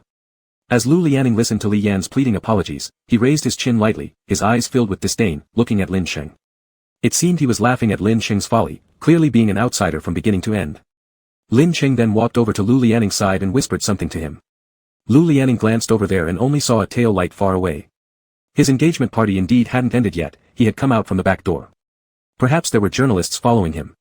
Or, since he as the main guest suddenly disappeared, someone might look for him. If it were someone from Lu Anling's side, it would be fine. But if it were from the Song family's side, things could get complicated. Lu Lianing naturally counted all this against Lin Cheng. But since Li Yan somehow managed to save the situation somewhat with good attitudes of admitting mistakes and the words spoken to Lin Cheng, observing Lin Cheng's stunned appearance, Lu Lianing mocked in his heart. And the timing today indeed wasn't ideal. Get lost, Lu Lianing kicked the car door of Lin Cheng's car directly, causing a large dent. Li Yan next to him obviously trembled. The car door closed tightly, seemingly unable to be opened again. Lu Lianing turned around and pulled Li Yan away, Li Yan was somewhat unable to keep up, stumbling along. He looked back and saw that Lin Cheng's car was still there, not having left, but the car that had been blocking it from Lu Lianing's side had already departed. Should we go back to the banquet hall? There are people looking for you, Lin Cheng said as he followed behind. No need. You go tell them I'm unwell and have gone back to rest. Lu Lianing did not slow down his pace at all, leading Li Yan back to the underground garage of the hotel where the engagement banquet was being held. He was perfectly fine just moments ago, but now suddenly claimed to be unwell. Lin Cheng furrowed his brow slightly. With so many people present today, even those from Lu Anling's side wouldn't be easy to deal with. He wanted to offer some more advice, but by then Lu Lianing had already dragged the beta into the car and slammed the door shut. The car hadn't even left the underground garage yet when Lu Lianing began lashing out. He started unbuttoning the collar of his shirt, glaring fiercely at Li Yan while suppressing his fury. If I ever catch you again, I'll make sure he disappears from Cydia forever. Li Yan distanced himself as far as possible from Lu Lianing, biting his lip to keep quiet. But Lu Lianing continued berating him. Did you run to him to complain? To say I treat you badly? Do you think Chiu Lu can save you? He can't either. Although Li Yan reminded himself not to argue with Lu Lianing, he couldn't help but retort, Lin Cheng and I are just friends, why do you always insist on doing this? He was just kind-hearted. He doesn't have a damn bit of kindness. Tell me, how long have you known each other, what kind of friend is he to so casually agree to pay off 10 million yuan for you? Lu Lianing clenched his molars tightly, regretting having been so easily deceived earlier and letting Lin Cheng off the hook. His motives are obvious enough without me pointing them out. Don't tell me what you're thinking. The more I try to keep you apart, the closer you two get together. Lu Lianing became increasingly enraged. You dare smell yourself, I didn't even drink as much at the engagement banquet as you did today. Where did you go with him? Fired up by Lu Lianing's irrational accusations, Li Yan shot back, he was just trying to help me. He has no ulterior motive, you simply don't want me to have any friends, whoever it may be. His eyes reddened in anger, you've always hated seeing me happy, wanting me to suffer, and every time someone hurts you, you have to retaliate 100-fold. Stop the car. Lu Lianing suddenly shouted in a harsh voice, startling the driver who immediately slammed on the brakes, leaving them on a relatively secluded road with few people around. You get out first. Lu Lianing's face was filled with menace, showing signs of suppressed rage mixed with a disapproving look. Once the car stopped and the driver got out, leaving only Li Yan and Lu Lianing inside, Li Yan started to realize belatedly the gravity of the situation under the dim light, noticing Lu Lianing's expression which seemed somewhat menacing. You yell at me for him? Lu Lianing was almost livid. He's the great benevolent one, while I'm just an evil person bent on making your life miserable. Li Yan avoided answering the latter part of Lu Lianing's statement like he didn't want to acknowledge it, instead arguing, I didn't yell at you, my voice wasn't louder than yours. At this point, Lu Lianing didn't bother exchanging words anymore, reaching over to rip Li Yan's clothes. Li Yan attempted to pull back twice but was yanked forward again. By this time, if Li Yan still didn't understand why Lu Lianing ordered the driver to leave, then he really would be dumb. In the cold November wind, the driver smoked several cigarettes, waiting until his cheeks were sore from the cold and his feet numb from standing. About half the pack was gone, before hearing Lu Lianing call him through the car window. Getting back into the car, the driver nearly stumbled due to the heavy alpha pheromones that greeted him. Hastily, he rolled down the front window, started the car, and glanced in the rearview mirror, noticing that the two people who were arguing intensely just now had an entirely different atmosphere surrounding them now. That beta was dazed, his eyes wide open but red-rimmed, curled up in the corner of the back seat, breathing a little heavily with rumpled clothes. The driver turned his gaze away, merely by smelling these strong and dominantly possessive pheromones, he already felt quite uncomfortable, let alone the beta who had to bear the brunt of it. After venting his frustration, Lu Lianing was less furious than before. But as always, he was petty and hard to calm down. Even though Li Yan had stopped speaking, Lu Lianing continued to criticize Lin Sheng, and there he goes, talking nonsense about paying your debt, he didn't even finish school, holds no actual power in his hands, yet he pretends to be a hero. The 10 million he offers to pay will surely come from Linja, not from his own pocket. Lu Lianing spoke with utter disdain, as if Li Yan befriending such a person was a complete waste of eyesight. To think that someone like him could make me angry. Don't you think you deserve a lesson? Lu Lianing turned his head towards Li Yan. Seeing Li Yan sitting there listlessly, the neck area where he had been marked by himself was bitten and broken, dried blood stains were on his collar. Of course, Li Yan wouldn't say anything at this moment. Lu Lianing could actually sense that Li Yan was particularly traditional at heart, and he didn't want to do such things with Lu Lianing anywhere other than the bedroom. Lu Lianing was adept at creating chaos and destruction. Once he vented his frustrations, someone would naturally clean up the mess for him. If not, then the remnants of the aftermath should take care of themselves. However, the current Li Yan seemed incapable of handling himself well, so after a victorious display, as the car took a turn and Li Yan's head resting against the window tilted to one side, Lu Lianing quite naturally pulled him into his arms. With an awkward tone, he asked Li Yan, who seemed like he'd been deflated, did I hurt you when I bit you? His hand lightly cradled the back of Li Yan's neck, which was still swollen and burning from the bite. Chapter 65. Li Yan didn't put up much of a struggle as Lu Lianing held him. His eyelids were half closed, and he looked very weak. It took him a long while to regain his strength, and in a voice on the brink of collapse, he said, I really can't stand you anymore, no one can stand you being like this. Lu Lianing immediately tightened his grip, and Li Yan's body suddenly shuddered. He let out a muffled groan from his throat, it seemed like his neck wound had been touched. Lu Lianing's expression changed several times. The abusive words that had reached the tip of his tongue were swallowed back down. He looked at Li Yan, who wouldn't even glance at him properly in his arms, completely unable to understand if his mind wasn't functioning well, thinking that the sentence, did I hurt you when you bit me, was misheard as, I want to bite you again, leading to such harsh words. Since that day, Li Yan's mood had been bad. He had stayed cooped up at home for days without going out, which was actually quite unusual. At this moment, the butler received Lu Lianing's nod and suggested to Li Yan whether he wanted to watch some TV. Li Yan lay half recumbent on the sofa watching TV, occasionally stuffing fruit snacks that the butler brought over into his mouth. When the butler went outside into the yard, Li Yan hurriedly grabbed the remote and changed channels, searching from the finance channel for news related to Lu Lianing and Song Ruan's engagement, such as when their formal wedding would take place. But after flipping through everything, he still found nothing, and finally looped back to the entertainment channel. A few extremely eye-catching words appeared on the screen, Lu Group's Lu Lianing and the Song family's Song Ruan suspected of breaking up. The background image was from the night of their engagement dinner. There was a dim silhouette of Lu Lianing standing far away on a dimly lit street, next to a shorter male youth whose face was unclear. However, their bodies were very close, and it looked like their hands were linked together. Although the photo wasn't clear, it was enough to identify that it wasn't Song Ruan. Lu Lianing's mood worsened even more. He couldn't understand why Li Yan had been so bewitched by that cursed Lin Sheng. Li Yan even said he couldn't stand himself anymore. Clearly, all he had to do was come over, hold his hand, shake it a little, and beg apologetically. He had let Lin Sheng go so easily. Compared to kicking Lin Sheng's car, he would rather have kicked Lin Sheng's face. But they had fought too many times recently, and he didn't want to go back to the way things were with Li Yan before. As the driver stopped at the intersection waiting for the red light, Lu Lianing's gaze lingered on the big screen on the outside skyscraper. It showed a couple arguing incessantly, an imposing alpha and a diminutive omega arguing flushed-faced. That seemingly virtuous and obedient omega was silently shedding tears. Then the scene shifted. The couple now had an infant in their arms. The soft little hand was gently cradled between their palms, and both exchanged looks with warm smiles. The originally shattered house filled with chaos during their arguments now once again radiated warmth. The countdown ended for the red light, and the driver started driving forward. Following the window glass backward, Lu Lining saw these big words appear on the ad, "Children make families more harmonious." It was an advertisement for a hospital treating infertility in omegas. When Song Wuan arrived at Lu Lining's house, Li Yan was still on the couch, feeding food to Puffy Me. No one expected Song Wuan to find his way here. With a tight-lipped face, he told the butler blocking his way that he was Lu Lining's fiancé. In the end, the butler let him in. Li Yan quickly scrambled off the couch in panic but couldn't find his shoes, having gone barefoot. The cat jumped off his lap, and after circling the couch, it was eventually the butler who brought out a pair of new slippers for him. Li Yan curled his feet awkwardly. Although the butler liked tattling, he was at least elderly. Letting someone of such an age bend down and hand him the shoes made him feel especially hot and embarrassed. Song Wuan walked in and saw Li Yan. After scanning him with his eyes, he bit his lips and asked, "Who are you?" Li Yan jolted awake, straightening his posture and stuttering a bit, yet speaking quite assertively, I'm the cook here." Song Wuan responded softly, "Oh," then raised his eyelashes and asked, "When will Mr. Lu be back?" "I'm not sure, but he rarely comes back at noon." Li Yan felt incapable of handling Lu Lining's adorable and pretty-looking omega fiancé.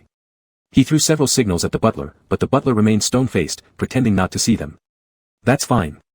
I'll just wait for him until evening." Song Wuan pressed his lips, looking a bit stubborn. Then, looking at the unremarkable Li Yan standing there dumbfounded, he ordered, "You're the cook, right? I'll be eating lunch here today. Aren't you supposed to prepare in advance?" Li Yan froze for a moment, then hurriedly nodded, "Yes, yes. I'll go right away, please wait a moment, Mr. Song." Song Wuan lifted his chin as though he was already the half-master of this household. Li Yan hadn't cooked for a long time.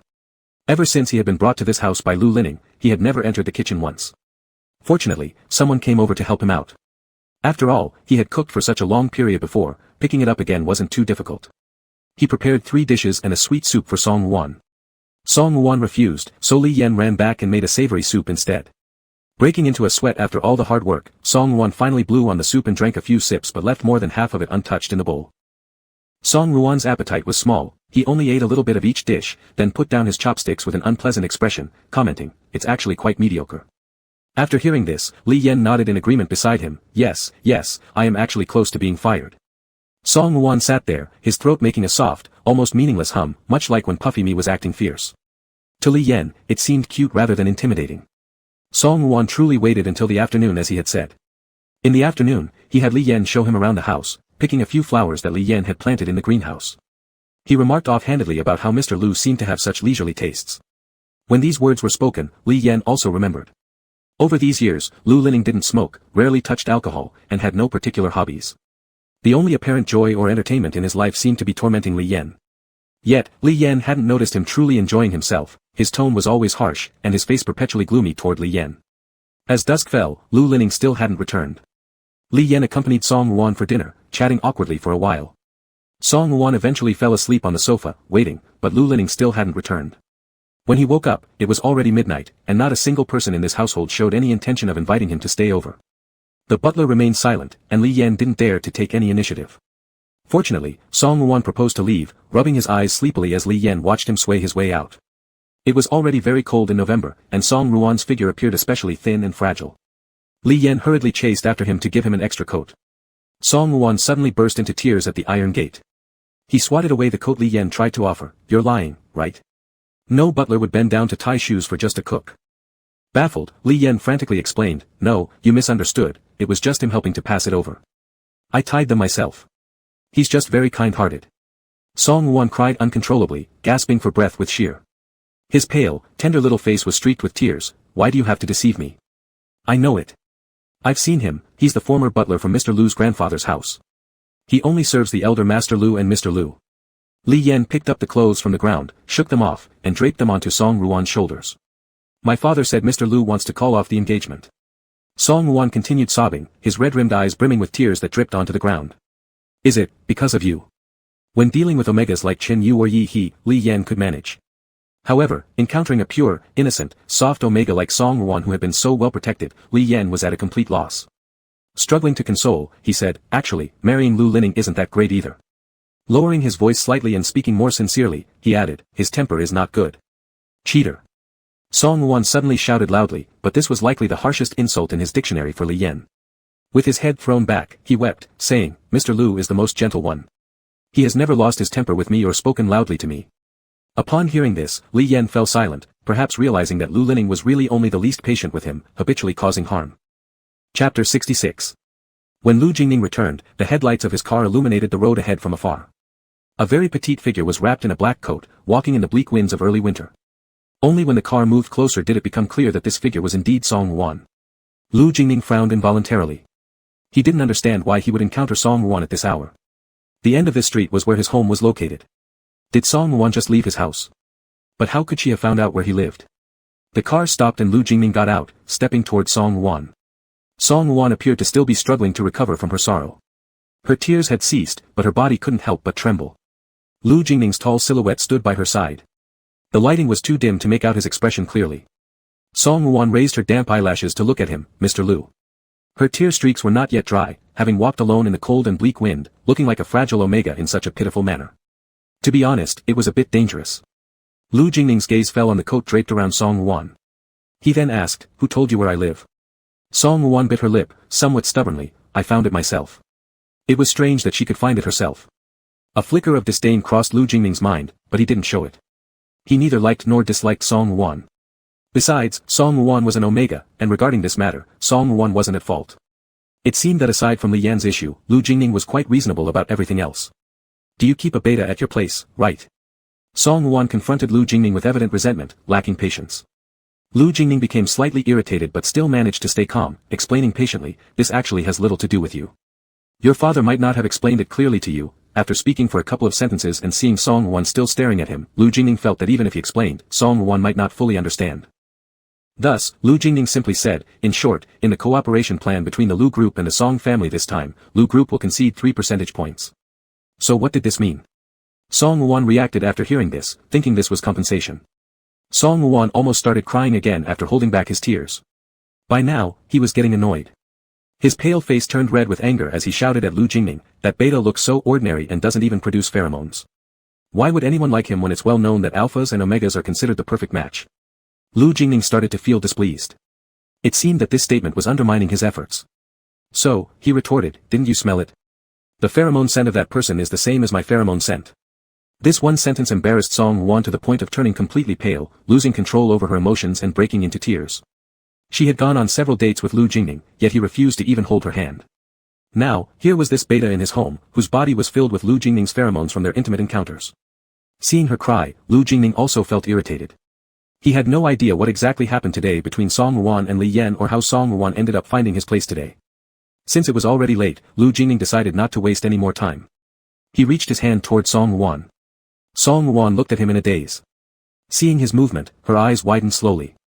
She thought Lu Jingning was touched by her crying and wanted to stroke her, comforting her. However, all Lu Jingning did was remove the coat wrapped around her. Li Yan's clothes, he said, his tone slightly odd, as if reproaching Song Wuan for randomly taking someone else's clothes. Song Wuan stared at Lu Jingning in disbelief, and Lu Jingning really took off that coat, hanging it on his arm. He then told Song Wuan, get in the car. Let the driver take you home. Song Wuan originally didn't want to get in, but seeing Lu Jingning's unfriendly expression, she became somewhat scared. And given the late hour, the chilling wind pierced her skin. Moreover, Lu Jingning had taken away that coat. Lu Jingning gave the driver some instructions to increase the temperature of the air conditioning. Watching Song Wuan quietly sit inside the car, he then headed back towards his home. Not long after lying down, Lu Jingning heard Li Yan suddenly speak, who was already sleeping with his eyes closed, Song Wuan came today. Lu Jingning didn't respond, unsure of what exactly Li Yan was trying to express with this statement. He was a bit worried but also harbored a secret expectation unknown to others. Will he move in later? Li Yan turned over to face Lu Jingning and asked, raising his eyes, sleep here. Looking at the silently unresponsive Lu Jingning, then where will I sleep when the time comes? Can I move out? He doesn't seem to like me. Lu Jingning suddenly grunted lowly, his gaze sweeping over Li Yan's face, move out. Where to? He reached out and pulled Li Yan closer towards himself, lowering his voice as if gritting his teeth, you'll sleep right here. If he doesn't like you, you can sleep under the bed. Li Yan lifted his eyelids to look at Lu Jingning several times before finally lowering his lashes as though a bit frightened. But I think it might be a little dark under the bed. Lu Jingning was almost laughing with frustration, for sometimes he truly wanted to crack open Li Yan's skull to see if there was indeed a machine inside, ceaselessly and tirelessly working to annoy Lu Jingning. Chapter 67. Lu Lianing thought that Li Yan was truly remarkable in a certain way. It was as though he made no mention of his complete indifference towards Lu Lianing, but every word he spoke seemed to allude to just that, his indifference. As if when Lu Lianing threatened to make him sleep under the bed and instead let him share the bed with Song Wan, what Li Yan cared about most wasn't sleeping with someone else. The next day, Lu Lianing didn't go to the company but took Li Yan for a physical examination instead. Throughout the journey, Li Yan acted restless as if having thorns in his backside, and finally could not help but approach Lu Lianing and ask, "Didn't we already have a checkup this year? Why are we doing it again?" Lu Lianing was scrolling on his phone, seemingly unaware of what was going on, and casually replied, "I think your brain hasn't fully recovered. Let's check." Zheng Ji looked at Lu Lianing leaning against the edge of his desk in the office, lifting his eyes and asked, "How is it?" "Fine, not too bad." Zheng Ji flipped through the examination report in his hand, somewhat surprised. "Why did you suddenly bring him here for another checkup?" Lu Lianing paused for a moment before saying, "We are planning to have a child." Zheng Ji also involuntarily curled up the corner of his mouth. "You mean, we?" Under Zheng Ji's gaze, Lu Lianing felt somewhat unnatural and shifted his weight onto the other leg, correcting himself. "I plan to have a child with Li Yan." Zheng Ji said, "I know this, I suggested delaying it for 2 years earlier this year." He looked seriously at Lu Lianing and re-examined the checkup slip in his hand, frowning while asking Lu Lianing, "If you've already revealed the news of wanting to cancel the wedding so early, does this mean you don't intend to delay it further?" Lu Lianing had to admit that he was indeed a bit anxious and turned to ask, "If he starts injections of the catalyst now, will it take several months? It's just 6 months earlier than planned, and you didn't say his body wasn't recovering well, right?" Zheng Ji thought Lu Lianing was pretty amusing, making decisions yet still pretending to be inquiring pointlessly. He reminded, "Do you really think the toughest part now is whether his body can withstand pregnancy? When he was scratched by a cat, he only got a few vaccinations and ended up in such a state. This catalyst was originally developed for omegas, and he, an adult beta, how long do you think he has to endure these shots for his atrophied cavity to develop again?" Lu Lianing also sighed deeply. "At least how long?" Zheng Ji said, "1 shot per week, start with 3 months first. If it doesn't work by then, we'll need to continue." Before Lu Lianing even finished hearing it, he realized the difficulty involved, his brow furrowed. Then if he really gets pregnant, how will he deliver? The baby needs to be delivered by C-section. "I'm confident about the success rate, but based on what you're saying, it seems he's still uninformed," Zheng Ji said, looking at Lu Lianing. Lu Lianing remained unperturbed. Now isn't the time for him to know. In Zheng Ji's heart, Lu Lianing was putting on a show. Whether the other party would even agree to have a child with him was questionable. On the way back, Lu Lianing looked heavy-hearted all the way, which left Li Yan feeling uneasy. His scrutinizing look became too obvious, and Lu Lianing also noticed, meeting his gaze, his expression sour but his tone unusually gentle compared to usual. "What's wrong?" Li Yan hesitated slightly before opening his mouth. "Is my test result not very good?" But Lu Lianing immediately replied, "Of course not. You're in good shape." He didn't realize how abnormal this response was, and Li Yan felt no reassurance after hearing it. Lu Lianing went on a business trip early Monday morning. Before leaving, they were together on the bed until dawn. He always behaved like this before every business trip, staying awake all night and catching up on sleep on the plane. On his way down the stairs, he still remembered to instruct the housekeeper not to disturb Li Yan who had just rested. The housekeeper listened, her eyelids fluttering rapidly as she heard the person who disturbed Li Yan's rest lecturing her so solemnly. Li Yan recuperated for 2 days at home before getting his strength back.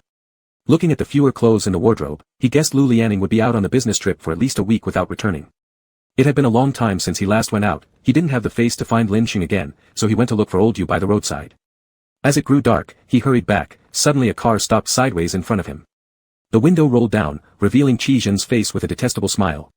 Every time Qi Zhen smiled at Li Yan, he felt creeped out. Seeing that Li Yan was trying to walk naturally past the car as if ignoring him, Qi Zhen called out to him, "Li Yan." He removed the sunglasses covering half his face and told Li Yan, "What a coincidence. How far is it to walk back? Get in, I'll give you a ride." Li Yan quickly waved his hands in refusal. "No, no." Qi Zhen was incredibly persistent, determined to lend a helping hand to Li Yan. He honked his horn incessantly as he slowly followed behind Li Yan, shouting, "Hey, you must be so tired walking like this. If Anning finds out that I met you on the street and pretended not to see you, he will be upset." This was directed at Li Yan, who was currently pretending not to notice. There was nothing he could do with someone like Qi Zhen, and some passers-by were already glancing over curiously. Li Yan eventually had no choice but to reluctantly get into Qi Zhen's car, telling him, "All right then, just drop me off at the corner when we get close." Then, he politely added, "Thanks." This simple word of gratitude somehow amused Qi Zhen, making him chuckle again before winking at Li Yan. "You're welcome," he replied with a grin. 10 minutes into the drive, Li Yan realized something was off and tried to sound calm as he warned, "We're not supposed to take this road." Qi Zhen paid no heed and continued driving in the opposite direction from Lu Lianning's house, even speeding up. At this point, if Li Yan hadn't noticed by now that it wasn't a mere coincidence and that Qi Zhen, behaving like a lunatic, was targeting him, then he truly would be foolish. Li Yan immediately stiffened, turning to ask Qi Zhen sharply, "Where exactly are you taking me?" Chapter 68. Such a good time, why go home at 7 o'clock? Isn't Aining on a business trip? Let me take you out to have some fun. Qi Zhen's tone was very enthusiastic as he turned the steering wheel and veered into an increasingly remote road. Li Yan frowned, "No. I have a curfew."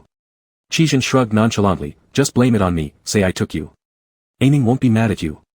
He sped up. Li Yan looked around at the darkening night sky and the gradually uninhabited surroundings, ruling out the possibility of jumping out of the car. "What do you want to do?" "I don't want to go with you." "Talking like that really breaks my heart." Qi Zhen theatrically waved his hand, smiling while saying, "Don't be so serious, am I going to sell you?" Li Yan couldn't think of a better way to communicate with such a lunatic, watching Qi Zhen who seemed to be in a very good mood, humming a strange tune. When they arrived, it was a mansion, quiet inside. After Qi Zhen got out, a waiter came over respectfully to lead the way.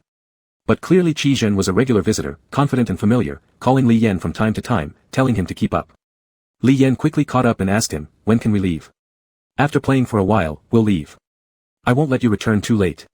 "Why are you so boring?" Qi Zhen pulled Li Yan along, "Let's go." Upon arriving at the 16th floor of a castle-style building within the estate, Qi Zhen pushed the door open, revealing that almost everyone was already gathered inside. Li Yan followed behind Qi Zhen and noticed several people sitting on the couches inside. Among them were those Li Yan recognized. They were from the closing party of Lu Lianning's Shattered Window, which Qi Zhen didn't attend when he first returned. It was also where Li Yan saw them in the underground club. Each person had at least one companion, some even had two, one arm draped around an Omega's waist slipping into their clothing while kissing another on the side. The lighting was dim, with several bottles of wine already opened. As soon as Qi Zhen entered, the commotion began. "Why did you take so long? There are already people waiting anxiously." Lu Kai winked mischievously, pushing a delicate, pretty Omega towards him.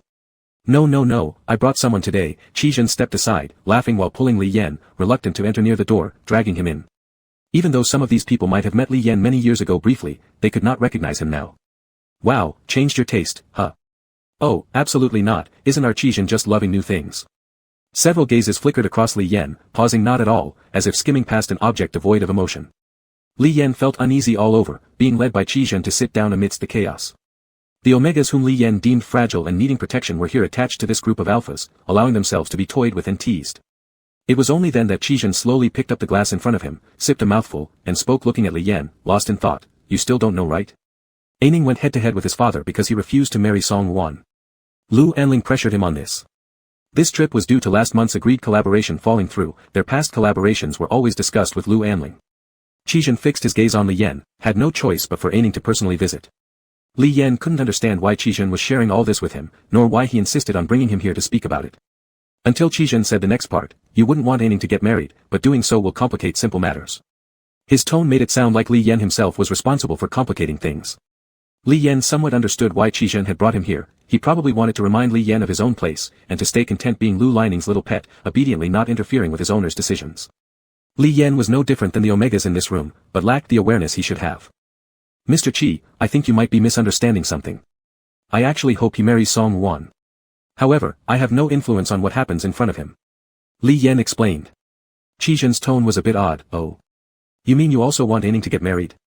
He looked at Li Yan's face which didn't seem capable of lying, then asked, "If he is unwilling to get married now, aren't you also somewhat disappointed?" Li Yan openly admitted, "There is a bit." Qi Zhen revealed a smile, his eyes locking onto a bottle of alcohol on the table before suddenly turning his head to ask Qi Zhen, "Do you have cigarettes?" Li Yan got a cigarette, standing in the corner of the corridor to smoke. Next to him was what looked like a storage room, inside which was a restroom. On the side, there was a cart with undelivered alcohol, possibly left by an employee who had gone to use the restroom or was busy doing something else. Li Yan indulged in thoughts that were entirely unrelated to the present situation. After finishing his cigarette, he picked up a bottle of wine from the cart and glanced at it. The packaging was all in English, and Li Yan couldn't understand any of it except for the milliliter figure. He placed the wine bottle down, only to notice a fingerprint left on its surface. He wiped it off with his sleeve. "Don't bother wiping it. Do you know how many bottles of this wine your outfit could buy?" Qi Zhen's voice suddenly cut in. Standing less than 2 meters away from Li Yan, he then started walking towards him. "Can we go now?" Li Yan truly didn't want to return to the room, the mixed smells were uncomfortable. Qi Zhen's gaze upon Li Yan had changed from the beginning. As he came closer, he caught a faint trace of cigarette smoke. "Does Anning usually not let you smoke?" Li Yan replied, "He doesn't allow it." Qizhen slowly approached Li Yan, the distance now close enough to be dangerous. His tone rose slightly as he remarked, "How pitiful." Li Yan neither stepped back nor pushed him away. Instead, he repeated, "What exactly do you want to do?" His eyes remained calm. "I believe I've already made my point clear before." Lu Anning's actions or decisions weren't something Li Yan could influence. Why did both Qizhen and Song Ruan think he held such power? Qizhen leaned closer to Li Yan's neck, trying to catch a whiff at the scent around the collar where it met his skin. He murmured softly, "I just..." Li Yan finished the sentence for him, "You're just a little curious." By the time Li Yan completed the sentence, Qizhen's body was almost pressed tightly against Li Yan's, his hand creeping underneath Li Yan's shirt. "You like Lu Anning?" Li Yan declared it matter-of-factly, without any inflection or emotion. Qizhen chuckled darkly, admitting openly, "That's right, I do have some special feelings for Anning, but his temper is too bad. He expects people to coddle him, and I can't keep lowering myself for him." His other hand began fumbling to undo Li Yan's pants as he whispered into Li Yan's ear, "But his face does look pretty impressive." A muffled groan interrupted Qizhen's words. As their bodies were nearly touching, Li Yan raised his knee, and the sound of the kneecap hitting Qizhen's abdomen echoed. It was evident he hadn't held back. After all, Li Yan was a fully grown beta. Qizhen had no choice but to take a few steps back, clutching his stomach. It must have hurt quite a bit. His smile warped, the wickedness in his eyes intensified as he sneered, "Relying on Lu Anning?" He reached out again, attempting to pull Li Yan closer, his expression terrifying to Li Yan. When Qizhen tried to press him down and tear his clothes apart again, Li Yan grabbed a nearby bottle of wine and smashed it onto his head.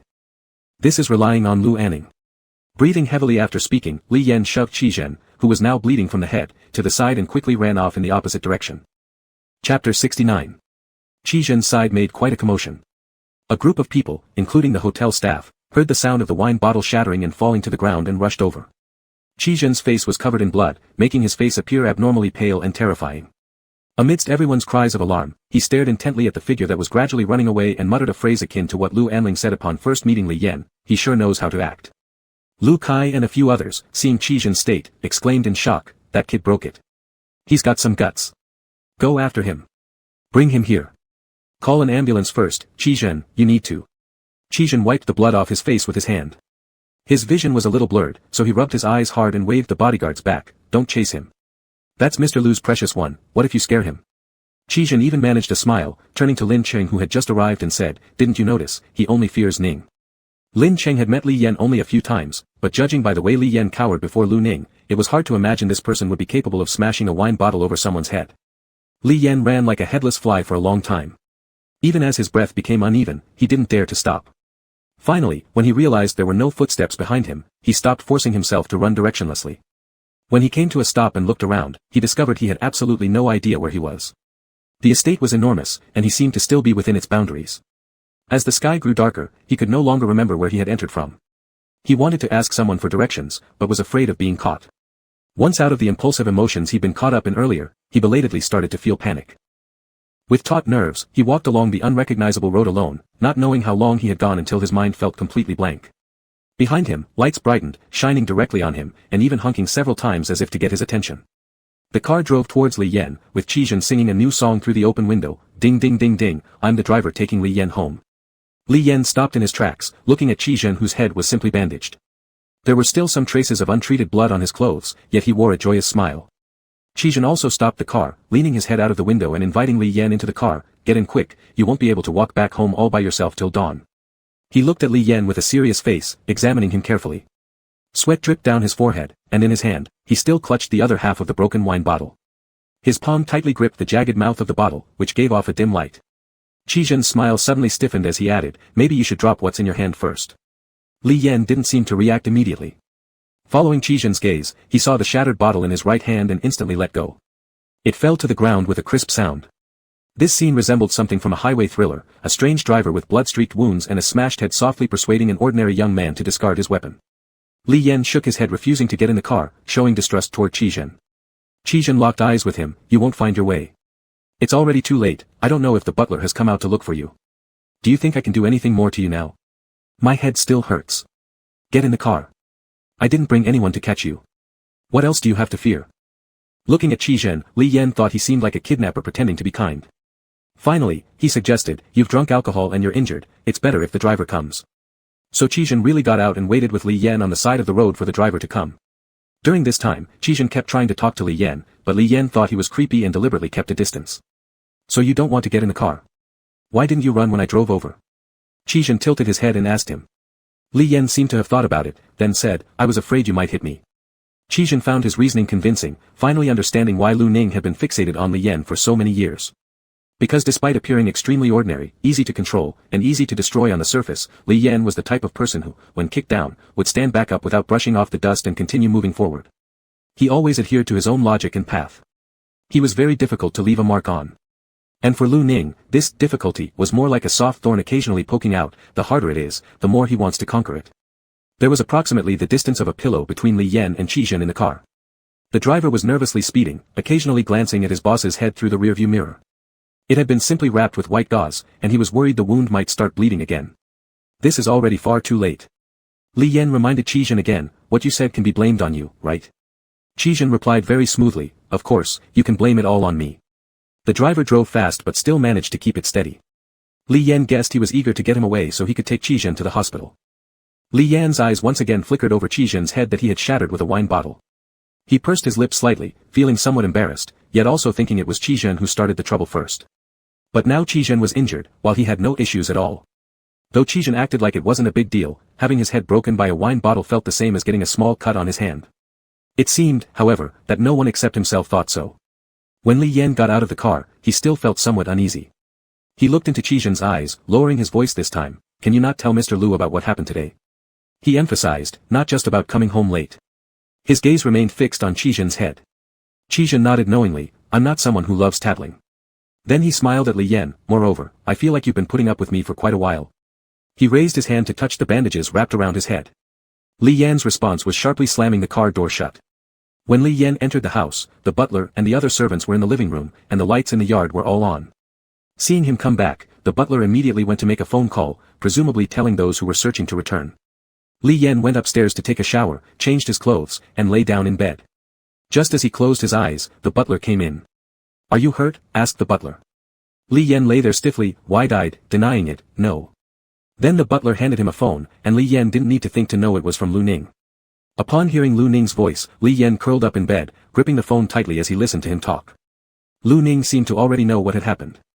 First, he scolded Li Yan harshly, who retorted saying, he insisted on pulling me into the car. But you actually ended up hitting each other. Lu Ning's tone was unfriendly, clearly deeply displeased. Li Yan cursed Qi in his heart thousands of times. The promise he made just a moment ago clearly couldn't be trusted. Are you injured? Lu Ning paused for a while and asked again. Li Yan frowned, trying hard to explain, but it was him who hit me first.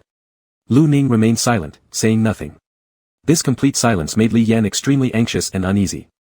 Even over the phone, he felt suffocated, as if the air pressure was low. He finally admitted in a compromising tone, all right, yes, he is injured. I broke his head. At this moment, Lu Ning suddenly gasped loudly, as if the anger accumulated since Li Yan disappeared had finally burst out, damn it, I'm asking about you. Was it intentional? Li Yan clenched his lips tightly, answering in a small voice why Lu Ning was infuriated again, I didn't. But on Lu Ning's end, it sounded like extreme rage, and with a click, he hung up the phone. Li Yan sat dumbfounded, listening to the busy signal on the phone. Not even 3 seconds passed before the phone rang again. Give the phone to the butler. Li Yan hurriedly handed the phone to the butler standing beside him, who hadn't left, his demeanor resembling the act of tossing away a bomb about to explode. The butler answered the phone, unsure of what Lu Ning was ordering. The butler continuously responded with, aha.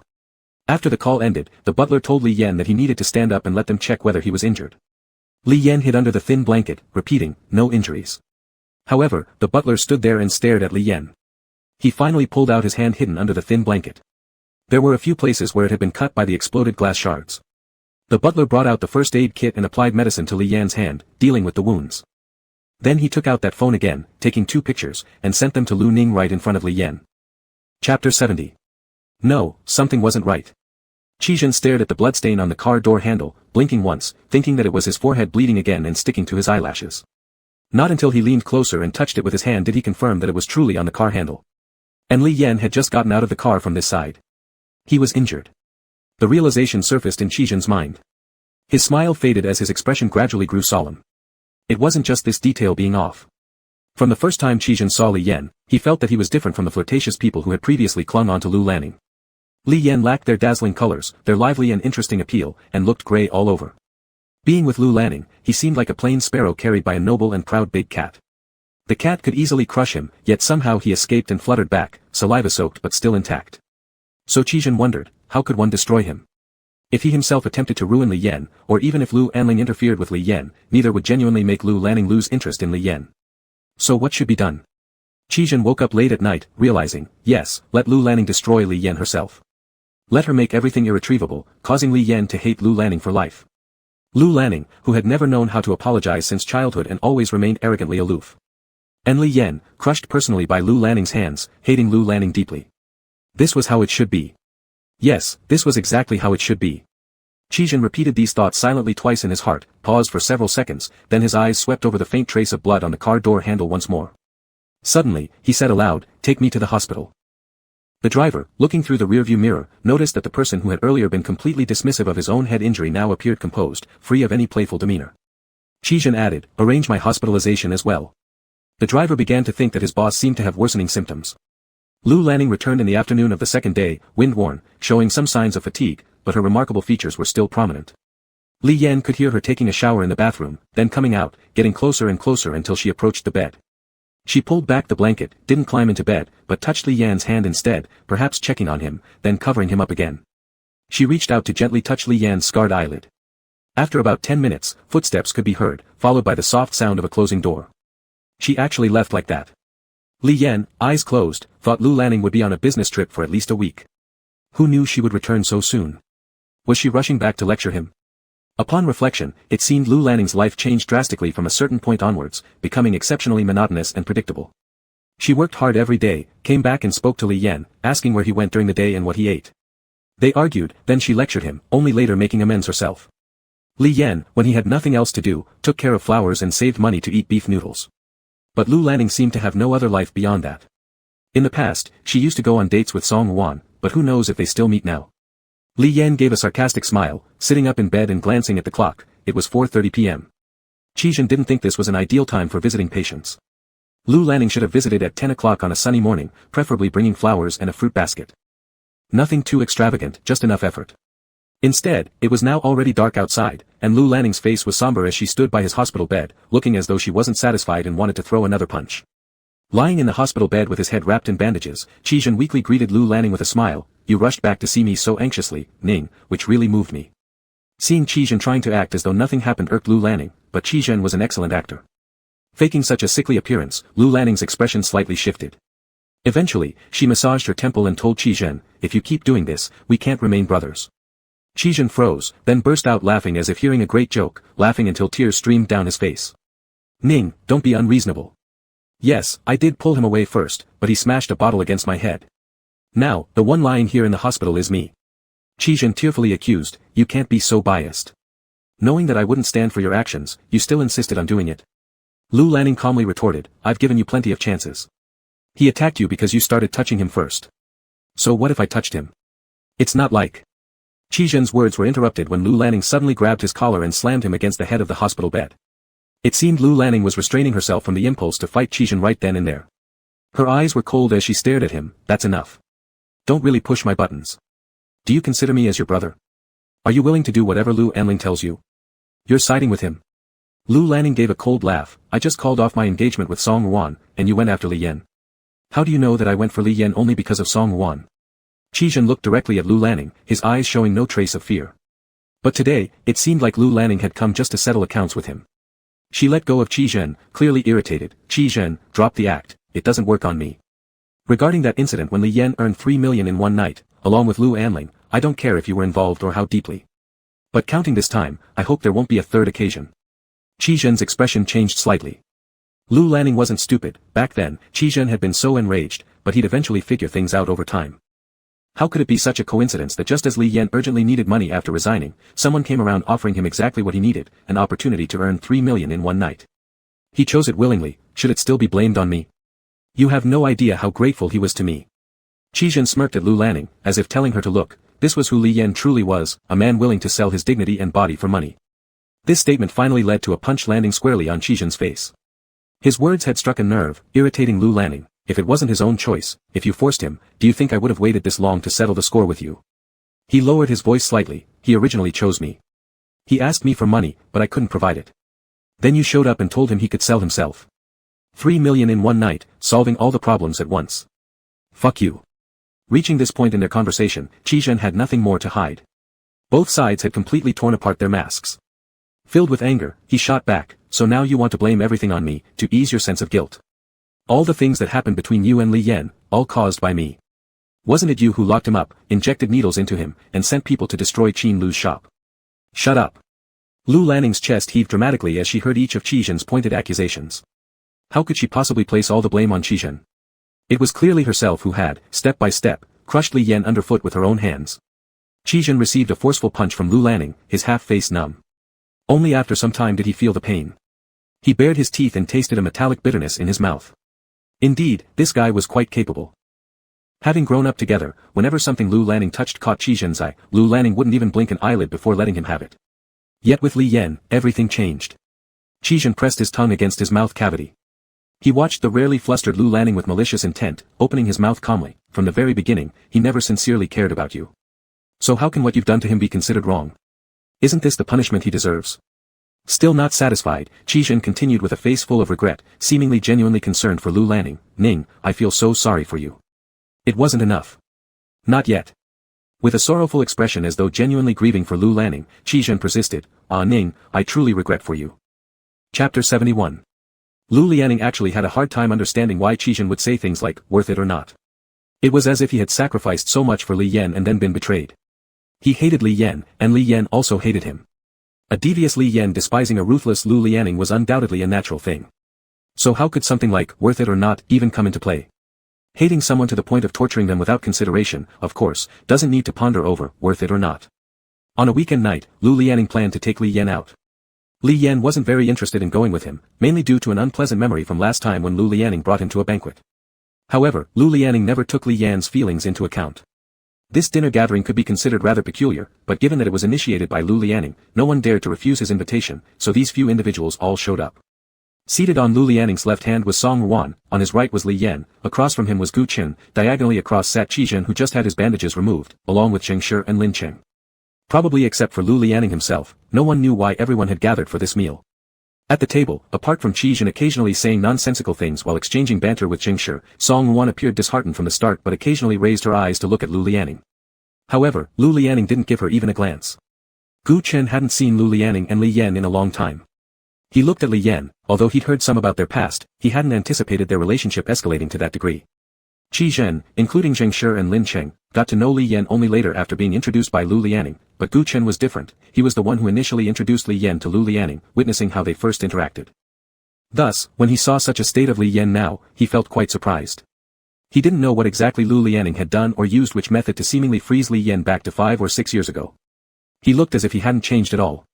Yet, a person shouldn't remain unchanged in demeanor after more than 5 years without any signs of time passing. Conversely, Lu Lianing had undergone dramatic changes, perhaps owing to his years in a position of power. His overall presence became sharper and more piercing than before, with his expression unreadable and impenetrable, allowing no one to discern his emotions. But soon Gu Qin noticed something unusual. He observed that Li Yan still had that somewhat timid demeanor, leaning close to Lu Lianing and saying something. Lu Lianing's face remained expressionless, but his brows slightly furrowed as he spoke a couple sentences to Li Yan. Gu Qin couldn't clearly hear what they said because they were too close, and their voices too low. Yet it was presumably not good words, since after Lu Lianing finished speaking, Li Yan beside him seemed even more abashed. Gu Qin saw Lu Lianing use his chopsticks to pick away a piece of spare rib from the top of Li Yan's bowl, after which Li Yan lowered his head and continued eating. Was it that Li Yan couldn't finish eating? Or simply didn't want to eat? Gu Qin was slightly astonished, revising his earlier thoughts. Li Yan was indeed different from before. The roughness he once carried was now gone. Moreover, if he wasn't mistaken, what just happened seemed like Lu Lianing was taking care of him. Song Ruan finally burst out when Lu Lianing placed a piece of fish on Li Yan's plate. Mr. Lu is truly attentive, I think that plate might almost be piled too high already. Song Ruan remarked, glaring fiercely yet red-eyed. Before Lu Lianing could speak, Qizhen lit up with interest, while the rest of them stayed silent, watching how Lu Lianing handled this private matter. Then Li Yan spoke up first. He suddenly straightened his body and explained to Song Ruan, it's not like that. He wants me to help remove the fish bones for him, not place it on my plate. Saying so, he indeed picked clean that piece of fish and then passed it back to Lu Lianing. His skill in picking fish bones was surprisingly quick. But it had been years since Li Yan last served him food, let alone carefully removing the fish bones. Lu Lianing stared at the fish on his plate that had been cleaned again and fell silent for a moment, his gaze returning to Li Yan, whose eyes quickly shifted away. Finally, in a prolonged silence, Lu Lianing emitted a mocking chuckle before moving to eat that piece of fish. The meal proceeded in confusion, with no one really contributing much to liven up the atmosphere apart from Qi Jin dragging topics here and there. But it seemed that this way pleased Lu Lianing. Except for that one cryptic laugh, he did not reveal a trace of dissatisfaction throughout the entire meal. Song Wuan left in a daze, originally thinking that Lu Lianing had invited him out for dinner today because there was still a chance between them. It turned out to be an opportunity for Lu Lianing to make him realize the truth. Li Yan saw how disoriented Song Wuan looked and seemed more anxious than Lu Lianing himself, as if wanting to console Song Wuan but being pulled back into the car by Lu Lianing. "That's enough, Li Yan," Lu Lianing said with relative calmness, looking at Li Yan and telling him, "Do you know all your little thoughts are written all over your face? You thought I would marry Song Wuan, and then you'd be free. You're dreaming." That's how Lu Lianing spoke. On Monday morning at 9 o'clock, Lu Lianing shouldn't have been home at this time. But when Zheng Shi arrived, Lu Lianing hadn't even changed out of his loungewear yet. He pushed open the bedroom door and let Zheng Shi come in. Zheng Shi couldn't help but wrinkle his nose upon entering. The room was filled with a very strong alpha pheromone smell, mixed with some rather intimate scents. No words needed, everyone knew what had just happened in this bedroom. And Lu Lianing didn't seem to have any intention of covering it up. Li Yan lay on the bed, eyes closed, exhausted and sound asleep, the curtains drawn tightly even in broad daylight, leaving only a small night light on. There were numerous marks of nibbling and sucking on his neck. Zheng Shi opened the box he brought in, then shattered a test tube and drew out the liquid inside with a syringe. He turned to ask Lu Lianing, "Where should I inject it?" Lu Lianing sat at the head of the bed, lifting the thin blanket slightly and gently placing Li Yan's calf on his own lap, pulling up the sleep pants to reveal the ankle, signaling Zheng Shi to come over. Zheng Shi felt something was off. "Should we do this? Aren't you afraid he'll wake up?" Lu Lianing replied, "I gave him some medicine." Zheng Shi wasn't fully approving, finding it hard to believe that Lu Lianing, who normally acted decisively without dragging his feet and even took risks at times, could be so self-deceptive and evasive in dealing with matters concerning Li Yan. "Do you think you can hide this pregnancy thing from him forever?" Zheng Shi asked incredulously. Lu Lianing evidently didn't want to talk about this topic. "We'll deal with it later." Zheng Shi frowned and then remarked, "The lighting is too dim here, I can't see the veins clearly." Lu Lianing had no choice but to let the butler bring another lamp to set nearby. As Zheng Shi inserted the needle, Li Yan seemed to groan softly, but thankfully did not wake up. After the injection was done, all three finally relaxed the breath they'd been holding. Zheng Shi still strongly disapproved of Lu Lianing's methods. He asked again, "What if there's bruising tomorrow?" He'd always known that getting Li Yan's consent to have a child with Lu Lianing would be problematic, yet Lu Lianing simply bypassed the issue, skipping straight over the problem altogether. Zheng Shi's occasional questions pointing out possible loopholes in the matter annoyed Lu Lianing, but since he still needed Zheng Shi, he only furrowed his brows and didn't say anything particularly hurtful. He remained silent for a while, his expression gradually returning to normal, loosening the cotton ball that had helped Li Yan press down on the injection spot, then answered, "He'll think I pinched him." Chapter 72. An injection on the arm would be too obvious. If Li Yan raised his arm, he might easily notice the needle mark. However, an injection at the ankle, even if it bruised, wouldn't catch Li Yan's attention in detail. Lu Lianing thought this position was pretty well chosen. The sedative's effect was also excellent, and this should have been a foolproof plan. How come when it came to Jingji, there were so many flaws? He watched very indifferently as the butler saw Jingji out, then his gaze fell back on Li Yan, who was still deep in sleep, breathing steadily, sleeping upright without turning over even once. Li Yan had been fiddling with that TV at home recently, learning every function of each button thoroughly. He switched channels from entertainment to finance, always yearning to see any information related to Lu Lianing and Song Wuan. The butler no longer stopped him from messing with the TV, and he truly did not see any more news regarding that matter. So, he prayed silently again, possibly believing he had just missed it. Lu Lianing noticed all these little actions but didn't lose his temper like usual. Instead, he felt that it was better for Li Yan to focus on tinkering with the TV than to go out and hang around aimlessly with people like Lin Sheng or Li Sheng. During this period, Lu Lianing spent more time at home than before, which made Li Yan feel less free than before. At mealtime, seeing the butler present at the table, Li Yan didn't like talking to Lu Lianing. When he was halfway through his meal, his foot bumped into something, and when he looked down, he saw a small bruise on his ankle. He quietly told the butler, "My ankle has been a bit sore for a few days." The butler glanced at Lu Lianing, who remained completely calm, sarcastically saying, "If your ankle hurts, maybe you shouldn't keep running wild outside. You're too restless to be satisfied with meals at home." Li Yan pursed his lips, lowered his head, and continued eating without speaking further. But actually, it wasn't just the ankle. He also felt something wrong with his body, though he couldn't describe exactly what was uncomfortable. For example, he would often wake up feeling hot in the middle of the night, his whole body flushed with heat. At first, he thought it was because Lu Lianing hugged him too tightly. Later, he checked if the room temperature was set too high. But Lu Lianing hadn't changed much compared to before, and the indoor temperature was still set to the original degree. Yet he still felt hot, a restless heat deep within. In the middle of the night, Lu Lining woke up due to Li Yan's small movements. He had become much more patient, turning his head to look at Li Yan. His face was red from the heat, his eyes slightly strange, gazing at Lu Lining vaguely, exhaling warm breath, rubbing against Lu Lining. Lu Lining instantly became fully awake, any remaining sleepiness vanishing immediately. He asked, "What's wrong?" As he said this, his hand slid from behind Li Yan's back and downward, detecting something amiss. Lu Lining's eyes lit up. This was truly an unexpected joy. He felt utterly worn out and didn't know where he went wrong again. "I haven't gone out much recently." Li Yan was very distressed, continuing, "Did I do anything wrong? Is this a punishment?" Lu Lining stayed silent without answering him, making Li Yan assume it must be that. But he really couldn't figure out what exactly he had done wrong, so he decided to apologize first and admit his fault. However, Lu Lining seemed unwilling to let him off. He hesitantly questioned, "Is it about Qi Zhen?" "Alright, I'll go apologize to Qi Zhen." He assumed Lu Lining was still upset about the time he hit Qi Zhen on the head. When Li Yan muttered, "Sorry," again, Lu Lining finally spoke after seeming unable to hold back, spitting out 2 words, "No need." After saying this, he continued to Li Yan, "You don't have to apologize to him."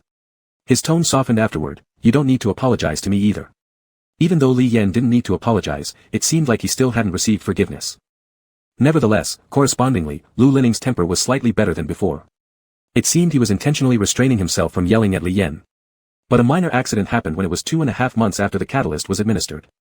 Li Yan found out about the injections. It was as usual a Monday morning, but Li Yan couldn't be found anywhere in the house, yet the butler confirmed Li Yan hadn't left the house. Lu Lining looked grim, realizing he had let his guard down recently, as they were only 2 shots away from completing the 3-month course.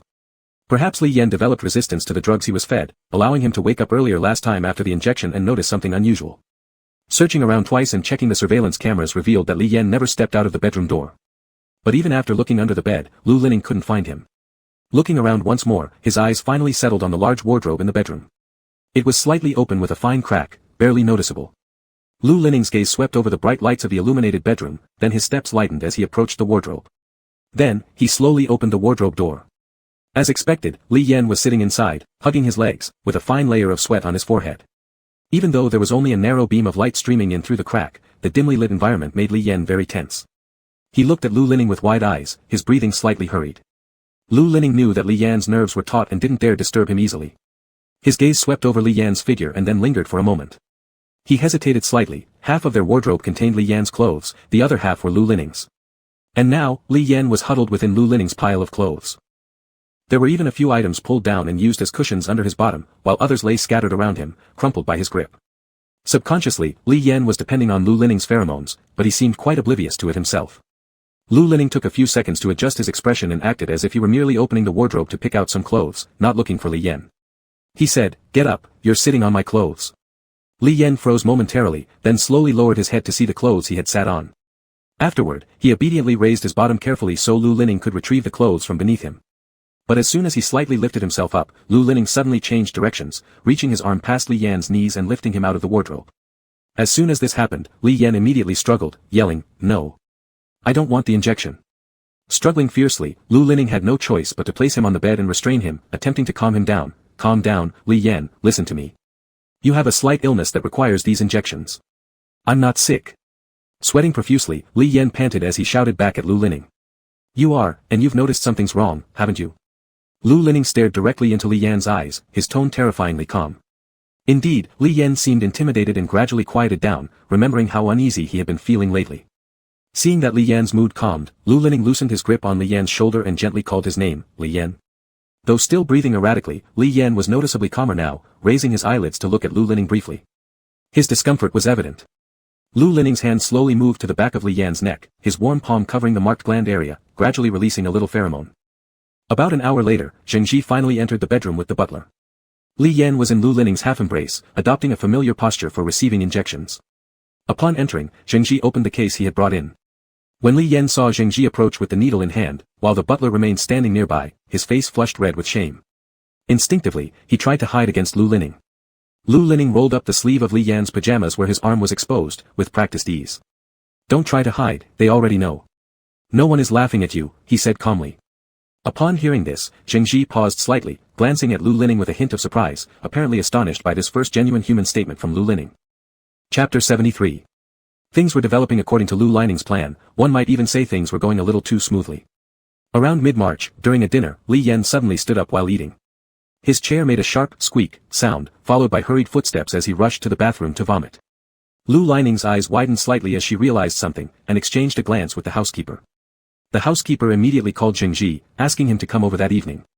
Once Li Yan's pregnancy was confirmed, the atmosphere at home did not relax much. That night, when Jingji came over to conduct an examination, after finishing, he said nothing but gave Lu Lining a nod with no visible expression. Then the two went outside as if there were some things they didn't want Li Yan to hear. Li Yan was genuinely nervous, thinking he had some terrible disease. Recently, Lu Lining's attitude towards him had improved considerably compared to before. The more this happened, the more unsettled Li Yan became, fearing his time might be running out. However, he had stopped taking injections recently. Aside from occasional lack of appetite, there wasn't anything wrong. But Lu Lining also abruptly took away his weekly $50 allowance. This made Li Yan quite sad, but deep down, he could always tell that Lu Lining preferred having him stay at home. Over the years, Lu Lining had been overly protective of Li Yan, and it was undeniable that some controlling desires had also come into play. Lu Lining wasn't sure whether it was because those couple of years Li Yan was poorly cared for in his hands, but he always thought Li Yan was unusually fragile and difficult to take care of. He believed the oily noodles from street stalls were not clean or hygienic, and if eaten often, would cause illness or health issues. Li Yan should eat the nutritious meals prepared by the qualified nutritionist hired by Lu Lining. By nearly 4 months, Li Yan's stomach was starting to show. He had noticed earlier that his small belly was slowly swelling, not very apparent at first, and he thought he had simply overeaten. But as time passed, it kept getting bigger without any reduction. He was truly terrified. At night, when Lu Lining's arm wrapped around him, he removed her hand and placed it on his stomach, letting Lu Lining feel it herself as though proving something. "I think I'm really sick." Under the dim light of the night lamp, shadows flickered across his eyelashes. Lu Lining touched Li Yan's stomach gently. The feeling was strange.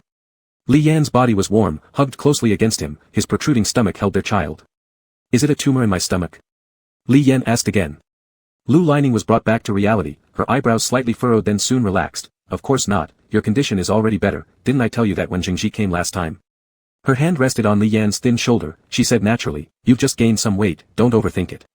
As if worried about Li Yan doing something else excessive, Lu Lining was almost closing her eyes but opened them again, adding, "But there's no need to lose weight." Still, Li Yan found it hard to believe and asked again, "Really? Is it really just gaining weight?" Lu Lining replied, "Of course it's true, do you think I'm like you? So full of lies, liar." Her tone was heavier than before. Li Yan feared bringing up old accounts again, so he shut his mouth and didn't ask further. The first snow of the year arrived later than the previous one, with bone-chilling cold weather. By late winter, a thin layer of snow fell. When Li Yan tried to go out, he was stopped by the housekeeper, who made him put on his scarf, gloves, and hat before allowing him to leave. Wearing a thick cotton coat, tightly wrapped, his whole body looked bloated, making his pregnant stomach less noticeable.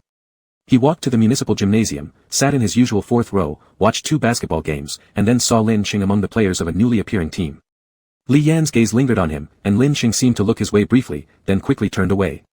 After several months of not seeing each other, Li Yan still felt guilty upon seeing Lin Xing now, and also regretful. He really thought Lin Xing was an invaluable friend. And now that so much time had passed, he hoped Lin Xing had calmed down. If he apologized properly, Lin Xing should be willing to forgive him. With this thought in mind, Li Yan stayed until the end of the game. After the game, Lin Xing packed up with his teammates and was about to leave together, passing by where Li Yan was sitting without even pausing his gaze. Li Yan had no choice but to follow thick-facedly calling out, "Lin Xing, wait a moment." Lin Xing continued walking forward, and Li Yan called out to him several times from behind. The surrounding teammates began to glance sideways, their gazes somewhat strange. Lin Xing finally stopped after a moment, and Li Yan quickly ran up to him, "Don't go yet, I have something to tell you." "Let's go ahead guys, I'll catch up later." Lin Xing's gaze swept over the surrounding teammates. Du Lin wasn't there. Upon hearing Lin Xing's words, the few of them greeted him briefly and walked away, knowing that Lin Xing was going to deal with personal matters. "It's been a long time, it must be winter break already. Lately, I haven't seen you much." Li Yan spoke hesitantly, his words filled with awkward courtesy. "Haven't seen me lately?" Lin Xing laughed coldly, "Have you even been coming to the gymnasium recently?" His eyes moved up and down over Li Yan, who was dressed warmly, without much kindness in his expression. Li Yan knew Lin Xing was still upset about the previous incident, so he sincerely apologized. "I know you're still mad about what happened last time, but I had no other choice." "I'm sorry, can you accept my apology?" Hearing his apology, Lin Xing's expression seemed to soften slightly. He indeed knew that Li Yan couldn't stand up against Lu Lining, but that didn't excuse Li Yan for giving up resistance. He looked at Li Yan, reflecting on the root cause of everything leading to this point, his frown tightening as if finally identifying the first misstep in a miscalculation. "If only you hadn't taken out that 300,000 yuan high-interest loan in the first place." Lin Xing really couldn't understand why Li Yan would ever involve himself in high-interest loans when they could become an endless abyss once payment fell behind. Li Yan was stunned, somewhat dazed, listening to Lin Xing's words which implied he had already learned something. He smiled bitterly, saying, "Are people like you able to investigate someone easily?" Lin Xing disliked his phrasing, unsure who Li Yan lumped him together with by using, "people like you." Li Yan also felt confused by Lin Xing's words, but if I hadn't borrowed that 300,000 initially, Chen Yu would have died during her first illness episode. He asked Lin Xing, "What should I have done? Should I sell my organs? I've actually thought about it, but I was afraid that if I died and someone deceived me by not giving me money, then Chen Yu wouldn't survive either." Sell organs. Lin Xing almost thought he had heard wrong, finding it hard to comprehend Li Yan's way of thinking. It was just 300,000 yuan. Borrowing some money through other means might have worked, right? It was only then that Li Yan slowly realized the deep chasm between Lin Xing and himself. Lin Xing was actually in the same class as Lu Lining, they belonged to the same social stratum. However, Lin Xing was relatively fortunate, having a few elder brothers above him who took responsibility, allowing him the freedom to study design at will or drop out of a prestigious school many could never dream of touching due to a heartbreak and then casually return. He was elegant, calm, polite, and gentlemanly, benefiting from good family education and background. He had sufficient empathy, but he could never fully understand others' suffering, and Li Yan did not have such high expectations. How could someone born on a lofty pedestal understand the life of someone crawling in the mud? That would be asking too much, and Li Yan wouldn't do such a thing to a friend. Yet Lin Xing wouldn't let it rest. Thinking that Li Yan had chosen the wrong path initially was one thing, but he resented Li Yan's weakness. "Why did you refuse my help in paying off Lu Lining? Don't you hate him?" Despite all the outrageous things Lu Lining had done to him, hearing that he needed to help Li Yan escape led to such an unexpected reaction. Lin Xing stared at the numb Li Yan with a frustrated expression, almost wishing Li Yan could change. "You've been domesticated by him." Domesticated? Domesticated by Lu Lining? No, not just Lu Lining. Many people probably thought Li Yan should deeply hate Lu Lining, but that wasn't true.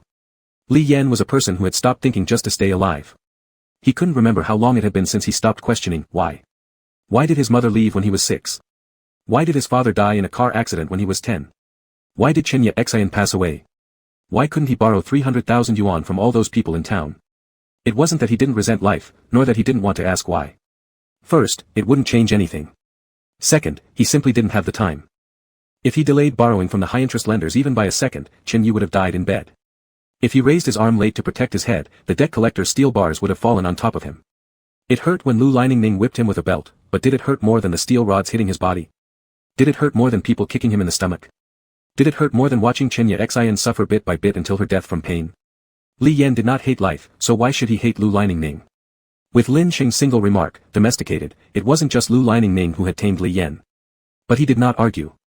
He knew Lin Xing's disappointment with him stemmed from expectation, and there was no ill will behind it. Lin Xing should indeed look down on someone like him. If they couldn't be good friends anymore, being casual acquaintances would also be fine. The initial shock on Li Yan's face turned into an awkward smile as he apologized to Lin Xing again. "Sorry, I've disappointed you." Gathering up his courage, he then asked Lin Xing, "Then can we still go eat beef noodles together in the future?" Lin Xing was provoked by Li Yan's acceptance of such a default weakness. If Li Yan had told him to help today, Lin Xing would have helped him without question. But Li Yan didn't ask for help, he chose to lead a life completely controlled by Lu Lining. "No, since you made this choice, let Lu Lining take you out to eat," Lin Xing said coldly, then reminded him, "It's almost 7:30, don't you have a curfew?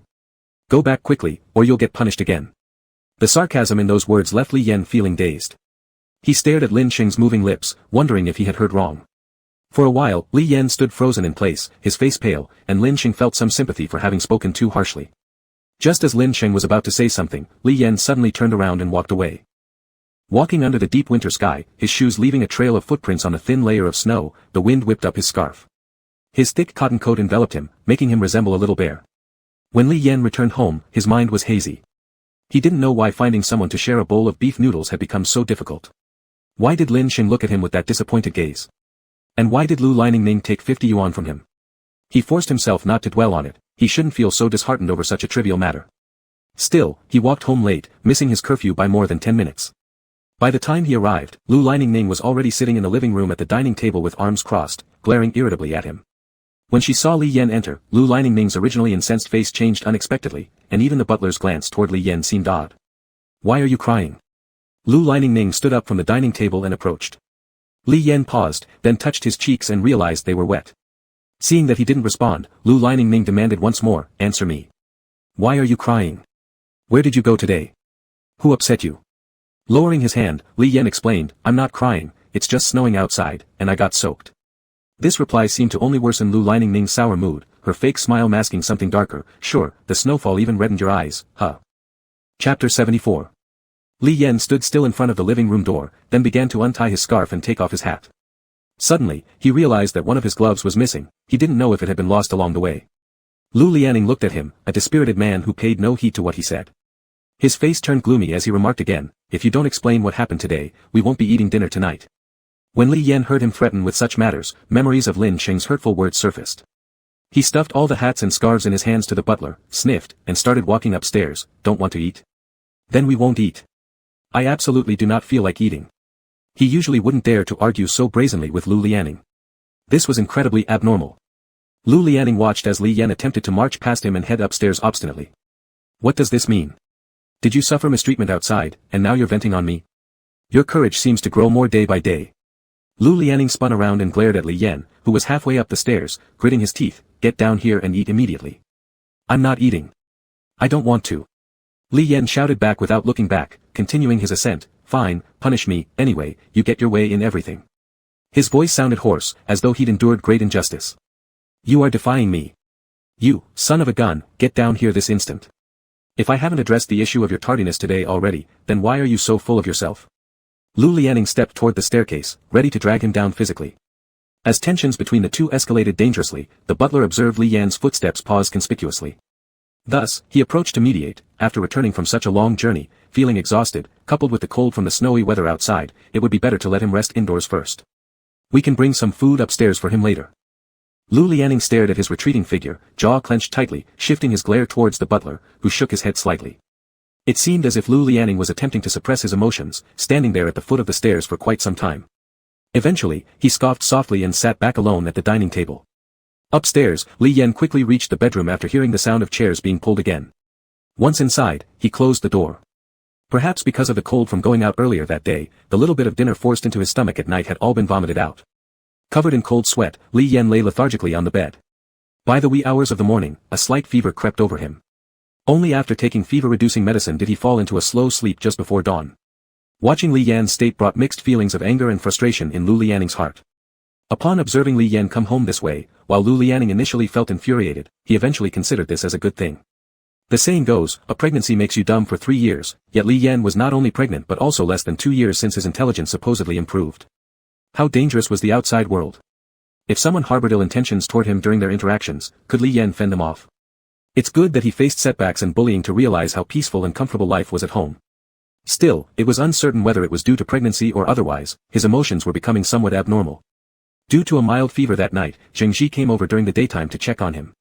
By then, the fever had subsided, yet Lu Lianing exaggerated greatly, describing Li Yan's strange behavior from the previous day seriously in the study. Zheng Ji said, "Being pregnant, large emotional fluctuations are normal.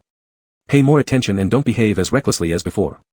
Should any problems arise, you can send me messages at any time." Zheng Ji had a lot of patients waiting for him at the hospital, and even skipped hospital duties that early morning upon being summoned. Lu Lianing interpreted Zheng Ji's advice as suggesting he should accommodate Li Yan more. Though his face remained expressionless, inwardly he thought, if I hadn't accommodated Li Yan enough already, would he have dared speak to me like that yesterday? In a rush to leave, Zheng Ji mentioned that there was surgery waiting for him at the hospital in the morning. Lu Lianing didn't see him off. Instead, he pulled Li Yan's blanket higher, staring absently for a while. After Li Yan turned over in bed, Lu Lianing snapped back to reality, lying down too. He hadn't slept since Li Yan's fever set in and didn't rest well even after the fever subsided. Lying there made him uneasy, unable to fall asleep. Seemingly, Li Yan showed little reaction to Lu Lianing slowly controlling his temper, but subtle changes became evident. In trivial matters, Lu Lianing became more reasonable. Li Yan developed an inclination to stir trouble, refusing the meals prepared at home that day under any persuasion. Unusually patient, Lu Lianing asked what he fancied eating.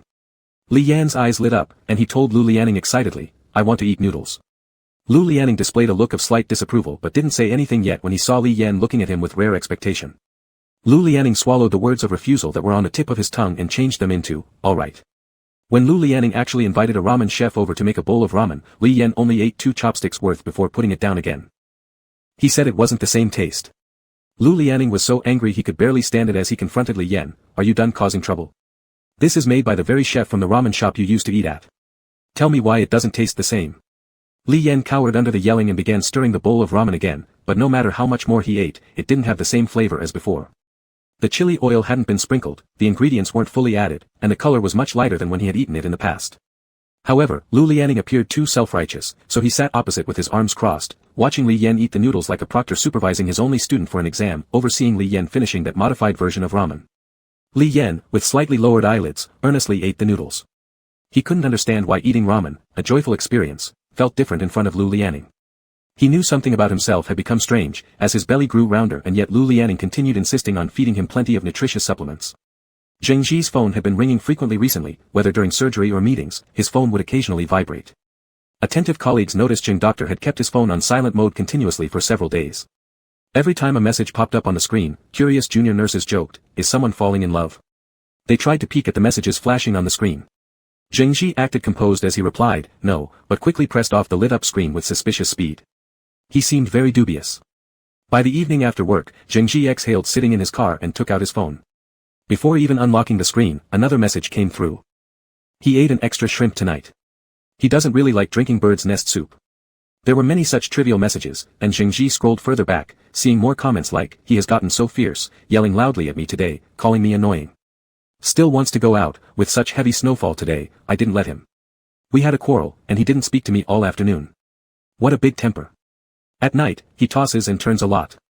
It seems he doesn't sleep well. Is there any way to relieve this? There is some swelling in his lower leg area today. What should I do?" About 10 minutes later, another message appeared, "Dr. Zheng, you reply so slowly. I've already Googled the answers." Zheng Ji sighed deeply, returned to the chat interface, fixed his eyes on the sentence, "He ate an extra shrimp tonight," restraining the impulse to block this person who had set their avatar to an unappealing cheap plastic little prince. He tried his best to be polite and restrained in his response, "It's not necessary to go into such detail." He then exited the chat page and ordered several books, like Encyclopedia for Pregnant Men, A Good Pregnancy, 100 Ways for Pregnant Men to Regulate Emotions. He purchased dozens of books and filled in the recipient's address without hesitation. Chapter 75. The butler signed for a box of books, and Lu Lianing carried it into the study. He didn't come out until very late that night. By the time he emerged in the evening, Li Yan was already asleep. Lu Lianing had spent much more time at home recently compared to before, even though he should have been busier as the new year approached. As long as Lu Lianing was at home, Li Yan could not easily go out. His greatest daily activity was digging soil and watering flowers in the courtyard, and even such tasks were often preempted by the butler. By the 5th month, one night Li Yan woke up to use the bathroom. Wobbling and unsteady on his feet, he was still half asleep. After using the restroom, while washing his hands at the sink, he suddenly felt something move inside him. Initially, he thought it was an illusion.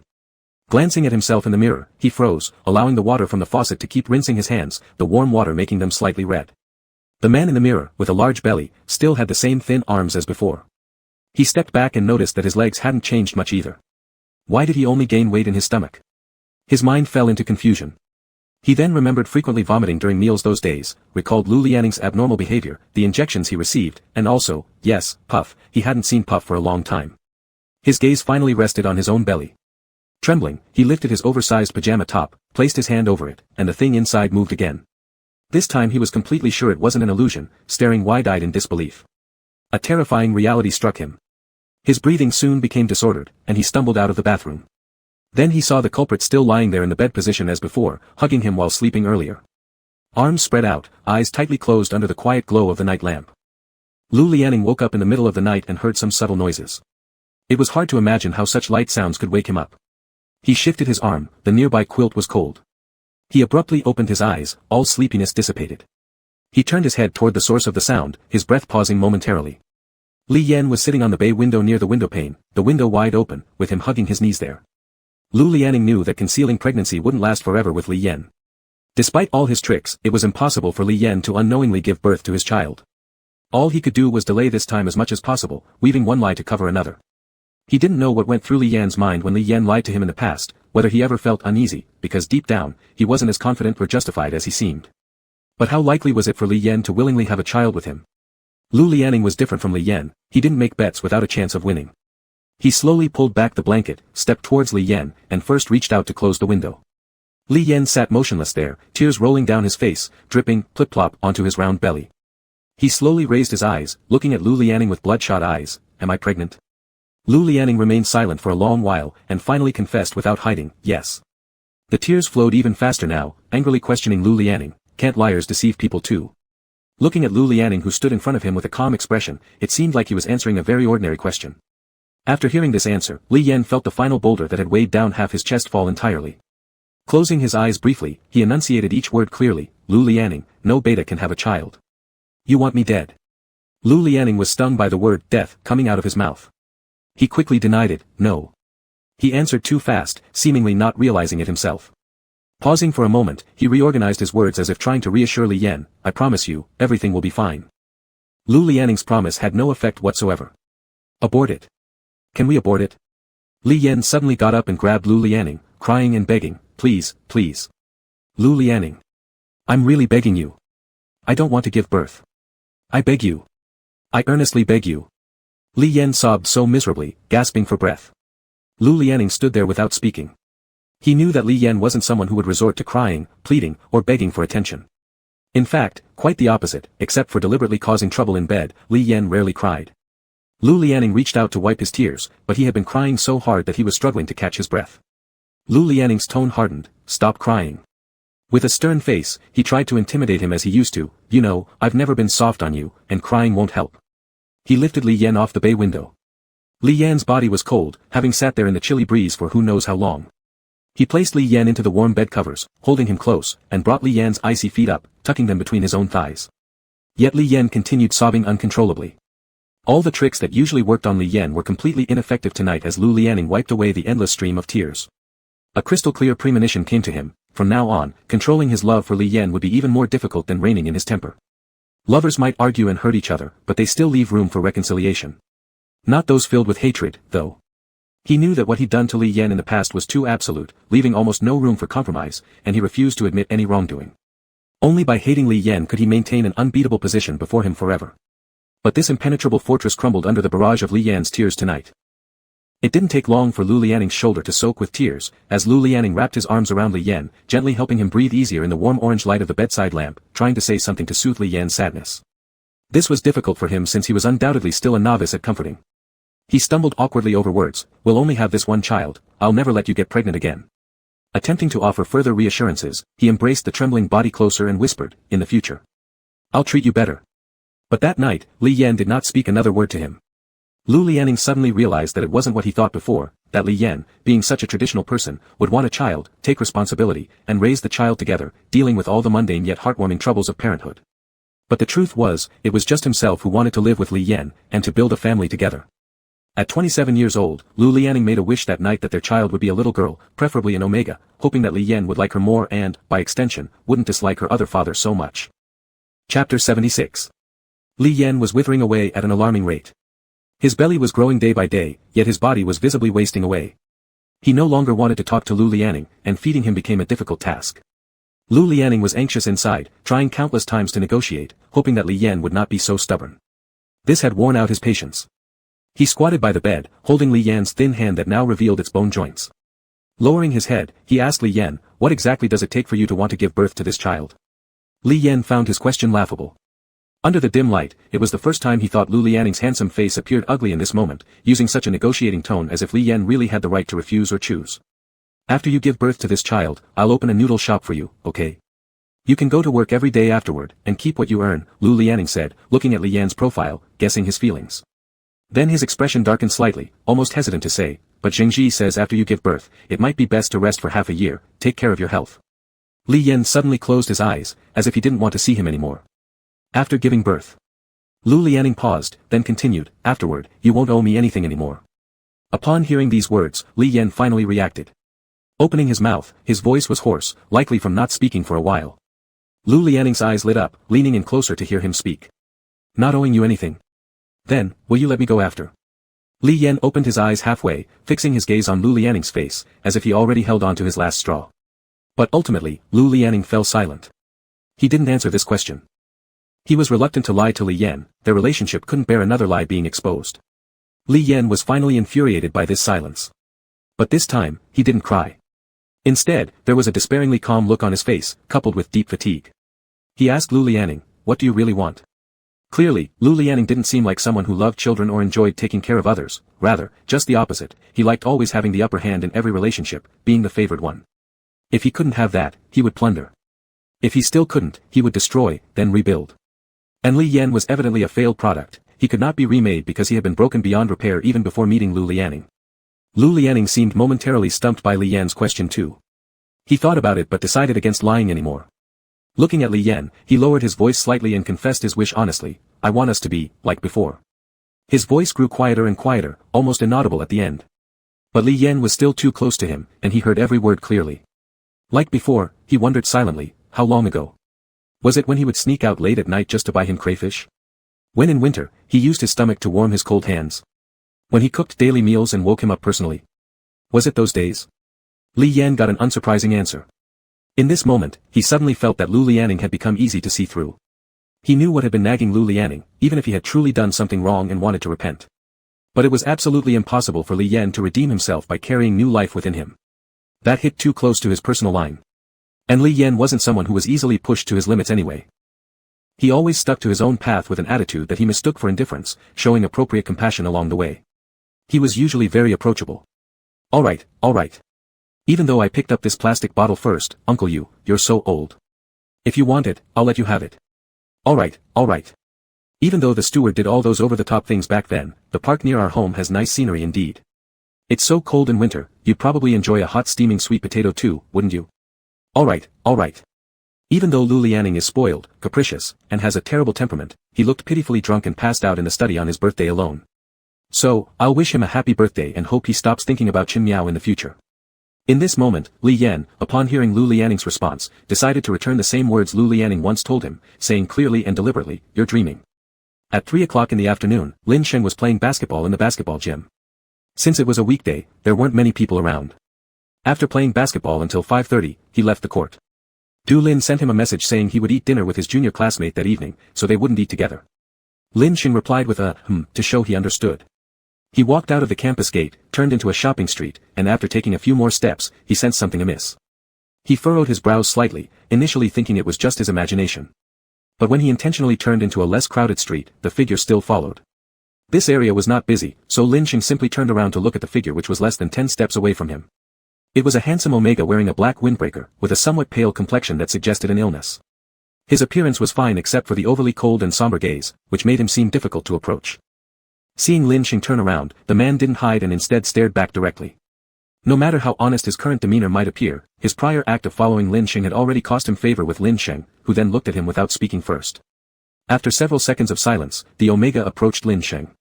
He deliberately showed a smile and extended his hand. Hello, I'm Li Yan's younger brother, Qin Yu. Zhengji met an old acquaintance in the hospital. The two of them stepped into the elevator together, so Zhengji had no choice but to say hello, Mr. Qi, what a coincidence. Qi Zhen smiled warmly, hello, Dr. Zheng. After exchanging greetings, they fell silent. However, before the elevator reached the ground floor, there were only the two of them inside, making the atmosphere a bit awkward. Of course, this awkwardness might be directed only at Zhengji.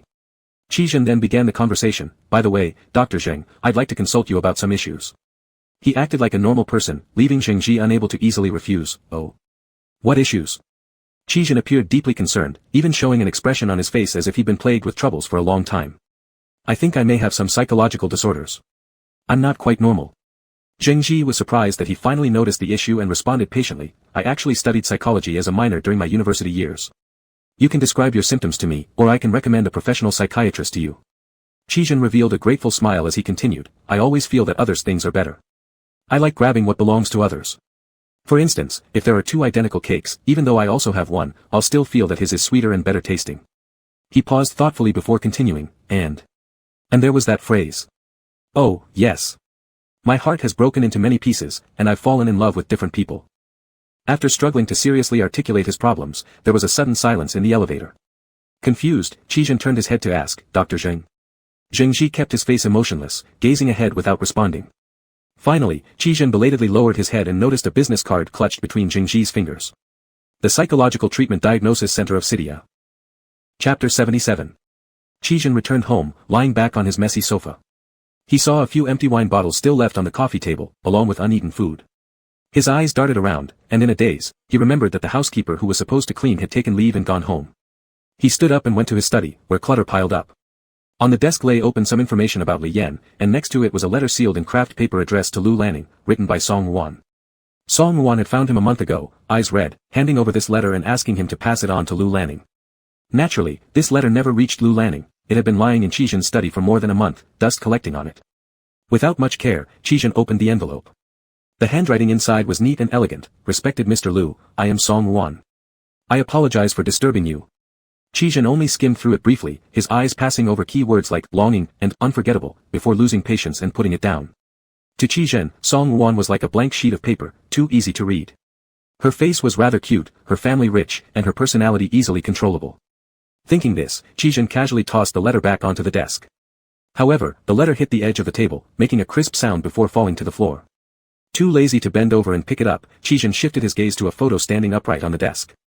It was a school picture taken during high school, showing him and Lu Lanning together. Back then, Lu Lanning exuded an air of youthful innocence despite his cold expression. Although he seemed reluctant to take such a photo with Chizhen, at Chizhen's insistence, Lu Lanning eventually stepped in front of the camera. Next to him, Chizhen smiled as he hugged Lu Lanning's shoulder in a yay pose.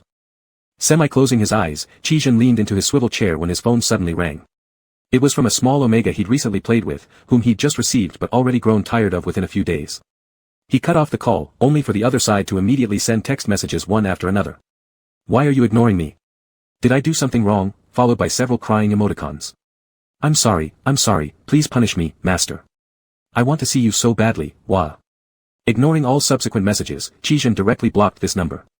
Annoyed, he closed his eyes, feeling unusually lonely and desolate. This taste was truly unpleasant, unlike Lu Lanning, who would be hugging his beta in sleep at this moment. At this time, Lu Lanning was in bed watching Li Yan, his eyes closed, but breathing somewhat unstable, showing signs of restlessness. Lu Lanning approached gently lowering his voice, what's wrong? Can't sleep. Li Yan didn't respond. Sensing Lu Lanning moving closer, the pheromones from his body slightly calmed Li Yan. However, towards this natural bodily response, Li Yan felt even deeper sadness. Around 7.5 months, Li Yan attempted suicide for the first time at home. The child in his belly was growing bigger day by day, sometimes kicking Li Yan's stomach. He struggled to turn over in bed at night, looking quite pale as if all the nutrients were being absorbed by the baby inside him.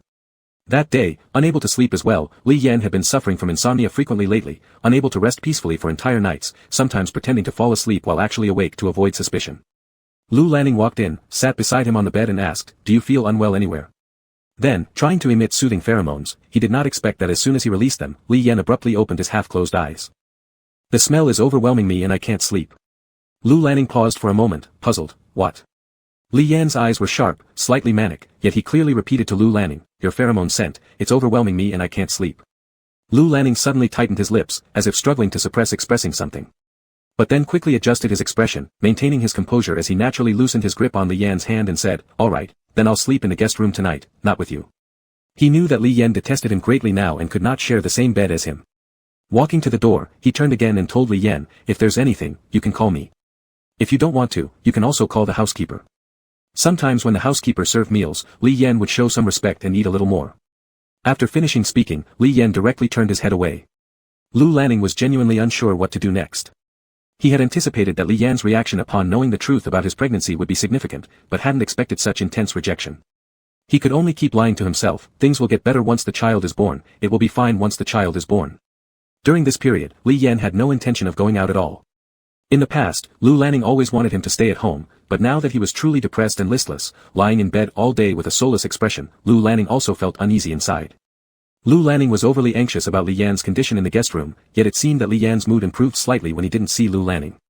But even so, by midnight, Lu Lanning still couldn't help himself from wanting to check on Li Yan, wondering if he had fallen asleep, whether the blanket might have been kicked off, or if the water at the bedside had gone cold. When he pushed open the door, however, there was no sign of Li Yan on the bed. He saw a faint light coming from the bathroom, accompanied by the soft sound of dripping water, tick-tock, while everything else was eerily quiet. It was a silence that sent chills down one's spine. An ominous premonition rose within Lu Lanning, who quickly ran to the bathroom door and threw it open. The scene that greeted him would remain forever etched into Lu Lanning's memory. Li Yan lay on the icy floor, his large belly protruding, with blood streaming from his wrists that had been slashed by a piece of glass, already spreading into a small pool. Lu Lanning felt an instant chill in his limbs. Kneeling on the ground, he called Li Yan's name as he trembled uncontrollably while holding him close. A suffocating grip seized Lu Lanning's heart, pressing painfully against his veins. The entire Lu household lit up brightly. By the time the ambulance arrived, the housekeeper had already tended to Li Yan's wound, wrapping it up. It was over 2 o'clock in the morning when they reached the hospital. Li Yan wasn't seriously harmed, Lu Lanning had found him early enough that the blood loss wasn't excessive. Still, an overwhelming sense of fear lingered in Lu Lanning. If that night he hadn't gone to check on Li Yan in the bedroom, or hesitated for just a moment longer before arriving, Li Yan might really have been lost. Though Li Yan was saved this time, his attempt at suicide left a deep impact on Lu Lanning. What kind of person was Li Yan? Even when he was brutally tortured after falling under Lu Lanning's control, he never said he wanted to die. Even after being captured and punished multiple times, despite crying and being utterly broken, Li Yan had never once attempted to take his own life. Even in such a desperate and oppressive environment, he managed to find strength in living, discovering joy even in the little things, like saving stray cats when his mind was foggy, watering the flowers in the greenhouse, or braiding the lampshade at night. He was like a plant that needed only a drop of water to survive, something that didn't need sunlight to continue growing. And yet, one day, he decided he no longer wanted to live. Afterward, Lu Lanning brought Li Yan back and made sure never to leave the bedroom at night, regardless of how much Li Yan despised him. During the day, he also instructed the housekeeper to keep an eye on him constantly. All the windows in the house were sealed tightly, and the exhaust fans began to operate non-stop. The unyielding Lu Lanning finally admitted defeat in front of such a Li Yan. He held Li Yan close, uttering words he hadn't spoken in over 20 years, awkwardly forcing them out. He said, "I'm sorry."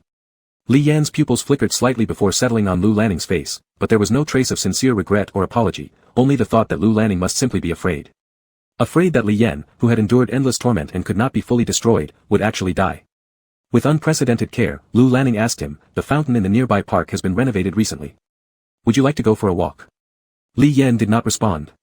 Lu Lanning tried again cautiously, "Are you worried about being seen by others? I've arranged to clear everyone out. How about we go for a walk during weekends? It's so stifling in the house. Staying here all the time isn't good for you." Lu Lanning continued talking to himself, but Li Yan remained unmoved. Finally, when Lu Lanning started talking about their life after the child was born, saying, "Let's try to make it work," Li Yan suddenly interrupted him. "If I have complications during childbirth, don't save me." Li Yan's expression was calm. Lowering his eyelids, he added softly, "I'm so tired. So very tired." He did not look at Lu Lanning's face and interpreted the long ensuing silence as acceptance. Following his usual politeness, he then muttered another, "Thank you." After Li Yan was discharged from the hospital, Zhengji sat in his office contemplating for a long time. Unable to resist when leaving work, he finally sent Qizhen a message. Amidst a world of glitter and glitz, Qizhen glanced at his phone vibrating on the desk. It was from Zhengji. "I heard you visited that psychological treatment center. Have you considered advising your good friend to go there as well?" Chapter 78. Chen Yu was sitting on the sofa upstairs in Lin Sheng's house, rubbing his temples. Are these really the places he often goes? He turned his head and looked at Lin Sheng, who was sitting on the opposite sofa, holding a cup of hot coffee. They had been staking out for months at the gymnasium, Old Yu's stall, including the secluded ramen shop, but they still hadn't seen Li Yan's shadow. Lin Sheng's expression seemed lackluster. After swallowing the coffee in his mouth, he said, "Perhaps he's just happy to stay home and hasn't thought about leaving. The last time I saw him, he even looked like he gained some weight." Chen Yu said, "That's impossible." He stood up, unable to contain his impatience. "I'm about to start school again, I can't keep delaying here, I need to see him once." Lin Sheng quickly negated this. "That's impossible. Lu Lanning's security guards have almost surrounded that house inside and out. If Li Yan doesn't come out on his own, we will definitely not be able to get in. Inside and out all surrounded." Chen Yu's face immediately became more sullen, and he suddenly remembered what Lu Lanning had said when they first met in the hospital. In the first month after the spring festival, there was still a coldness lingering in the air. At 4:30 in the afternoon, Li Yan lay in his bedroom with his eyes closed, but not asleep. The temperature in the room was set very high by the air conditioner, and it was also very quiet. Lu Lanning left at noon, only departing after seeing him eat lunch. Suddenly, there was a slight sound, faint at first, then it gradually grew louder, becoming somewhat agitated. There were also some unusual noises coming from downstairs. Li Yan frowned and slowly opened his eyes, looking towards the source of the sound in the room. It was as if the picture had stopped, the moment their eyes met. First, a look of bewilderment appeared on Chen Yu's face, his hand froze while knocking on the window, staring at Li Yan, who sat up, with a prominently swollen belly. Li Yan quickly realized the situation, moving his heavy body towards the window, attempting to pull it open, pulling twice before realizing it didn't budge because Lu Lanning had sealed the window shut. Chen Yu looked at him, gritting his teeth, and soon his eyes turned red, muttering something under his breath, and began smashing against the window in a fit of madness. But that window was clearly one that Chen Yu, an omega in poor health, could not break through. Li Yan seemed to realize something, picking up the bedside lamp and wielding its metal base, throwing it towards the window. Chen Yu dodged to the side, and after 7 or 8 smashes, the window finally broke. Chen Yu's voice finally came through clearly, filled with hatred and gritted teeth, watching Li Yan with a big belly, losing control of his emotions and shouting, "That beast! I'll kill him." His tears fell out right after saying this sentence. Li Yan blinked and stared at him, vaguely thinking it might be a dream, lifting his hand to touch the damp warmth on Chen Yu's face, which brought some sense of reality. He tremulously said, "Xiao Yu, why are you here?" Chen Yu took a deep breath, trying to remain calm, steadying his voice. Let's go, I'll take you away. He originally planned to let Li Yan escape with him through the window, but Li Yan's current state was completely unexpected by him. However, Lin Sheng didn't bring enough people, and he didn't know if they could get out from the front courtyard. Lin Sheng and Du Lin sat in a car across the street near the backyard of the Lu family's residence. Lin Sheng said to Du Lin, who kept looking outside impatiently, "Could you stop acting like a thief? You said you wouldn't come, yet here you are creating trouble." Du Lin replied, "How can my brother handle such matters alone?" Excitedly added the 19-year-old boy, "I never imagined that one day I'd be part of such a rescue mission." Patting Lin Sheng's shoulder consolingly, Du Lin said, "Don't worry, he won't trace it back to us. I found a group of people through multiple connections far away, and besides." He pointed behind, where Du Feifei wearing high heels had just placed a string of helium balloons onto the surveillance camera in the backyard of the Lu family, blocking it entirely. Lin Sheng glared at him, "What nonsense? Do you think this is a game? And why did you bring her over?" Du Feifei clattered her way in high heels, "Big brother, what are you two up to?" She greeted the two alphas sitting in the car. Her face still carried an exquisite makeup look, beautiful and sweet-voiced, living up to being Du Lin's sister as she said in a tone similar to his, "Are we playing out some cheesy novel plot right now?" Leaning on the car window, she added, "Brother Lin Sheng. I admire you so much. What's next? Are you going to elope with Mr. Lu's mistress?" Lin Sheng had a splitting headache, glancing at how Chen Yu was already delayed for 10 minutes at that window without coming down, which was somewhat unusual. Just as Chen Yu was taking off his coat to cover the sharp broken glass shards, the bedroom door suddenly swung open. Li Yan was shocked, lifting his leg to climb onto the window, but his belly was almost due, not allowing him to be agile. Even this one movement was difficult for him. He watched the housekeeper walk in, expressionless just like before when looking at him. Instantly cold sweat broke out on Li Yan, his complexion drastically changing. He didn't know what happened with those people downstairs, or why it seemed they really took too long. The housekeeper's voice then rang out, breaking the tense atmosphere inside. "Leave through the front gate." The housekeeper didn't even move his hand from the doorknob as he said this in a monotonous tone. Lin Sheng had waited nearly 20 minutes in the car before Li Yan and Chen Yu finally arrived. All of them were startled by Li Yan's appearance, unusually gaunt and yet with such a prominent belly. Lin Sheng felt as if something scorched him the moment his eyes met Li Yan's, and he straightened abruptly, suppressing some emotion as best he could. A curse escaped his lips after quite some time, shit. He truly couldn't believe Lu Lanning could be capable of such deeds. Damn it, what method could possibly make a beta pregnant? Lin Sheng remained relatively restrained, but Du Lin and Du Feifei were astonished, their eyes nearly bulging out of their sockets. Du Feifei blurted out, "Oh my god," before quickly covering her inappropriate exclamation with her hand. By this point, sweat had already beaded on Li Yan's forehead.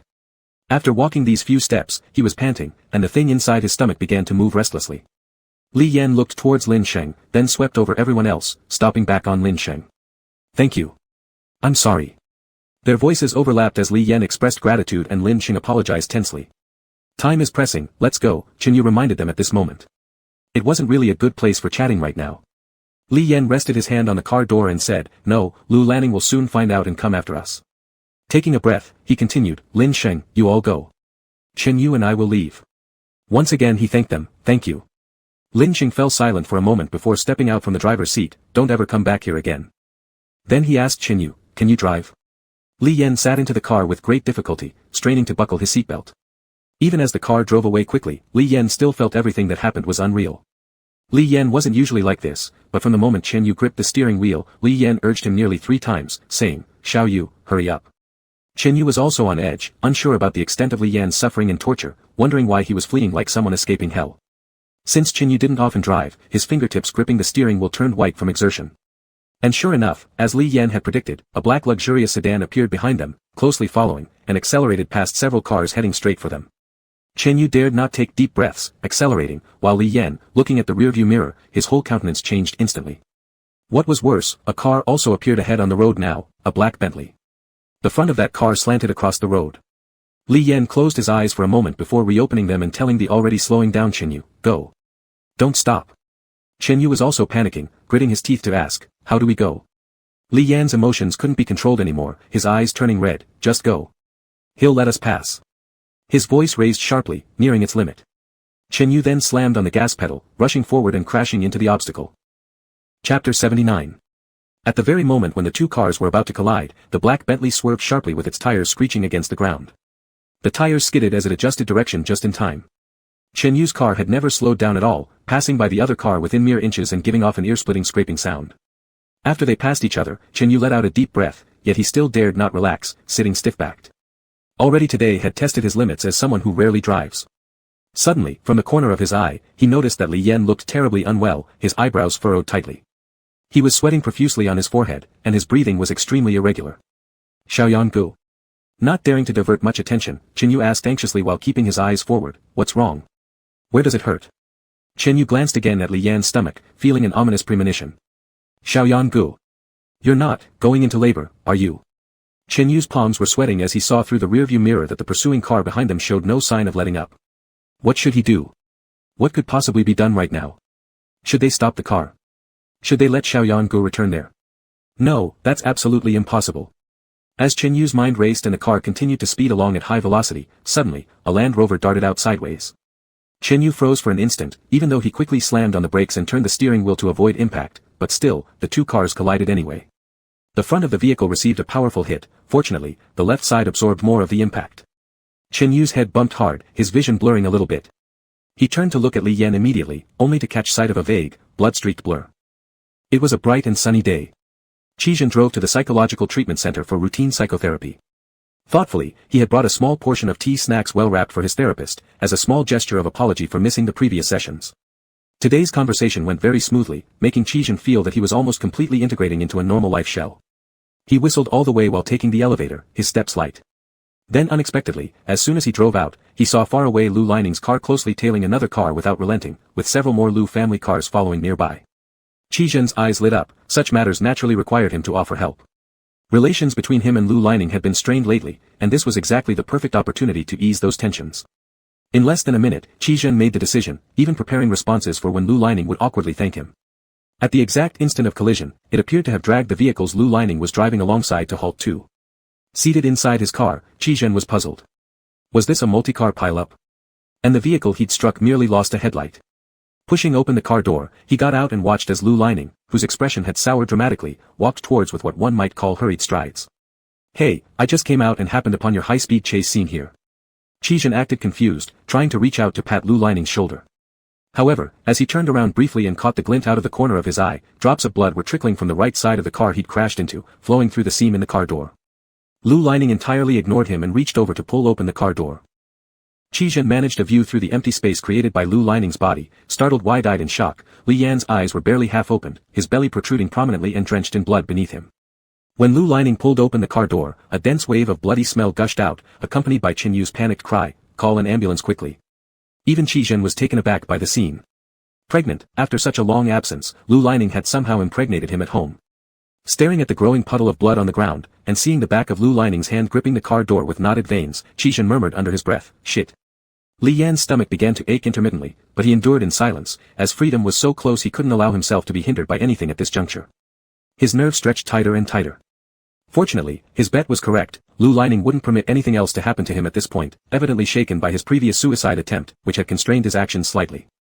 It seemed like Lu Lining feared Li Yan dying more than anything. But later, what happened afterward became unclear in Li Yan's memory. Did they crash into a column or something else? Chen Yu was probably still somewhat of a novice driver. A sharp, violent pain shook Li Yan's body. So intense that he didn't even manage to scream, nearly losing consciousness already due to agony. A metallic smell invaded his nostrils, and there was, and Chen Yu yelling his name, ambulances sounding, someone picking him up. The pain felt as if his abdomen would explode, connected through every vein in his body. He was completely encompassed by this agonizing sensation, unable to break free. Li Yan couldn't even hear his own faint cries of pain. The surrounding noise was overwhelming. He actually suspected if all of this was real or just an illusion, a mere dream. Chen Yu didn't climb through the window to save him, Lin Xing didn't apologize, and no car waited there to take him away from everything. This should be a nightmare that Lu Lining personally wove. Li Yan knew he excelled at such things, making him believe he was on the verge of freedom only to yank him back right when it was closest, falling even harder. Li Yan's consciousness drifted far away. He felt the pain lessen, losing all sensations in a hazy state. Lu Lining's upper body was covered in bloodstains, standing before the operating room door, staring at it as if trying to burn a hole into its blank surface. His hanging hands occasionally twitched nervously. They were undoubtedly long and pale, but now they were streaked with clotted blood. Chen Yu sat in the back seat, tears streaming down his face, so weak he couldn't stand. Today's events had surpassed his expectations. 2.5 hours had already passed, and the light in the operating room still shone. Chen Yu reached his limit. Gazing at Lu Lining's silhouette, he cursed angrily, "You bastard. It's all your fault. If anything happens to Xiaoyan Gu, it's because of you." Lu Lining turned around. His hair disheveled, his expression looking horrifying as he stared at Chenyu. My fault. He took 2 steps forward. A person who never understood yielding, he grabbed Chenyu by the collar and slammed him against the wall. Why do you come now? Why not earlier? You show up when he's about to give birth. What did you do before this? You disgust me with your fake concern. Was it after winter break ended? Did your teacher assign your lab report late? Are you out of money? Lu Lining continued, if you cared so deeply, why did it take 4 years to come? Now graduated, with time to live life well, you suddenly have free time to rush here and rescue him. Lu Lining's eyes seemed ready to devour someone alive. Gripping tightly onto Chenyu's collar, Chenyu struggled to breathe, his face turning bright red. Li Yan had better be fine, otherwise, I might let you go. His last words dripped with ruthless threats, if not, none of you will escape. Chenyu collapsed on the ground, coughing violently. His frail body could barely hold him upright any longer, and now he was unable to stand. You, cough, you. Chenyu's eyes burned red with hatred, yet he couldn't form a complete sentence. Lu Lining looked at him with disgust and ordered the nurse to take him away. Don't die here. When Zheng Ji pushed open the operating room door, Lu Lining didn't realize how long he had stood there. His foot went numb for a moment but did not slow him down. From inside came the cries of a baby. Their child, wrapped in a small blanket, was carried out. Lu Lining asked Zheng Ji anxiously, where is Li Yan? Zheng Ji appeared very tired as he said, the surgery was somewhat successful. Barely managed to save his life, but future conditions are uncertain. Then he turned to Lu Lining, saying, if you continue like this, I really will resign. He shoved the baby directly into Lu Lining's arms. For a brief moment, Lu Lining froze. Then repeated it twice in his mind, the life is saved. The life is saved. Still alive. When the little one began crying loudly in his arms, Lu Lining slowly looked down at him. An alpha. Its face scrunched up in tears, its red skin looking not the least bit attractive. Would Li Yan like it? There was no need to hesitate over the answer. Almost immediately, Lu Lining thought of Li Yan. Chapter 80. Li Yan lay in the intensive care unit for 3 days, and on the 4th day he was transferred to a ward. He had fallen into a coma due to excessive blood loss during surgery. He woke up that night after being transferred to the ward. First, his powerless eyelashes fluttered twice, then gradually opened, but his mental state was still very weak. Before his emaciated wrist revealing the bone structure, an intravenous needle was inserted into the vein on the back of his hand. As consciousness returned, so did the pain from his surgical wounds. He looked at the spotless white ceiling, unable to immediately recognize where he was. At first, he thought he was still trapped in a nightmare, locked back into the silent, empty room by Lu Lining. He suddenly widened his eyes and moved his body, only to be met with a wave of intense pain from his abdomen. Still very weak after regaining consciousness, his movements were small, but it was enough to wake up Lu Lining, who had been sleeping beside his bed. Seeing that Li Yan had woken up, Lu Lining instantly stood up. His face hadn't yet composed itself since he too had just awoken. Li Yan, how are you feeling right now? Lu Lining leaned closer and asked, is there any place where you feel uncomfortable? Can you hear what I'm saying? Li Yan's eyes moved, focusing on Lu Lining. Yes, Chenyu had come to rescue him and tried to escape, and then Lu Lining chased after them, and then they had a car accident.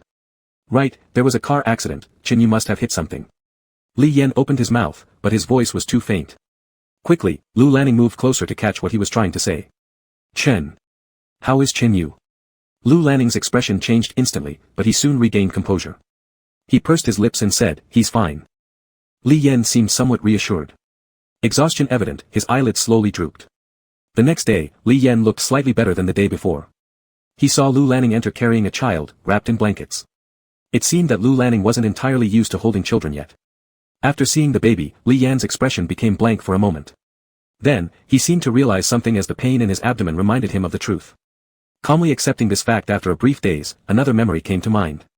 He reminded Lu Lining, didn't you promise me that if I had complications giving birth, you wouldn't try to save me?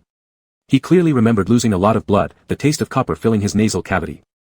Lu Lining pulled open the curtains, allowing morning sunlight to shine through into the ward, adding warmth to Li Yan's sickly pale complexion.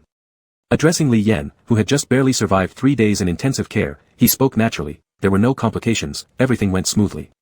He walked over to Li Yan, bent down, and softly asked, do you want to see our baby? Since entering the room, Lu Lining had deliberately created a warm atmosphere akin to a family welcoming a new member. But to his surprise, Li Yan didn't even glance at the baby in his arms. He continued gazing at the alpha baby sleeping soundly wrapped in blankets while speaking to Li Yan with an increasingly awkward expression. Though they don't look too good right now, everyone says newborns always look like this, wrinkled like little old men. But, they'll get cuter later, won't they? He wondered if this might be the reason why Li Yan showed no interest. And alphas are great too, Li Yan. Stop being sexist, Lu Lining kept talking, observing Li Yan's indifferent reaction and lowering his voice bit by bit. Silence fell over the room. There was no fluctuation in Li Yan's expression. For a moment, Lu Lanning doubted whether Li Yan was even listening. Haven't you said you'd owe me nothing once the child was born? Li Yan unexpectedly interrupted again with a question. Sensing Li Yan steering the conversation towards topics he preferred to avoid, Lu Lanning resorted to his usual trick of pretending all was well. Yeah, I've already renovated the noodle shop for you. He continued watching Li Yan's face. You may not be able to go back to work right away, but after you're discharged, I can take you there for a look. If you don't like it, I'll have them redo it. No need, Li Yan bluntly rejected. The despondent and tranquil expression that had persisted until now finally flickered. He looked at Lu Lanning and asked, if I no longer owe you anything, could you let me leave?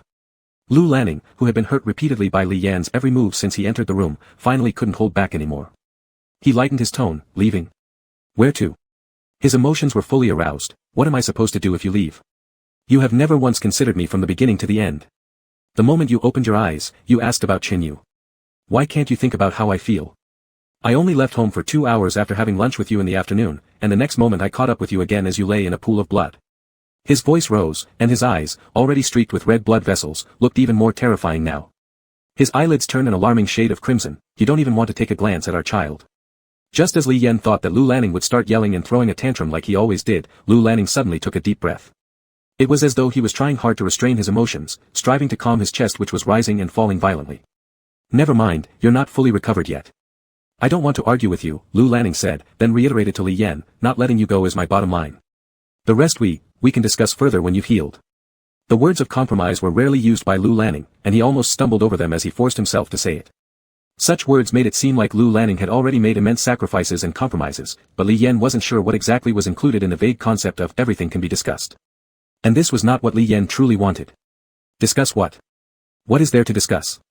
Wasn't Lu Lanning's nature well known to Li Yan?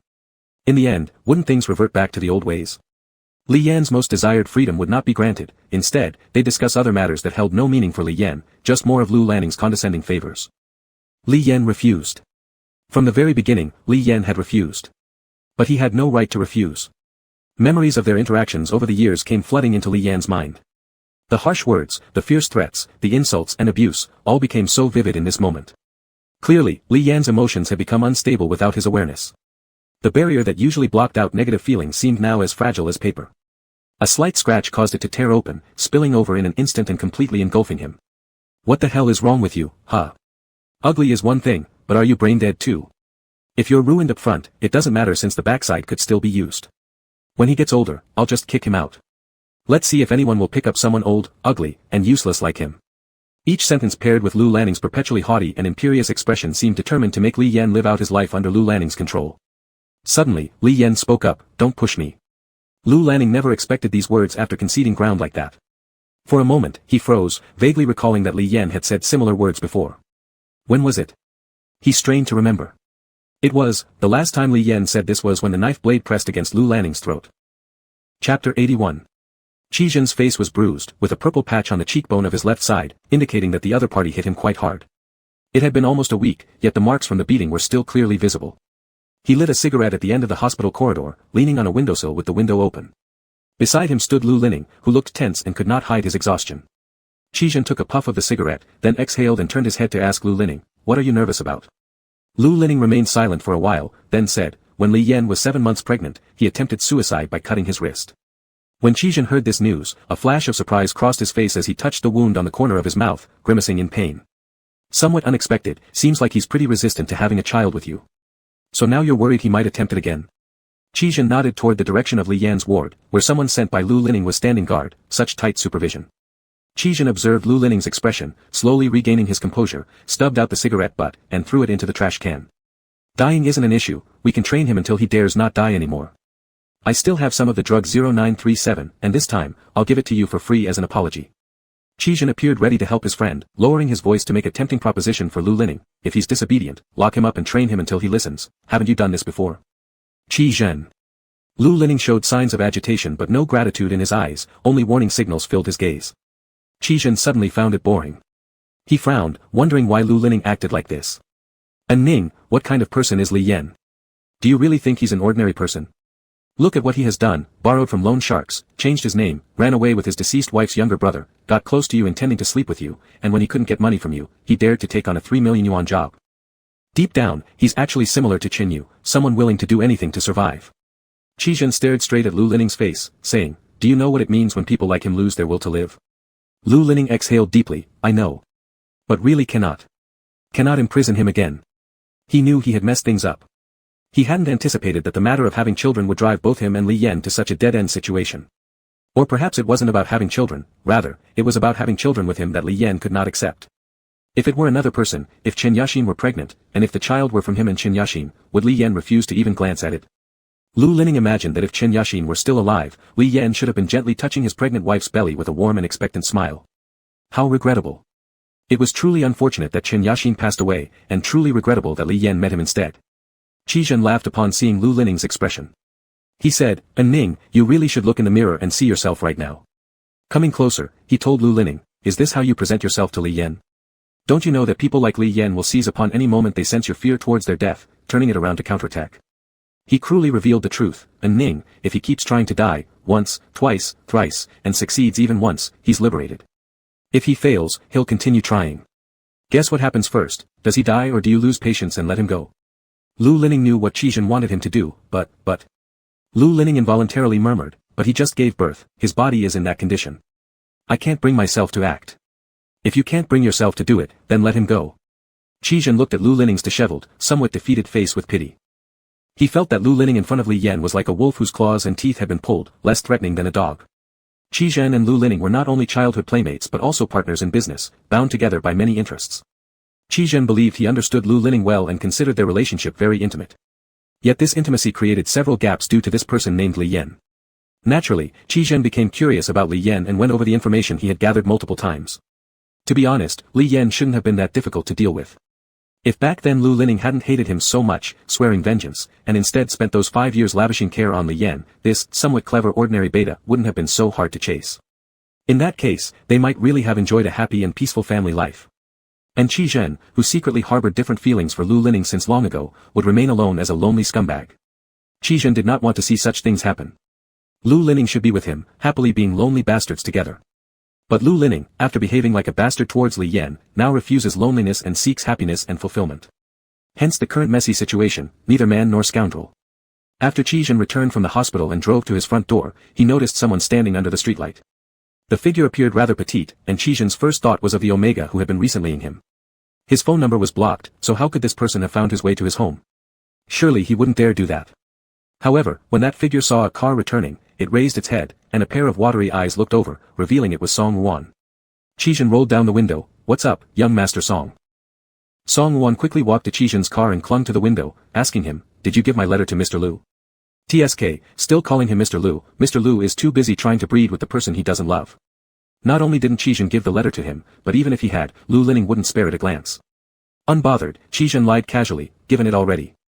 Seeing his dismissive expression, Song Ruan's mouth turned down at the corners. "Are you lying to me?" Qi Zhen had no patience for his talk. Lu Lining's decision to play kind-hearted in front of Li Yan upset him somewhat. He wanted to drive straight inside, but Song Wuan clearly lacked social awareness and showed no signs of realizing that an Omega blocking the Alpha's house entrance at night was dangerous. Still clinging tightly to Qi Zhen's car window as though emboldened, Song Wuan raised his voice again, shouting, "Why are you lying to me? You obviously never gave it to him, right? Why hasn't he responded to me yet? Ah." As Qi Zhen's car turned halfway in, Song Wuan tripped and fell. All Qi Zhen heard was a brief yelp before muffled sobbing came from outside the window. Song Wuan had a pale face with a faint pink tinge, making his cheeks flush red from just these few tears. He stubbornly bit his lip, unwilling to let out sobs. However, waiting alone from the early afternoon until now, enduring the cold wind, finally catching sight of Qi Zhen to demand accountability, and then being completely ignored by him broke him. Sitting in the car, Qi Zhen watched Song Wuan sitting on the ground and crying pitifully, wondering just what old Song must have done to raise such a delicate child. Gazing at Song Ruan's red and tear-streaked face, his hands clutching his clothes tightly, his tears hanging on his eyelashes. There was no denying it, his appearance was quite alluring. Qi Zhen arched a brow, his interest piqued. And since this Omega seemed so eager to offer himself, not accepting would be inappropriate. He opened the car door and walked over to Song Wuan. Song Wuan lifted his face, glaring harshly and wiped away his tears, saying fiercely, "I will never trust you again. Give me back my letter." That was certainly some hostility. Amused, Qi Zhen laughed and extended his hand, gently speaking, "It's cold on the ground. Come inside to cry." Chapter 82. Li Yan stared straight at the immaculately white ceiling, his eyes wide open. Usually, such an empty space easily filled him with fear. But he had been lying in this posture on the hospital bed for a long time. The warmth on his face brought him back to reality. He touched it, only to find it was the third time today that he had tearfully cried for no apparent reason. He felt so despondent that it was almost suffocating. A brain that had stopped thinking began to think again. Over and over, he asked himself why all these hardships happened. It's terrifying when someone who has never questioned their misfortunes suddenly starts asking why. Why did he have to go through all of this? Why not someone else? Why specifically him? It seemed as if he was always ruining everything. No matter how hard he tried, in the midst of life's struggles, he could only block out sounds and shut his eyes, but still found himself there, trapped within a destiny-bound suffering from which there was no escape. From one sorrowful situation to another, Li Yan couldn't help but jump into different memories. He saw Xiaohei, Chen Miao, and finally, himself, Li Yan. They were all indistinct faces, yet they were all people oppressed by poverty and hardship, running relentlessly. They apologized, one after another, for complaining to their mothers about their fathers, apologizing to a dying Chen Yaxin lying in the hospital bed, regretting that they failed to save Chen Yu's sister, feeling guilty toward Lin Xing for failing to meet expectations. And above all, the person to whom Li Yan had said, "I'm sorry," countless times was Lu Luning. As if living each day would only continue the endless suffering. So fragmented, full of apologies, what was worth holding on to in this kind of life? Suddenly, the cry of a baby jolted him back to the present. That's right, there was also his child, his newborn. Lu Luning often brought the baby to his side these past few days, hoping he would hold it. Sometimes, she'd talk while holding the baby. "The doctor said your wound is healing well, you should be able to leave next week. I've expanded the flower house at home. When you come back, take a look and choose some flowers you like. I'll have about 10 days off next month, so we could travel somewhere. If you don't want to bring the child, we can leave him with a nanny. What do you say, just the two of us?" Her tone was so natural, yet oddly pitiful. She acted as if the entire world still revolved around her being together with Li Yan.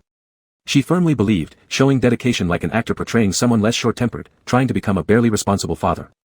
It seemed she truly wanted Li Yan to connect with this child. At the moment, it was just Li Yan and her inside the ward. Lu Luning went out mid-afternoon due to a phone call. Li Yan's red, tear-streaked eyes fixed upon the wailing infant. If he were gone, what would happen to this child? He thought of Qi Zhen, the man who would stop at nothing to act out of Lu Luning's interests, carrying strange emotions toward him, and Song Wan, the woman who constantly harbored affection for Lu Luning. Lu Luning was only in her 20s, she would encounter more people, more who loved her. She would eventually forget the deceased Li Yan. But what would happen to their child? The unwanted little one, still nameless. Even now, Lu Luning treated him poorly. How could she care about this child who was born solely to tether and control him? Such a person who wouldn't let him have friends or contact Chen Yu made him give birth, intending to create bonds of affection before using the child as leverage. To reinforce the prison that confined Li Yan further. Yet, the child was so innocent. Knowing nothing, born from a beta who could not naturally bear children, would the classmates discriminate against him in the future? In the end, Li Yan once again burst into tears. Deciding to deliver his last apology for this brief sorrowful life to his newly born child. Lifting up his hand scarred by needles, his veins were visible and his wrist painfully thin. He slowly placed his trembling hand near the neck of the child, his teardrops soaking into the blanket wrapping around the baby. Gradually, he tightened his grip. Ah! A sharp scream pierced the air. It was the nurse coming to change the medicine. She stood at the door and witnessed Li Yan kneeling on the bed, his hands tightly around the baby's neck. She rushed forward, screaming frantically. Behind her, the person Lu Luning left behind at the door also hurried in. Seeing the horrifying scene, they immediately jumped to pull Li Yan away from the baby. Seeing them, Li Yan was frightened, struggling even more, refusing to release the child. Someone started calling Lu Luning, who had already arrived at the hospital. When she exited the elevator and saw that it was a call from someone watching Li Yan, she immediately rushed toward the ward. Li Yan ultimately couldn't match the strength of so many people. He was forcefully pulled away, his wrist bones tightly gripped as the nurse pried open his fingers. His whole body trembled, his eyes red, due to the violent struggle against them. He knocked over a glass on the bedside table and even dragged down the 4 bottle. The scene was in total chaos. When Lu Luning appeared at the door, she saw Li Yan picking up a shard of broken glass from the floor. Without hesitation, he was about to stab it into his own neck. Li Yan! Lu Luning shouted fiercely. Li Yan's action paused momentarily. His response to Lu Luning's commanding tone had almost become a conditioned reflex. His gaze fell on Lu Luning, whose chest heaved dramatically. The nurse carrying the baby had rushed out to perform first aid. The bodyguards, seeing Li Yan's movement, dared not act recklessly. The sharp edge of the glass shard pressed against Li Yan's neck, where blood began to seep out. Li Yan's entire state was off. He was excessively thin, his eyes bigger and more protruding, filled with bloodshot veins from lack of sleep. Lu Luning softened her voice slightly. Li Yan, put down what you're holding. Li Yan seemed startled by her tone, and the glass pressed further into his neck. Despite the obvious pain, his face was pale white, his hands stopped trembling. Lu Luning's breathing suddenly became disordered, and sweat broke out on her forehead. The feeling of having one's breath squeezed out and heart clutched tightly returned again, even stronger this time. He was dying, right before her eyes, and determined to thrust the glass shard into his throat. Blood flowed out as he remained resolute, intending to die right there in front of her. Lu Luning felt dizzy, vaguely hearing herself say, "Let go. I'll let you go. Li Yan." She wiped her eyes and continued looking at Li Yan. "Chen Yu is about to graduate, you haven't yet visited his university, have you? Lin Xing wanted to see you today, but I stopped him. He's downstairs now, if you want, I can call him up immediately. Would you want him to see you like this? Li Yan, are you sure you want to die at this moment? You're about to be free." Lu Luning tried her best to control her voice, hoping to sound calm and more convincing. But Li Yan clearly had no trust left in her. He shouted loudly, "Liar." Once he lowered the item in his hands, Lu Luning might lock up his arms and legs again just as she had done before. "It's true. This time, it's real, trust me one last time." Lu Luning softened her voice and looked at Li Yan. "If you never want to see me again, I promise I will never appear in front of you ever again. You'll be free." She repeated this twice, "You're free." Li Yan seemed drawn in by these tempting words. He ceased his movements and stared intently at Lu Luning. "Leave. Get out." He needed her to show sincerity right at that moment. So Lu Luning could only step backward slowly. As she retreated to the door, the hand holding the glass shard slowly moved away from his neck. His lips were pressed tightly together, still gripping the glass fragment so firmly that it caused wounds on his palm, blood streaming out. The blood from his neck dirted his clothes. "You said you wouldn't appear in front of me again." Lu Luning hesitated in her steps, understanding Li Yan's meaning.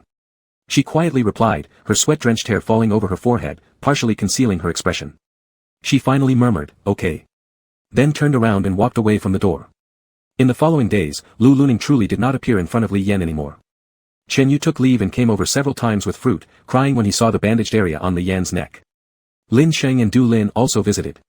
Lin Sheng gave Li Yan a basketball charm, saying it was purchased near the university campus. He mentioned that there would be a basketball league held at the city center sports hall, inviting Li Yan to attend after being discharged. Li Yan's mental state improved significantly during this period. The emotions that had driven him nearly to collapse gradually dissipated, even making him feel as if the events were unreal. Now, he wore a faint smile, listening to Du Lin recount interesting stories from his school life while Lin Xing occasionally interrupted him. It seemed as though Li Yan wasn't staying in the hospital because of childbirth, nor had he attempted suicide. Everything from that day was like a buried joke, none voluntarily brought up. As if he were merely an ordinary person who had recently been unlucky, breaking a leg or getting a minor illness, and family members came to visit him, shedding tears out of sympathy, friends stopping by to chat and keep the atmosphere lively. Li Yan felt that this was enough. Since the day Lu Luning walked out of that ward and reached the staircase, she finally completely lost control. He pressed tightly against the wall, sliding down slowly until he sat on the floor. It was as if the weapon in Li Yan's hand had been embedded in his own neck, continuously bleeding, causing weakness and powerlessness. The tamer who'd finally been struck down by the sharp blade forged from blood and tears of the tamed had equated death with staying beside Lu Luning through such a brutal method. If Li Yan continued to stay by Lu Luning, he would die. He deeply etched this rule into Lu Luning's mind. The effect was remarkable. Later, Lu Luning experienced many nightmares where Li Yan collapsed in pools of blood. Kneeling beside him, Lu Luning felt powerless to prevent it, his face full of pain and confusion. Always having held the upper hand, the hunter finally revealed a flaw, being utterly defeated in one blow. Love could make a person so weak. With just one despairing, hollow gaze toward Lu Luning, it was enough to make him abandon all defenses. Lu Luning leaned tightly against the wall, his back wet and cold from the sweat he had broken out in earlier. He slowly inserted his long, pale fingers into his jet-black hair, curled up his knees, rested his elbows on them, and lowered his head. Lu Luning hadn't appeared again until the day before Li Yan was discharged from the hospital. He sent someone ahead to notify Li Yan that he would come to see him off the next day. Chen Yu was peeling an apple nearby and scoffed upon hearing this news. Li Yan didn't say anything, he simply nodded indifferently. On the morning of the departure, Chen Yu wanted to help pack some belongings. But in truth, there wasn't much for Li Yan to pack. Li Yan changed into a slightly thin shirt and slipped on a dark coat. When Lu Luning entered, he even politely knocked on the door. He held a photo album, retrieved from Li Yan's home in Jingwan town. Li Yan glanced at Lu Luning when he noticed the photo album being brought over. Honestly, he never expected Lu Luning to let go so easily. Li Yan had even prepared himself for another impulsive change of heart. He extended his hand to take the photo album, then passed it to Chen Yu behind him. At this moment, Lu Luning also handed over a paper handbag. Inside was the tassel night light, identical to the one that hadn't shattered before. Li Yan looked down half-heartedly, paused his action, and then handed it back to Lu Luning. "This is unnecessary." A silence filled the air, and Lu Luning, who had remained calm since entering, was finally pierced by Li Yan's coldness once more. He stared intently at Li Yan, who now appeared particularly distant and indifferent. Gradually, emotions repressed for too long welled up, and he drew a breath, even trying to reason with him, just take it. However, Li Yan still refused. Lu Luning lost control at that moment. His eyes reddened as he completely burst forth, grabbing Li Yan's collar and gritting his teeth, "It was you. It was you who first came to bother me." He looked like a defeated beast, futilely fierce. Chen Yu's expression shifted momentarily, ready to intervene, but Li Yan stopped him with just a look. Li Yan no longer evaded Lu Luning's gaze. "Yes, it was me who first disturbed you," Li Yan said as he slowly pried open Lu Luning's hand gripping his collar. "I've apologized to you countless times over these years." He added, "You can continue to hate me in the future." Pausing briefly, he stated firmly, "However, for 7,260,000 yuan over 5 years, I remain grateful for your generosity. After all, many people might never earn this much money in their lifetime." Lu Luning seemed as though he'd been slapped across the face by Li Yan's words. He calculated so clearly, striving to sever all ties with him at this final hour. He was merely a creditor, and Li Yan, as the debtor, had endured torment for 5 years. So, they settled accounts. "Go, away." Lu Luning could no longer bear another word from Li Yan, his voice hoarse as he repeated forcefully, "Get out." The hands, originally so powerful, were effortlessly torn away from Li Yan's collar. Li Yan said nothing more, lifting his foot to step out the door, with Chen Yu closely following behind. Li Yan walked steadily to the elevator and all the way to the hospital entrance, spotting Qizhen leaning lazily against the wall outside the hospital gates. Li Yan initially planned to pretend not to see him and walk past directly, but Qizhen called him out, even raising his hand. "One last question." Li Yan stopped. Qizhen extinguished the cigarette in his hand, looking at Li Yan and asked, "If you've had not even the slightest bit of feeling for Ning from start to finish, why did you refuse her father's offer of 3 million yuan when he tried to persuade you to return home?" Li Yan seemed to think for a moment, then his usual forced yet habitual smile returned, as he responded, "Because Lu Luning has such a terrible temper. They are father and son. If one day Lu Luning discovered I did such a thing, he would definitely cause trouble for me." "I think it's too much trouble," Li Yan said. It was too much trouble, so he opted for gigs that paid 3 million for a night, selling himself just once to make a quick buck, settling the matter cleanly. For Li Yan, this was far simpler. He fundamentally didn't want to have too many emotional ties with Lu Luning. After that night's arrangement that earned him 3 million, Lu Anling finally convinced Lu Luning to return home obediently. Qizhen had been the one stirring things up, orchestrating Lu Luning to crush Li Yan himself. And yet, despite being rescued and surviving alongside Chen Yu, Li Yan considered his mission accomplished. Everyone but Lu Luning got what they wanted. This, truly, was a grand happy ending. If only the timing weren't so off, Qizhen would have really wanted to clap his hands 3 times for Li Yan, praising him thrice over. Turns out, all this time, Li Yan had coldly observed Lu Luning from the sidelines in such a shattered state. Qizhen suddenly said, "Lu Luning is truly pitiful." Pitiful? Was he using such words to describe Lu Luning? Li Yan paused momentarily, then thought of Lin Sheng, the one who gave up studying abroad after their breakup, allowing some understanding to creep in. For someone like Lu Luning, being forced by his father to do something he dislikes, coupled with loving someone who doesn't love him back, that was undoubtedly one of the greatest injustices life could bestow. As if people like him were naturally immune to aging, illness, poverty, or hardship from the moment of birth. Thus, Li Yan sympathized once again, nodding in agreement, yes, he is a bit pitiful. Chapter 83. Lu Lining stood by the window of the hospital ward, watching Li Yan's retreating figure walk away. He walked step by step towards the outside, his figure thin and frail, without looking back even once. Li Yan's figure gradually became smaller in Lu Lining's sight until he disappeared from view. Lu Lining stood there motionless, even keeping the same gazing posture unaltered. He wondered why Li Yan hadn't looked back even once. His steps were unhurried and resolute. It shouldn't have been like this. It shouldn't have felt this way right now. Right now should have been shrouded with heavy clouds. Right now should have experienced a citywide blackout. In all the darkness under complete shadow, only one light remained for Lu Lining. Under such conditions, the fearful of darkness Li Yan would have slowed his steps. Perhaps he might have returned to seek shelter. But no such thing happened. From the moment Li Yan left, Lu Lining had maintained that pose, even as the sun dipped below the horizon and silver moonlight fell upon him anew. He was as if a sculpture layered in dust. At 22 years old, Lu Lining in such a moment ought to have smashed every piece of equipment and item in the whole hospital room to shreds, an expression of his rage and sorrow. But at 27 years old, Lu Lining merely stood frozen. Li Yan left during the season when flowers bloomed and life rejuvenated, heading into his new birth, a new life filled with bright, free sunshine, leaving Lu Lining alone in eternal cold winter. There wouldn't be any spring colder than today's. He stood by this window, as if standing at the world's crossroads. Not until the faint light broke at dawn did he move his stiff, numb body, lying back down on Li Yan's bed, pulling up the blanket. Then he slowly hugged it tightly, curling up his body, attempting in vain to catch the lingering scent of Li Yan. He buried himself entirely beneath the covers. But just as Li Yan had said, Li Yan had no particular scent, his smell was Lu Lining's smell. And thus, there truly was nothing left behind. He neither left anything nor took anything with him. What Lu Lining refused to face, what he dreaded would happen, eventually did come to pass. There was no way to avoid it, happening with quiet inevitability. Even if the skies darkened and the entire city lost power, perhaps Li Yan would still leave. Lu Lining thought. Fortunately, Li Yan hadn't turned around. If Li Yan had turned just to look at him, Lu Lining surely wouldn't have let go. He would have reverted to being that fickle villain. Outside the hospital, Qi Zhen had spent the entire night smoking cigarettes at the hospital entrance. Ashes dropped, the crimson embers flickering on and off in the darkness. Only when he noticed the figure on the 6th floor window finally disappear did he stomp his numbed legs and walk toward his parking spot. He stubbornly guarded over Lu Lining, much like how in childhood, after Lu Lining had caused trouble, Qi Zhen was always the first to jump in and take responsibility for part of it. Li Yan returned to Wu Jingwan town at 5:30 in the evening. Chen Yu returned to school. On her way out, she handed Li Yan a card, saying it was some pocket money. Li Yan didn't refuse. By the time he reached deep within the forest, it was already very dark. The dry grass beneath his feet was thick, making loud crunching sounds as he stepped. He had been suppressing the discomfort in his throat and finally could not hold it in any longer. Leaning against a tree, he coughed uncontrollably. This body seemed incapable of bearing even a hint of chill, despite the early spring weather actually not being very warm.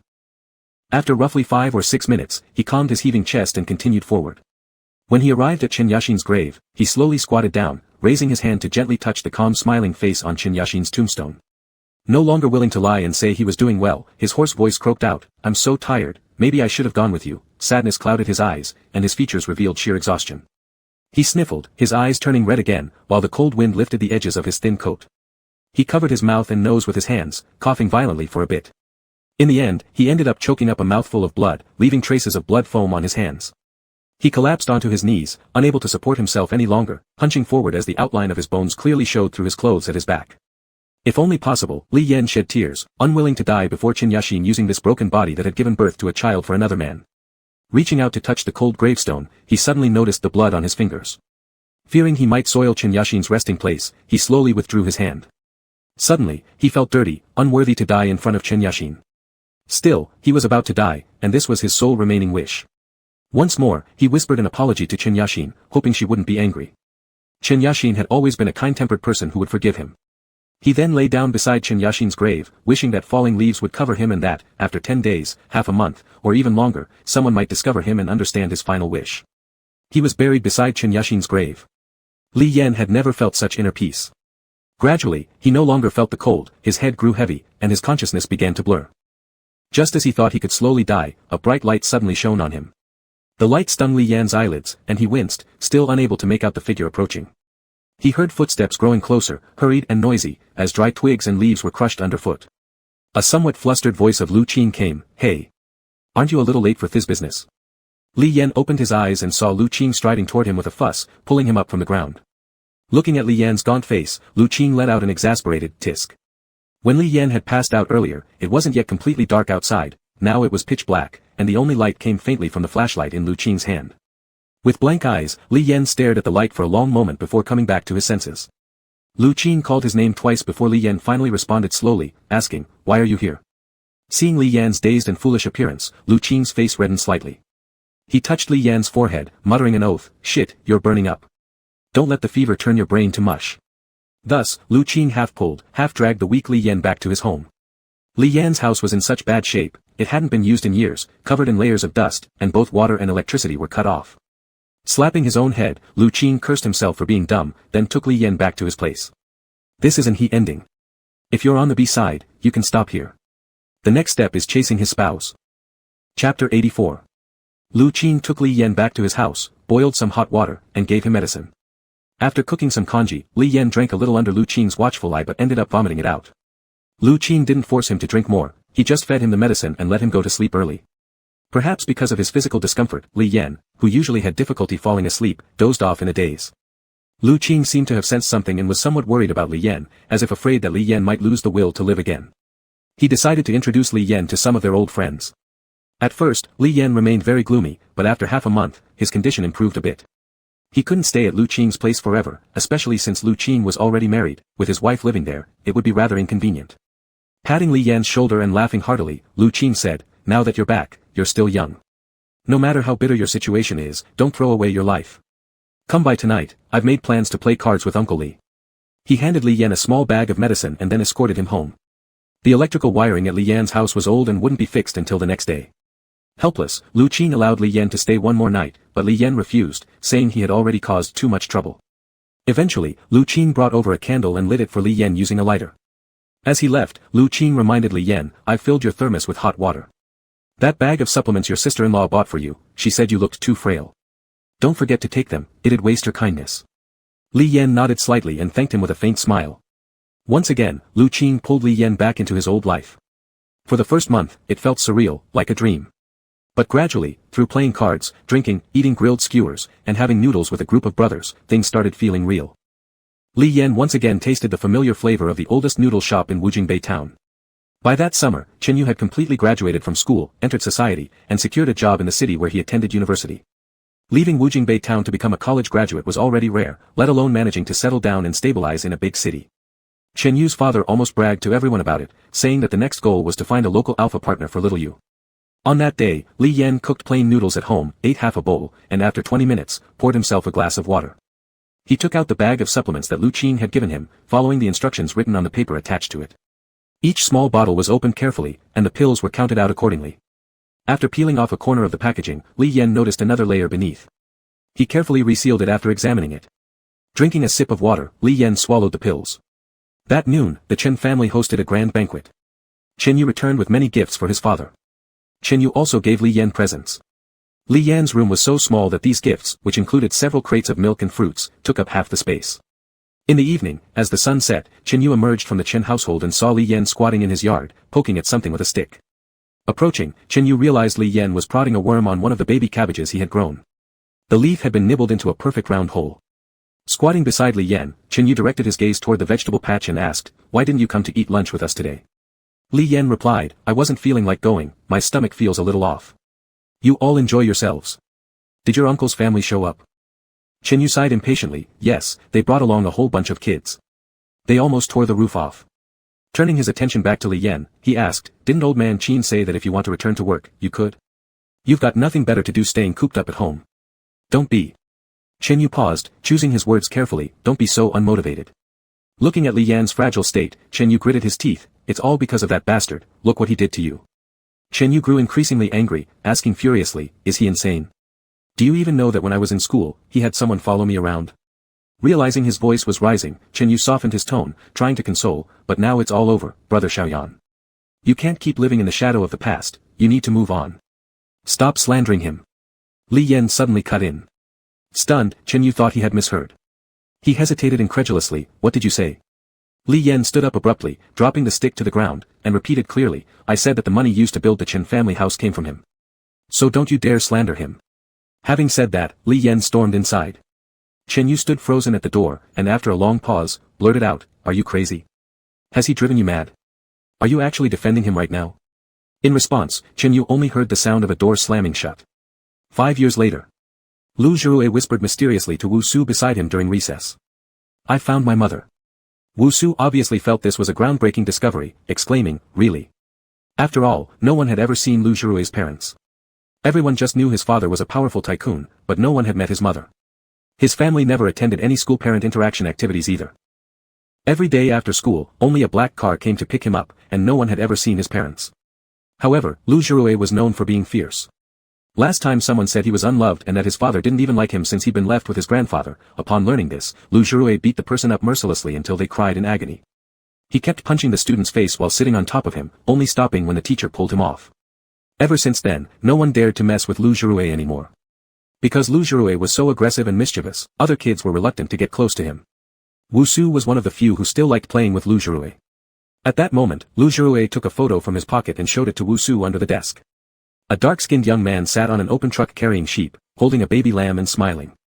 His smile was gentle, with a sparkle in his eyes. But this young man didn't seem much like an Omega, and Wu Su, already aware how to identify genders, quickly blurted out, "Maybe it's wrong, he doesn't look like an Omega." The expression on Lu Zhirue's small face immediately darkened.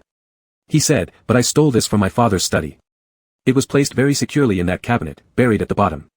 His father wasn't the type to casually keep photos of strangers, and this person must be someone important to him. Lu Zhirue firmly declared again, "He's not Beta, he's an Omega." Kids this young rarely admitted their mistakes, and neither did Wusu. To prove himself right, Wusu said, "If you don't believe me, ask the teacher. She taught us before, and she must know for sure." "Then let's ask." Lu Zhirui stood up and rushed to the newly arrived teacher, raising the photo. The teacher reached for it, but Lu Zhirui didn't release it, realizing he only wanted her to take a look. "What is it?" The teacher squatted down and asked him. The teacher's gaze fell on the photo in Lu Zhirui's hand, a black-haired young man with a warm smile. "Is he a beta or an omega?" Lu Zhirui asked. The teacher carefully examined it and said, "Judging by appearance, it's highly likely he's a beta." Lu Zhirui's mood was quite sour that afternoon, and he kicked over the castle of building blocks he proudly constructed in the living room yesterday. Yesterday he was proud of what he'd built. Lu Anling glanced at him but didn't intervene, putting the hot tea in her hand aside, and said to Lu Zhirui, "Your father will come to pick you up tonight." "I won't go back." Lu Zhirui ran upstairs with hurried steps. When it was dinner time, Lu Lingning called to take him home, but Lu Anling said, "He says he doesn't want to go back, let him stay here for a few more days." "You're so busy, do you have time to take care of him?" Lu Lingning paused briefly and finally replied, "All right." That night, as Lu Zhirui was lying half reclined in bed, the housekeeper entered with a glass of fruit juice. Suddenly catching sight of something clutched in Lu Zhirui's hands, the housekeeper noticed he was about to tear it apart. "Where did you find this?" Lu Zhirui stopped moving and looked at the housekeeper, saying, "I found it at home." He smoothed the photo on the bedside table, as if making it easier for the housekeeper to recognize, gently stretching the crinkled picture. "Did my father drive my mother away because of this person?" The housekeeper honestly answered, "No, he is your mother." Lu Zhirui's eyes brightened for a second, but quickly dimmed again, remembering what the teacher said earlier and feeling the housekeeper might be lying to him. "But only omegas can be mothers, and he's a beta." The housekeeper responded in a tone like reciting encyclopedia entries, "Because your father is very influential, betas can also be mothers." "How does that make sense?" The housekeeper said, "Like when you started the fight, pushed a classmate to the ground, broke his nose, and then kept hitting him with your fists, yet it was still his parents who came to apologize to you at home, that kind of influence." Lu Zhirui quickly understood this unreasonable yet powerful logic, and with a nod, he announced an important decision, "I'm going to find him." Then, using his finger, he pointed to the iron road sign in the photo. "What does this say?" The housekeeper replied, "Wujing Bay Town." Chapter 85. Lu Zhirui looks a lot like Lu Lanning, except for the eyes. Other features are almost an exact replica of a smaller version of Lu Lanning. However, those roundish eyes similar to Li Yan's are what Lu Anling dislikes most. He thinks such eyes appear too innocent and unsuitable for a natural-born leader who should never show his cards. On Friday evening, Lu Zhirui was watching cartoons in the living room. In one scene, the protagonist's mother was telling him a bedtime story. When Lu Anling saw it, he turned off the TV with the remote control and told him to go play with building blocks instead. Lu Zhirui wasn't happy about this, but Lu Anling's expression was a bit intimidating. After all, Lu Zhirui is just a kid, so he couldn't win over Lu Anling. In frustration, he declared, "I want to go home, I don't want to be here." He went into his reading room and pulled out a few books, stuffing them into his backpack, a deep blue shoulder bag with yellow accents that contained various toys, a compass, dried flowers, and even a snail shell. He now added 2 fairy tale books into the mix, but they were too large. Without much care, he folded them roughly and forced them into his bag. Lu Lanning didn't come to pick him up that night. When the steward brought juice as usual, Lu Zhirui asked him, "When do we leave?" The steward replied, "Tomorrow afternoon." They gave each other a fist bump at the bedside, and Lu Zhirui reminded the steward, "Don't forget." On Saturday afternoon, after lunch, the steward sneaked away from the backyard of the Lu residence with Lu Zhirui. As they left, they were holding a kite and claimed they were going to fly it, which did not raise any suspicion among those guarding the gate. Lu Zhirui sat on the rear seat of the electric scooter, still clutching his little backpack behind the steward. It was his first time riding an electric scooter, so he kicked his legs excitedly while asking the steward, "Why don't we drive?" The steward answered, "It's too noticeable." At the front of the scooter was a dragonfly-shaped kite sticking out. The scooter glided steadily through traffic until it reached the bus station. After purchasing tickets, the steward carried Lu Zhirui onto the bus. Lu Zhirui looked very good with fair skin, slightly baby-faced cheeks. Trying hard to act like a little adult, his nervousness and curiosity were quite obvious, something that did not escape the attention of the other passengers. Some even enthusiastically approached the steward to strike up a conversation, asking how old his grandson was and reaching out to pinch his cheeks. Before the steward could respond, Lu Zhirui had already slapped their hand away with great force, turning the touched area red. "That settles it." An immediate apology followed. The steward helplessly embraced him and seated him next to him on the bus. Once seated, Lu Zhirui leaned his head against the window. After the bus started moving, he kept whining about being thirsty or hungry, only calming down after more than an hour when he finally fell asleep leaning on the steward's shoulder. His eyelashes, long and curled, cast shadows on his lower eyelids. When Lu Zhirui woke up, he noticed that the car was still moving and that the scenery outside had changed significantly. He asked the steward, "How much longer until we arrive?" "More than an hour." Although Lu Zirui had no real concept of how long an hour actually was, he grew restless and began kicking the backrest of the seat in front of him. The steward frowned and told him to stop. "We'll be there soon." Hearing this, Lu Zirui quieted down for a moment before asking again, "Once I see him, how can I prove that he is my mother?" Again, he wanted to confirm that the steward wasn't lying to him because, during gender education at school, his admired teacher mentioned that a mother's gender should be omega. The steward said, "He has a scar on his abdomen, and you were carried out from there." Lu Zirui suddenly stopped talking. Li Yan got up at 8 in the morning, cooked porridge, drank medicine, and then fetched water to water the young greens in the courtyard. After tidying up, he left with 20 yuan in his pocket. He went to the market to buy groceries but chose discounted produce that looked limp and devoid of moisture rather than fresh selections. As he walked home with a small bag of vegetables, he encountered a fruit stand and bought some fruit. When paying, the vendor asked him to scan the code. Li Yan said he had no phone, and the vendor said that he would give him an orange as a gift instead of handling the loose change since he didn't have any. A basket full of round oranges caught Li Yan's gaze. He raised his hand hesitantly to decline, looking somewhat flustered. "No, really no need. If you can't make change, it's fine." Speaking haltingly, he quickly grabbed his plastic bag and walked away. Unaware of the rolling orange that had fallen to the ground, he hurried away without noticing it. In the evening, Lu Qing arrived, carrying a pile of books, various mixed ones including DVDs. He said, "My uncle's bookstore has closed down. These were sold off. You can read them at home for leisure." Li Yan thanked him and then said, "You can just leave these magazines here. I can't read those books anyway, and I can't play the DVDs either. You should take them back." Lu Qing patted the pile of books and said, "Each one of us got a stack. Why are you declining? Some other day when I'm free, I'll bring you a TV. My wife at home has been nagging to replace it." At that moment, Li Yan didn't know what else to say. He didn't argue with Lu Qing any longer. In the evening, he prepared a simple stir-fry, cooked some porridge, and they both had a makeshift meal together. When Lu Qing left, it was around 6:30 p.m., and it was already dark outside. Li Yan started organizing the pile of books Lu Qing had left for him. As he moved the last book, something plunked and fell out from between the pages. Li Yan placed the book on the side cabinet and bent down to pick up the fallen item. It turned out to be a poster folded into the size of a book. Li Yan unfolded the poster, and his actions suddenly froze. His grip on the edge of the poster tightened unconsciously, his fingers gripping tightly. It was Lu Lanning's promotional poster from the movie Shattered Window. The extraordinarily handsome actor lay atop a painting of blooming sunflowers. The poster was so old that its edges were already slightly yellowed. Back then, Lu Lanning was in his early 20s. Though his face was still sharp and beautiful, he looked far more naive compared to later years. Just as Li Yan was lost in thought, there came a sudden knock on the door. In a panic, Li Yan quickly refolded the poster and crouched down to stuff it under the bed. His movements and expression were nervous, as if he were hiding something incriminating. After pushing the poster back in, Li Yan stood up and went to open the door. "Who's there?" "Is it you, Brother Lu? Did you forget something?" He assumed it was Lu Qing returning shortly after leaving. He pulled the bolt out and opened the door.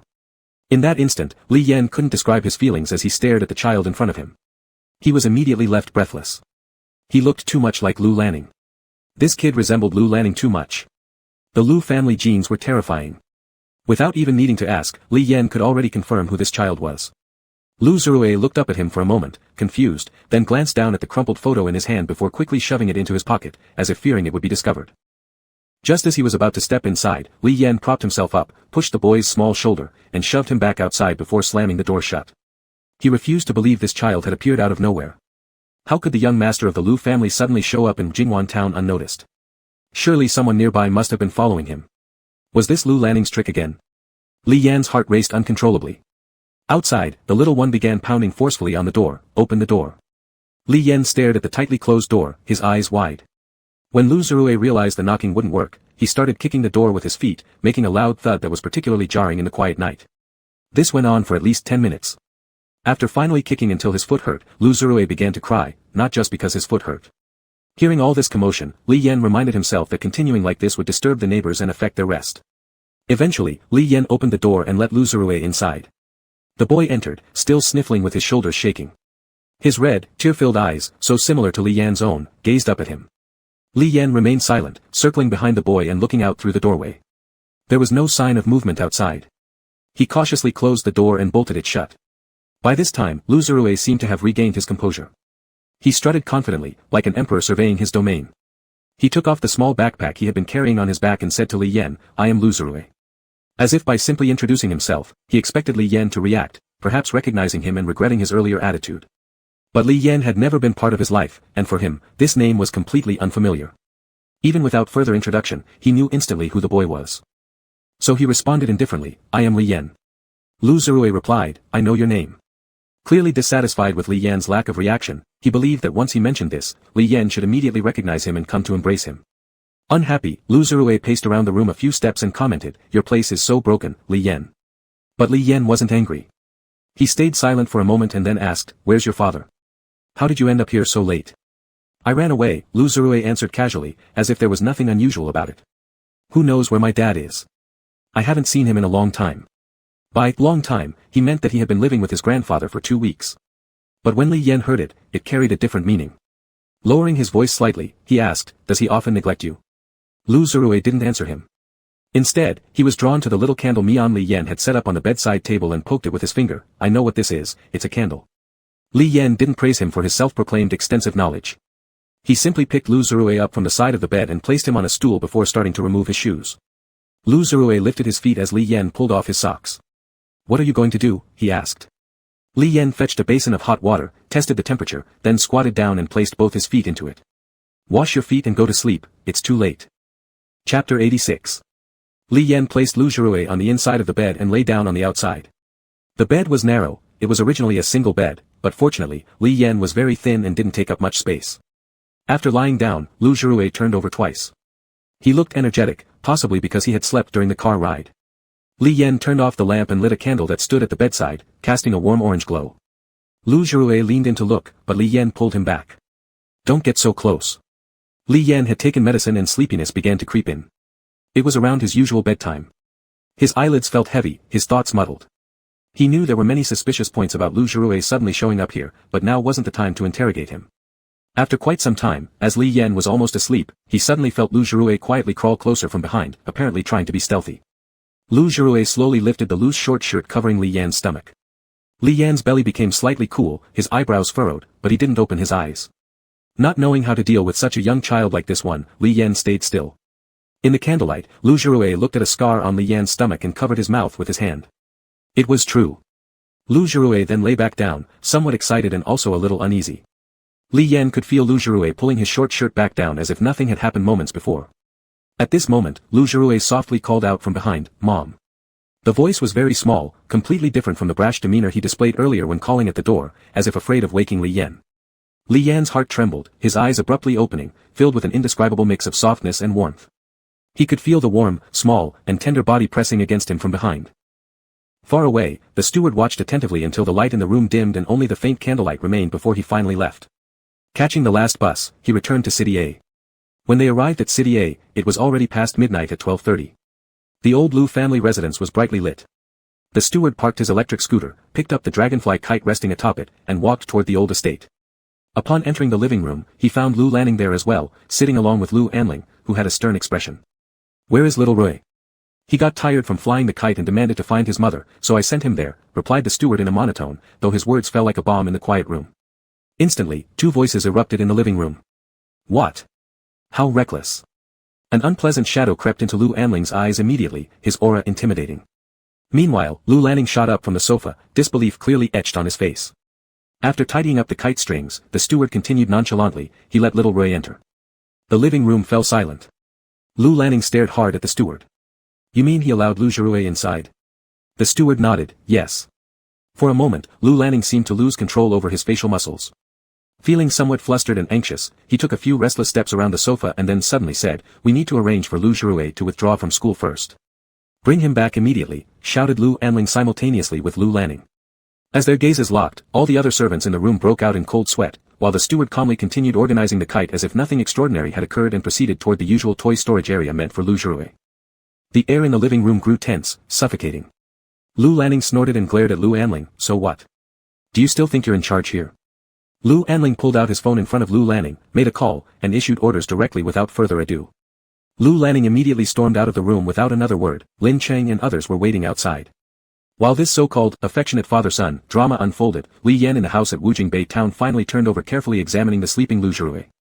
Truly, the boy, while being mischievous when awake, appeared very innocent while asleep. Perhaps it was due to his natural good looks, at this moment, he looked extremely endearing. Li Yan didn't move his clinging hands, just closing his own eyes and drifted off too. Lu Zirui hadn't seen the scenery of Wujing Bay town before. He woke up around 5 or 6 in the morning. Following the neighbor's second Nyo and girl Nyo, they chased after the big yellow dog at the village entrance, coming back soaked in sweat, muddy shoes caked in dirt. His energy seemed boundless. It wasn't until right before sleeping that Lu Zhiruo remembered something important. He went to fetch his little backpack, pulled out a fairy tale book that was crumpled beyond recognition, and handed it to Li Yan. "Read me a story." Looking at the book in his hand, with Lu Zhiruo staring at him wide-eyed, eyes so clean, they resonated deeply. Li Yan said softly, "All right." After a while, not quite satisfied, Lu Zhiruo pushed Li Yan's arm away, making space for himself to lie down. After arranging himself into a pose similar to the one he'd seen in cartoons where a mother reads a story to her child, he finally calmed down. Having expended too much energy during the day, by the time the story was finished, he soon became drowsy, his little head nodding off but stubbornly trying to stay awake. Once the story ended, he said, "Li Yan, I want to hear a lullaby." Li Yan replied, "I don't know how to sing." Lu Zhiruo pouted, but he wasn't the type of kid who cried easily. He stared at Li Yan with red eyes, feeling deceived, like Li Yan just didn't want to sing to him. "But everyone else has it," Lu Zhiruo started, then suddenly stopped, remembering that Li Yan didn't want to be his mom. When he first arrived, she had left him outside the door, something a truly caring person wouldn't do. Children are sensitive, and this was when he truly began to feel a bit sad. He turned around, refusing to look at Li Yan anymore. Curling up his legs, he looked so small. Li Yan helplessly patted his back and said, "My singing might not sound very good." After a long pause, Li Yan softly sang, "Two Tigers," for him in a very low voice. On Monday, Li Yan held his hand and escorted him back to school. Lu Zhiruo hadn't had enough fun yet. Li Yan explained, "It's Monday, you have to go to school now. You've already missed half a day." Lu Zhiruo was dissatisfied but understood he needed to go to school. He didn't ask Li Yan when he could come again but directly told her he would visit on holidays. Li Yan returned to City A and dropped Lu Zhiruo off at the kindergarten he had indicated. Like many parents, she watched him enter the campus before turning to leave. She thought they probably wouldn't meet again. The Lu family certainly wouldn't make such mistakes twice. Alone, she bought her ticket and rode the bus back to Wujingbei town. Eating alone, she got by casually. Lu Zhiruo had been picky about food, forcing Li Yan to buy a lot of vegetables and meat. His 2-day stay cost as much as a month's expense for Li Yan herself. She explained to the neighbors and others that he was the child of an old friend. Everyone praised the boy's looks, commenting that the friend must also be handsome. Li Yan just smiled faintly and didn't respond further. Surprisingly, Lu Zhiruo really came again the next weekend. This time he carried a slightly larger bag than last time. Li Yan guessed it was because she had mentioned last time that folding the books would damage them, and he obediently switched bags. Upon arriving, Lu Zhiruo eagerly opened the bag in front of Li Yan, showing off his accomplishment. Inside were stacks of cash. He said, "Li Yan, your house is so small, it's even smaller than our bathroom. I've brought some money to help you get a bigger house." As he spoke, he used his hands to illustrate how big the new house should be, as if trying to show Li Yan the size. Li Yan furrowed her brows and glanced at Lu Zhiruo, not believing that a 5-year-old could find his way here all by himself without help. She took the money from the bag and shoved it back in, zipped it up, and handed it back to Lu Zhiruo. Lu Zhiruo was momentarily stunned that his gift had been rejected. Li Yan completely ignored his gift and instead asked, "How did you get here?" "I took the bus." Lu Zhiruo answered. Then, still bothered, he questioned Li Yan, "Why don't you like money?" Well, Li Yan actually liked money a great deal. Slightly exasperated, she said, "Who sent you? Your dad? Or someone else?" Still convinced his gift was excellent, though disappointed for failing to please Li Yan, Lu Zhiruo replied, "But my grandpa said adults all like this kind of thing." Li Yan's voice grew serious, "Lu Zhiruo." Fearing Li Yan's impending anger, Lu Zhiruo's eyes darted around, and he eventually admitted, "Dad said he doesn't want me anymore because I'm troublesome, so he told me to find you." Hearing this, Li Yan slowly tightened her lips, "You're troublesome." Chapter 87. The butler was fired. He had just left the Lu family estate on his electric scooter and hadn't gone more than 1 block when Lu Lianing's car blocked his way. Lu Lianing invited him into the car, and asked her subordinates to return the butler's scooter back to the Lu residence. The butler sat in the car, and Lu Lianing handed him a red envelope as a bonus. It was unusual to give out year-end bonuses mid-year, but the butler couldn't refuse, so he said his pocket was too small and asked Lu Lianing to transfer the money directly. Li Yan and Lu Zhiruo were sitting by the table. After thinking for a while, Li Yan's gaze fell on the bundle of cash Lu Zhiruo had brought. How could a child possibly have this much cash? Was it Lu Lianing who sent him? This was exactly what Li Yan thought, and he asked, "Is it your dad who told you to bring the money over?" Seeing Li Yan's not-so-good expression, Lu Zhiruo quickly nodded, ensuring that the unpleasant gift was not from him. Troubled by Lu Zhiruo bringing all this cash, perhaps it meant alimony. Why send it now? Was it because Lu Lianing was getting married again, and thought Lu Zhiruo would be an inconvenience? Lu Zhiruo had eaten his fill at Li Yan's place these few days, always pestering Li Yan to cook for him in various ways. Even steamed buns had to be shaped like little rabbits. By the time only one was left, he didn't want to eat it and wanted to show off with the neighbor's kids, Nyonyo and Ernyu. When the two children started quarreling, Li Yan had no choice but to steam another batch. Lu Zhirue saw that Li Yan made them for other children, got angry and jumped around, trying to dominate without sharing. But after being reprimanded by Li Yan a couple of times, he calmed down, fearing Li Yan was angry. On Monday, as usual, Li Yan sent him back to kindergarten. Along the way, Lu Zhirue kept crying and making noises about not wanting to go, saying his dad already decided not to let him go to school. Li Yan was shocked but didn't quite believe it. Halfway through the semester, if Lu Zhirue was indeed already attending the senior class, how could there be a problem of not wanting to go to kindergarten? It seemed Lu Lianing really wasn't paying much attention to him. In the end, Li Yan forced him to go to school and informed his teacher to contact Lu Zhirue's parents after school. That evening, as Li Yan returned to Wujingbei town, his mind was in disarray, unable to figure out why Lu Zhirue had suddenly appeared in his life. Not to mention the complexity of his feelings toward Lu Zhirue, neither his physical nor economic condition allowed him to support raising another child. Rarely did he take a handful of medicine and still feel so restless inside, like grass growing wild. It seemed they had already tacitly accepted that Lu Zhirue would come here every weekend and attend school in City A on weekdays. Like a diligent bee, Lu Zhirue transported his toys in batches to Li Yan's narrow and dilapidated house. Until Li Yan finally said there wasn't any more space, only then did he unwillingly stop. On a rainy day 3 months later, Lu Lianing drove alone to Wujingbei town. Mud splashed all over his car, and as he stepped out, he walked towards Li Yan's residence. He had imagined many scenarios for their reunion after all these years, what methods, miracles, or opportunities he might need to recreate to face Li Yan. Should he present himself as impeccably groomed or should he look disheveled? He had planned and rejected many ideas. Now that the day had finally arrived, he decided to use the trick Li Yan once used on him. In the drizzle, without holding an umbrella, he walked into Li Yan's courtyard. Mud splashed on his trouser legs, but he paid no attention. His heart began to race as he looked at the baby bok choy and Chinese cabbage planted by Li Yan in the yard. Suddenly, an overwhelming feeling of cowardice and sorrow filled him. All these years, how had he been faring? Had the improper confinement after childbirth left any chronic issues? Was he still okay physically? Did he still have nightmares at night? Was he still afraid of the dark? What did the new night light look like? Did he ever miss Lu Lianing, even for a fleeting moment? When the rain wetted his vegetables, when the wind howled past his windows, when the snow lay heavy on the roof and spread across the ground, when seedlings sprouted again in the fields. Had he thought of him at all during all these long nights? Or was it that he never thought of him at all, even hating him until death? Li Yan's courtyard was small, but Lu Lianing walked for a long time despite the short distance. When he finally exhaled and reached the door, he slowly raised his hand and knocked twice. Li Yan had just poured a glass of water and swallowed some medicine. On gloomy and rainy days, he often suffered from soreness in his lower back and coughing spells that wouldn't stop. Sleepless nights awaited him. Hearing the knock on the door, he put down his cup and frowned slightly. Rarely did anyone visit him late at night, especially on such a rainy day. Moreover, Lu Zhirue knocking on the door would never be this polite. He usually pounded frantically and shouted Li Yan's name repeatedly. Just as Li Yan was getting up, he heard the voice of the person at the door. He tentatively called out, "Li Yan." Li Yan froze mid-motion, his eyes widening instantly. It was Lu Lianing's voice. Even though they were separated by a door and there was a heavy rain outside, Li Yan could still recognize it instantly. For a long time, Li Yan didn't respond, nor did he answer or move to open the door for Lu Lianing. So Lu Lianing called out Li Yan's name again from outside the door. Li Yan's eyelashes flickered as he tried to steady his voice. "What are you here for?" This time, it was Lu Lianing's turn to hesitate. He realized that Li Yan had no intention of letting him in to talk. His voice came through muffled, "I just wanted to see you." Almost immediately, Li Yan replied coldly, "There's no need." Lu Lianing's lips tightened. "Of course not, it's me who needs this." He took a deep breath, his tone unnaturally calm and patient. "I just came to see you. I won't do anything. I just want to look at you. Can you open the door, please?"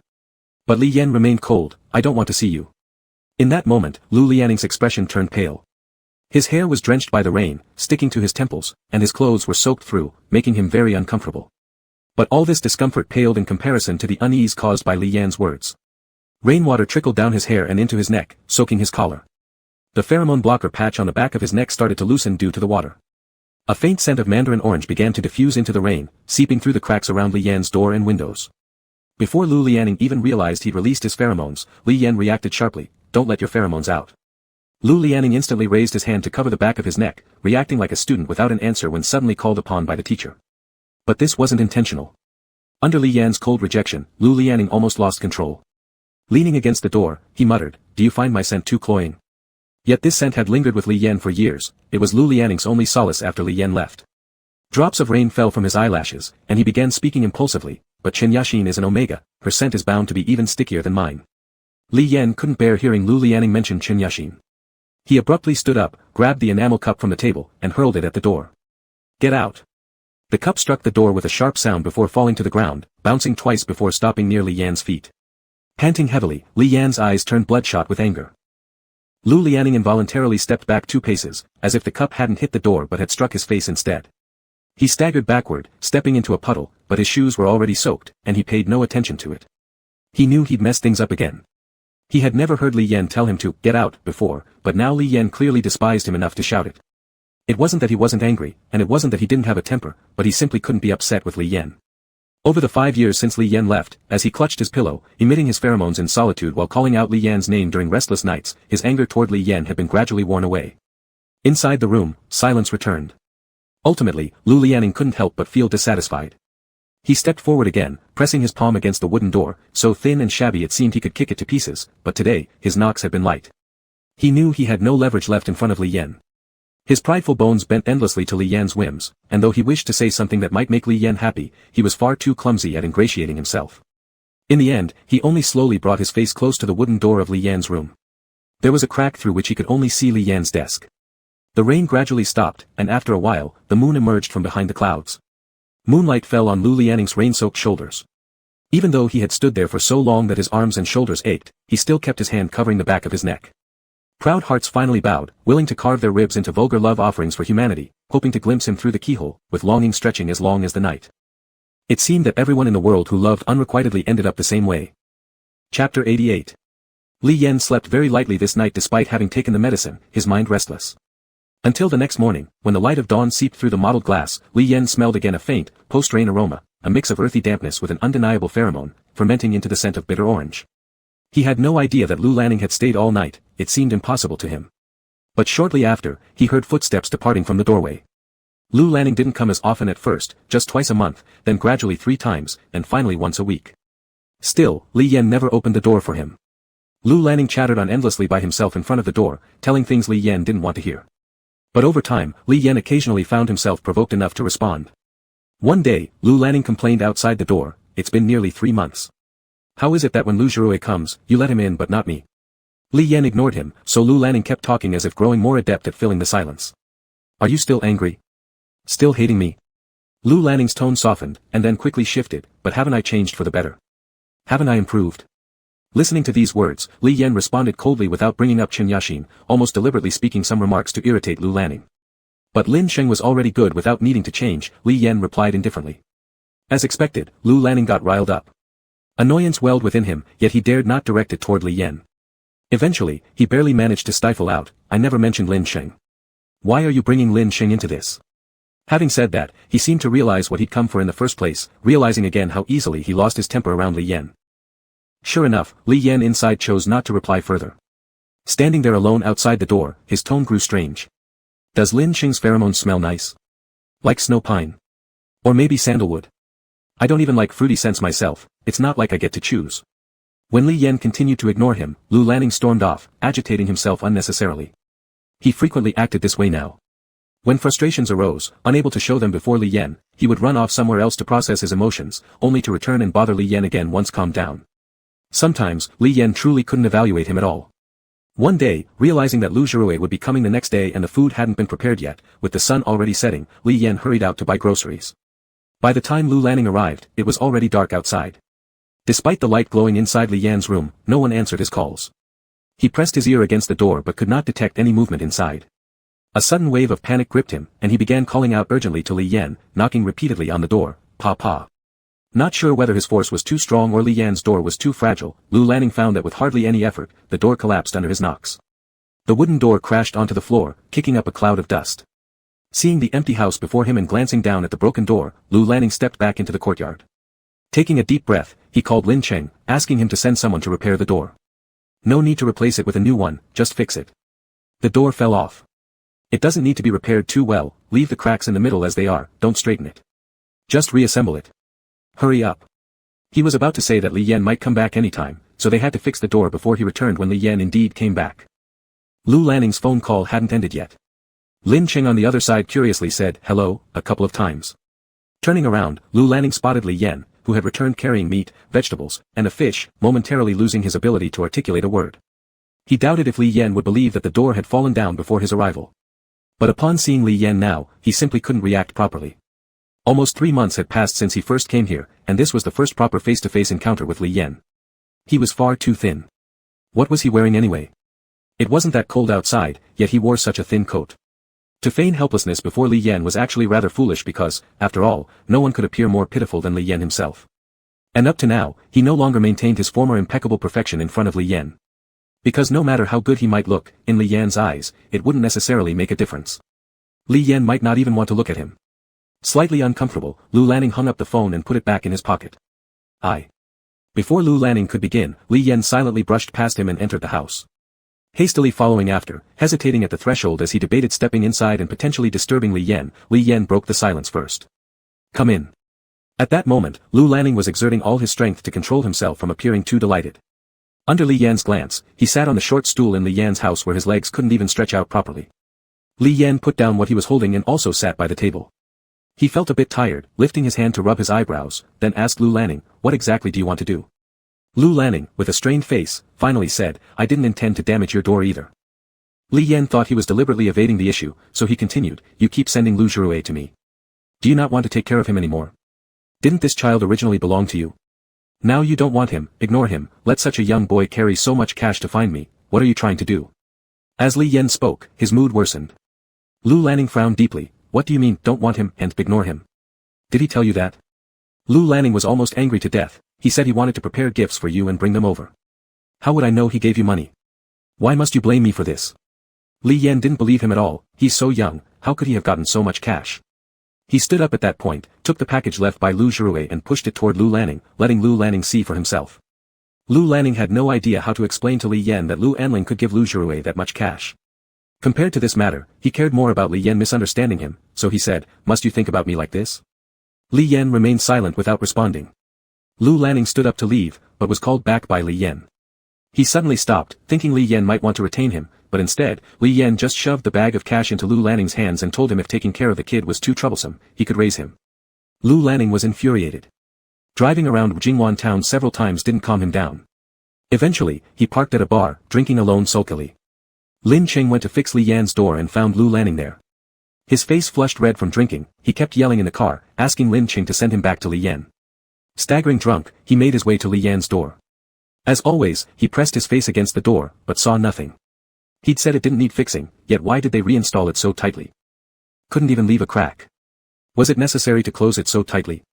It made him incredibly sad, lying against the door talking to Li Yan, "For all these years you've been gone, I haven't even neglected your cat. How could I possibly neglect Lu Zhuruei who is our child? Li Yan, are you discriminating against me?" He slid down the door, his hand brushing the ground painfully. He tried to carve something on Li Yan's door with a stone. Here lives an unfeeling person. But in the end, he only shakily stood up, walked to Li Yan's vegetable garden, kicked Li Yan's Chinese cabbage once, and stomped twice. Then he returned to his car, curled up, and fell asleep. The next morning, Lu Zhuruei came over and saw the first big cabbage growing vigorously in Li Yan's yard, not only kicked aside but also marked with footprints. Lu Zhuruei asked Li Yan, "Is someone bullying you?" Li Yan looked at the cabbage, his eyelid twitched twice, recalling Lu Lanning who was drunk last night. He wondered how this man now has so much idle time, does he not work? Li Yan denied it, "No one is bullying me." However, Lu Zhuruei didn't believe it. Seeing Lu Lanning's car still parked at Li Yan's door, he asked Li Yan, "Why is he here?" After a night of drunkenness, Lu Lanning's temples were pulsing. Lu Zhuruei was knocking on the car window, Lu Lanning opened the door, and Lu Zhuruei immediately climbed in. Abnormally, he said he wanted to go home. Li Yan was also stunned, unsure why Lu Zhuruei wanted to leave. But if he wants to leave, let him leave. Li Yan didn't say much. Yet, the next morning at 8 o'clock, Lu Zhuruei returned again, carrying a toy gun as tall as himself. Dressed in marten boots and dark green work pants, the large gun stood beside him, his face seriously tight. "Mommy's Chinese cabbage will be guarded by me." Chapter 89. After Lu Zhuruei shouted, he realized what he had blurted out calling Li Yan. He suddenly felt a little nervous and quickly checked Li Yan's expression. However, Li Yan looked down when he glanced over, didn't say anything, and started to dig the soil around the Chinese cabbage. Only he didn't realize that Li Yan's hands were shaking slightly. Lu Zhuruei just pursed his lips, feeling a bit relieved, but also an inexplicable sense of loss. He actually tried very deliberately to avoid calling Li Yan "Mom." It was something he himself knew Li Yan didn't want. The head of the Chinese cabbage was trampled. Li Yan removed the damaged parts and took it back into the house.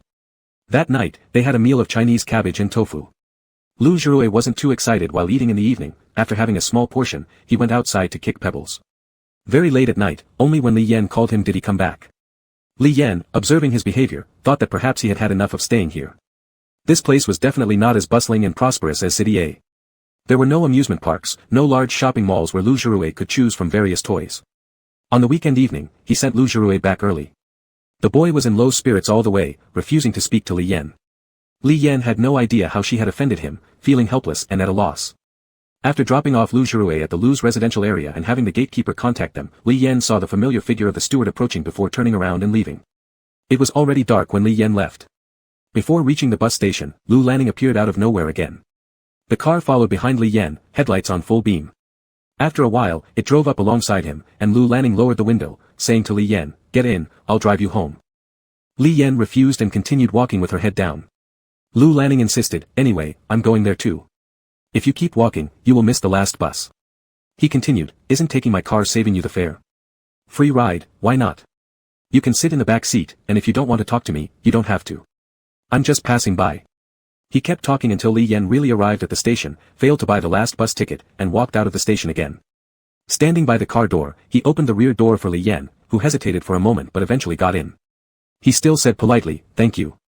As if Lu Lanning was a kind-hearted driver willing to give him a free ride. But everyone knows it isn't like that.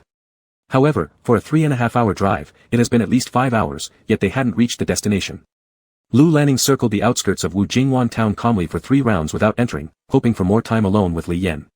In such a closed, somewhat confined space, Lu Lanning looked back at Li Yan sitting in the back seat many times through the rearview mirror.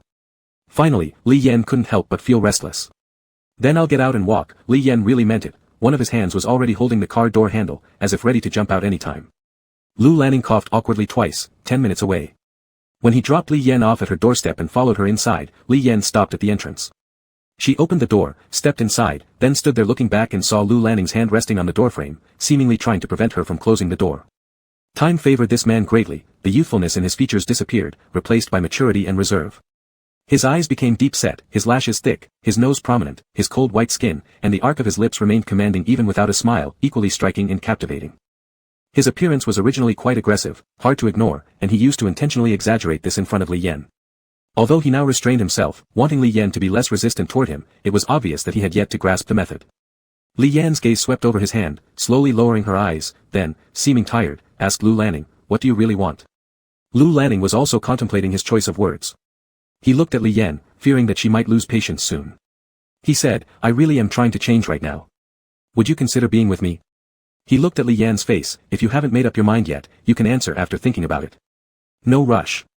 Li Yan's gaze once again fell onto Lu Lanning's face, hearing these words from his mouth. To consider being with him? Why, after 5 years, was Lu Lanning still like this? They only spent a year and a half together at first, yet they've been tangled for decades. What kind of person is Lu Lanning? He's not a normal person, just look at the things he's done in the past. A person like this should be locked up in a psychiatric hospital, but he wasn't. He still managed to have a well-behaved 5-year-old child and stood before Li Yan, frail in health and with questionable mental condition, professing that they should be together. Li Yan thought to himself how lucky this man was. He thought this, and unintentionally blurted it out. This vague statement of his was taken by Lu Lanning as a signal of reconciliation. Unbelievable, Lu Lanning stared at Li Yan, his hand sliding down from the doorframe. Really, really? Am I truly that lucky?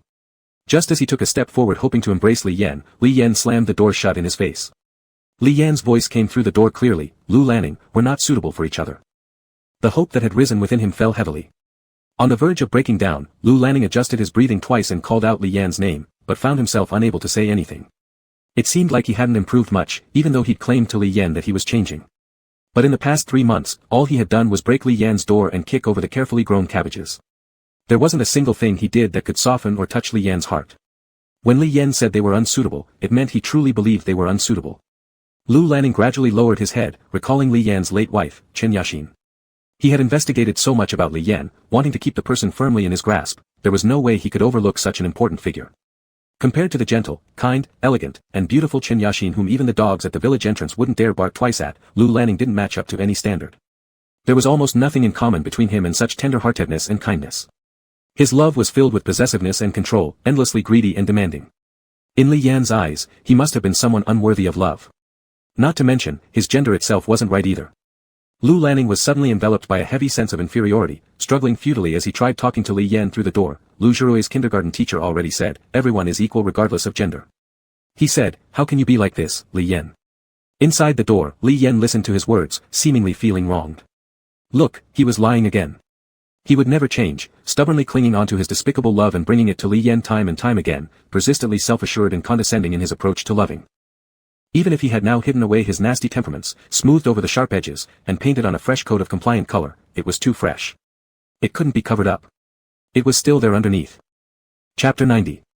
Li Yan stood in his room, looking at the toys of Lu Jirui that had already occupied half of his room, and leaned helplessly against the wall. What a muddled mind. Do you really think that because he called you Mom a few times, you can actually raise him? He is so close to you, but does he know that you didn't even want to give birth to him, and wanted to strangle him when he was born? Does he know he's just the last chip for settling accounts? The Lu family hasn't abandoned Lu Jirui, and Lu Lanning hasn't married anyone else. Even if you take care of Lu Jirui quite well, making him taller than other children of the same age, good-looking and likable, living a pretty good life in kindergarten. What can he get from following you? You haven't even finished college. Whether it's financial conditions or the educational environment you could provide, they are far behind. Besides, as part of the Lu family, he is the only heir of Lu Lanning, the noble young master of the Lu family.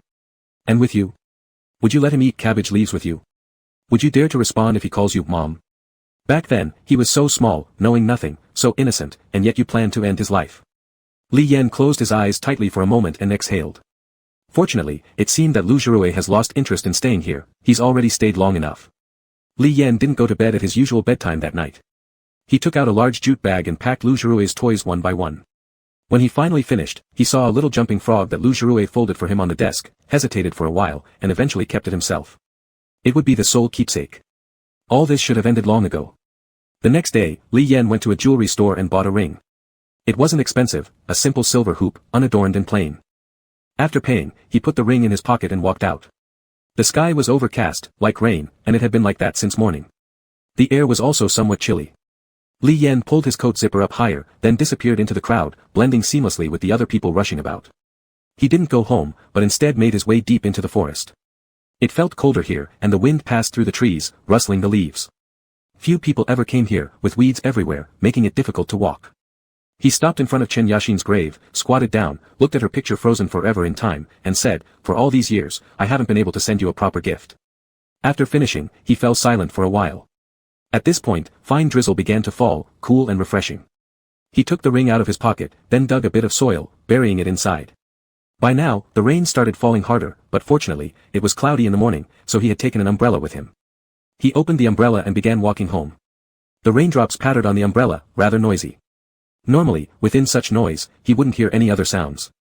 But as he was about to step out of the dense forest, there was a crisp sound of someone stepping on a dry twig. Li Yan paused, clutching the umbrella tightly in his hand, turning around instantly, but only seeing a vast grove of dead trees battered by the rain. Some leaves had fallen due to the beating. Li Yan continued forward, taking roughly 10 more steps before abruptly turning back. This time, his pace was much more hurried compared to when he first went in, practically running all the way. When he returned panting under the umbrella to Chen Yashin's grave, he squatted down and used his hand to dig up the spot where he buried the ring, only to find that it was indeed gone. Unbelieving, he dug further with his hands, dirt filling the crevices of his nails, rubbing his fingers red, muddy water sliding down his palms due to the rain. Li Yan threw a larger, deeper hole forcefully, but still couldn't find the ring. He sniffed hard, stood up, holding onto the ground, reopened his umbrella, and walked out. His feet struggled in the muddy earth as he continued to move ahead. As he retraced his steps, fewer people were seen on the road, and the evening grew darker. With such heavy rain, streets quickly emptied. Though it was the direction of his home, there was still some distance left. His footsteps slowed more and more until he eventually stopped completely. Standing there, he looked back, still an empty street. In the end, he dropped the umbrella, exposing himself fully to the rain. Within moments, he was drenched to the bone. His weak body couldn't withstand such cold. Freezing rain seeped through his clothes. Lu Lanning emerged from the corner at that moment, running quickly to his side, lips pursed, looking at Li Yan and pretending, what a coincidence, did you forget your umbrella? The large black umbrella sheltered both of them, Li Yan's head was shielded, but the water-soaked clothes were still dripping. His eyes bloodshot, he stared at Lu Lanning without giving him any room to play dumb, give me the ring back. His gaze was filled with scrutiny. Lu Lanning silently locked eyes with him, his expression eventually becoming somewhat evasive. He avoided the subject and said, I've never seen it. What ring? He handed the umbrella to Li Yan and added, you should go home. The rain is heavy. Your body can't handle wet clothes for long. I won't come over anymore. You go ahead. I'm telling you to give me the ring. Li Yan's emotions were provoked to their limit as he shouted angrily, red-eyed. He grabbed Lu Lanning by the collar forcefully. What have you ever given me? A chipped plastic toy? Or late birthday wishes that mean nothing? With an expression even more aggrieved than Li Yan's, Lu Lanning's eyes grew red as he exclaimed, what good thing have you ever given me?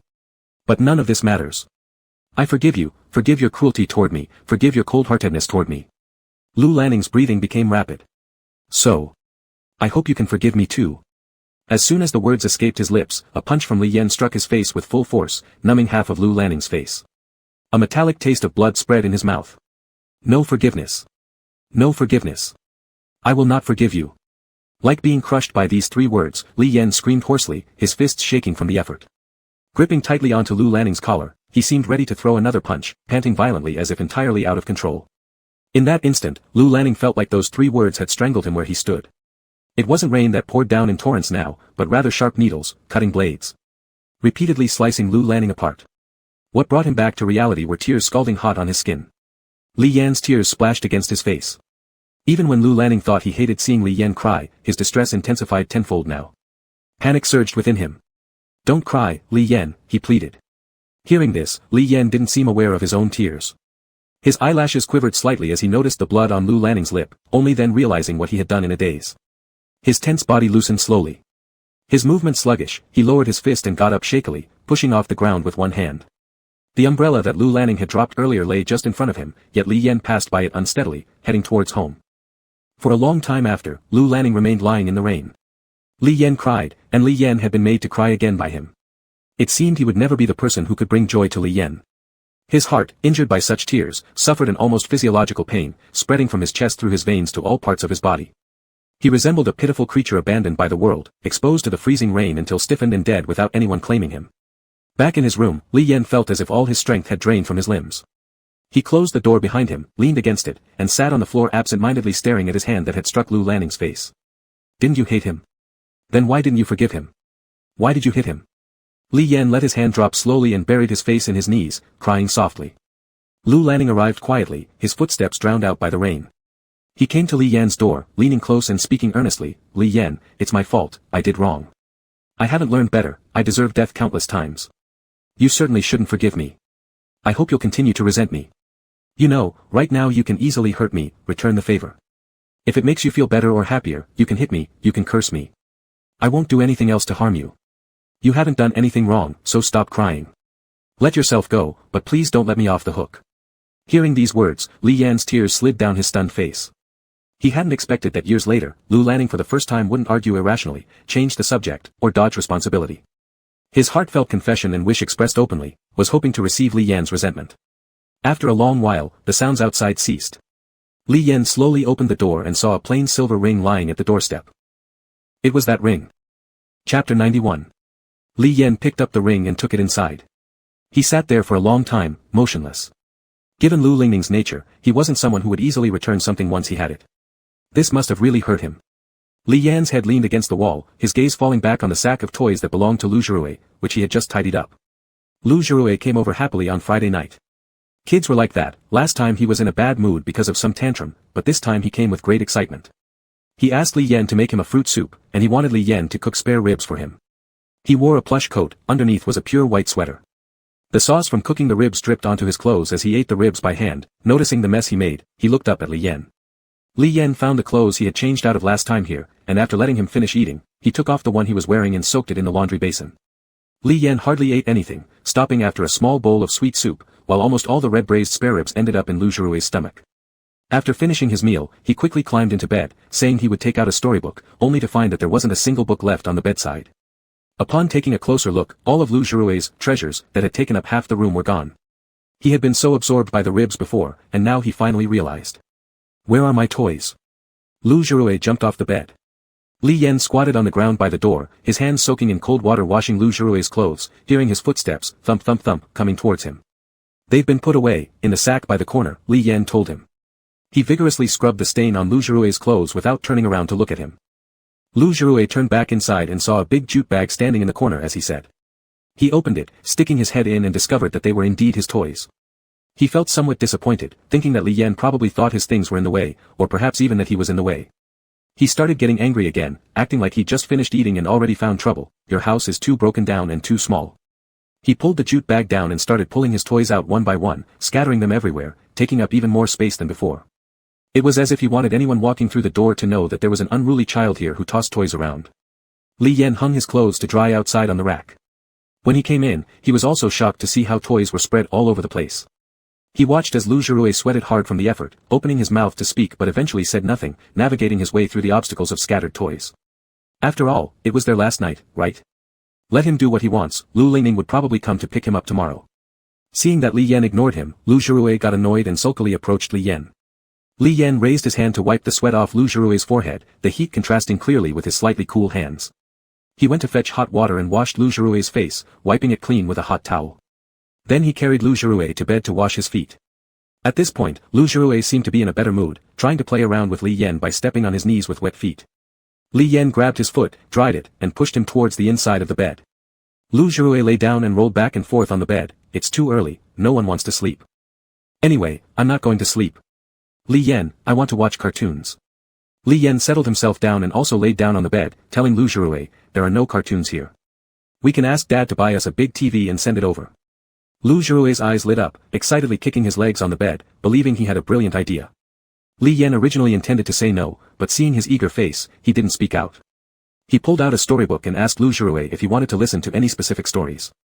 Seeing Li Yan being unusually proactive in reading stories for him, Lu Zhirui knew when to push further. I'm not sleepy at all, I'm still very energetic. Will there be a lullaby after tonight's story? Looking like he could be persuaded easily, Li Yan replied, yes, there will be. A warm, peaceful moment unfolded as Lu Zhirui's head rested on Li Yan's arm, sniffing the faint soap scent from Li Yan. 3 stories were read aloud, and Li Yan hummed him a song. Lu Zhirui gave an enthusiastic performance, half closing his eyes, then Li Yan told him, starting next week, you shouldn't come here anymore.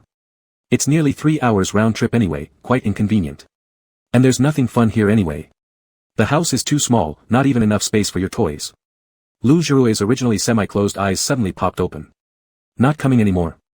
Lu Zhirui suddenly sat up, shouting loudly, do you think I really want to come to your broken-down place anyway? You don't actually want me, right? Lu Zhirui pouted, and his eyes quickly turned red. He flipped over Li Yan, climbed down the bed, opened the door and ran out. I don't even want to be here with you. I want to go home now. He cried while running. Li Yan quickly got up and followed him, not expecting that Lu Zhirui would react so strongly. He really thought that Lu Zhirui was already bored with staying here. He chased into the yard, and Lu Zhirui, running too fast, tripped and fell to the ground, unable to get up for a long time. Li Yan tried to help him up, but Lu Zhirui pushed Li Yan's hand away forcefully. With red-rimmed eyes, he looked like a young, feeble animal unable to stand on its feet, shouting at Li Yan not to touch him. However, Li Yan still picked him up from the ground. Lu Zhirui started wildly hitting and kicking Li Yan. Instead of suppressing his choked-up cries, he began shouting at Li Yan, I know. In fact, you don't like me at all, right? You don't want me. My grandpa never let me find you. He told me that since I was born, you've wanted to strangle me. His small body squirmed furiously in Li Yan's arms, not wanting to be held anymore. His face turned red from crying, his breathing uneven, soaking Li Yan's shoulder. Listening to these words, Li Yan couldn't help but tighten his grip on Lu Zhirui, his pupils contracting. So, he knew. You're the worst mom in the whole world. Lu Zhirui, crying like a drowned rat, shouted loudly at Li Yan. These words shattered Li Yan, almost making him unable to stand on the spot. His breath became erratic, afraid to look at Lu Zhirui's face. His throat felt blocked, neither able to take a deep breath nor say a comforting word. Stumbling, Li Yan carried Lu Zhirui back inside, where there were several footprints left by Lu Zhirui on his body. Lu Zhirui had fallen over a rock outside the door, scraping his knees until they bled. Li Yan placed him on a stool, pulled up his pajama pants. As he rose to get disinfectant, his legs nearly gave way, nearly causing him to kneel down. At this point, Lu Zhirui's emotions were slightly more stable, but he couldn't stop sniffing. The redness from his crying hadn't subsided. Li Yan took out the antiseptic, half knelt on the floor, and gently applied it with a cotton swab. Watching the tiny cut on that delicate little knee, so small, Li Yan's hands trembled as if he were an epileptic patient. By then, Lu Zhirui saw that the spot where Li Yan's head lowered was wet. Li Yan was very gentle in applying the medicine. Lu Zhirui suddenly also felt inexplicably sorrowful, recalling what he had just said to Li Yan. Tears continued streaming down his eyes, and he told Li Yan, Dad said you didn't do it on purpose. He said you were sick back then, and because you didn't think you could take care of me properly, you wanted to take me along. He started crying again. I don't know, who is telling the truth. But even if Grandpa was telling the truth, I forgive you. He reached out to embrace Li Yan, feeling extremely wronged. He couldn't understand why Li Yan treated him this way, why he wanted to drive him away. Even though he had been trying so hard, why did Li Yan still seem to naturally dislike him? He hugged Li Yan's squatting figure and mumbled through his tears, "I'm not afraid. I'm not afraid of dying." Even if Li Yan really wanted to kill him, he would still come looking for Li Yan. But even so, Li Yan didn't want him. Squatting on the ground, Li Yan was completely unable to free himself from the embrace of the 5-year-old. He didn't understand why. It's understandable that Lu Lingning doesn't understand. After all, Lu Zhirui is only 5 years old. At such a tender age where one knows nothing, if Li Yan wanted to, with the Lu's financial condition, he could easily hire 3 nannies to revolve around Lu Zhirui. At such a young age, he doesn't have a clear understanding of the concept of death and doesn't realize what this truly means. His recognition of motherly love is obtained merely from conversations with other classmates or stories narrated by teachers, snippets from cartoons. When others act this way, he demands the same from Li Yan, to read him stories, listen to lullabies, adopt poses seen in animations, and hear them while cradled in Li Yan's arms. Li Yan thinks, what's the difference? Those highly paid nannies can do the same, perhaps even better, more songs, gentler storytelling. Yet Lu Zhirui still comes searching for him, insisting that Li Yan does these things. As if the lack of familial affection is inherently engraved in their genes, creating an obsessive and stubborn attachment. He is only 5 years old. Yet, he came to Li Yan saying he isn't afraid of death, and that he wants love. Chapter 92. That night, Lu Zhirui was held in Li Yan's arms, his back patted until he fell asleep. Even as he slept, his eyelashes were still wet. Li Yan laid him back on the bed, lying beside him, looking at Lu Zhirui's face that resembled Lu Lanning's. Children are like this, emotions come and go quickly. He had been upset, cried himself out, got comforted, and fell asleep again, leaving Li Yan to toss and turn alone. The next day, when Lu Lanning came to pick him up, Lu Zhirui stuffed all of his toys one by one back into the jute bag and dragged it toward the door. Li Yan followed behind him, hesitating to speak. Seeing no intention from Li Yan to keep him, Lu Zhirui pushed away the hand Li Yan offered to help. When Lu Lanning got out of the car, she saw Lu Zhirui's indignant look. She didn't quite understand why. Li Yan followed until Lu Zhirui got into the car. Lu Lanning said, "It's windy tonight. You should go inside." Li Yan stood there without moving, until Lu Zhirui wound down the car window. Only then did Li Yan approach and ask through the window, "Next week? Will you come again next week?" Lu Zhirui didn't want to seem too happy about it. If he did, Li Yan would stop spoiling him. He responded with an air of maturity, "If you hope so, I will come." It turned out more like Li Yan's wish. Li Yan watched as Lu Lanning drove away with Lu Zhirui. He returned to the courtyard alone, looking at the house, which once again felt slightly empty, not feeling even a bit relieved after Lu Zhirui left. It was amusing how in less than a week, this father-son pair had both come to seek Li Yan's forgiveness, yet Li Yan hadn't apologized. Recently, the weather had cooled, and Wujingbei town is known for its frequent rain. The colder it got, the more damp and chill hung in the air. Lu Lanning appeared often during the rainy days, frequently talking through the door to Li Yan, who listened absently to the pitter-patter of the rain inside. This day was no different. Though the rain was light, Li Yan opened the door intending to buy groceries. As soon as he opened the door, however, Lu Lanning, who had been leaning against the door, slipped down and almost fell onto Li Yan. The heavy-bodied alpha nearly knocked Li Yan over. Fortunately, Lu Lanning pulled back in time. He seemed a bit dazed, had he fallen asleep at the doorstep? Li Yan was somewhat puzzled, noticing the signs of exhaustion on Lu Lanning's face. With his pale skin, lack of sleep made the dark circles under his eyes particularly evident. The rain continued outside. Moved by pity, though noting that Lu Lanning had discreetly stepped back out of the doorway, Li Yan couldn't bear it and invited him in. Lu Lanning rarely entered Li Yan's home. Moreover, the previous week, Lu Zhirui had told him that Li Yan actually wanted him to leave and never return. This was something Lu Lanning had never expected. If Li Yan truly disliked him to the extent that he couldn't tolerate anyone resembling himself, even innocent Lu Zhirui, then accepting him would be impossible. Sitting on the stool in Li Yan's house, Lu Lanning nervously enjoyed this rare moment of Li Yan's compassion. Li Yan said he needed to buy groceries and went out, leaving Lu Lanning alone in the house. He knew that even if he suggested Lu Lanning drive back home now, Lu Lanning probably wouldn't listen. He always acted based on his own judgment. Li Yan set off with an umbrella. It was barely raining, but bought some meat and fruits. Back in the yard, he squatted down and picked 2 little green vegetables. However, when he entered the house, he saw Lu Lanning standing there, holding a poster, appearing rather out of sorts. Li Yan's pupils contracted sharply. It was the promotional poster for Shattered Window. Hearing someone enter, Lu Lanning let the poster drop to the floor with a clunk, his breathing becoming disordered. He licked his cracked lips twice, then approached stiffly, raising his hands to embrace Li Yan. Li Yan was suddenly embraced, still holding the greens and the plastic bag filled with food. Just as he struggled, he heard Lu Lanning's fragile yet anxious voice. "Li Yan. Li Yan. He asked repeatedly, is it true that precious things are hidden under the bed? He recalled how Li Yan had once pushed the photo album he took home under the bed long ago. He never expected to see a poster of himself in Li Yan's room now. Desperate for confirmation yet terrified, it was as though Li Yan already had his final lifeline clenched tightly in his hand. Isn't it? Li Yan. Is it true that precious things are hidden under the bed? Hugging Li Yan's thin body, he refused to let go but didn't dare to grip too tightly. As Lu Lanning kept asking in a fragile and urgent tone, Li Yan's gaze fell upon the poster. A sunflower taking up most of the poster space, alongside a young and handsome painter. His gaze was fixed on the dazzling expanse of yellow, lost in thought amidst Lu Lanning's fervent embrace and relentless questioning. His mind wandered far away.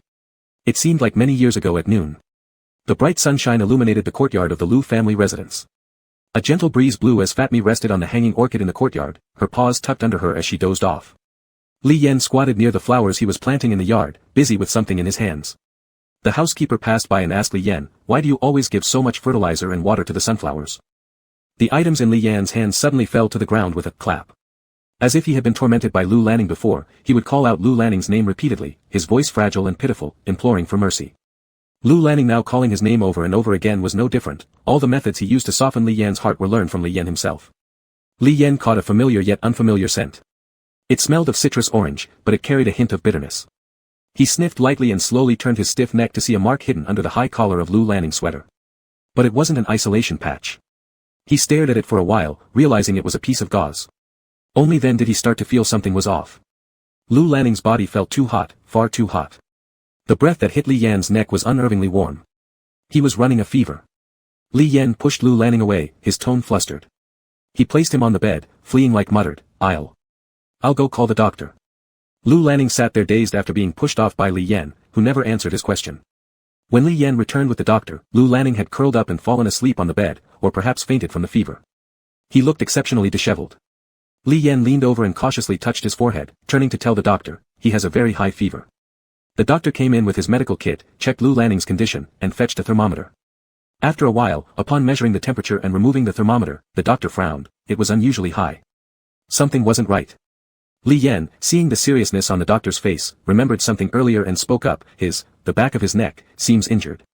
Li Yan tilted his head and pulled down the collar of the sweater, revealing the piece of gauze. The doctor removed the gauze and inspected the wound before informing Li Yan, deep wound, probably damage to the glands, causing the high fever. Gland damage. Li Yan was stunned. What alpha could injure Lu Lanning's glands? Can this be restored? Li Yan knew how vital glands were to alphas and omegas alike, almost akin to another heart. Hard to say. Gland injuries are mostly irreversible, and even pheromone sense may change. While speaking, the doctor left some medication for Li Yan, instructing him to replace the bandage and apply more medicine once Lu Lanning woke up. He said that once the wound healed, the high fever would naturally subside. It turns out, the bitter citrus aroma Li Yan noticed from the beginning had nothing to do with rain or mud. It was his pheromones becoming increasingly bitter. After the doctor left, Li Yan completely crumbled. Sitting by the bedside, he remained lost in thought for the entire night. A person like him, it seemed, couldn't ask why just once. If one why began, countless other whys would follow. He looked at Lu Lanning lying there, breathing unevenly, appearing disheveled and exhausted. He asked himself, was this happiness? Wasn't it supposed to mean paying off debts and harboring gratitude? Wasn't it supposed to mean no resentment? So why couldn't he forgive? Why could he calmly accept all life's difficulties, but not accept Lu Lanning as one of those challenges? Why did he resent? Since childhood, he had been constantly busy and working tirelessly, beaten by hooligans, chased by loan sharks, nearly kneeling before hospital staff to admit Chen Yashin. He wanted nothing, and bore no resentment toward anyone else. Yet it was only here, with Lu Lanning, that he demanded everything, 72.6 million yuan, freedom, dignity, unforgiveness, hatred, even survival and death. He claimed to have requested Li Yan's hatred, leaving kindness, strength, warmth, and no regrets to others, reserving only resentment, coldness, and malice for him. Just like he questioned before, had Lu Lanning ever given him anything good? Did rich people get their money easily? Why did none of the wealthy people passing by offer to help? Was Chen Yu really saved by him? And the stray cat, was it also saved by him? All of Chen Yu's medical expenses, every month's living fees thereafter, the tall buildings erected by the Chen family, every business expense, the bony stray cat that became so plump in less than a year, eating so many cans of fish and imported cat food. Li Yan made decisions, and Lu Lanning paid the bill. How can you say you're grateful while still resenting him endlessly? Can someone who lies all the time deceive even themselves? Could Li Yan really have saved Chen Yu? If not for meeting Lu Lanning, the most likely outcome for Li Yan and Qin Yu would have been one being beaten to death on the street by loan sharks, and the other freezing cold on a hospital bed, unable to afford expensive surgery. Li Yan was not someone who dwelled on hardships, but he kept accounts with Lu Lanning and calculated things clearly. Lin Sheng is indeed good, but his goodness wasn't meant for Li Yan. Only Lu Lanning, as bad as she was, had genuinely grown because of him. There are millions of kinds of goodness in this world, but none of them were prepared for Li Yan. Only that icy malice from fate was destined for him. Should all the resentment be directed at Lu Lanning? When Li Yan was 6 years old, did Lu Lanning drive his mother away? Did Lu Lanning cause the car accident when his father died at 10? Was it Lu Lanning who gave his wife an incurable disease? Deep down, Li Yan knew very well that Lu Lanning was the only anomaly in the countless misfortunes he'd experienced. Lu Lanning told him he could return the debt, granting Li Yan the right to harm him, begging for Li Yan's resentment.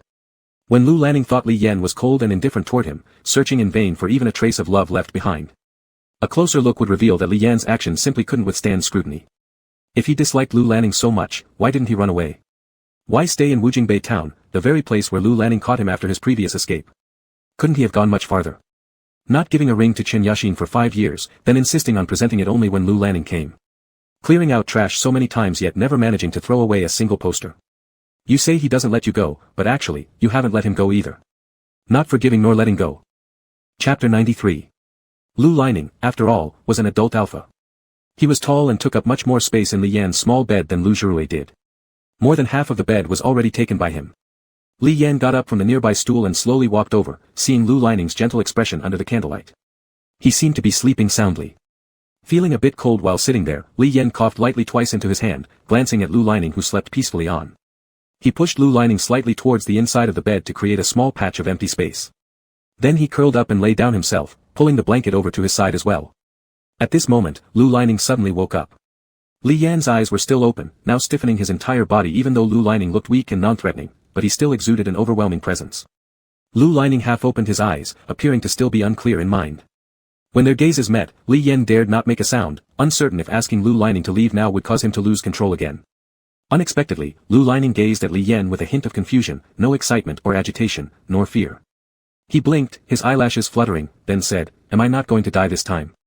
He looked as though he couldn't quite believe it, then raised his hand to grab Li Yan's wrist and checked it carefully. Li Yan was perplexed by his actions. At this point, Lu Lanning seemed rather contented. "So you're not going to die in front of me this time, and you even let me touch you?" He seemed about to raise his hand to touch Li Yan's face, but before Li Yan had a chance to dodge, Lu Lanning pulled back his hand and said, "Never mind."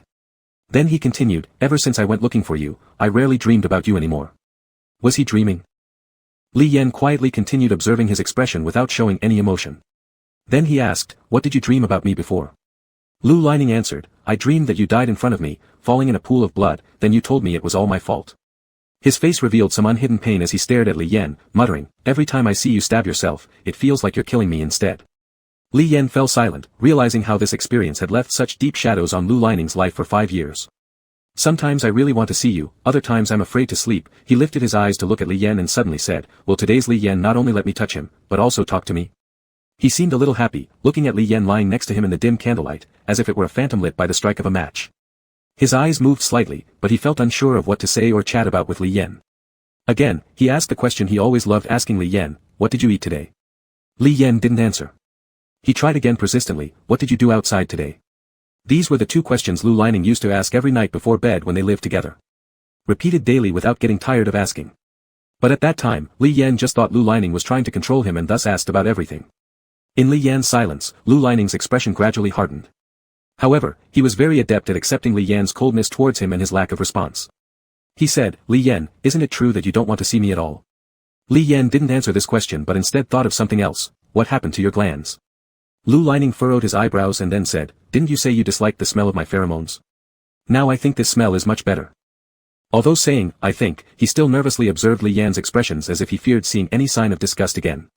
Li Yan asked again, "How did you injure them?" Lu Lanning thought for a moment, then replied, "The stones outside Li Yan's house. Instead of using those pebbles to carve letters, he had scratched an orange instead." Li Yan thought he was beyond saving and frowned, saying, "Do you know that gland damage is irreversible?" This was sheer nonsense. Lu Lanning showed no concern. "I know," he answered like this, then cautiously approached Li Yan again and asked, "Is losing Li Yan reversible?" Li Yan ignored this question, feeling as though something was blocking his chest, heavy and suffocating. By this point, Lu Lanning was already very close to Li Yan. He examined Li Yan meticulously, and Li Yan did not retreat further because there was no more room behind him. It seemed Lu Lining dared not come closer either, stopping at this slightly intimate distance, fearing that coming too near would shatter this dream. But even this closeness made Lu Lining feel content. He turned his head slightly and continued talking to Li Yan, his voice low and hoarse, his high fever still not having subsided, making his breath hot against Li Yan. Li Yan is so hard to pursue, so difficult to please. I can never learn. Can you put a little water or give me some hints? He stared at the unmoved Li Yan, repeating, Li Yan, give a little, please, just a little. As if talking to Li Yan. Give a little love, just a little. Under Lu Lining's blatant and desperate gaze, Li Yan finally broke his long silence. After hesitating for a moment, he clearly said, all right, which seemed like every compromise he ever made with his own destiny, unwilling yet not crossing his boundaries. So once again, he said, all right. He had thought that after saying this, Lu Lining would say something in response. Instead, Lu Lining was simply stunned, frozen in expression for a moment. Then, after pausing, he suddenly burst into laughter. He said, it's still a good dream. After saying this, he gradually closed his eyes in front of Li Yan. Perhaps the impact of the gland damage on his body wasn't as easygoing as his tone suggested, he truly looked incredibly exhausted. They were too close, and it was rare to see such an attractive smile from this usually unpleasant face, even under such dim lighting, it was still dazzling. Li Yan was momentarily distracted and thought of Song Ruan. He remembered Song Ruan, who wasn't given much attention by Lu Lining, but could still be enchanted by his looks. The next morning when Li Yan woke up, he found that Lu Lining was already gone. He pulled back the blanket, tidied up a bit, ate breakfast simply, then went out. On his way back, he passed by a clearance sale for sundries where he saw a ball of round and fluffy yarn, bright red and festive looking. So he bought it and also got knitting needles, intending to knit a scarf for Lu Zhuruo.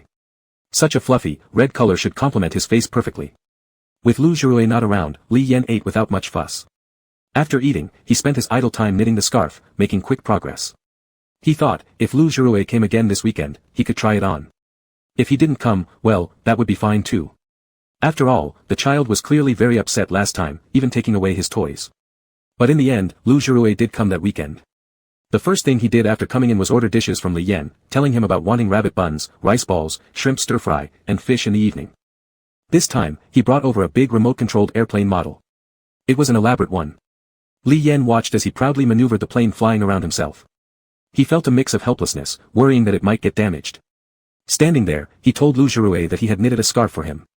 Lu Zhuruo looked delighted, abandoning the airplane on the side and immediately asked Li Yan for the scarf. It was just a plain large red, fluffy woolen scarf. Li Yan helped Lu Zhuruo wear it, observing for a few moments, it looked like the length was just right. Lu Zhuruo tilted his chin upwards. Even when Li Yan tried to take it off, he refused. Seeing that Lu Zhuruo was about to leave with the scarf around his neck, probably to play with the neighboring kids, Ernyo and Nyo, Li Yan called out from behind, you'll be too hot running outside like that. It's not really that cold yet. Overconfident, Lu Zhuruo retorted, didn't you say you gave it to me? I like wearing it now. I'm not hot at all. With a thud, he ran out, ignoring Li Yan's advice. In less than half an hour, the energetic child returned, drenched in sweat, took off the scarf, placed it on the table, and declared that it should stay there, asking Li Yan not to touch it. Li Yan nearly laughed at this sight, pursing his lips and continuing cooking. Unexpectedly, Lu Lining showed up at this moment. To avoid being seen by Lu Zhuruo, since Lu Lining was always kept out by Li Yan during the weekends, he typically avoided overlapping his visits with Lu Zhuruo's. He lingered at the door, trying to start a conversation with Li Yan as he cooked, asking, what are you making? Seeing his feet outside the door while his body leaned inside awkwardly, Li Yan shook his head. He sighed, then glanced at him and said, come in. After receiving Li Yan's permission, Lu Lining stepped in. The first thing he saw was the bright red scarf lying on the table. This was certainly not a color Li Yan would choose for himself. He always wore dark tones or dull grays. Lu Lining raised his eyebrows, picked up the scarf, swung it twice, then wrapped it around his own neck, looking excited as if he'd gotten a great deal. He tugged at Li Yan's sleeve while he was cooking and said, it's a bit short, but I still like it. Li Yan stared at Lu Lining, who was glowing with happiness, wrapping the bright red scarf around his neck and gazing at him, forgetting to move the spatula in his hand. His mouth hung open slightly in surprise. At this moment, Lu Zhuruo happened to return. Walking in, he saw Lu Lining wearing the scarf Li Yan had knitted for him and immediately started protesting. That's mine. He rushed to Lu Lining, standing in front of him like a feisty rooster. In that moment, Lu Lining's expression cracked, his gaze shifting from Li Yan to Lu Zhuruo, before he finally untied the scarf with a stiffened look and placed it back on the table. He asked Li Yan in a dazed manner, so you're really going to be nice to everyone but treat only Lu Lining badly? Chapter 94. Li Yan had no way to answer that question, nor could he understand where Lu Lining's phrase, good to everyone, came from. After all, Lu Zhuruo was also his child. He didn't even know that Lu Lining would come today, so naturally he hadn't prepared food for him. With him showing up suddenly, there wouldn't be enough food for everyone. Lu Lining sat unhappily on a small low stool in Li Yan's home waiting. At this moment, Lu Zirui, who did not mind the heat anymore, insisted on wrapping a bright red scarf twice around his neck and sitting beside Lu Lining, seemingly just to annoy him. Li Yan turned around and saw them. He quietly turned back and gave half of his food to Lu Lining, served it in a bowl, and handed it over to him. But when the bowl was placed on the table, Lu Lining noticed that both his bowl and Li Yan's only contained a little more than half, while Lu Zirui's bowl was full. Realizing what had happened, Lu Lining pushed his bowl toward Li Yan and said, "You eat. I've already eaten before coming here." Li Yan raised an eyebrow and looked at him. Lu Lining seemed quite dejected, passing the rice in his bowl to Li Yan as if he thought he was somehow in the way. Then he took another look at Lu Zirui's bright red scarf, got up suddenly and said, "Forget it, I'll leave first. You two eat." His movements were quick, rising and stepping out the door with several long strides. Li Yan didn't understand why he became emotional again all of a sudden and followed him, taking a couple steps forward. "Hey, you." However, by the time Lu Lining walked out and closed the door behind him, Li Yan stopped, only then realizing what he had done. A strange sense of fear began to spread within him, as if the high wall he had built up over decades in front of Lu Lining was completely destroyed by those few simple steps. After Lu Lining left, Lu Zirui, who dared not say much while Lu Lining was around, started now. Not only does he want to grab my scarf, but he also wants to take away Li Yan's food. Li Yan paused his movements, turned around and looked at Lu Zirui's face which resembled Lu Lining like they were carved from the same mold, silently returning to sit at the table and absent-mindedly eating the rice in his bowl. Lu Zirui thought that his words made Li Yan unhappy and kept quiet, bowing his head to eat, with his little mouth getting greasy from the meal.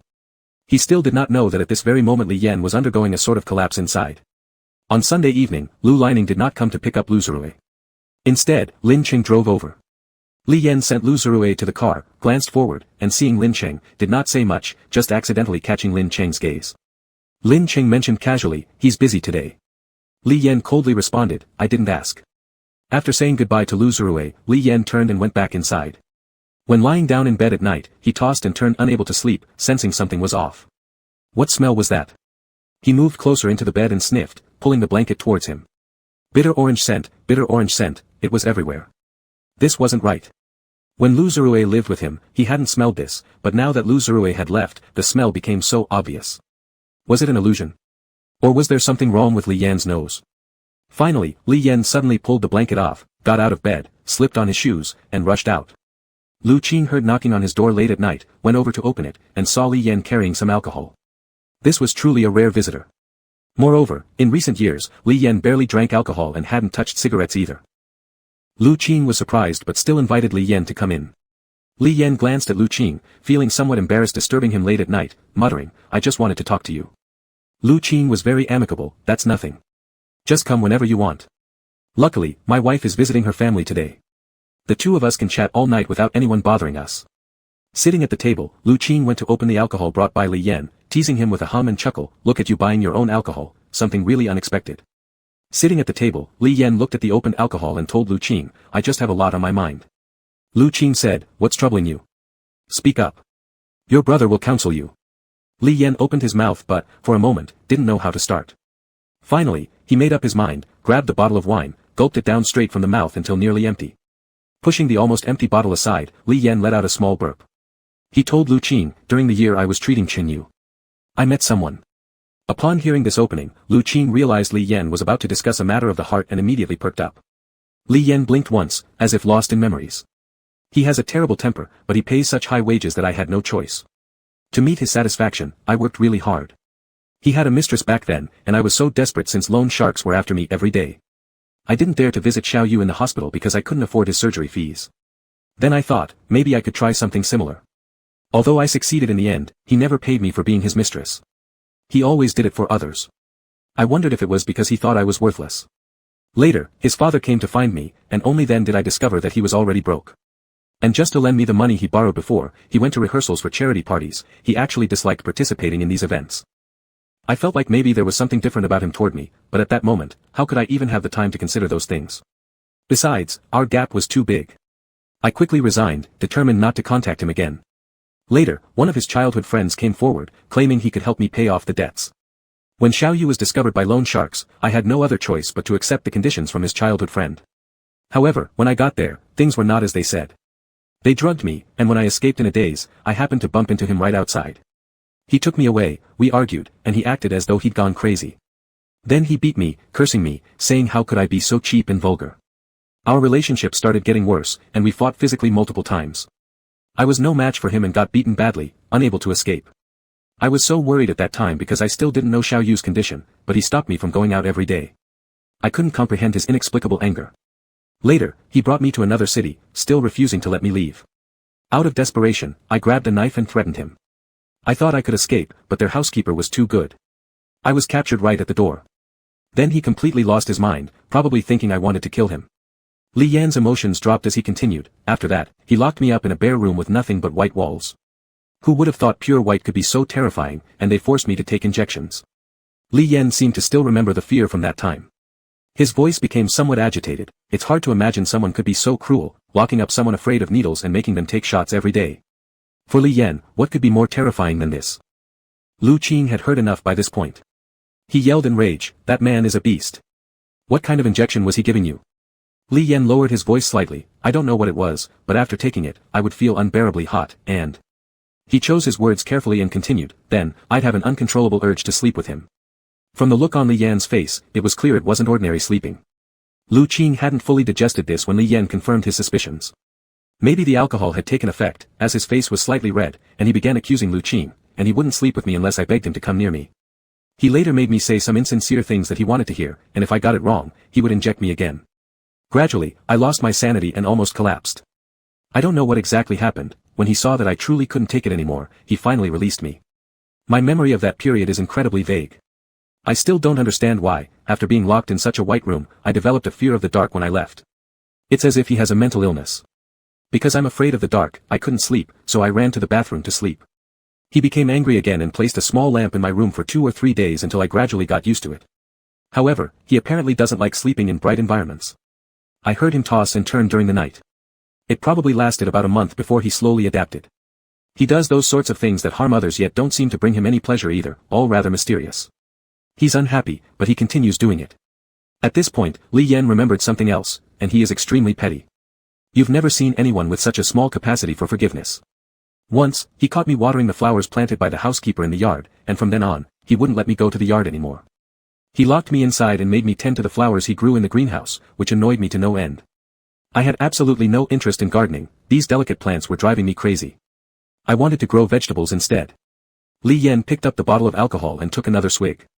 But it seemed like he really liked it. I cut some flowers for his study, and his mood improved a bit during that time. He even let me go out. When I was allowed to leave, I definitely tried to escape. Li Yan glanced at Lu Qing. Then, as you know, when I returned and went to Qin Liu's place, I was found by him again. After he caught me, his madness came back, and he became extremely perverted in what he did, something beyond imagination. Li Yan shook his head, his face redder. You just can't comprehend how he could be so perverted, and then. I couldn't handle it anymore. He took me to see a doctor, who told me it was a psychological issue, saying that I feared being manipulated by him after recovering, so I developed an anxiety disorder. But I don't know what the doctor told him. Anyway, we didn't do that for the next 6 months. Sometimes, when I passed by his study, I heard him throwing things around, then picking them up and reciting medical instructions there. It was the 4th year. In the 4th year, the cat Li Yan raised had become noticeably fatter, looking like a piglet with excessive nutrition. The ornamental mini sunflowers planted in the yard shot up extraordinarily high, almost like a mutated breed. Li Yan went out daily to watch basketball games, ate beef noodles on weekends, fed his cat back home, secretly brought the cat into his bedroom, pretended to sleep while peeking at Lu Ningxing coming in with a grim expression to clean up the cat hair, and then after taking a shower, Lu Ningxing would climb into bed to cuddle with Li Yan, not doing anything else but sleeping together. The light in the bedroom stayed on day and night. Through the door of the bedroom, you could smell the fragrance of flowers, and the indoor temperature was always around 20 degrees Celsius, no leaking in the rainy days, no coldness in winter. Li Yan even received a small night light from Lu Ningxing near the end of the year. Li Yan recalled this tranquil period of his life, when he didn't have to evade random clubs on the streets in fear or face exorbitant hospital bills anymore. Li Yan said, "That was a really beautiful lamp, and I thought we were together." And considering how arrogant he usually is, he even helped me by using his mouth. I never thought that after I actually got better, he asked if I did it on purpose, but I wasn't. Li Yan's cheeks turned red, and his voice grew quieter. Li Yan closed his eyes briefly before continuing. After the new year, I saw his engagement announcement. At this point, his eyes showed some signs of distraction. I woke up, realizing that we're not from the same world, the gap between us is too wide. His former lovers were all very beautiful and excellent, far beyond my comparison. Even those who caused him scandals and appeared in entertainment news, he never did such things with me. Perhaps he thought I'm unsuitable to be seen publicly. He often called me old and ugly. Li Yan felt somewhat sad. Actually, I am only 2 years older than him. His fiancée is a good person, handsome and from a wealthy family. I met him once, he came to our house, and I cooked a meal for him at my best level. He was nice, without making things difficult for me, but only asked me to remake the soup. Li Yan's heart ached. He was truly adorable. Afterward, I used some clever tactics to test him, and he really liked his fiancée. He said that after he moves in, they would cuddle and sleep together on the bed, leaving me to sleep under it. He actually forgot about my fear of darkness. At that point, our conflicts had intensified severely, and we frequently quarreled because I made friends. He always doubted everything even though he himself already had a fiancée. He's always complaining as if he's the most pitiful one. In the beginning, when we fought, I'd lie on the bed with my eyes closed, but he'd still talk to me about how he didn't hit me hard enough, why I was so harsh toward him. I really couldn't bear his attitude anymore, nobody could. Li Yan repeatedly emphasized this, so, I thought, alright, let him get married, maybe then he'll leave me alone, and we'll end it like this.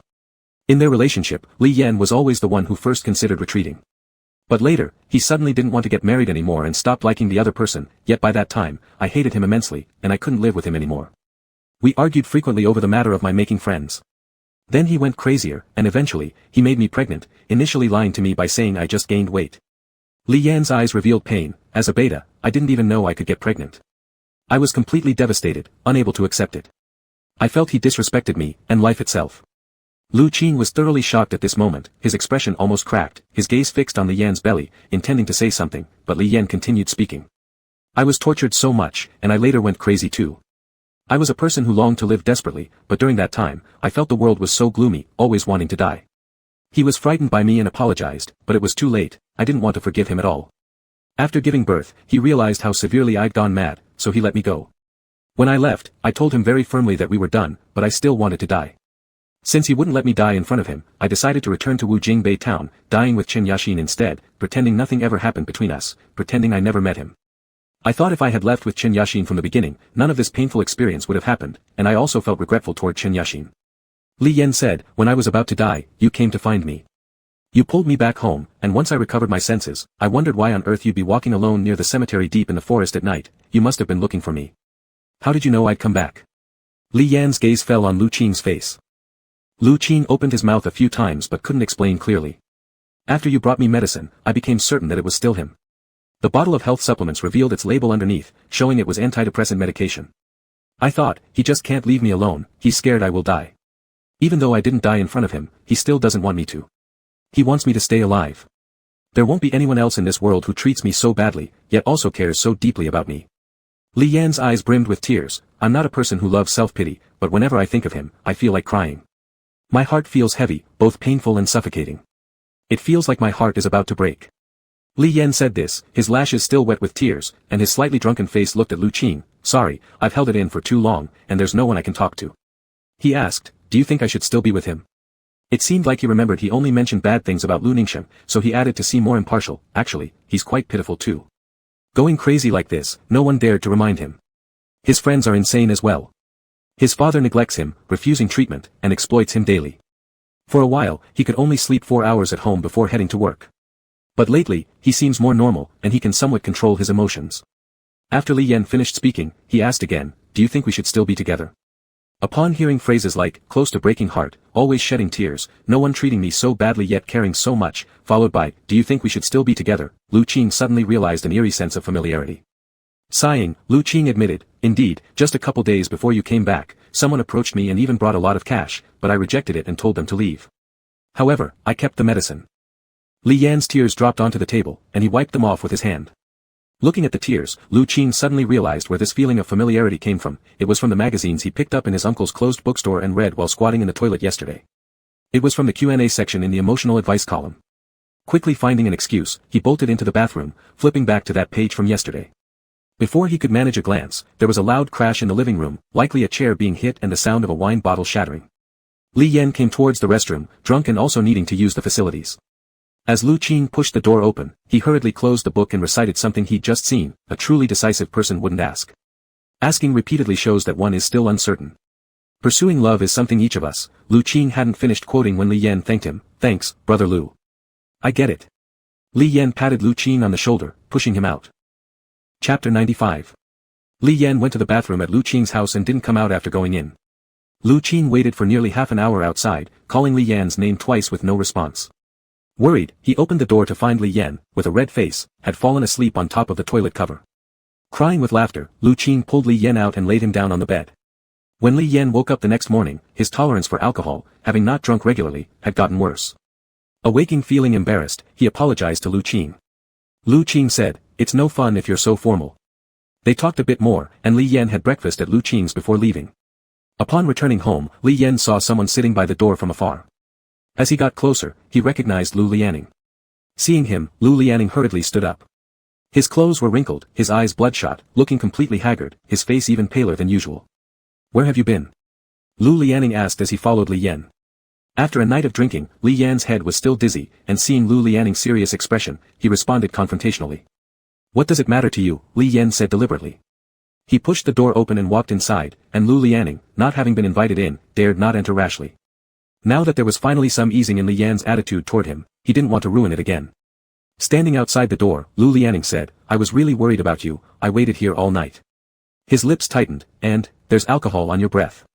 Li Yan returned to his room, lying back in bed, and the scent of bitter orange filled the air again. Hearing Lu Lianing incessantly talking and complaining outside the door.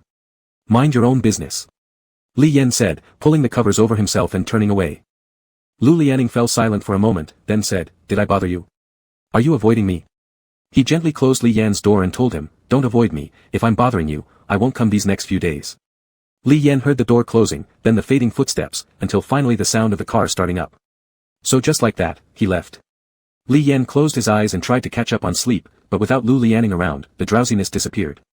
Tossing and turning for half an hour, he finally rubbed his eyes and sat up. Looking blankly, he stared at the silver ring on the desk. He slowly lowered his head, realizing how easy it was for Lu Lianing to get hurt by him. This fact had become increasingly clear.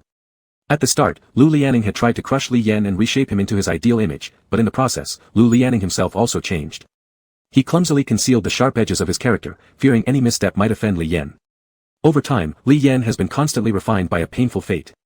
He carried immense emotional bluntness, remaining indifferent to love and hatred alike, focusing solely on what needed to be done, dismissing everything else, without too much thought or memory. He never had the power to fight back, nor did he consider retaliating. Encountering Lu Lianing could perhaps be considered one of Li Yan's hardships, but it wasn't entirely accurate. For while Li Yan couldn't foresee destiny, he could firmly predict that if he drove towards Lu Lianing would swerve aside. When he gave Chen Yashin a ring while Lu Lianing was around, Lu Lianing would definitely feel hurt. This predictive ability was not something Li Yan was born with, it was given to him by Lu Lianing, the ability to cause harm. Li Yan wondered, hadn't he used to be different? Why couldn't he help but hurt Lu Lianing? Was it because deep down, he felt wronged, felt unfairness? Yet even so, this didn't make him feel better either. Lu Lianing learned from Li Yan to intentionally get soaked in the rain to win his lover's sympathy, repeating their name humbly as a plea for forgiveness, but was Li Yan learning now from Lu Lianing, using harm to prove love? Once more, Li Yan repeated to himself internally, Li Yan, why can't you learn anything good? It was already the 10th year. Their child was 5 years old. Would Lu Lianing still keep coming to Jingwan town for a few more years of rain? How deep should he cut his own glands to soften Li Yan's heart? Li Yan wasn't someone who thought frequently, but once he made a decision after reflection, he never wavered again. Could it get any worse? Could Li Yan's life get any worse? He was not afraid to make bad decisions, as he was already at rock bottom and couldn't fall further. Would people criticize him for seeking comfort in someone who once hurt him? But during Li Yan's most desperate moments, no one reached out to help him, and therefore, no one now could judge him morally. At this point, Li Yan even let out a relaxed smile, though the smile barely formed before it froze stiff on his lips. It should not be a cause for ease and happiness that no one cares. The corner of his mouth, which had just lifted, slowly fell again as he thought of Chen Yu. Would Chen Yu scold him for being cheap? But what could he do? Wasn't it because of his cheapness that Chen Yu's life was saved? Li Yan's gaze returned to the ball of red yarn, there was only a small sphere left. He reached out to take it, blaming it on Lu Jirui's small size, leaving too much yarn behind. Lu Lianing drove halfway when raindrops began to fall in the sky. They tapped on his car window, and with a low spirit, he turned the wheel, ultimately turning back. Lu Lianing's car stopped in front of Li Yan's house. Li Yan's house was lit up, it was already dark outside. Opening the heater, Lu Lianing grabbed a blanket from the back seat, ready to sleep in the rear seat as usual.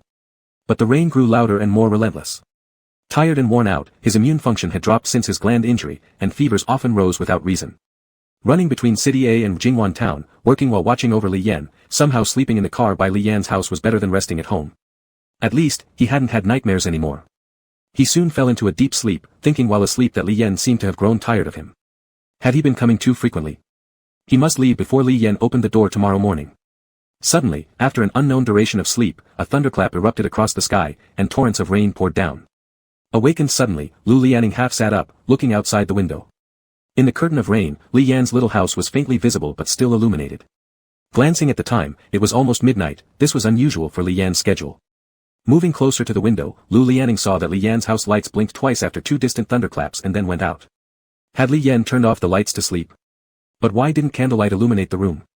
Suddenly, Lu Lianing became fully alert, pushing open the car door. The heavy rain drowned the ground up to his ankles, yet he rushed to Li Yan's door.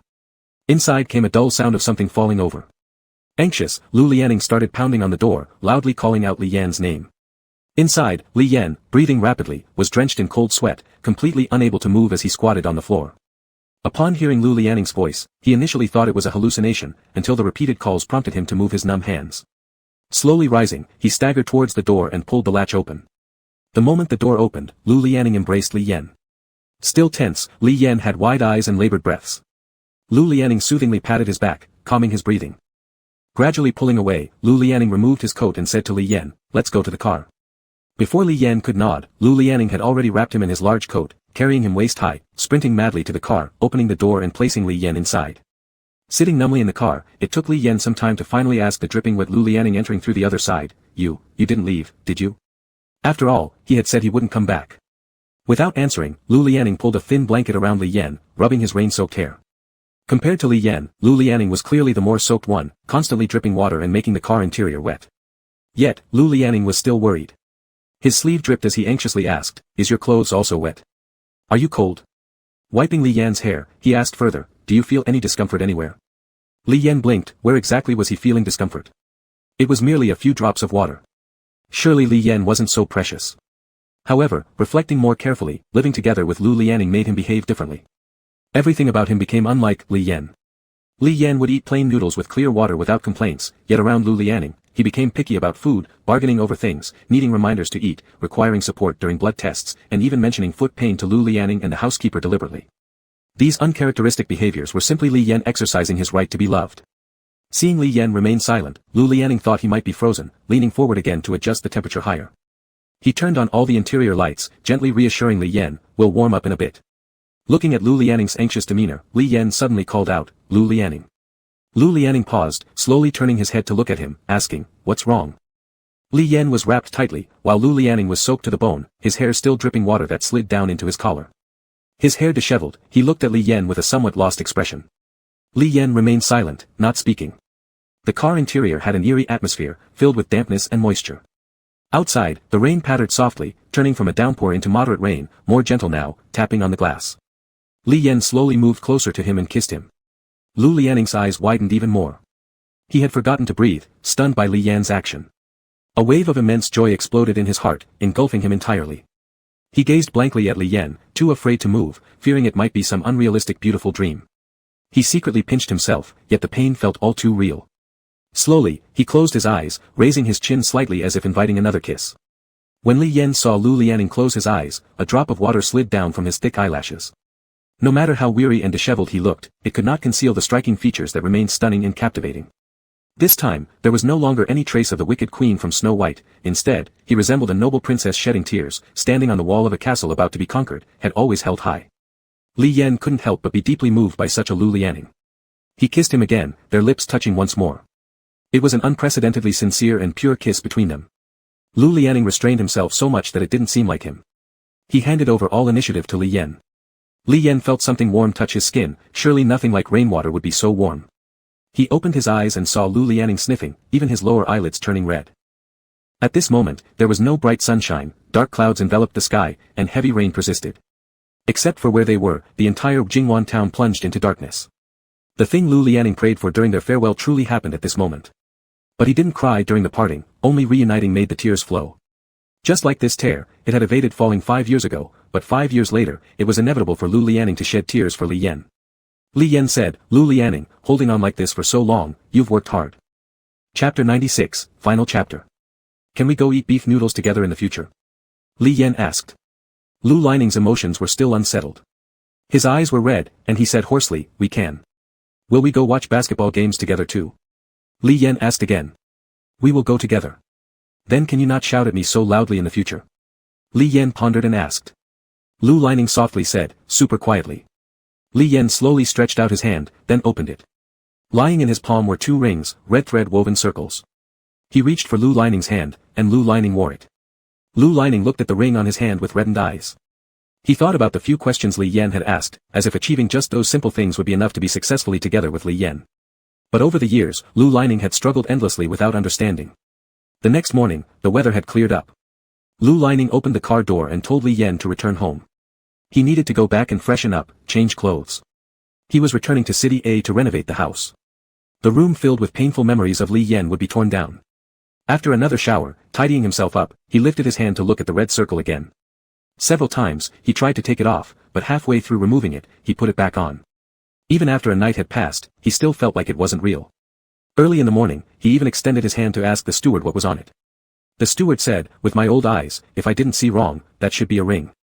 Lu Lining held his hand as if sleeping, resting it on his chest. His heart was racing. Everything else was fine except that it was beating too fast for him to fall asleep. He dealt with some accumulated work, and during the weekend, he took Lu Zhirui to Jingwan town again. Now, Lu Zhirui's bright red scarf didn't seem impressive anymore. When Lu Zhirui intentionally walked around flaunting it, Lu Lining didn't even pay attention to him. When they arrived, there was no one at Li Yan's house. They had woken up early, when the sky was just barely lighting up. It was only 8:30 by the time they got to Jingwan town. Yet, Li Yan wasn't home at this time. But neither of them were overly worried yet. Unexpectedly, the wait lasted all day long. Li Yan did not come back even by noon. By late afternoon, as the sun was about to set, Li Yan still hadn't returned. Could it be he hadn't been home last night either? Lu Lining blinked once, feeling something amiss. Could it be that Li Yan had changed her mind, unwilling to continue? Just after giving him the ring, she disappeared as she had done before, feigning friendliness only to let her guard down before completely breaking away from him. As Lu Lining was sinking into dejection, looking sullen, fully immersing himself in feelings of abandonment, Lu Zhirui could no longer hold it in. "It's all because of you. If you hadn't come searching for him, how could he have left without even going home?" Lu Zhirui suddenly shouted at Lu Lining. "Why don't you say it's because you're pestering him? Do you think you're someone likable or a good kid?" Lu Lining responded with a mocking laugh. "He probably just disliked you, so he left." After waiting for so long, Lu Zhirui burst into crying and yelled against Lu Lining's cold face, "All your fault. All your fault." Lu Lining was already infuriated beyond measure, also losing confidence, his chest rising and falling violently. Li Yan had repeatedly pulled him along high hopes and then dropped him down mercilessly. This irritation, further exacerbated by Lu Zhirui's provocations, made Lu Lining almost reach his limit, making him feel an overwhelming urge to beat the unruly boy. But just as Lu Lining raised his hand, Lu Zhirui glared at him stubbornly, tears streaming down his face. His eyes were so much like Li Yan's. At that moment, he stubbornly bit his lips and cried. Lu Lining couldn't bring himself to hit him for a long while. A hole had opened up in his heart, and Lu Zhirui seemed fearless as he blew wind into it relentlessly, leaving Lu Lining unable to recover. Finally, as the sky blazed red with crimson hues, Lu Lining saw far away a figure appearing at the intersection. It was Li Yan coming back. She was holding a bouquet of flowers in her left hand and dragging a sickle with her right, which scratched against the ground emitting a somewhat dissonant sound. Lu Lining hadn't shaken off his mournful sentiments yet, mistakenly believing Li Yan had grown tired of their entanglement and planned to kill him this time rather than spare him. Perhaps she wanted to sever ties by laying out flowers for his burial. Looking at Li Yan, who appeared quite exhausted, with dirt on her knees, Lu Lining watched her approach. Standing in front of Lu Lining, she released the handle of the sickle, causing it to clang to the ground with a loud thud. She pushed the flowers into Lu Lining's arms. "Happy birthday." Lu Lining stood there stunned. He had forgotten his own birthday, but Li Yan had remembered. Li Yan patted her head. "Didn't miss it this time, did I?" Holding a bunch of flowers in his arms, Lu Lining stared at Li Yan, seemingly having lost all power of speech. Misinterpreting Lu Lining's silence, recalling words Lu Lining had previously spoken, Li Yan assumed he thought the flowers weren't good enough. After all, he had never given him anything particularly nice. "These are not ordinary flowers. These are the best flowers in the entire Jingwan town," Li Yan said. Oh, this was not an ordinary Li Yan, but the best Li Yan from the whole Jingwan town. It seemed that hearts weren't made of stone after all, but of dazzling, luminous diamonds that were then picked and worn on Lu Lining's hand. Perhaps luck did truly exist. Lu Lining, overwhelmed with excitement, shook so much that the petals started to fall. Staring blankly at Li Yan, he muttered as if in a daze, "So it's the best Li Yan from Jingwan town." Unbeknownst to himself, those words slipped out, something akin to a tender declaration. Li Yan heard them clearly beside him. A flush of red appeared on his face, as a gentle breeze blew by. He lowered his head, revealing a smile, a radiant one. It felt like things should have been this way many years ago. Li Yan had walked through tribulations, his figure carrying a tattered grace. Those hardships slid off him, like dust shaken away, leaving no trace behind. In the evening after sunset, he gave a bouquet to his young lover, earning a line of endearment, showing a bashful smile. He looked like someone who'd already been happy for a long time. The end.